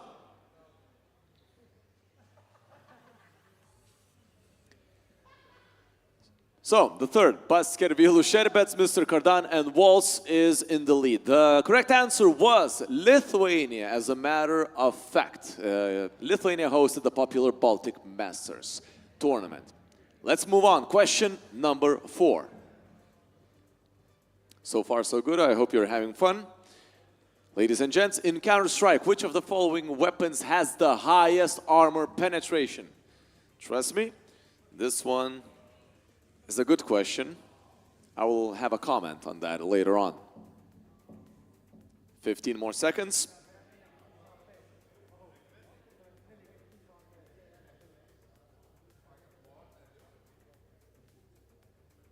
5 seconds. 3, 2, 1.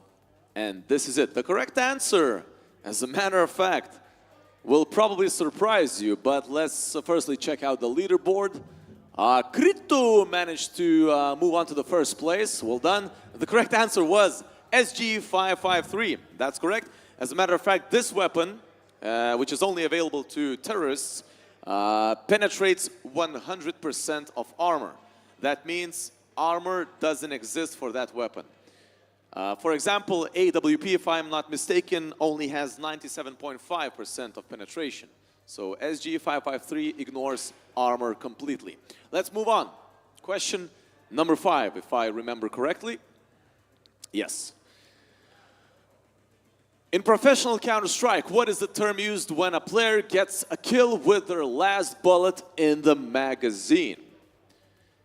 Make sure to read or listen the questions thoroughly. 13 more seconds.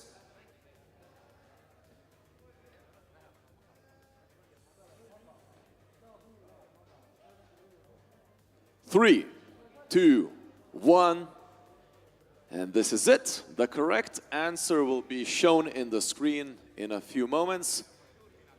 So far, so good. We have our new first place. Mr. Cardon, congratulations. You haven't won yet, but you may will soon. The correct answer was not a clutch kill, not a final tap, not one tap finish, but last shot kill.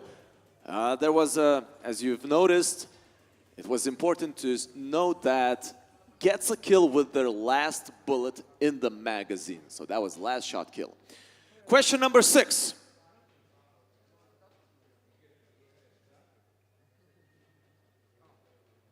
Which Latvian player out of the 4 mentioned, often recognized in Tier 2 tournaments, became a local favorite for their aggressive entry fragging in regional Baltic leagues?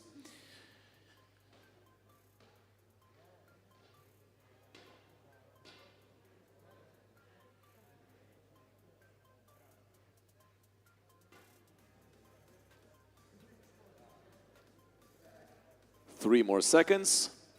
Some of the guys are AFK, as I can see, because some people just don't answer, but it's their problem. You have less competition.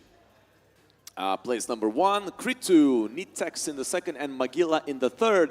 The correct answer was Shadi. All right, let's move on to the 7th question.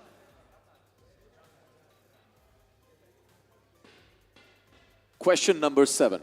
Which map in Counter-Strike is known for having the B site located at a significantly lower elevation than the rest of the map?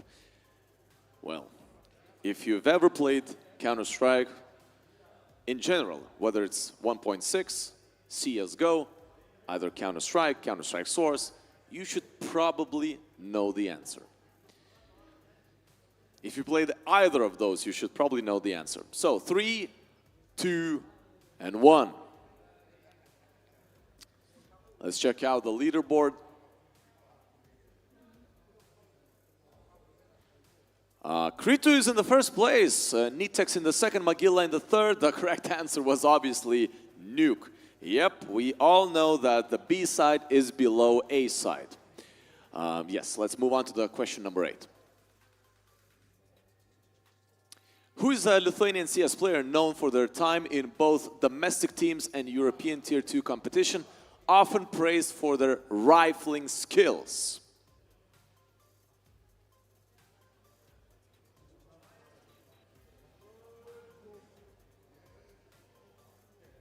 Ten more seconds.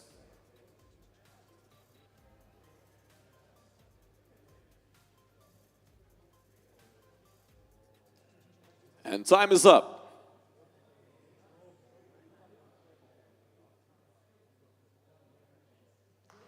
The leaderboard hasn't changed, as a matter of fact. Kritu is in the first place. Esperanto was the correct answer. 32 people managed to correctly answer this question. Only 52 out of 68 participants are in this questionnaire quiz. But yeah, let's move on to the 9th question. Who were the winners of OlyBet Baltics Cup 2023? Last year's tournament. Last year's OlyBet Baltics Cup 2023. If you've listened thoroughly, a few hours ago, I definitely mentioned them on this live stream. So you should be able to remember if you heard me at that moment. So 3, 2, 1, and we're done. Time's up. My guess is the leaderboard won't change a lot. Yep. Oh, as a matter of fact, I was wrong. Kritu goes to the 3rd place, Magilla in the 2nd. And yeah, the correct answer was LT5. LT5 was the winner of last year's OlyBet Baltics Cup. Let's move on to the last question. Question number 10. Which Lithuanian Counter-Strike player was part of the roster that won the Baltic Esports League Season 3 in 2019, playing a pivotal role in their team's victory? This is our last question, and we have 15 seconds to answer it.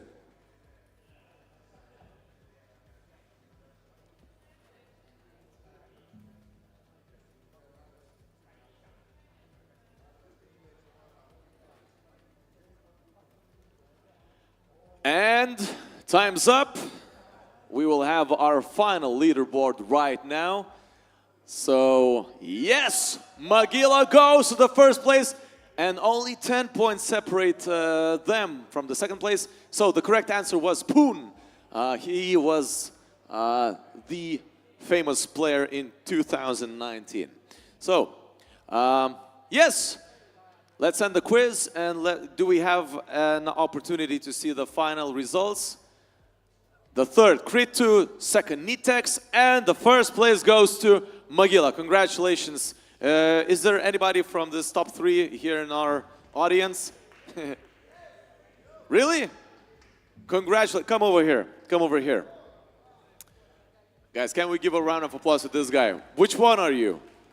Magila? Yeah? Fantastic, man. Thank you. Congratulations. We will provide you with the skins, so thank you for being here as well. Give a round of applause to Magila.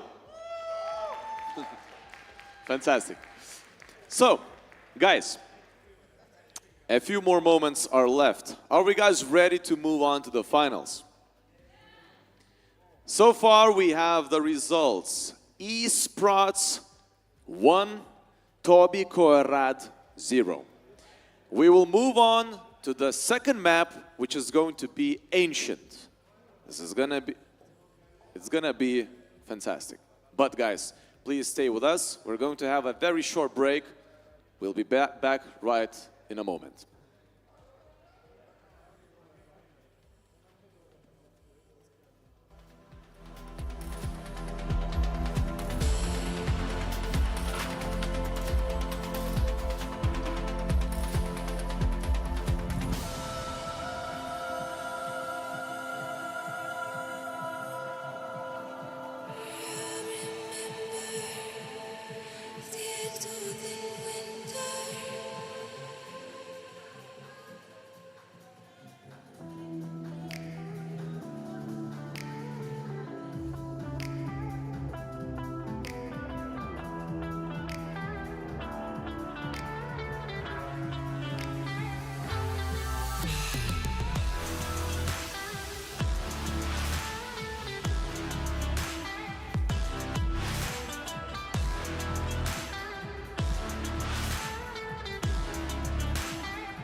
My name is Leisunas, and here with Josh, we're watching the grand final, the Estonian derby between Team Esports and Tobikora. The first map, Mirage, was won by Team Esports by the scoreline of 13-9. The second map will take us to Ancient. What should we expect out of Ancient? Hopefully better than we saw in our second semi-final of the night, definitely. But yeah, I'm not too sure what's in store for these two teams. We saw Mirage a couple of times earlier on from the Tobikora boys. I mean, they picked it twice today. It's not worked on either occasion, and actually to quite a detriment. I think they lost 13-8 first time round, 13-9 this time round. They need to just kind of, you know, hopefully that break has done them some good. Hopefully they've gone and got some fresh air, they've talked things over, they're going to come in as a better team. It's a bit quite the sort of revenge matchup, wouldn't it? It's not quite the Latvian underdog story that we could have had this morning, but obviously Esports not winning in that last LAN finals that these two teams played against each other. A chance to take it 2-0 here as we kick things off on Ancient, and we definitely need to see some more out of Tobikora. We're kicking things off on their CT side. Of course, it's their opponent's map pick, Get on Clyro. And a bit of aggression from him into Cave. Info gained, but doesn't want to overcommit. There's the contact. Andu takes a dink. Tough for him. He'll need to fall back. Sikta gaining a lot of ground here in mid. Nice start for Esports. In terms of map control, they forced their opponents back.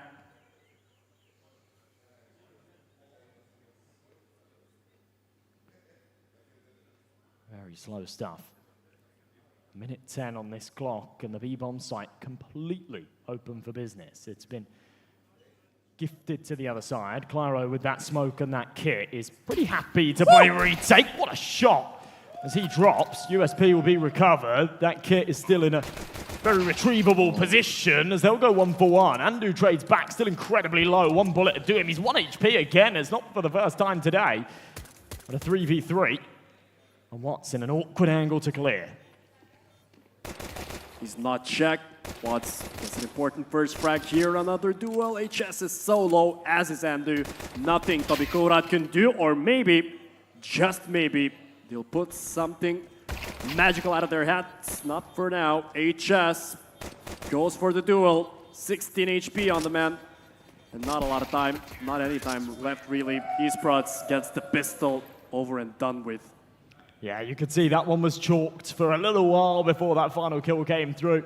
Andu, with just 1 point of health, had to be the man to find that kill. He was the only one that was in recovering distance of that kit and could still perhaps get to the C4 in time. There's about 15 seconds left on it there when they were in that 2v2 situation. But going into the second, Esports then off to a flying start. Momentum carried across from that first map, perhaps. And a decent buy here. A couple of AKs come out, a couple of Galils, Sikta on that Mac 10. And I think they'll be very happy with the fact that they played a brilliant T side on Mirage. Now they get to start off on their T side of Ancient, and they can just kind of replicate the successes that they were having just 20 minutes ago. Yeah, absolutely. We see that the individuals of Esports are looking very nice here in these finals so far. A huge nade onto that B stack on CT. Sikta doing a lot of work with those nades. And Esports, well, they might just fall right into the trap set up by Tobikora. Oh, they are going to walk into it. Dealing with it quite nicely. Still, it's just the USP. So, yeah, it doesn't pack too much of a punch. Sikta tag down lows. Does lose his life, but that's okay. Against the full eco, you shrug it off. You lose the one man, you reinvest, no trouble. And it is just an SMG loss there as well. So, not going to be having too much of an impact on the finances. Esports, though, with a comfortable second. And it's so nice for Sikta to pick up the 4 frags with his Mac 10. So a lot of cash in his pocket now. The AK saved as well. A heavy investment, but no heavy losses in the previous round for Esports. Now though, Tobikora on a full buy. 5 and 4s, quite a bit of nades as well. We'll be interested to see whether they put another aggressive mid-round. However, it is a quick round from Esports. Andu only with a 1 frag. Fates. Oh no, he missed out on a perfect opportunity there, Fates. And the bomb is already planted. Oh, yikes. Oh, so much damage being dealt with the nades as well. When it came to Andu, you can't expect more than one out of him, but you feel like he really needs it. For Fates, it was just a non-negotiable. He had to find that pick, and the second that he doesn't, he starts to press for it. He gets smoked off. The HG then takes a huge chunk out of him and HS, and they have to back away. Esports will make it a third. Like a very, very staggered and very awkward entry engagement there onto the A-bomb site. They take a lot of damage. It feels like the retake was inevitable, but yeah, somehow Esports prevail, and they're going to keep the rounds coming and keep 4 players alive by the looks of things as well, which just keeps that money flowing nicely. Yeah, it all fell down to FaZe. Fates, unfortunately, he managed to miss a very important shot there, and well, then on a double man advantage, nothing that their opponents could do really. OlyBet are in a very difficult scenario right now, losing 3 rounds in a row.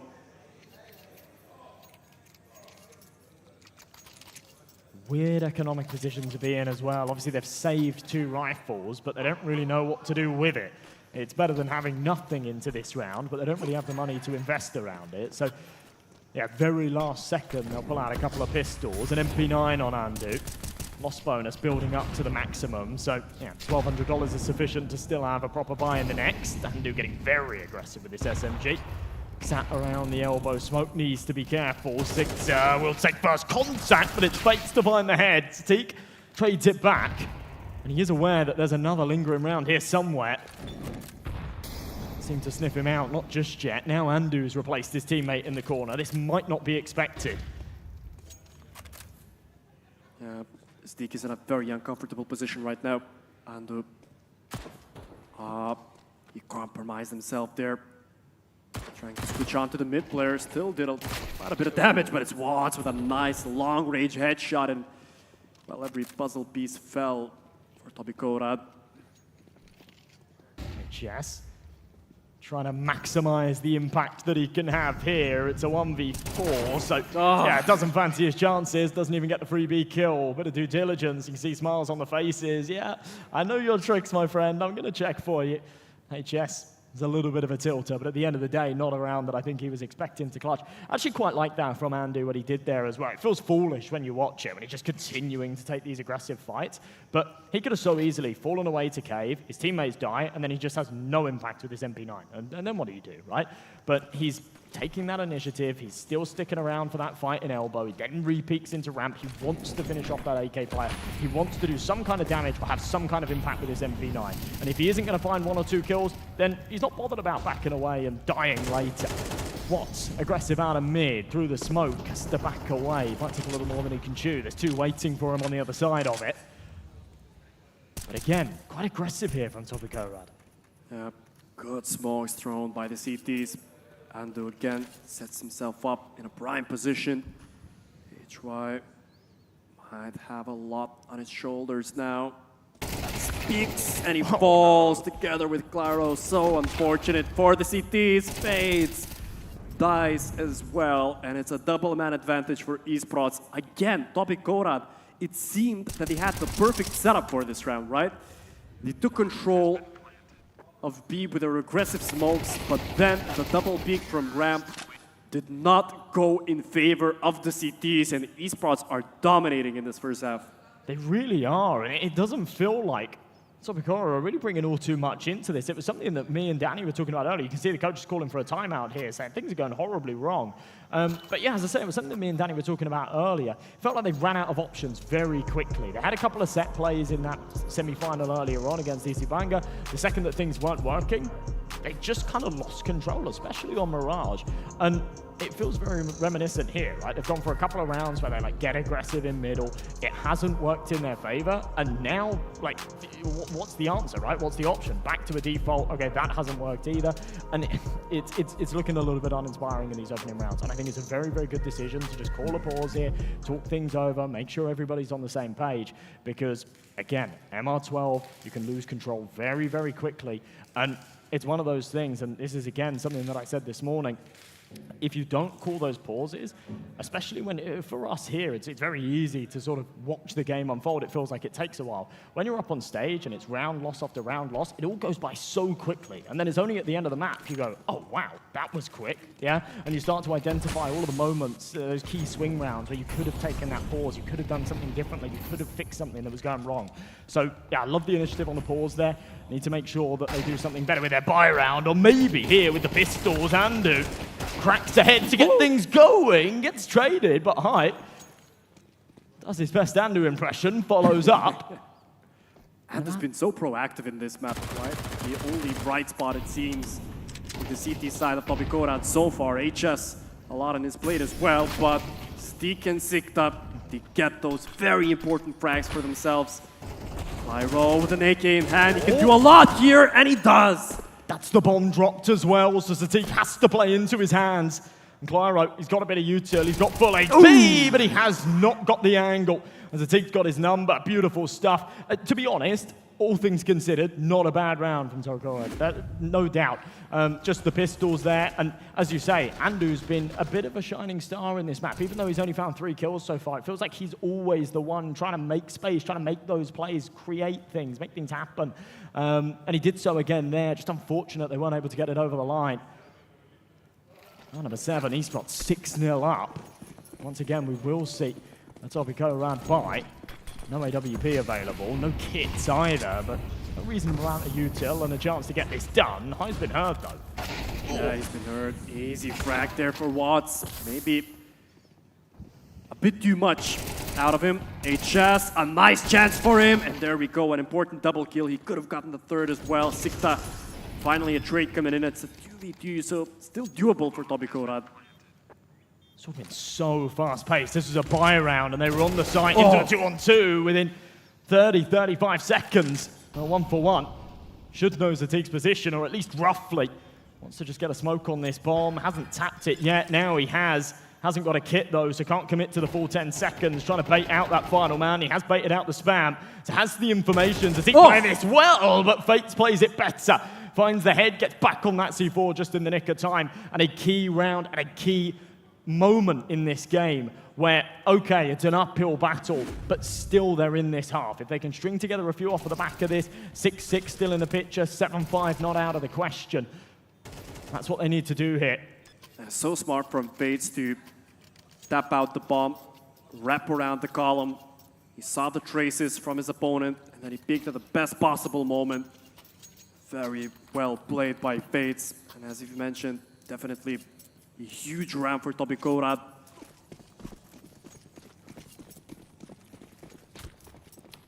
Well, underway with the 8th, and actually not too much money in the bank here for Topikoran. Plenty for the Esports boys, of course. High. This is the second time he's gone for this, and it's not paid off. He gets super aggro. Last time he took a tick from the molly and his position was known. This time he gets full blinded by the flashbang and eliminated. Still a bit of a scrap and trades found, so we break even into a 3-on-3. Not for long as Andu pulls the numbers back in his team's favour. And Clyro on the pincer needed to find the kill there. Now in a bit of trouble, knows he needs to survive. If he falls, the A-bomb site's in jeopardy, and that's exactly what's going to happen. But they'll double back to B. Aware that Topikoran will call the rotation, that's exactly what they've done. They've read them like a book, and they continue to play mind games. Such a chaotic and fast-paced round, really. Both of these teams, Andu again being the leader for his team. Watts' position is compromised. He still goes for the duel, but it's Fates who win things out. There we go, a second round in a row, and maybe it'll be a series of nice events for Topikoran. I'm actually not sure if they knew that the bomb was down on ramp there. I didn't quite clock that, but then when they started to rotate through middle, it made sense that, yeah, they didn't know that the bomb was down. But it was very open, so I don't know, maybe a bit of miscommunication there. Maybe that is just the read. They knew the bomb was down, but they wanted to sort of outsmart their opponents and read him well. I guess they did. Either way, 6-2, high on that MP9 again. The rounds that they've been winning have been very costly, and it's not out of choice. It's out of necessity. There's no money here. Consistently, they're winning with one player left alive. Esports Bank is depleting, but it's still reasonably healthy. They've got another investment here with the AK. Clyro in the corner should go unchecked, and he'll be good for 2. That's a brilliant sprayed out. Beautiful control from Claro there. Sikta needs to get another trade. He spots out you in mid, but they're already pushing him down. Sikta in a lot of trouble. And finally he goes down. Fileba as well. But Zer left nothing he can really do in this round.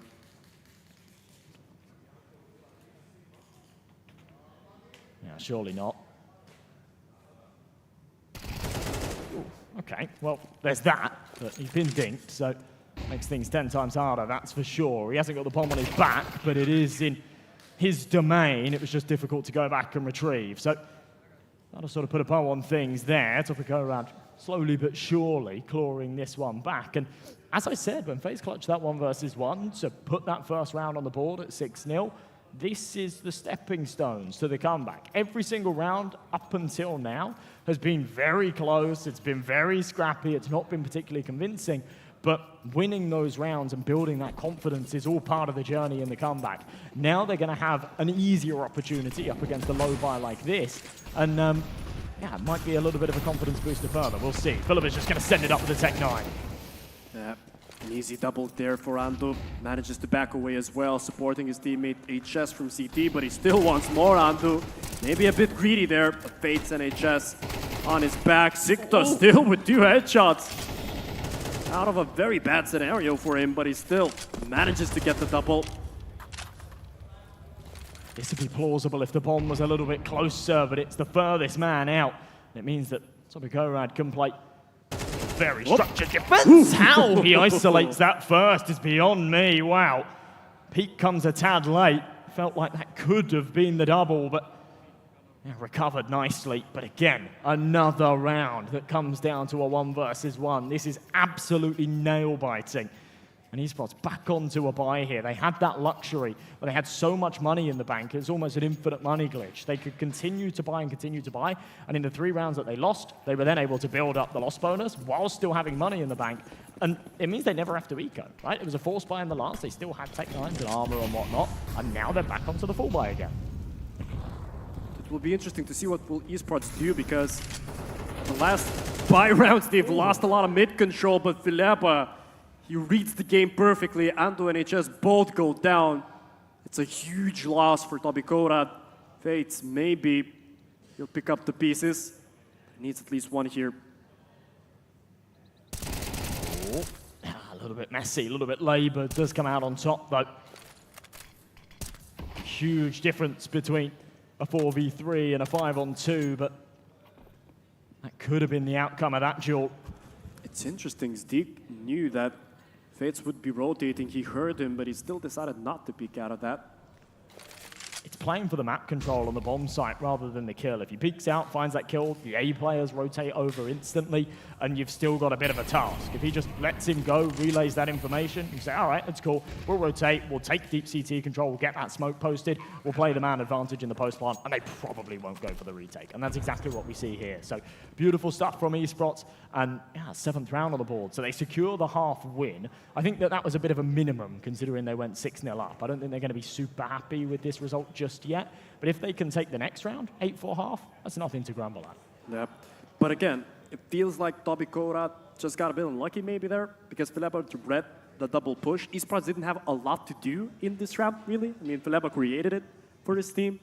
And after, yeah, as you've said before, it's sometimes peeking is not the best option, and waiting out for the rotation into CT definitely helped esports there. So showing no mercy. This is ridiculous. Fates will get away with his life, but that was a really key moment. They needed to hold on to those 3 rifles. They had enough money to drop 1, so it would have been 4 M4s here and then 1 player down to like a Desert Eagle or something. Instead, it's the 1 M4, possibly 2. yeah, it's such a huge factor there from Watts, grabbing those 2 kills at the end of the round, and well, there's a huge difference between an 8-4 and 7-5 scoreline, right?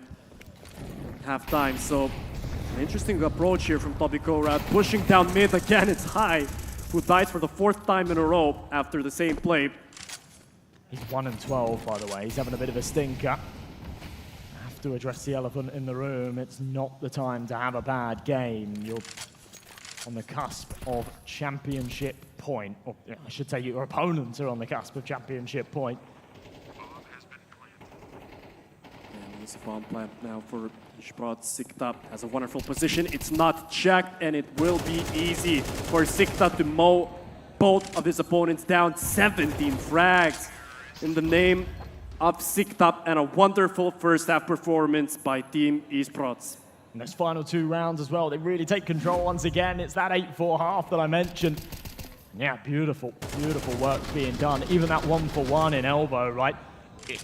It's a 1-for-1 trade, but they get so much information. With that 4-man push, you need that 4-man push to have mega success. And then once they've taken that contact and either found the kill or gone 1-for-1, they need to be super reactive and super adaptive. Go and stack a bomb site, push through elbow and try and get an early flanking or something of the likes. But they went a little bit stagnant after that initial trade, and it just allowed the Esports boys to take the space on the site. The retake was a little bit delayed. We saw them, rotating back through Red Room. By that point, Watts was all the way up. He was in the corner of the CT spawn, right? You can't be allowing that to happen.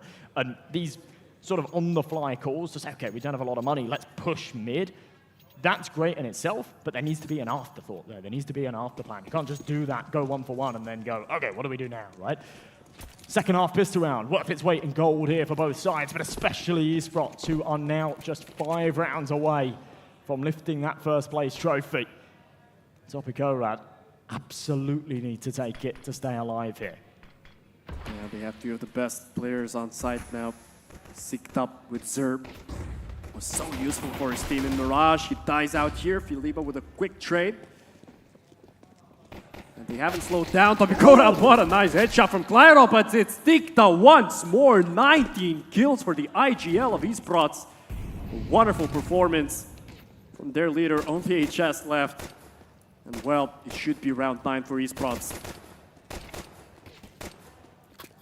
Should is a bold word, especially now that HS wields the dualies, but a double swing, making sure that things cannot go sour. And dealt with nicely. I said before, this is a bit of a revenge matchup, and so far, they are getting that revenge. This opening pick from Clairo was ridiculous. A bit of luck on his side, let's be honest. You don't hit that 9 times out of 10, but crisp regardless, needed his teammates to follow up. Such brilliant work from Sikta again, just staying super crisp, instant on the trade. An important 9th round, a full eco here for Topikorad. They've bought a little bit of util, a couple of P250s, but more than likely attempts to come here for Esports, and now they really are close to this finish line. Yeah, such an X factor for his team. Sikta seems to be at the right place at the right time every single round here on Ancient. Steak here gathering a lot of info for his team. Rotations are already coming in. Let's push down ramp from Topikorad. Okay, dealt with, mowed down. Crossfire, brilliant, no chance at all. Esports will not take a casualty. Now, perhaps that's a bit of a blessing in disguise for Topikorad. It means there's a decent chance here. They'll be up against 4 MP9s and perhaps an opportunity to get the ball rolling here on the T side of Ancient in this second half. The AKs, of course, should outgun these SMGs. Yeah, but Ancient is a very favorable map for those MP9s. A lot of close corners you can play off, and I'm sure that Esports will take that into consideration. Steak, already an aggressive approach from him. Decides to smoke it off as well. 3 people put down on mid, but it's Andu once more being the most proactive player for Topikorad. Just to find the first entry, but Filipa gets lucky. Spray down through the smoke. Sikta so close on killing HS. There he still peeks Sikta. Well, that was brave. Once again, it's Andu here. Being the catalyst, will be traded, and P9 keeps things interesting. We go back into a 3-on-3. Filipa, if he wins this fight, all of a sudden, we've got a round on our hands. HS has just missed his shot, so information gained on him. They know that High is on the site. If they can catch a timing as he fades away, HS could have caught a stray MP9 bullet to the back of the head, but a 2v2 swaps out to the rifle. This is winnable for both sides. And at the moment, they have info on 1, but they have no clue where their second man is. Yeah. HI is mollied off here. He saw his first opponent, HS. Good reactions. First frag found. All down to Steak. 1v2. He knows where one of his opponents is. Knows where the second one might be. Not a lot of times. Deke finds the first one. 2 bullets left. A kit in hand, but the bomb is placed very favorably there for HI, and he's done just enough surviving in this scenario. And Toby Korad, they stay alive. Well, well, well. HY hasn't had a great map, but yeah, he's played that situation well. And the second the clock goes down to about 7 or 8 seconds, it's unlosable, right? Even when that bomb's tapped, just count to 3, then you peek. It's nice and easy. A better round there, though. Of course, comes desperately close when you consider the fact that it was the AKs against the MP9s. I'd love to see Andu's actually sort of first contact stats, because he's always the man trying to open that space, trying to find those opening jewels. He doesn't always win them, but he's always the man trying to take that initiative.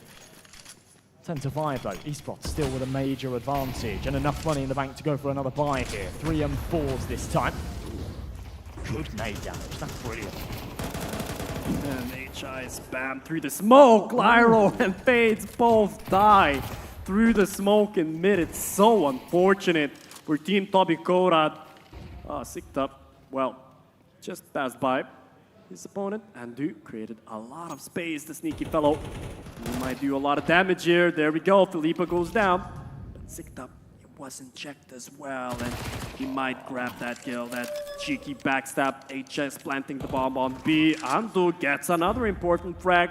A 2-on-3 now, very doable for Toby Korad. Watts with a quick rotation, and through the wall, Andu goes down. So it's all down to HS. 1v3, the bomb is already being defused. It's so difficult now for HS to play, and there we go. Watts will close things out. Esports on round 11.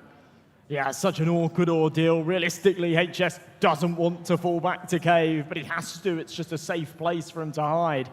Meant that the bomb wasn't planted for him, and there was no chance for him there in the 1v3. Even if he finds that second kill, just didn't have enough time to push out. Wild round, though. I mean, I can't believe that Watts doesn't get more there. He pushes A main instantly, no time wasted. He's got a little bit bored as the A anchor, hasn't had a lot of presence. And he wrapped all the way around elbow, but by the time he gets there, the T's have already gone up onto shelf and into cave, so doesn't sort of reap the rewards of his smart decision. Either way, it was there as an insurance policy in case things went wrong. Toby Korad around the ropes now. With a quasi-buy, but Sikta still. So nice of him, and Feliba with a double kill coming in. The B rush didn't work out for Toby Korad, and it had to be said that their arsenal was not the best. A couple of Mac 10s, only 1 AK. Now, their financial situation is even worse. And Team Esports, not only are they on map point, well, 1 round and they secure this tournament. Looking at all the numbers before this started, I did not tee up Esports to be the favourites here. After that super contentious first map this morning, I thought we were going to be in for a long day, but Esports have just dominated. They took their semi-final by the reins, they've taken this grand final by the reins, and they've now got 7 championship points to lift that trophy. This is going to be the easiest. 3 Mac 10s, a Tech 9 and a rifle here on this T side. And again, look how much space Watts has taken. He's behind them. Ooh. He checks it. And Andu gets that kill. A very important kill, obviously, for him. So man advantage now for Toby Korad. They have to survive with this horrible buy of 3 Mac 10s and AK, and only a Tech 9 in HS's hands. Esports don't have any nades left, but it's Sir again probing for that map control. He gets the first, the second as well. He goes down, but it's a nice trade-off for Esports. Sikta pushing further, he goes down, and it's all down to Fileba. He's been such a great defender on that B side. Remember the previous round where he managed to get a double. And Fileba now, he can close things out in this tournament for his team. Nobody coined Esports as the favorites in this tournament. But Fileba can prove all the doubters wrong now. He knows that both enemies are in the cave, but it's HS clutching the round out. And Toby Korad survive. That would have been a cool way to end it. He has a good stab at that 2v1, that's for sure. But well, they'll live another day. As I say, 7 championship points here, now become 6. They've got plenty of cash in the bank to go for the rebuy. But this will be the last buy. If they can't get it over the line before, they will have to eat an eco and allow Topicorad to close that gap a little bit further. I wouldn't be opposed to it if we had a little bit more of a contentious, more exciting final map here, potentially. Either way, Util in middle, Zatik trying to take first contact. It's Zer to fall first, but Zatik on the trade. Again, it's Andu taking that entry, but it's another 1-for-1. Wad's had a wonderful opportunity there. Well, he left his opponents with not a lot of health. Stick!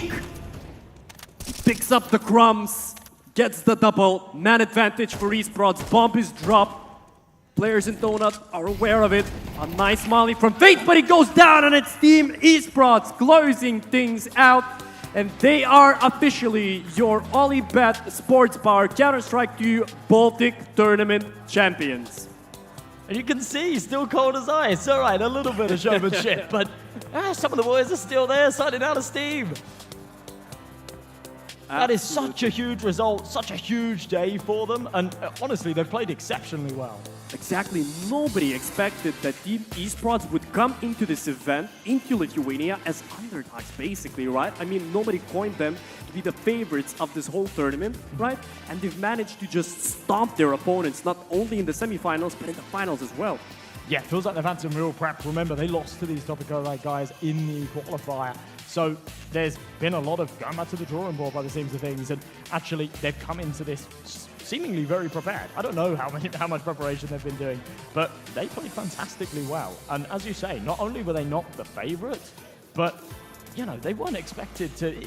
I wouldn't be super surprised if they came in and sort of caused a bit of an upset, but it was close games and things like that. They dominated today. And I think that sets a really exciting precedent for Baltic and Estonian Counter-Strike.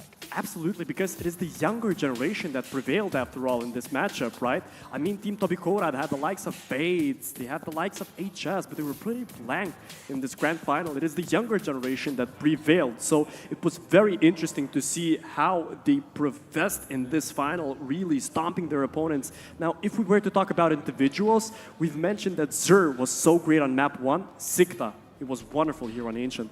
Yeah, he absolutely was. And the fact that, when you're calling the shots as well, to have that kind of impact, individually, actually on the rifle is pretty nuts. And that's exactly what he was doing. He called 4 brilliant maps of Counter-Strike today and also played exceptionally well, which I think is quite a rarity. And we're seeing it more and more. I think in modern Counter-Strike, it used to be the excuse to say, oh yeah, you're the IGL. You can be at the bottom of the scoreboard. You can be a Pronax if Sean cares, someone like that. But nowadays, that's not so accepted, and Sikta is a brilliant exception to the rule there, right? He is just fantastically mechanically able, and we saw that today. He called great Counter-Strike, he played brilliantly well, and these guys absolutely deserve this win. They were the best team here, definitely today. Tactically wise, what do you think? What were those tactics that allowed Team Esports to dominate here on Ancient? I don't think that there was anything too structured. What we saw from the Latvians earlier on was very, very regimented CS, right? They had a lot of very structured setups, and it was very clear that they'd been in the practice server and drilling okay, this is this set execute, or this is this setup that we're going to do to take mid control on the CT side and things like that, right? That didn't necessarily feel like the case for esports. There wasn't any great strats that I can sort of pull something out and say, oh yeah, it was really good when they did this.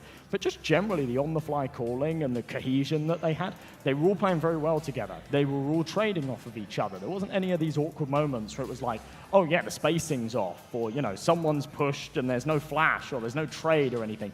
It all just felt very, very decisive and all very, they knew what they were doing, yeah? And when things did, you see something a little bit funky, it felt like that was sort of part of the game plan. Overall, Team Esports have shown a wonderful display of Counter-Strike, both in the semifinals and both here in the finals. They're definitely deserved of their victory here. But what can we say, man? I mean, we can go and congratulate Esports now down on the stage.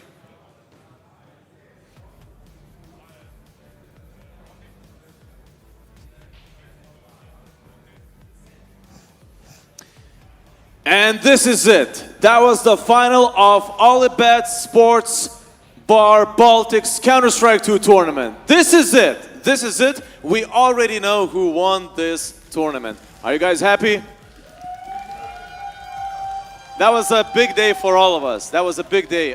Huge compliments for those who stayed from the beginning till the very end, and for those who watched us on the internet as well.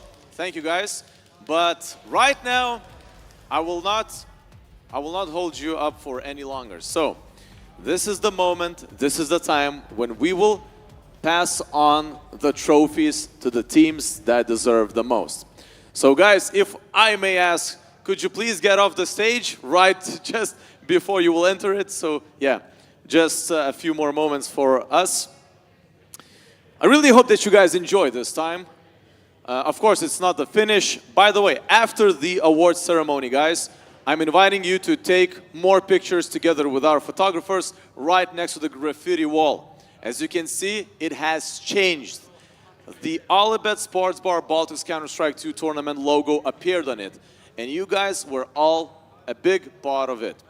So, let's move on to the award ceremony. Ladies and gents, today we don't have a 4th place, we have 2 3rd places. So I would like to loudly announce the winners of today's tournament 3rd place.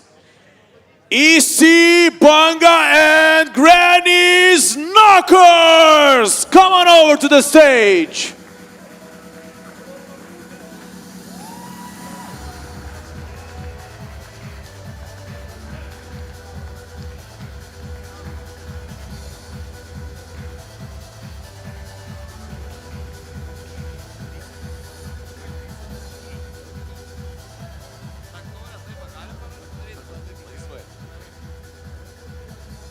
And the trophy goes to our 3rd place winners.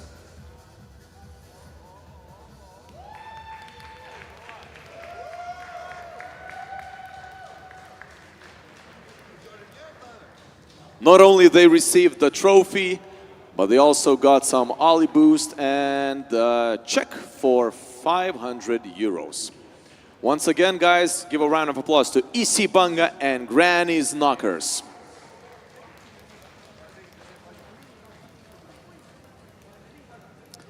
Thank you, guys.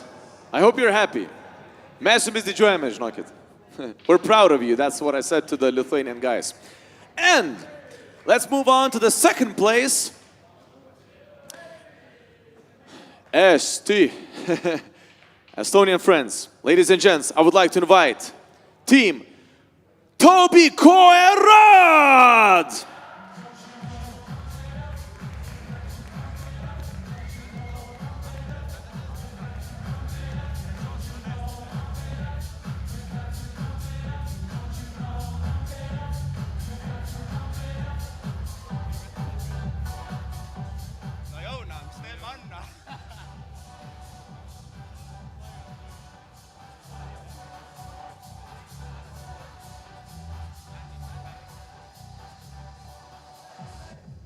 Once again, give a round of applause to these guys. They fought really well. You're also receiving the trophy, the check for 1,500 euros, some more Ollie boost cans, and a few gifts from the organizers. Thank you, guys. And now is the biggest moment of tonight. Your colleagues, your friends will be announced as the 1st place winners. Thank you, guys, by the way. Yeah, thank you guys. Thank you guys for being here today. You came a long way to Lithuania. But now, without further ado, let's invite our winners of OlyBet Sports Bar Baltics Counter-Strike 2 tournament. Esports!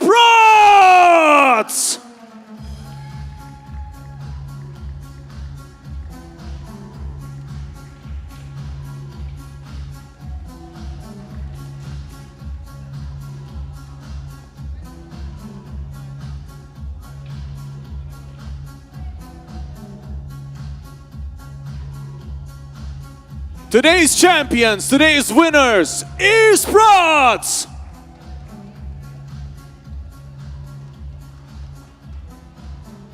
Congratulations to all of you. Your final words, maybe you have something to say to the fans, to the people who watched you, who vouched for you, who wanted you to win. Is there anything you guys want to say? Thank you to Twitch chat. What did they do? I looked, they did some pretty good jokes sometimes, so it was pretty nice. All right. Thank you, Twitch chat. Congratulations, guys. Really, that was a fantastic job. Really well played. Thank you guys for being here in Lithuania. Once again, esports.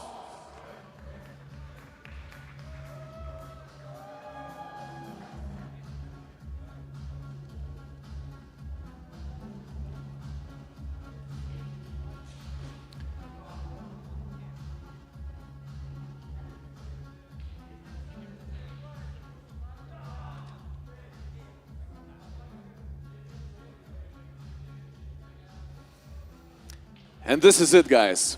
So, do not forget to come over to the graffiti wall. As I've mentioned before, the logo has appeared and you are all guys part of it. Once again, thank you all guys for being here. Please keep in mind that whoever is right here in Kablys in Vilnius, right here, right now, you're all invited to the after party, which is going to happen in Oly Sports Bar. All right, so OlyBet Sports Bar awaits for you. And keep in mind that you are invited also to use the Oly Sports Bar application, with which you will get 10% discount. Also, if you use the app, you will get chicken wings plus Oly Boost energy drink free of charge. Oly Sports Bar application is free on App Store and Google Play apps. So, I hope you guys had a fun evening today. My name is Rokas. I hope I will see you sometime, maybe someday next. So, have a nice evening and goodbye!